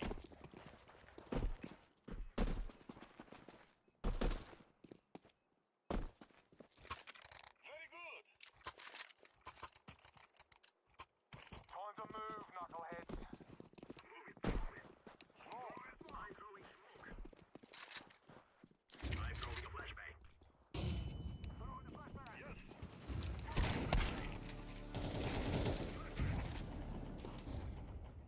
guy not holding me for me, what the heck?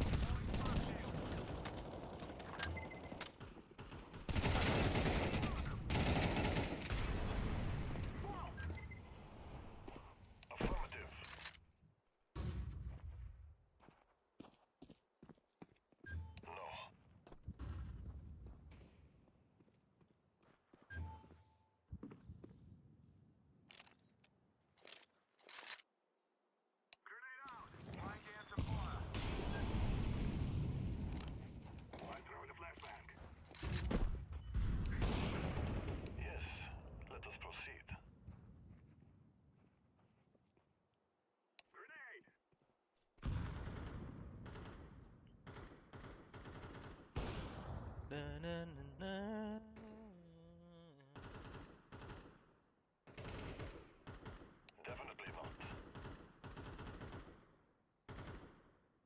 Let's go to B-bomb. Let's go to B-bomb. Did you hear that?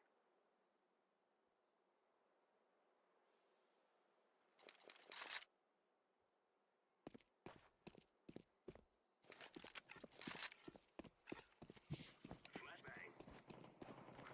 It sounds good.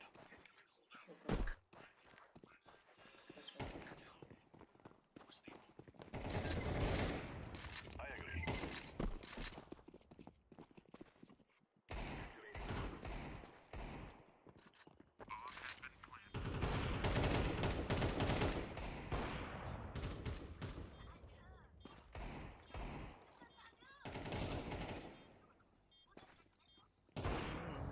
Oh, your hopper.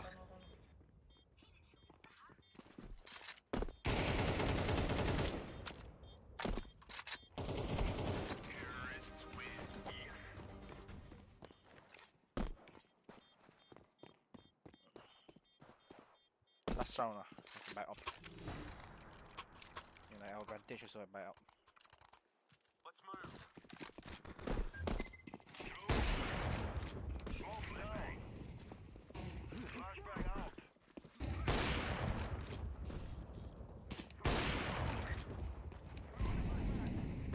We lost the bomb.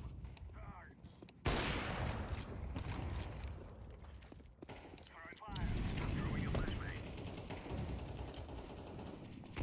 Grenade out.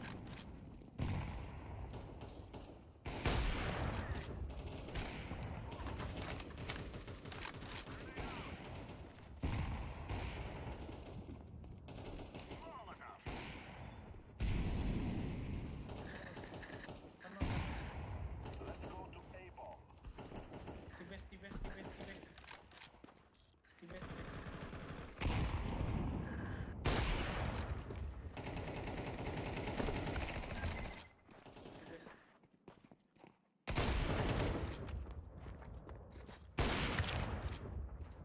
Why, yes.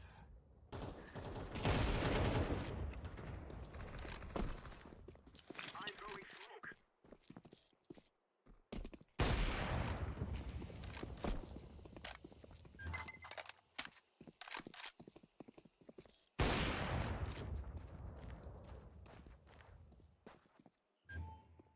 I'm planting the bomb. Bomb has been planted.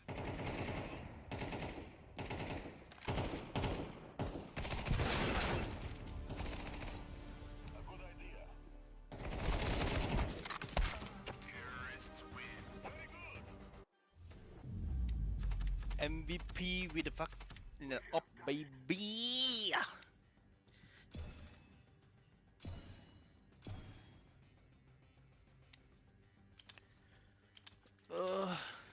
No. No. Why can't I be first of the game?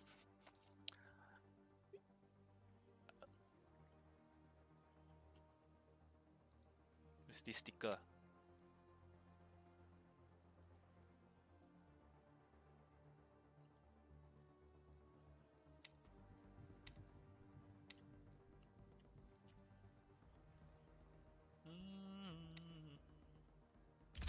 Anything new in here?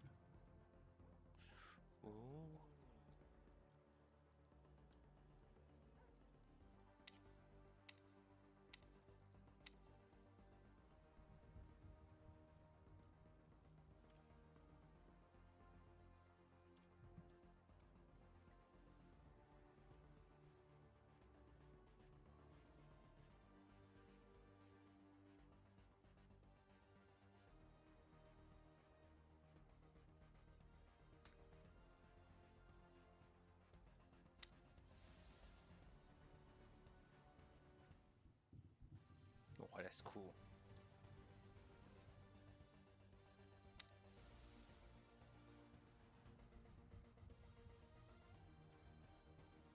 If I want to go gear 1, it's what?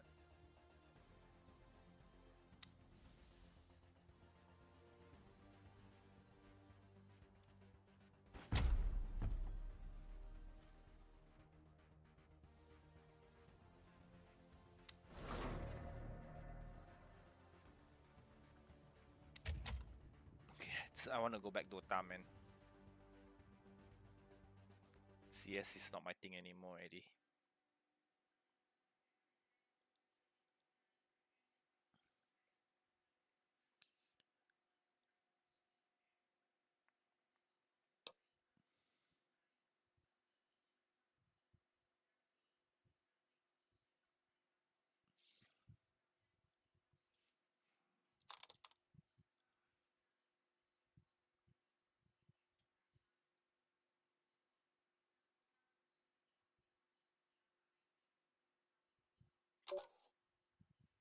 Dota, Dota, Dota, Dota.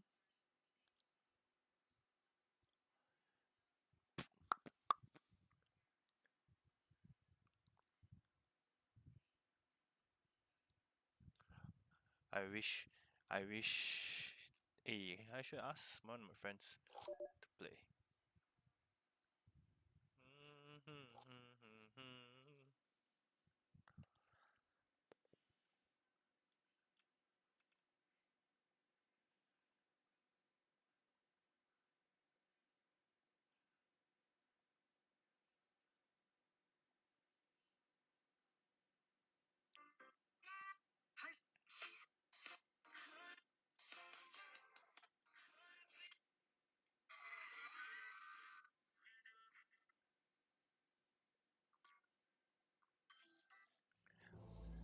Let me find a game, please.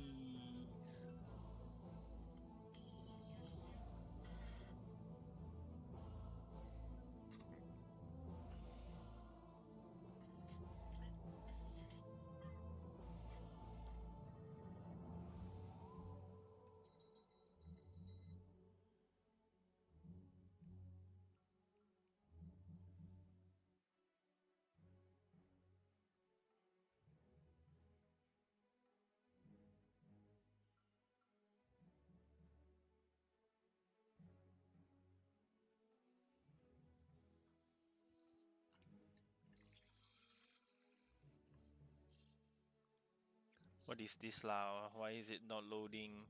Sorry, I'm gonna play PUBG, I guess. Not fated to play Dota.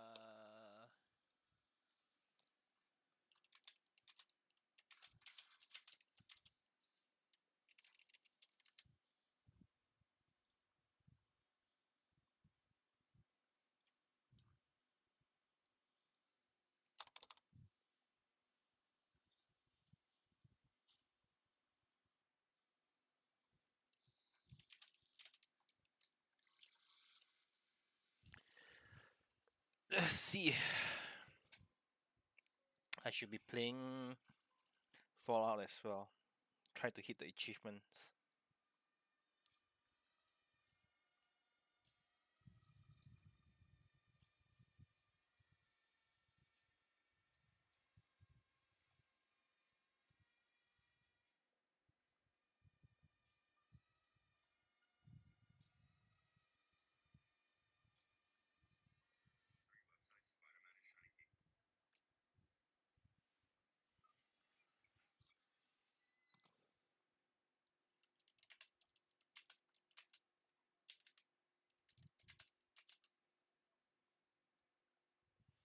This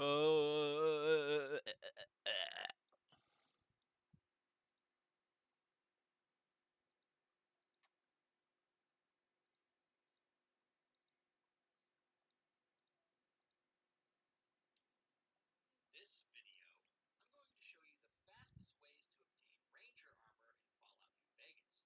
I'll also show you how to build your character so that you can maintain the armor without spending all your hard-earned caps to repair it. Keep watching to see it all. What's up, everyone? Big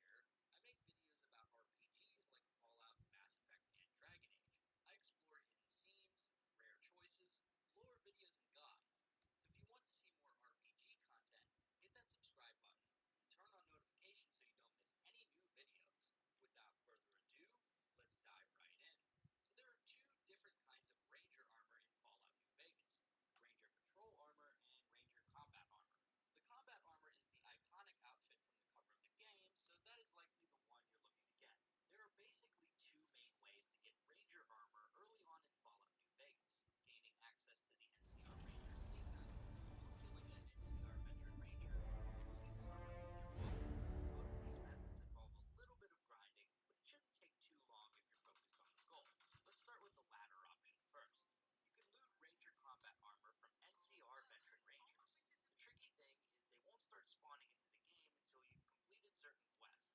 One of these is King's Gambit, where you have to resolve a tense situation between the Kings and NCR. The other is part of the main quest line once you've either activated or destroyed House's Securitron armor. Once they're in the game, you can find these NPCs. They wanna see me in a shiny flash. Who got this hella pretty face? Got us something dope or dramatic. I don't really wanna understand. Got a missile aim, got a pretty face. I don't partake with them fakes. I don't like that, you heard me say. Repeat again. I don't partake. Bargain, I'm down and raise a bargain. I'll beg your pardon, caution. No flame, I make them nauseous. I'm all in the zone, my home ain't never auction. One of them break your necks, we can put the double take. When I dictate, sister, no debate the pressure. There is another way. If you build your reputation with the NCR to liked or higher, then you will gain access to the NCR Ranger Safe House, which has 2 free suits of Ranger armor. Got a son, don't hurt you mad. I don't really wanna understand. Got a missile aim, got a pretty face. I don't partake with a face. Complete there. On your way there, be sure to stop by Boulder City and resolve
ยังแลกี้เหรอ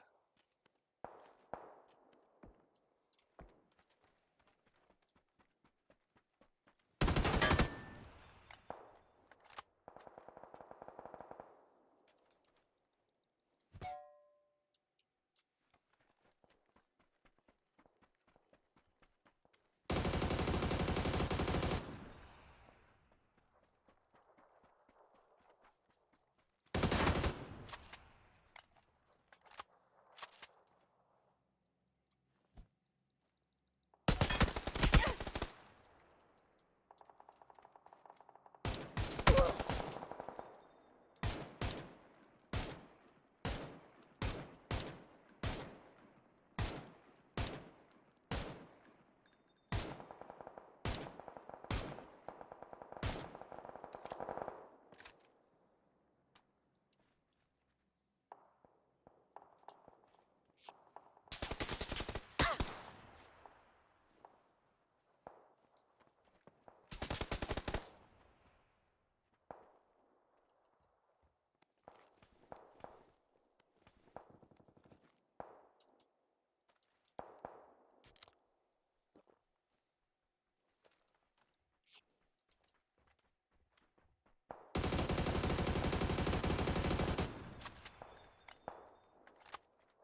Wait, why is he so lagging?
Find another identical set of that armor and combine them in the repair menu. This makes it incredibly difficult to maintain rare sets of armor, like the Ranger combat armor. But with the jury rigging perk, you can repair your Ranger armor with other common medium armor. You can take a generic set of combat armor or Legion Centurion armor and use it to repair your Ranger set. I highly recommend taking the jury rigging perk if you plan to actually wear this outfit throughout the course of the game. And that's basically it. If you have any questions, let me know in the comments below. Otherwise, enjoy your new Ranger armor. If you like this video, be sure to subscribe to Gaming or follow up on videos. I'm also on Instagram. They wanna see me in a shiny flash. Who got this hella pretty face?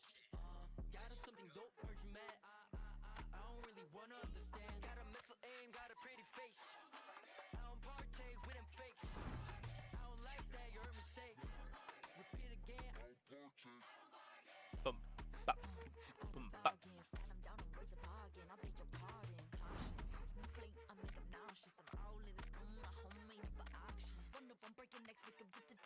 When I dictate, so straight, no debate. The pressure elevate, ain't got no time to negotiate. Never chase, I set the pace. Got my 5-star click from the cradle to the grave. You wanna see me in a shining flash?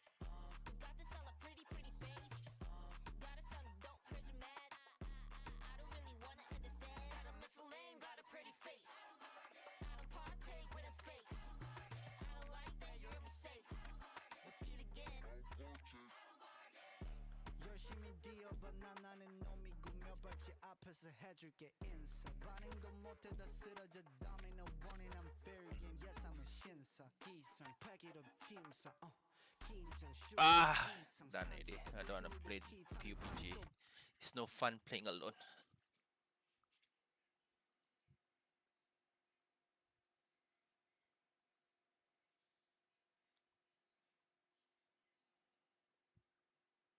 Let me play a game of Dota 2 lah.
itself too. Shall we begin?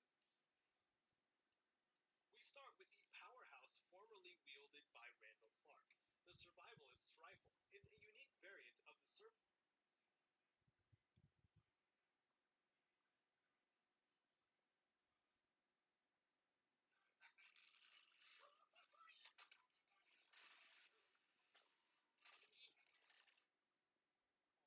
There's a footlocker with a... We arrive at the strongest lever-action rifle in the game, the Medicine Stick. This is the unique feather and bead decorated variant of the previously mentioned brush gun.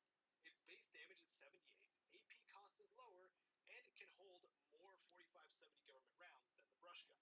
However, the Medicine Stick is also 4 times the cost and caps to purchase at around 20,000.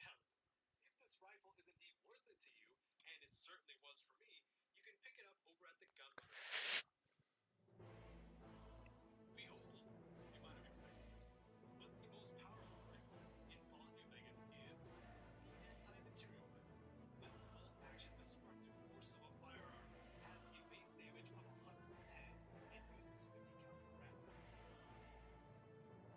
Everybody, we are past the experts yet again. We have brought Cindric, local analyst expert, to tell us the top.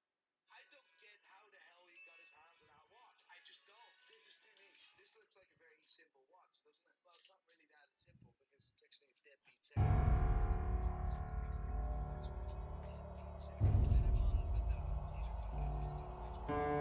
Produce, I would estimate, maybe 40 watches a year. The madness of this watch is that these guys made this watch themselves, made this movement themselves, this capital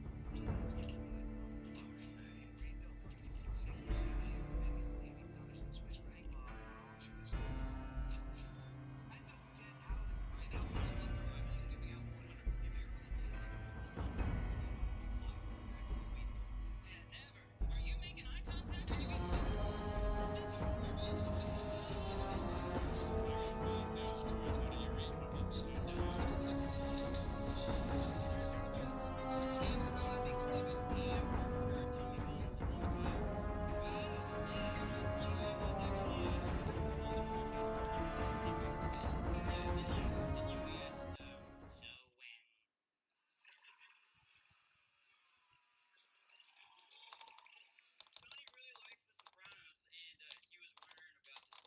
Song that kept popping up when someone was killed. You know, they asked the great David Chase, the almighty creator of the Sopranos universe, and he answered that, and he didn't Your eyes even are so much bluer than I thought. He didn't even know. You're talking about my eyes right now, ladies and gentlemen, making a little cameo. Roseanne Barr.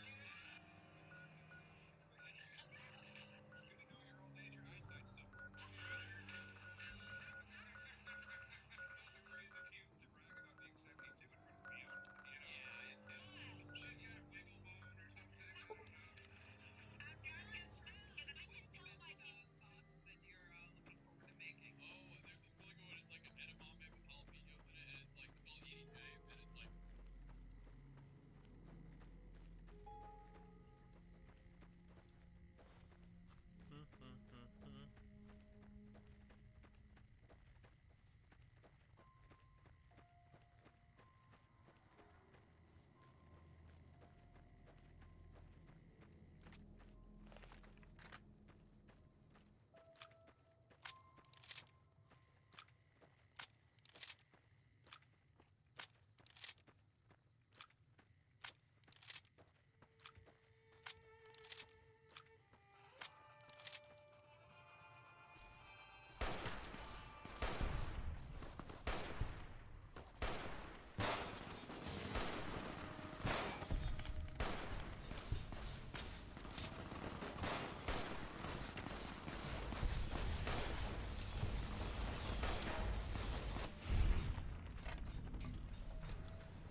But there's a Gosh rifle here.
I expect to be awed by your dizzying mercantile sense, boss.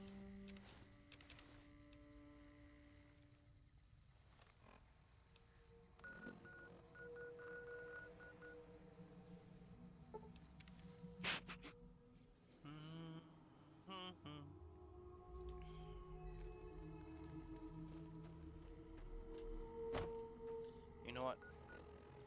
Let me collect put some stuff first.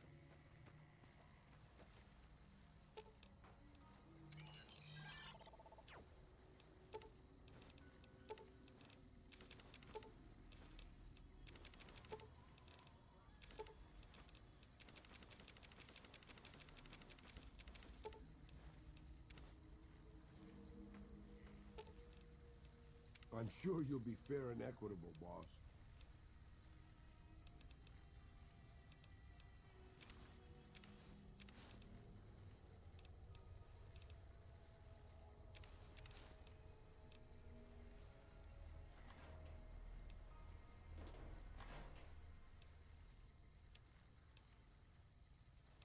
I think I'm gonna sell this.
Welcome, sir.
Should I really think about getting a gun that's super duper strong, I guess?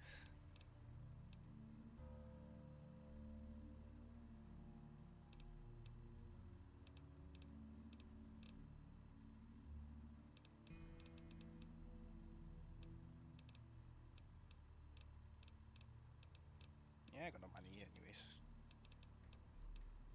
Come back.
XANHPE said I really love this game, would love to squad up to game soon. Hey, hey, so going.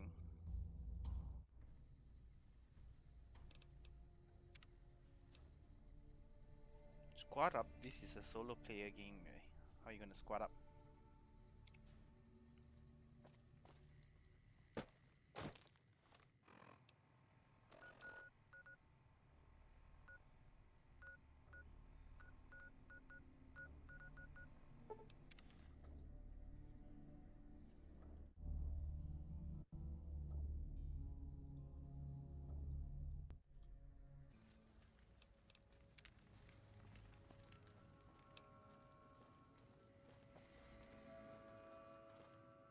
Hey there! All humans are welcome here, even ghouls.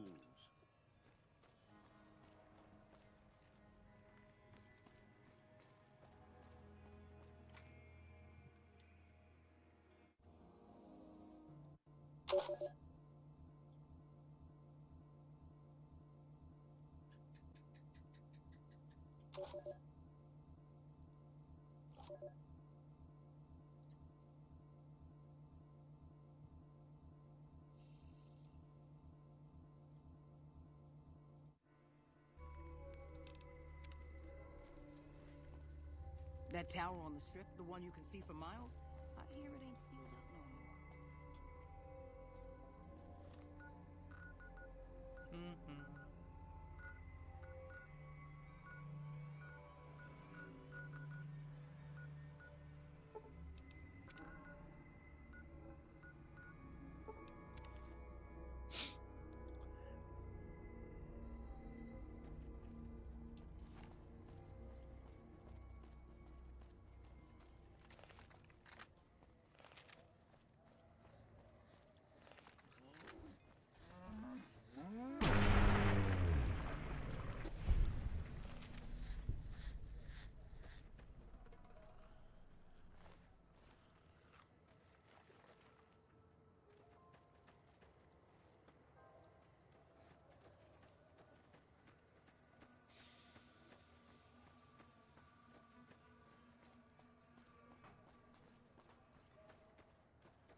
you're back.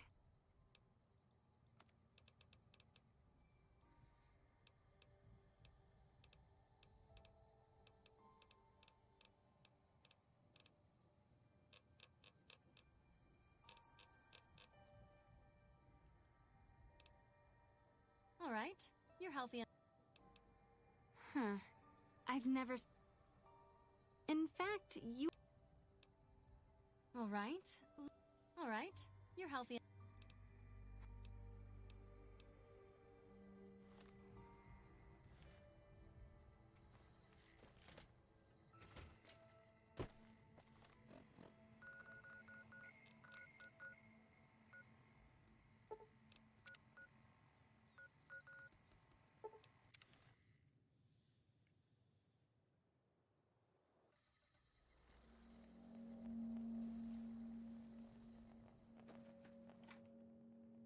Oh yeah, I remember here. Here got a particular quest I can do.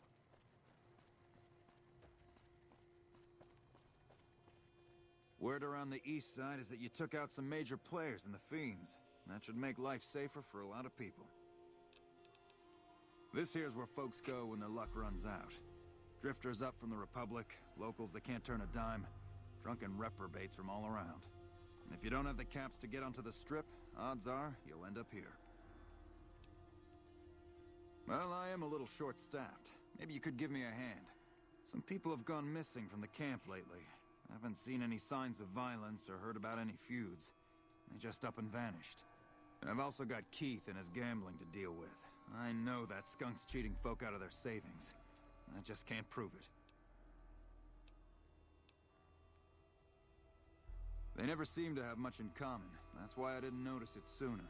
Young folks, old folks, men, women, all disappearing. I remember a family with a little blonde girl. She never talked much, but she always carried this little stuffed teddy bear. Seem to recall a lot of them did business with those scavengers over on the west side, Dermot and St. James. Keith's a two-bit hustler. He runs a gambling operation out of his shack. Ask me, he wins way too often to be playing fair. I suspect he's running drugs, too. I just can't prove it. Maybe you can find something. Talk to him, poke around his shack, something. Captain Parker. I'll believe. I've heard through the locals that Nephi has passed on. I truly hope his soul finds peace. I give what aid and comfort I can. I have medical knowledge thanks to my time.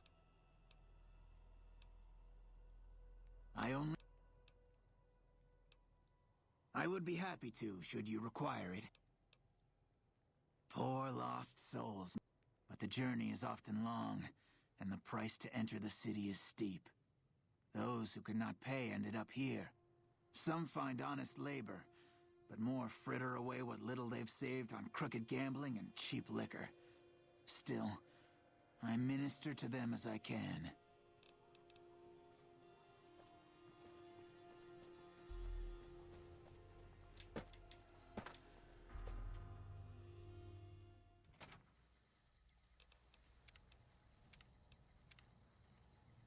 Mojave Wasteland.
Hey there.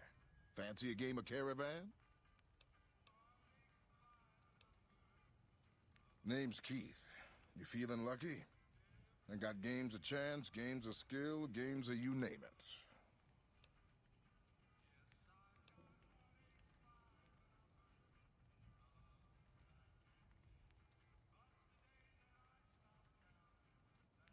Oh, I get you. Looking for a... Okay, I'll tell you what. I happen to keep some jet around for emergencies. 35 caps and it's yours. And here you know how they say you make your own luck? Well, let's just say I make mine with a little extra ink on the cards. Hey, it's not like I use them all the time. Mostly I keep them in my shack until I see a really fat score roll into town.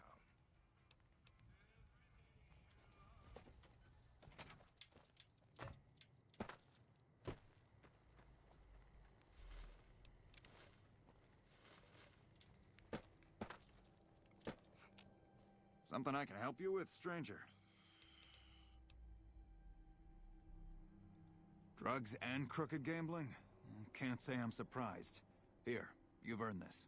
I'm gonna go take Keith into custody. If you're interested in a little extra pay, I wouldn't mind backup. Glad to have you. Let's go. Just stick close and follow my lead. Keith's a cowardly son of a bitch.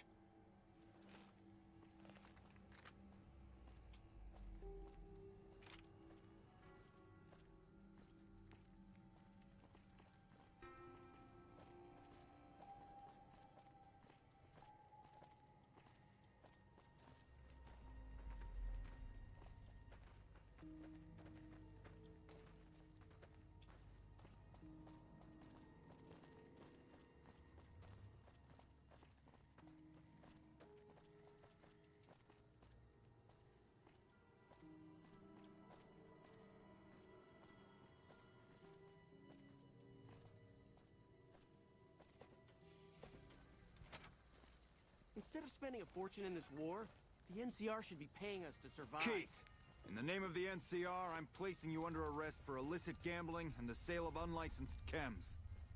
Fuck you, man. I ain't going nowhere with you. Come quietly now. I don't want to have to hurt you. Why don't you go cry to your wife then? Oh, that's right. She left your worthless stinking ass. You son of a bitch! I've heard the Legion's planning to unleash their best men against us. They say... Well, that was a bit messier than I would have liked. Is there anything else?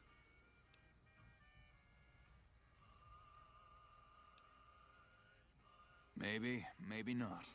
I always warned him not to push my buttons. Well, ain't nobody gonna miss him anyways. Here you go. I promised you an extra reward for coming along, so that's what you get. The fiends are defeated, but I'm sticking close to the...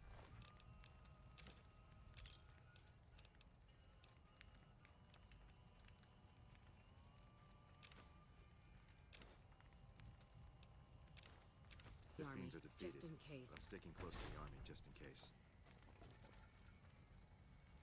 Instead of spending a fortune in this war, the NCR should be paying us to survive. Word is you're getting popular Hey. on the strip. Don't dump your ghoul here. We've already got enough shit around us.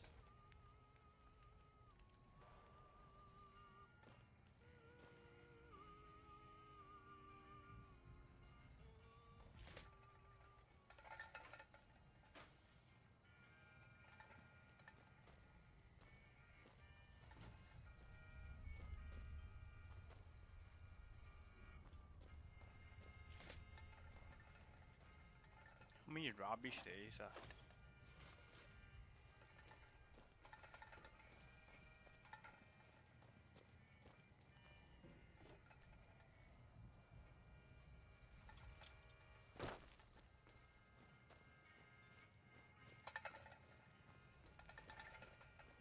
They say that...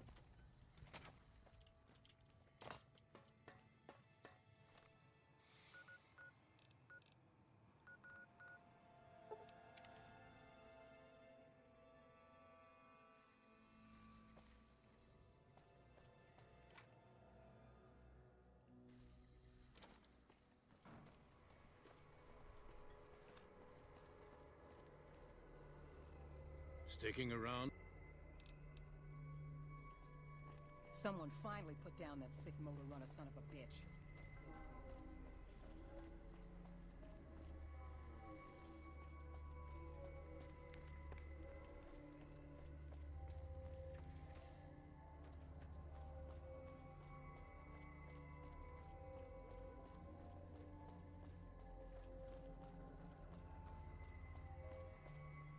When I talk to a girl, I start the conversation, and I didn't start no conversation with you.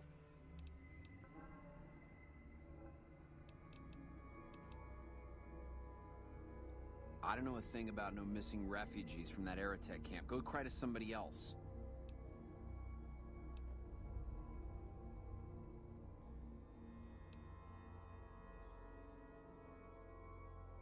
Yeah, well, I must have heard rumors, and, fuck you, you got nothing on me and Dermot.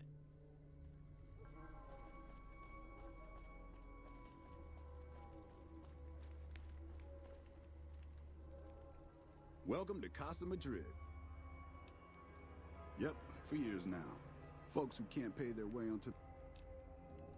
Like... Roughneck prospector's all I hear. Good at what he does. Been renting a room here for a year or so. Nothing...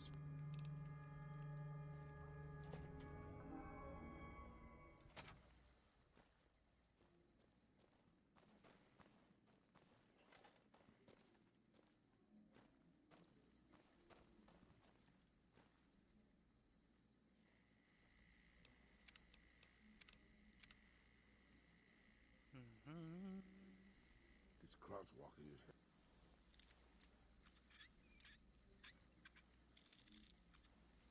Hell on my back, boss.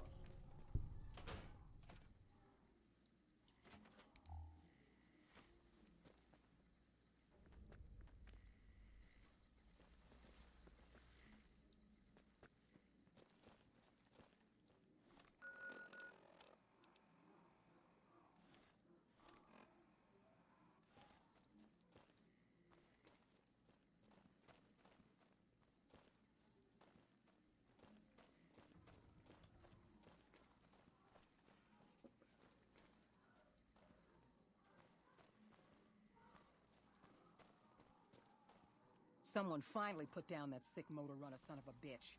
Good riddance.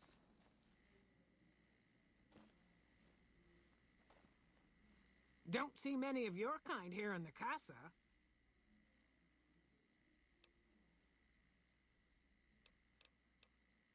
Those boys been living here.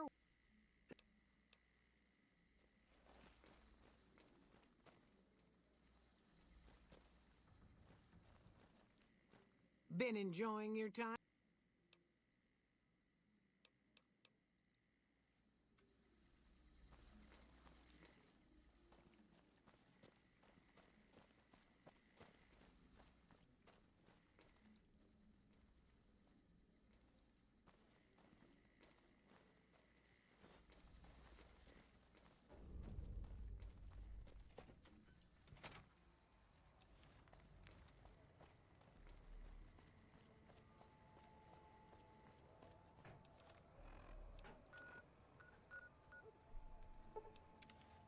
Aerotech, baby.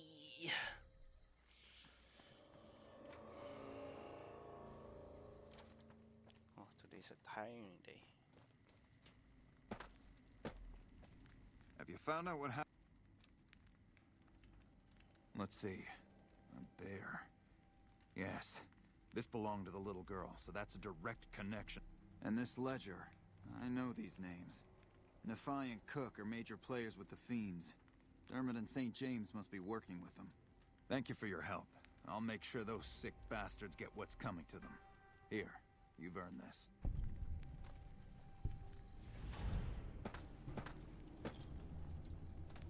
Hey there. FW Apatato 999 said, how much further in the achievements have you gotten? Hey, Potato, how's it going? Not gonna lie, not much progress. Just been doing quests only.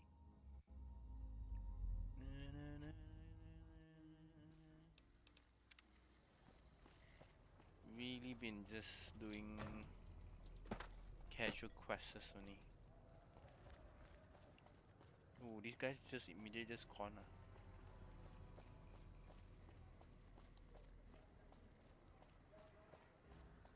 Really taking my sweet time to do all these quests. Then I should play should do caravan first. Watch out for feet. Oh yeah. Potato, any weapon that you think that is you will use that is strong? Who can I play caravan with?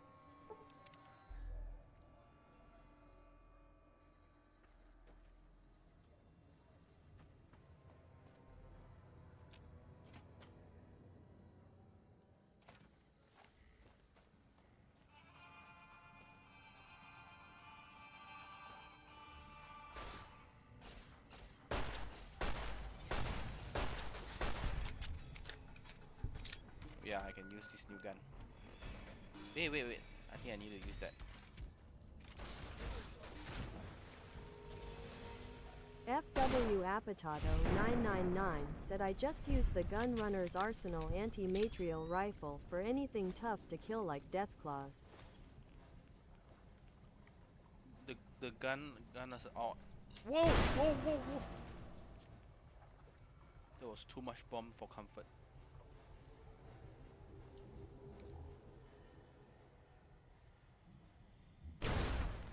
Okay, another bomb again, didn't expect that. Just checking everything.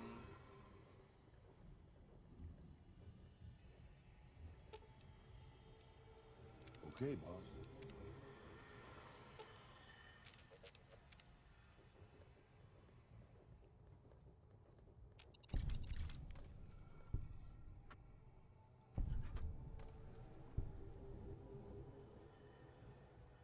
FW Apatoto 999 said you can have 2 companions.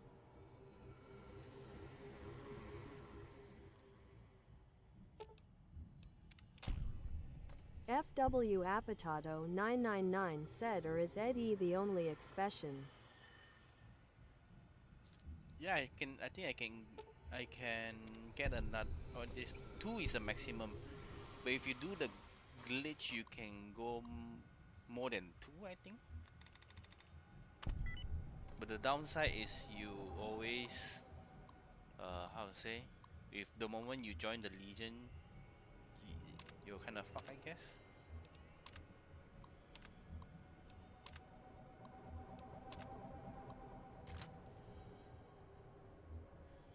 FW Apatoto 999 said you hear about the GTA 6 leaks. Oh no, I didn't hear about anything about the leaks. So. Are they coming out soon? FW Apatoto 999 said, and the guy ransoming their game. God damn that guy.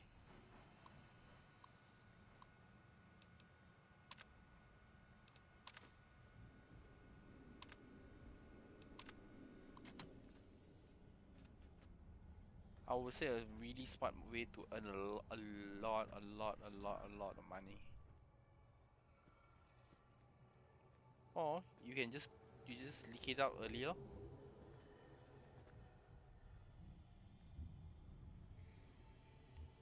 Just in case.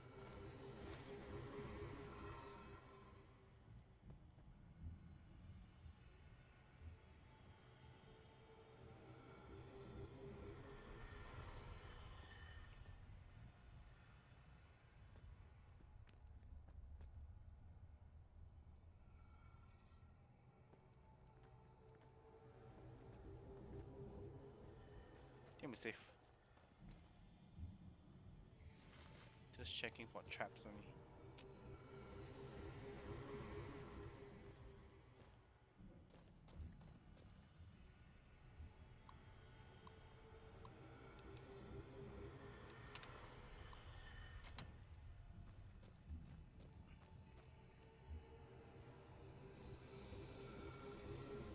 I'm going to look over here now.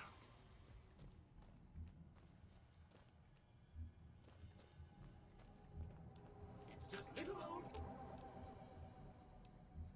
Right behind you, boss. me. Nothing to be. Okay, boss. I'll just wait here, alone. Right behind this car. You have insulted my honor, and for that, you must die!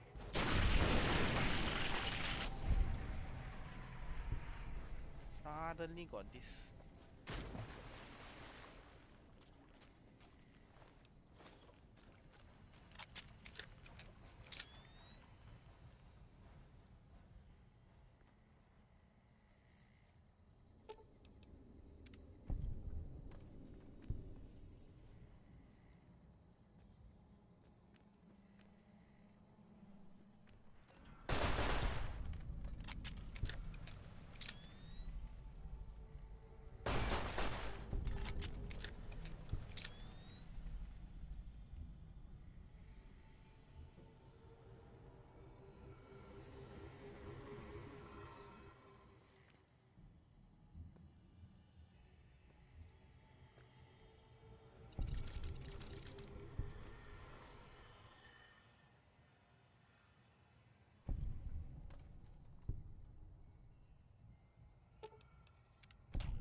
In short, some guy got a hold of playtest and has a dead man switch to where if they capture him, it will release to the public.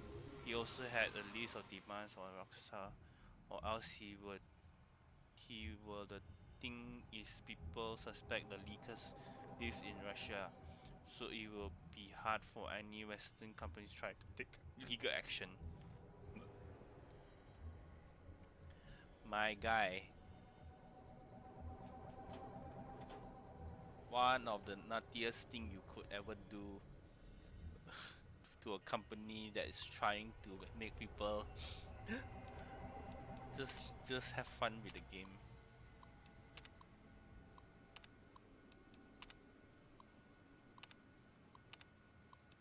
I might be dumb, but I don't know how much of a leak is gonna impact the company.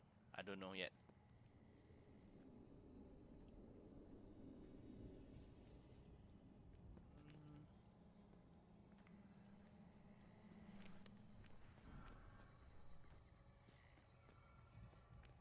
Rockstar could be suddenly just okay, I'm releasing it now. Then you say you can't do anything about it. You know? That's my take out, I would say. Okay, I wanna do the quest. I wanna get one special item.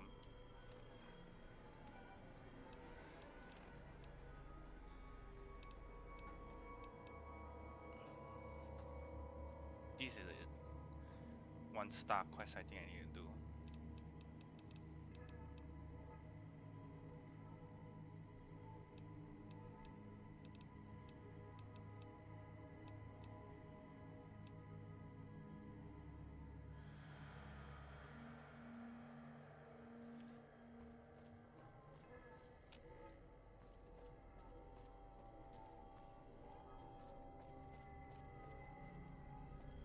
FW Apatato 999 said yeah that is true, but some also think this is a ploy by Rockstar to build hype around the game and it's a false flag operation in a sense.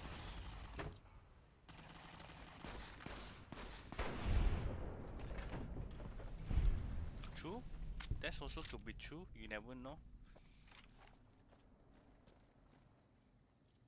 Like they could suddenly just like, oh, just to hype up the game is just like equivalent to a marketing. You never know.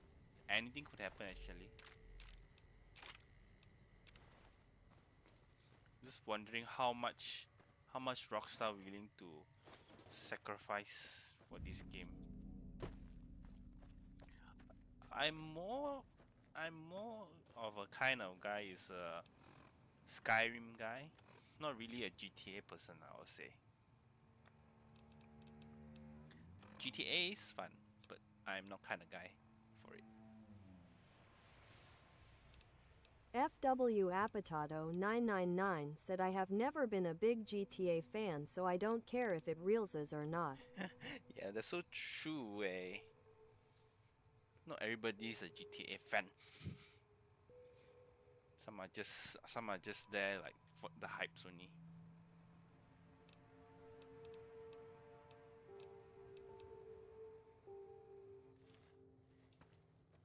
Okay. What I wanna do again, Eddie? Kinda forgot. Wait, I wanna do the quest of the Thorn. I wanna try to get this unique item. Unique item is the one that always intrigues me.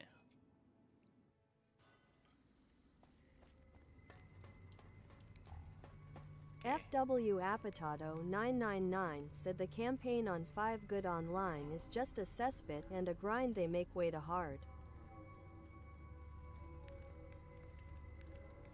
The campaign of 5 Good Online is just a cesspit and grind they make hard. Yahweh.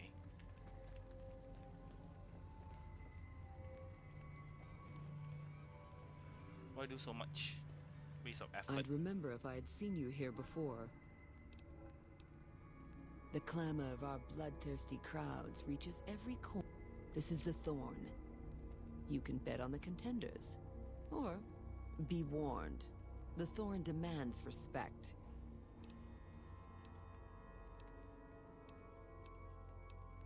What do you... Even if I trusted you, I'd not share my secrets just for your pretty face, stranger. The Thorn's a sacred ground, a source of awe. Here we truly rule over the forces. These beasts are slaves to their instincts and hunger for blood. That's a good enough answer for everyone, and it'll do for you, too.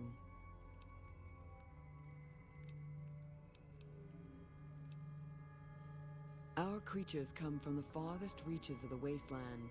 We constantly replenish our stock to keep this holy ground soaked red.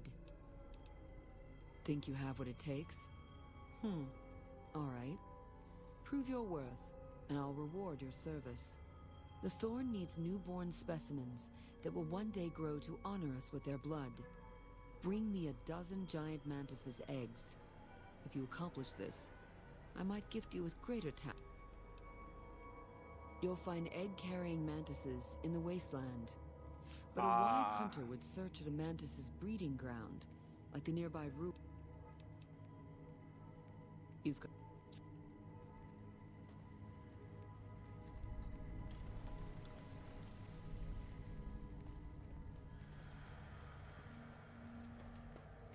Just gotta find me some sweet jet.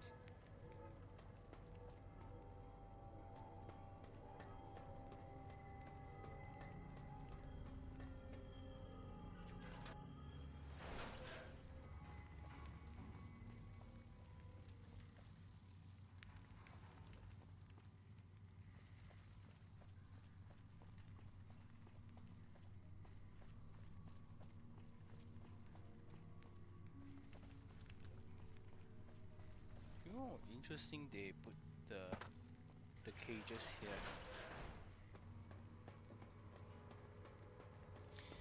My stream is actually quite long today. Today I was watching the international Dota, the Dota game. Night Stalker. This crouch walking is hell on my back, boss.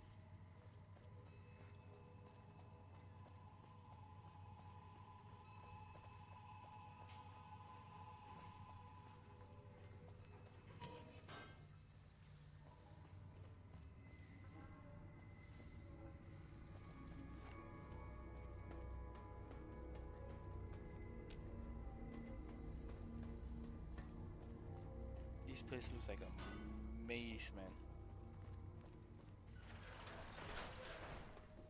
Those fiend junkies over at Vault 3 been taking some hits. I say kill them all.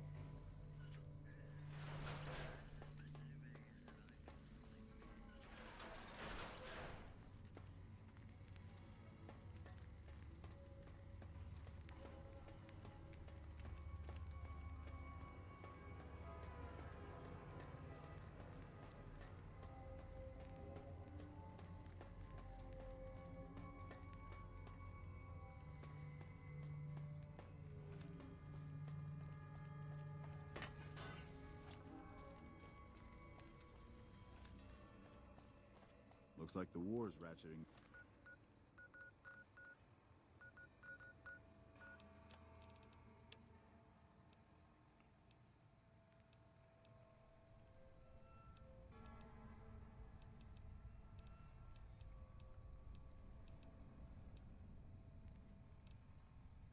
Up. I hear the NCR is bringing in elite troops.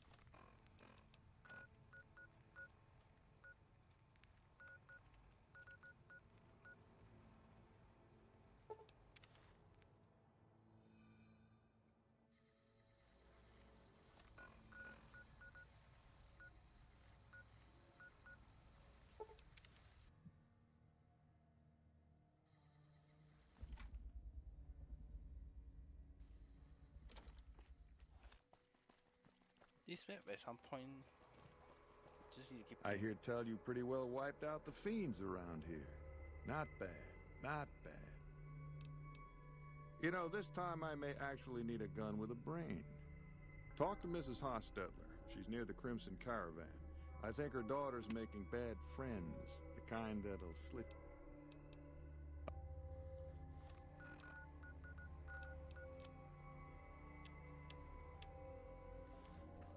FW Apatato 999 said who is Team Spurt. Oh, it's a Dota player. FW Apatato 999 said Spirit. It's a Dota 2 players. They won with the one hell of a crazy match. A 1 hour game. It was so crazy. It's a MOBA competition, I would say. MOBA competition.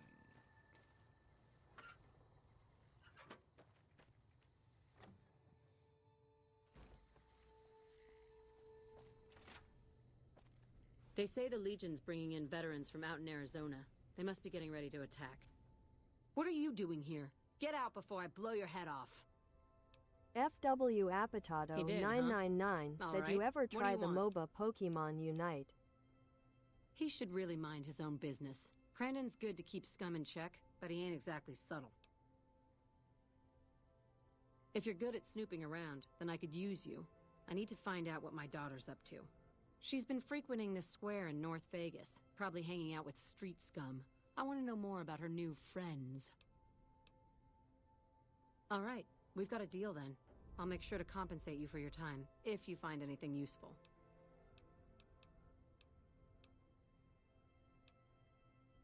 I know she's been... Have you ever tried mobile Pokemon Unite? Yeah, I did. I tried it once. At some point it got so... It's just a lot of noobs, I would say. So many noobs. I play until like so many noobs on the game. Like it got irritated at me. Then I just quitted the game. I don't think I was able to play rank. It was just started recently only. The honcho of one of them strip family. Hey there. FW Apatato 999 Sure. said that's Here's the what I only got. one I like and play consistently. You gotta play ranked. FW Apatato 999 said it's a thing now. Is it? I got the itch of playing Dota now. I don't have any itch of playing any mobile This got games killed for right in his MOBA. own casino. You know he pissed off the wrong guy. But if only I just need to like keep playing. The game crashed. Can I play a game of Dota? Just one game. I want to play one game of Dota. The crash is a sign for me to play a game of Dota. Let me play a game of Dota. FW Apatato 999 said I don't care. Yeah. If you like the game, you should play it more. FW Apatato 999 said as long as it's not Tarkov. Is Tarkov complicated? It sounds like complicated. Like you need to arrange the stuff here and there.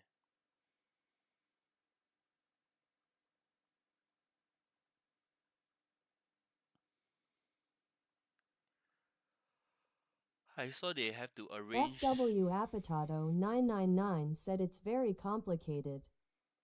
I saw they have to arrange the the back management, and each bullet's like fairly, how to say, very one shot base. If it hits your head, you're dead. It's like quite FW brutal. Apatato 999 said it's bullet on Unity, which is why it runs like shit. But it's kind of ugly also, right? If you see, it's very difficult to see. If you're gonna play that, might just well play PUBG. It's less tedious, I guess.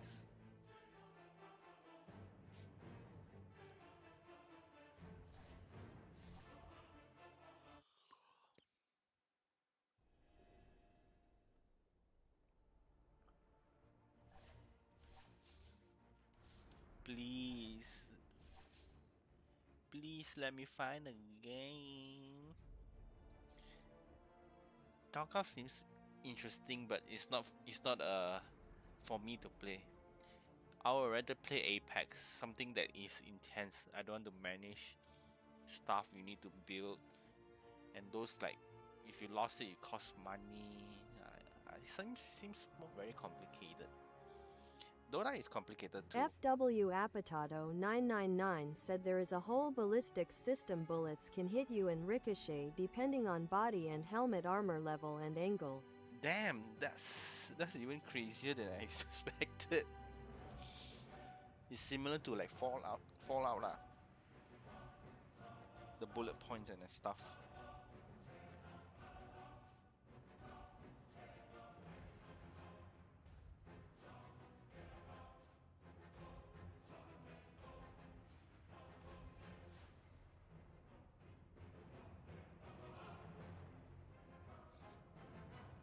Sounds like a very complicated game.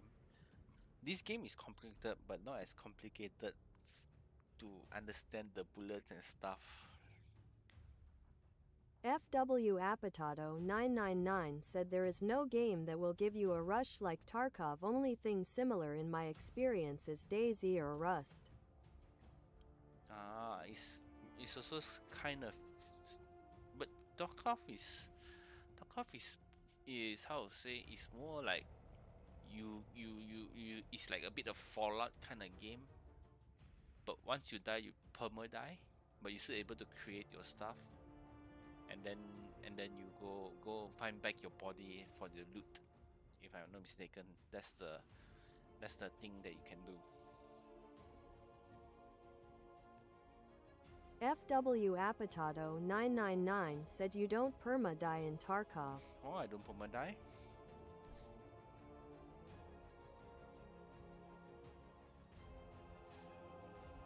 I don't think today I'm able to play Dota. Today is not the day to play Dota. I forget about it lah. I think I'm done for the night already as well. Been streaming for over 8 hours plus. FW Apatato 999 said you just lose the shit you had in inventory that wasn't insured. Damn. Oh yeah, that's what I remembered. You just lose everything. Then you need to go back to your body to loop back. Then you can able to play back everything. PUBG is something similar, but FW Apatato 999 said okay, yay, I saw the time streamed. I just woke up like an hour ago. yeah, I've been streaming for over 8 hours just to watch the Dota game. I was streaming and watching and streaming at the same time. Since I'm already going to stream, might as well just react to it. It was such a good game, not gonna lie. FW Apatato 999 said if you need to get off, I get it, I will catch you another time. Yeah, I can chat a bit then before I off. Gonna chill a bit first, but I don't know what to turn it on.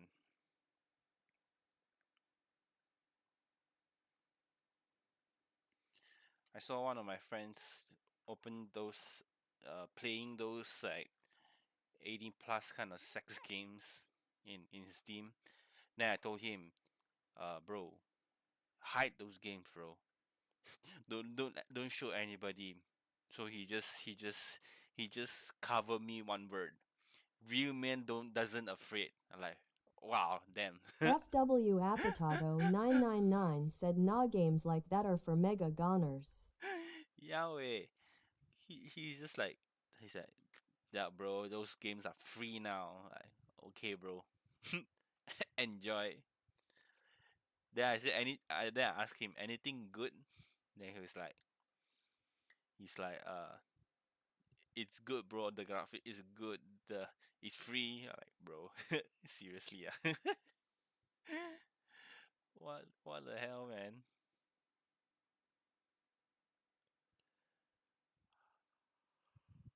FW Apatoto 999 said sex games are for mega gooners. Yeah, for sure.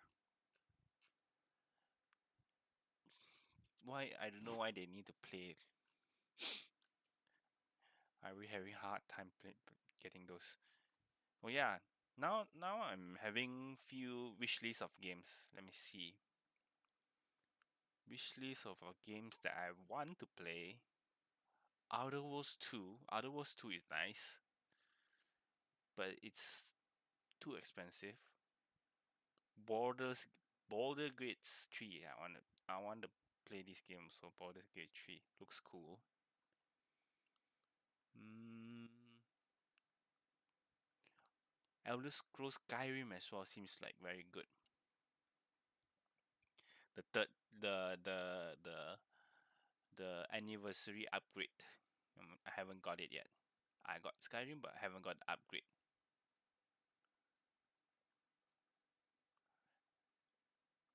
Skyrim, it's been a while so I played this game.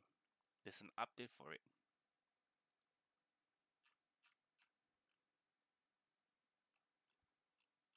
Maybe I can try to 100% it. I have 34 out of 75 achievement on here.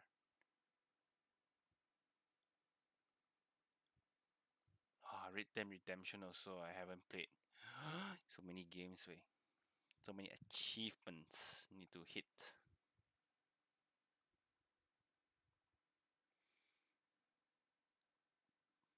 The game Peak.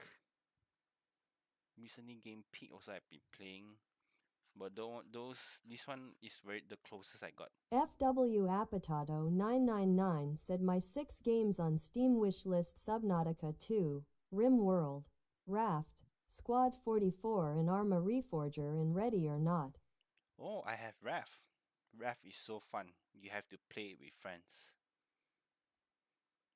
I played with my friends we bought it, then we played together. We built a raft, then we explore almost during that time almost the whole thing. I heard there's an ending for it, so I don't know if they want to play with me or not. So I don't think it's gonna be a while. Subnautica 2 is crazy with the graphics. The FW Apatoto 999 said I pirated like half those games just count and play multiplayer. Aww. Rimworld, if I'm not mistaken, is like one of those games that you will use a lot of time for it. Some people have over 20k hours on this game, if I'm not mistaken.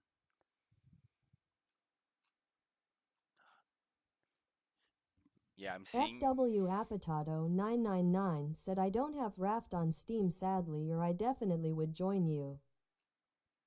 No worries, bro. FW Apatoto 999 said I have The Forest and Sons of the Forest. I don't have that game. FW Apatoto 999 said though. I don't have that game. I'm checking all these reviews for what's this game? Rimworld. I remember Rimworld is like you have to build and then you spend a lot of time building it, and then it's very RNG based. So every day is a new. FW Apatoto 999 said RimWorld is a colony sim. Damn, this guy 4k hours. 4K hours with 6K hours in this game. How are you using so much of the time? My Dota 2 is only how long? My Dota 2 is 5K hours. And that dude is like 6K on RimWorld. 6K hours is crazy. FW Apatato 999 said there is a multiplayer mod for New Vegas. Multiplayer mod for New Vegas. Let me check it on what is it called? Google. YouTube. FW Apatato 999 said VATs just don't work.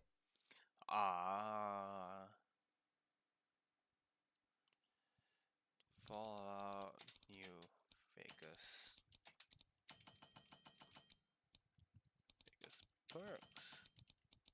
FW Apatato 999 said it's called NVMP. NVMP. Holy shit. Looks like very interesting. They custom like so crazy.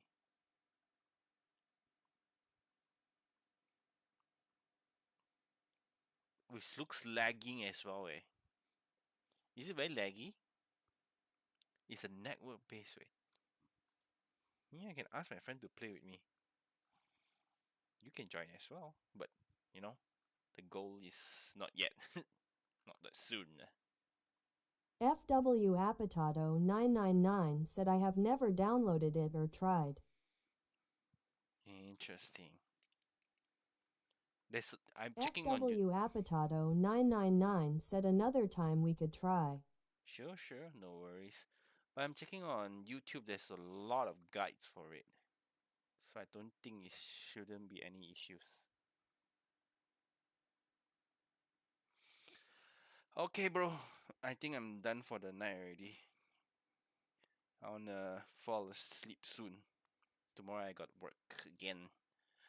Maybe I'll be playing around same time as well. We'll see. FW Apatato 999 said okay, good night, man. Good night, bro. Hope you have a good afternoon. I think you're gonna make lunch soon.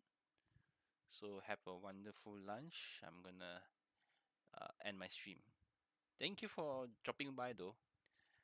Thank you for dropping by. FW Apatato 999 said I will try and get the NVMP and let you know how it goes tomorrow. Sure. No worries, bro. No rush about it. GG, bro. Good night. Bye bye. I'm ending stream.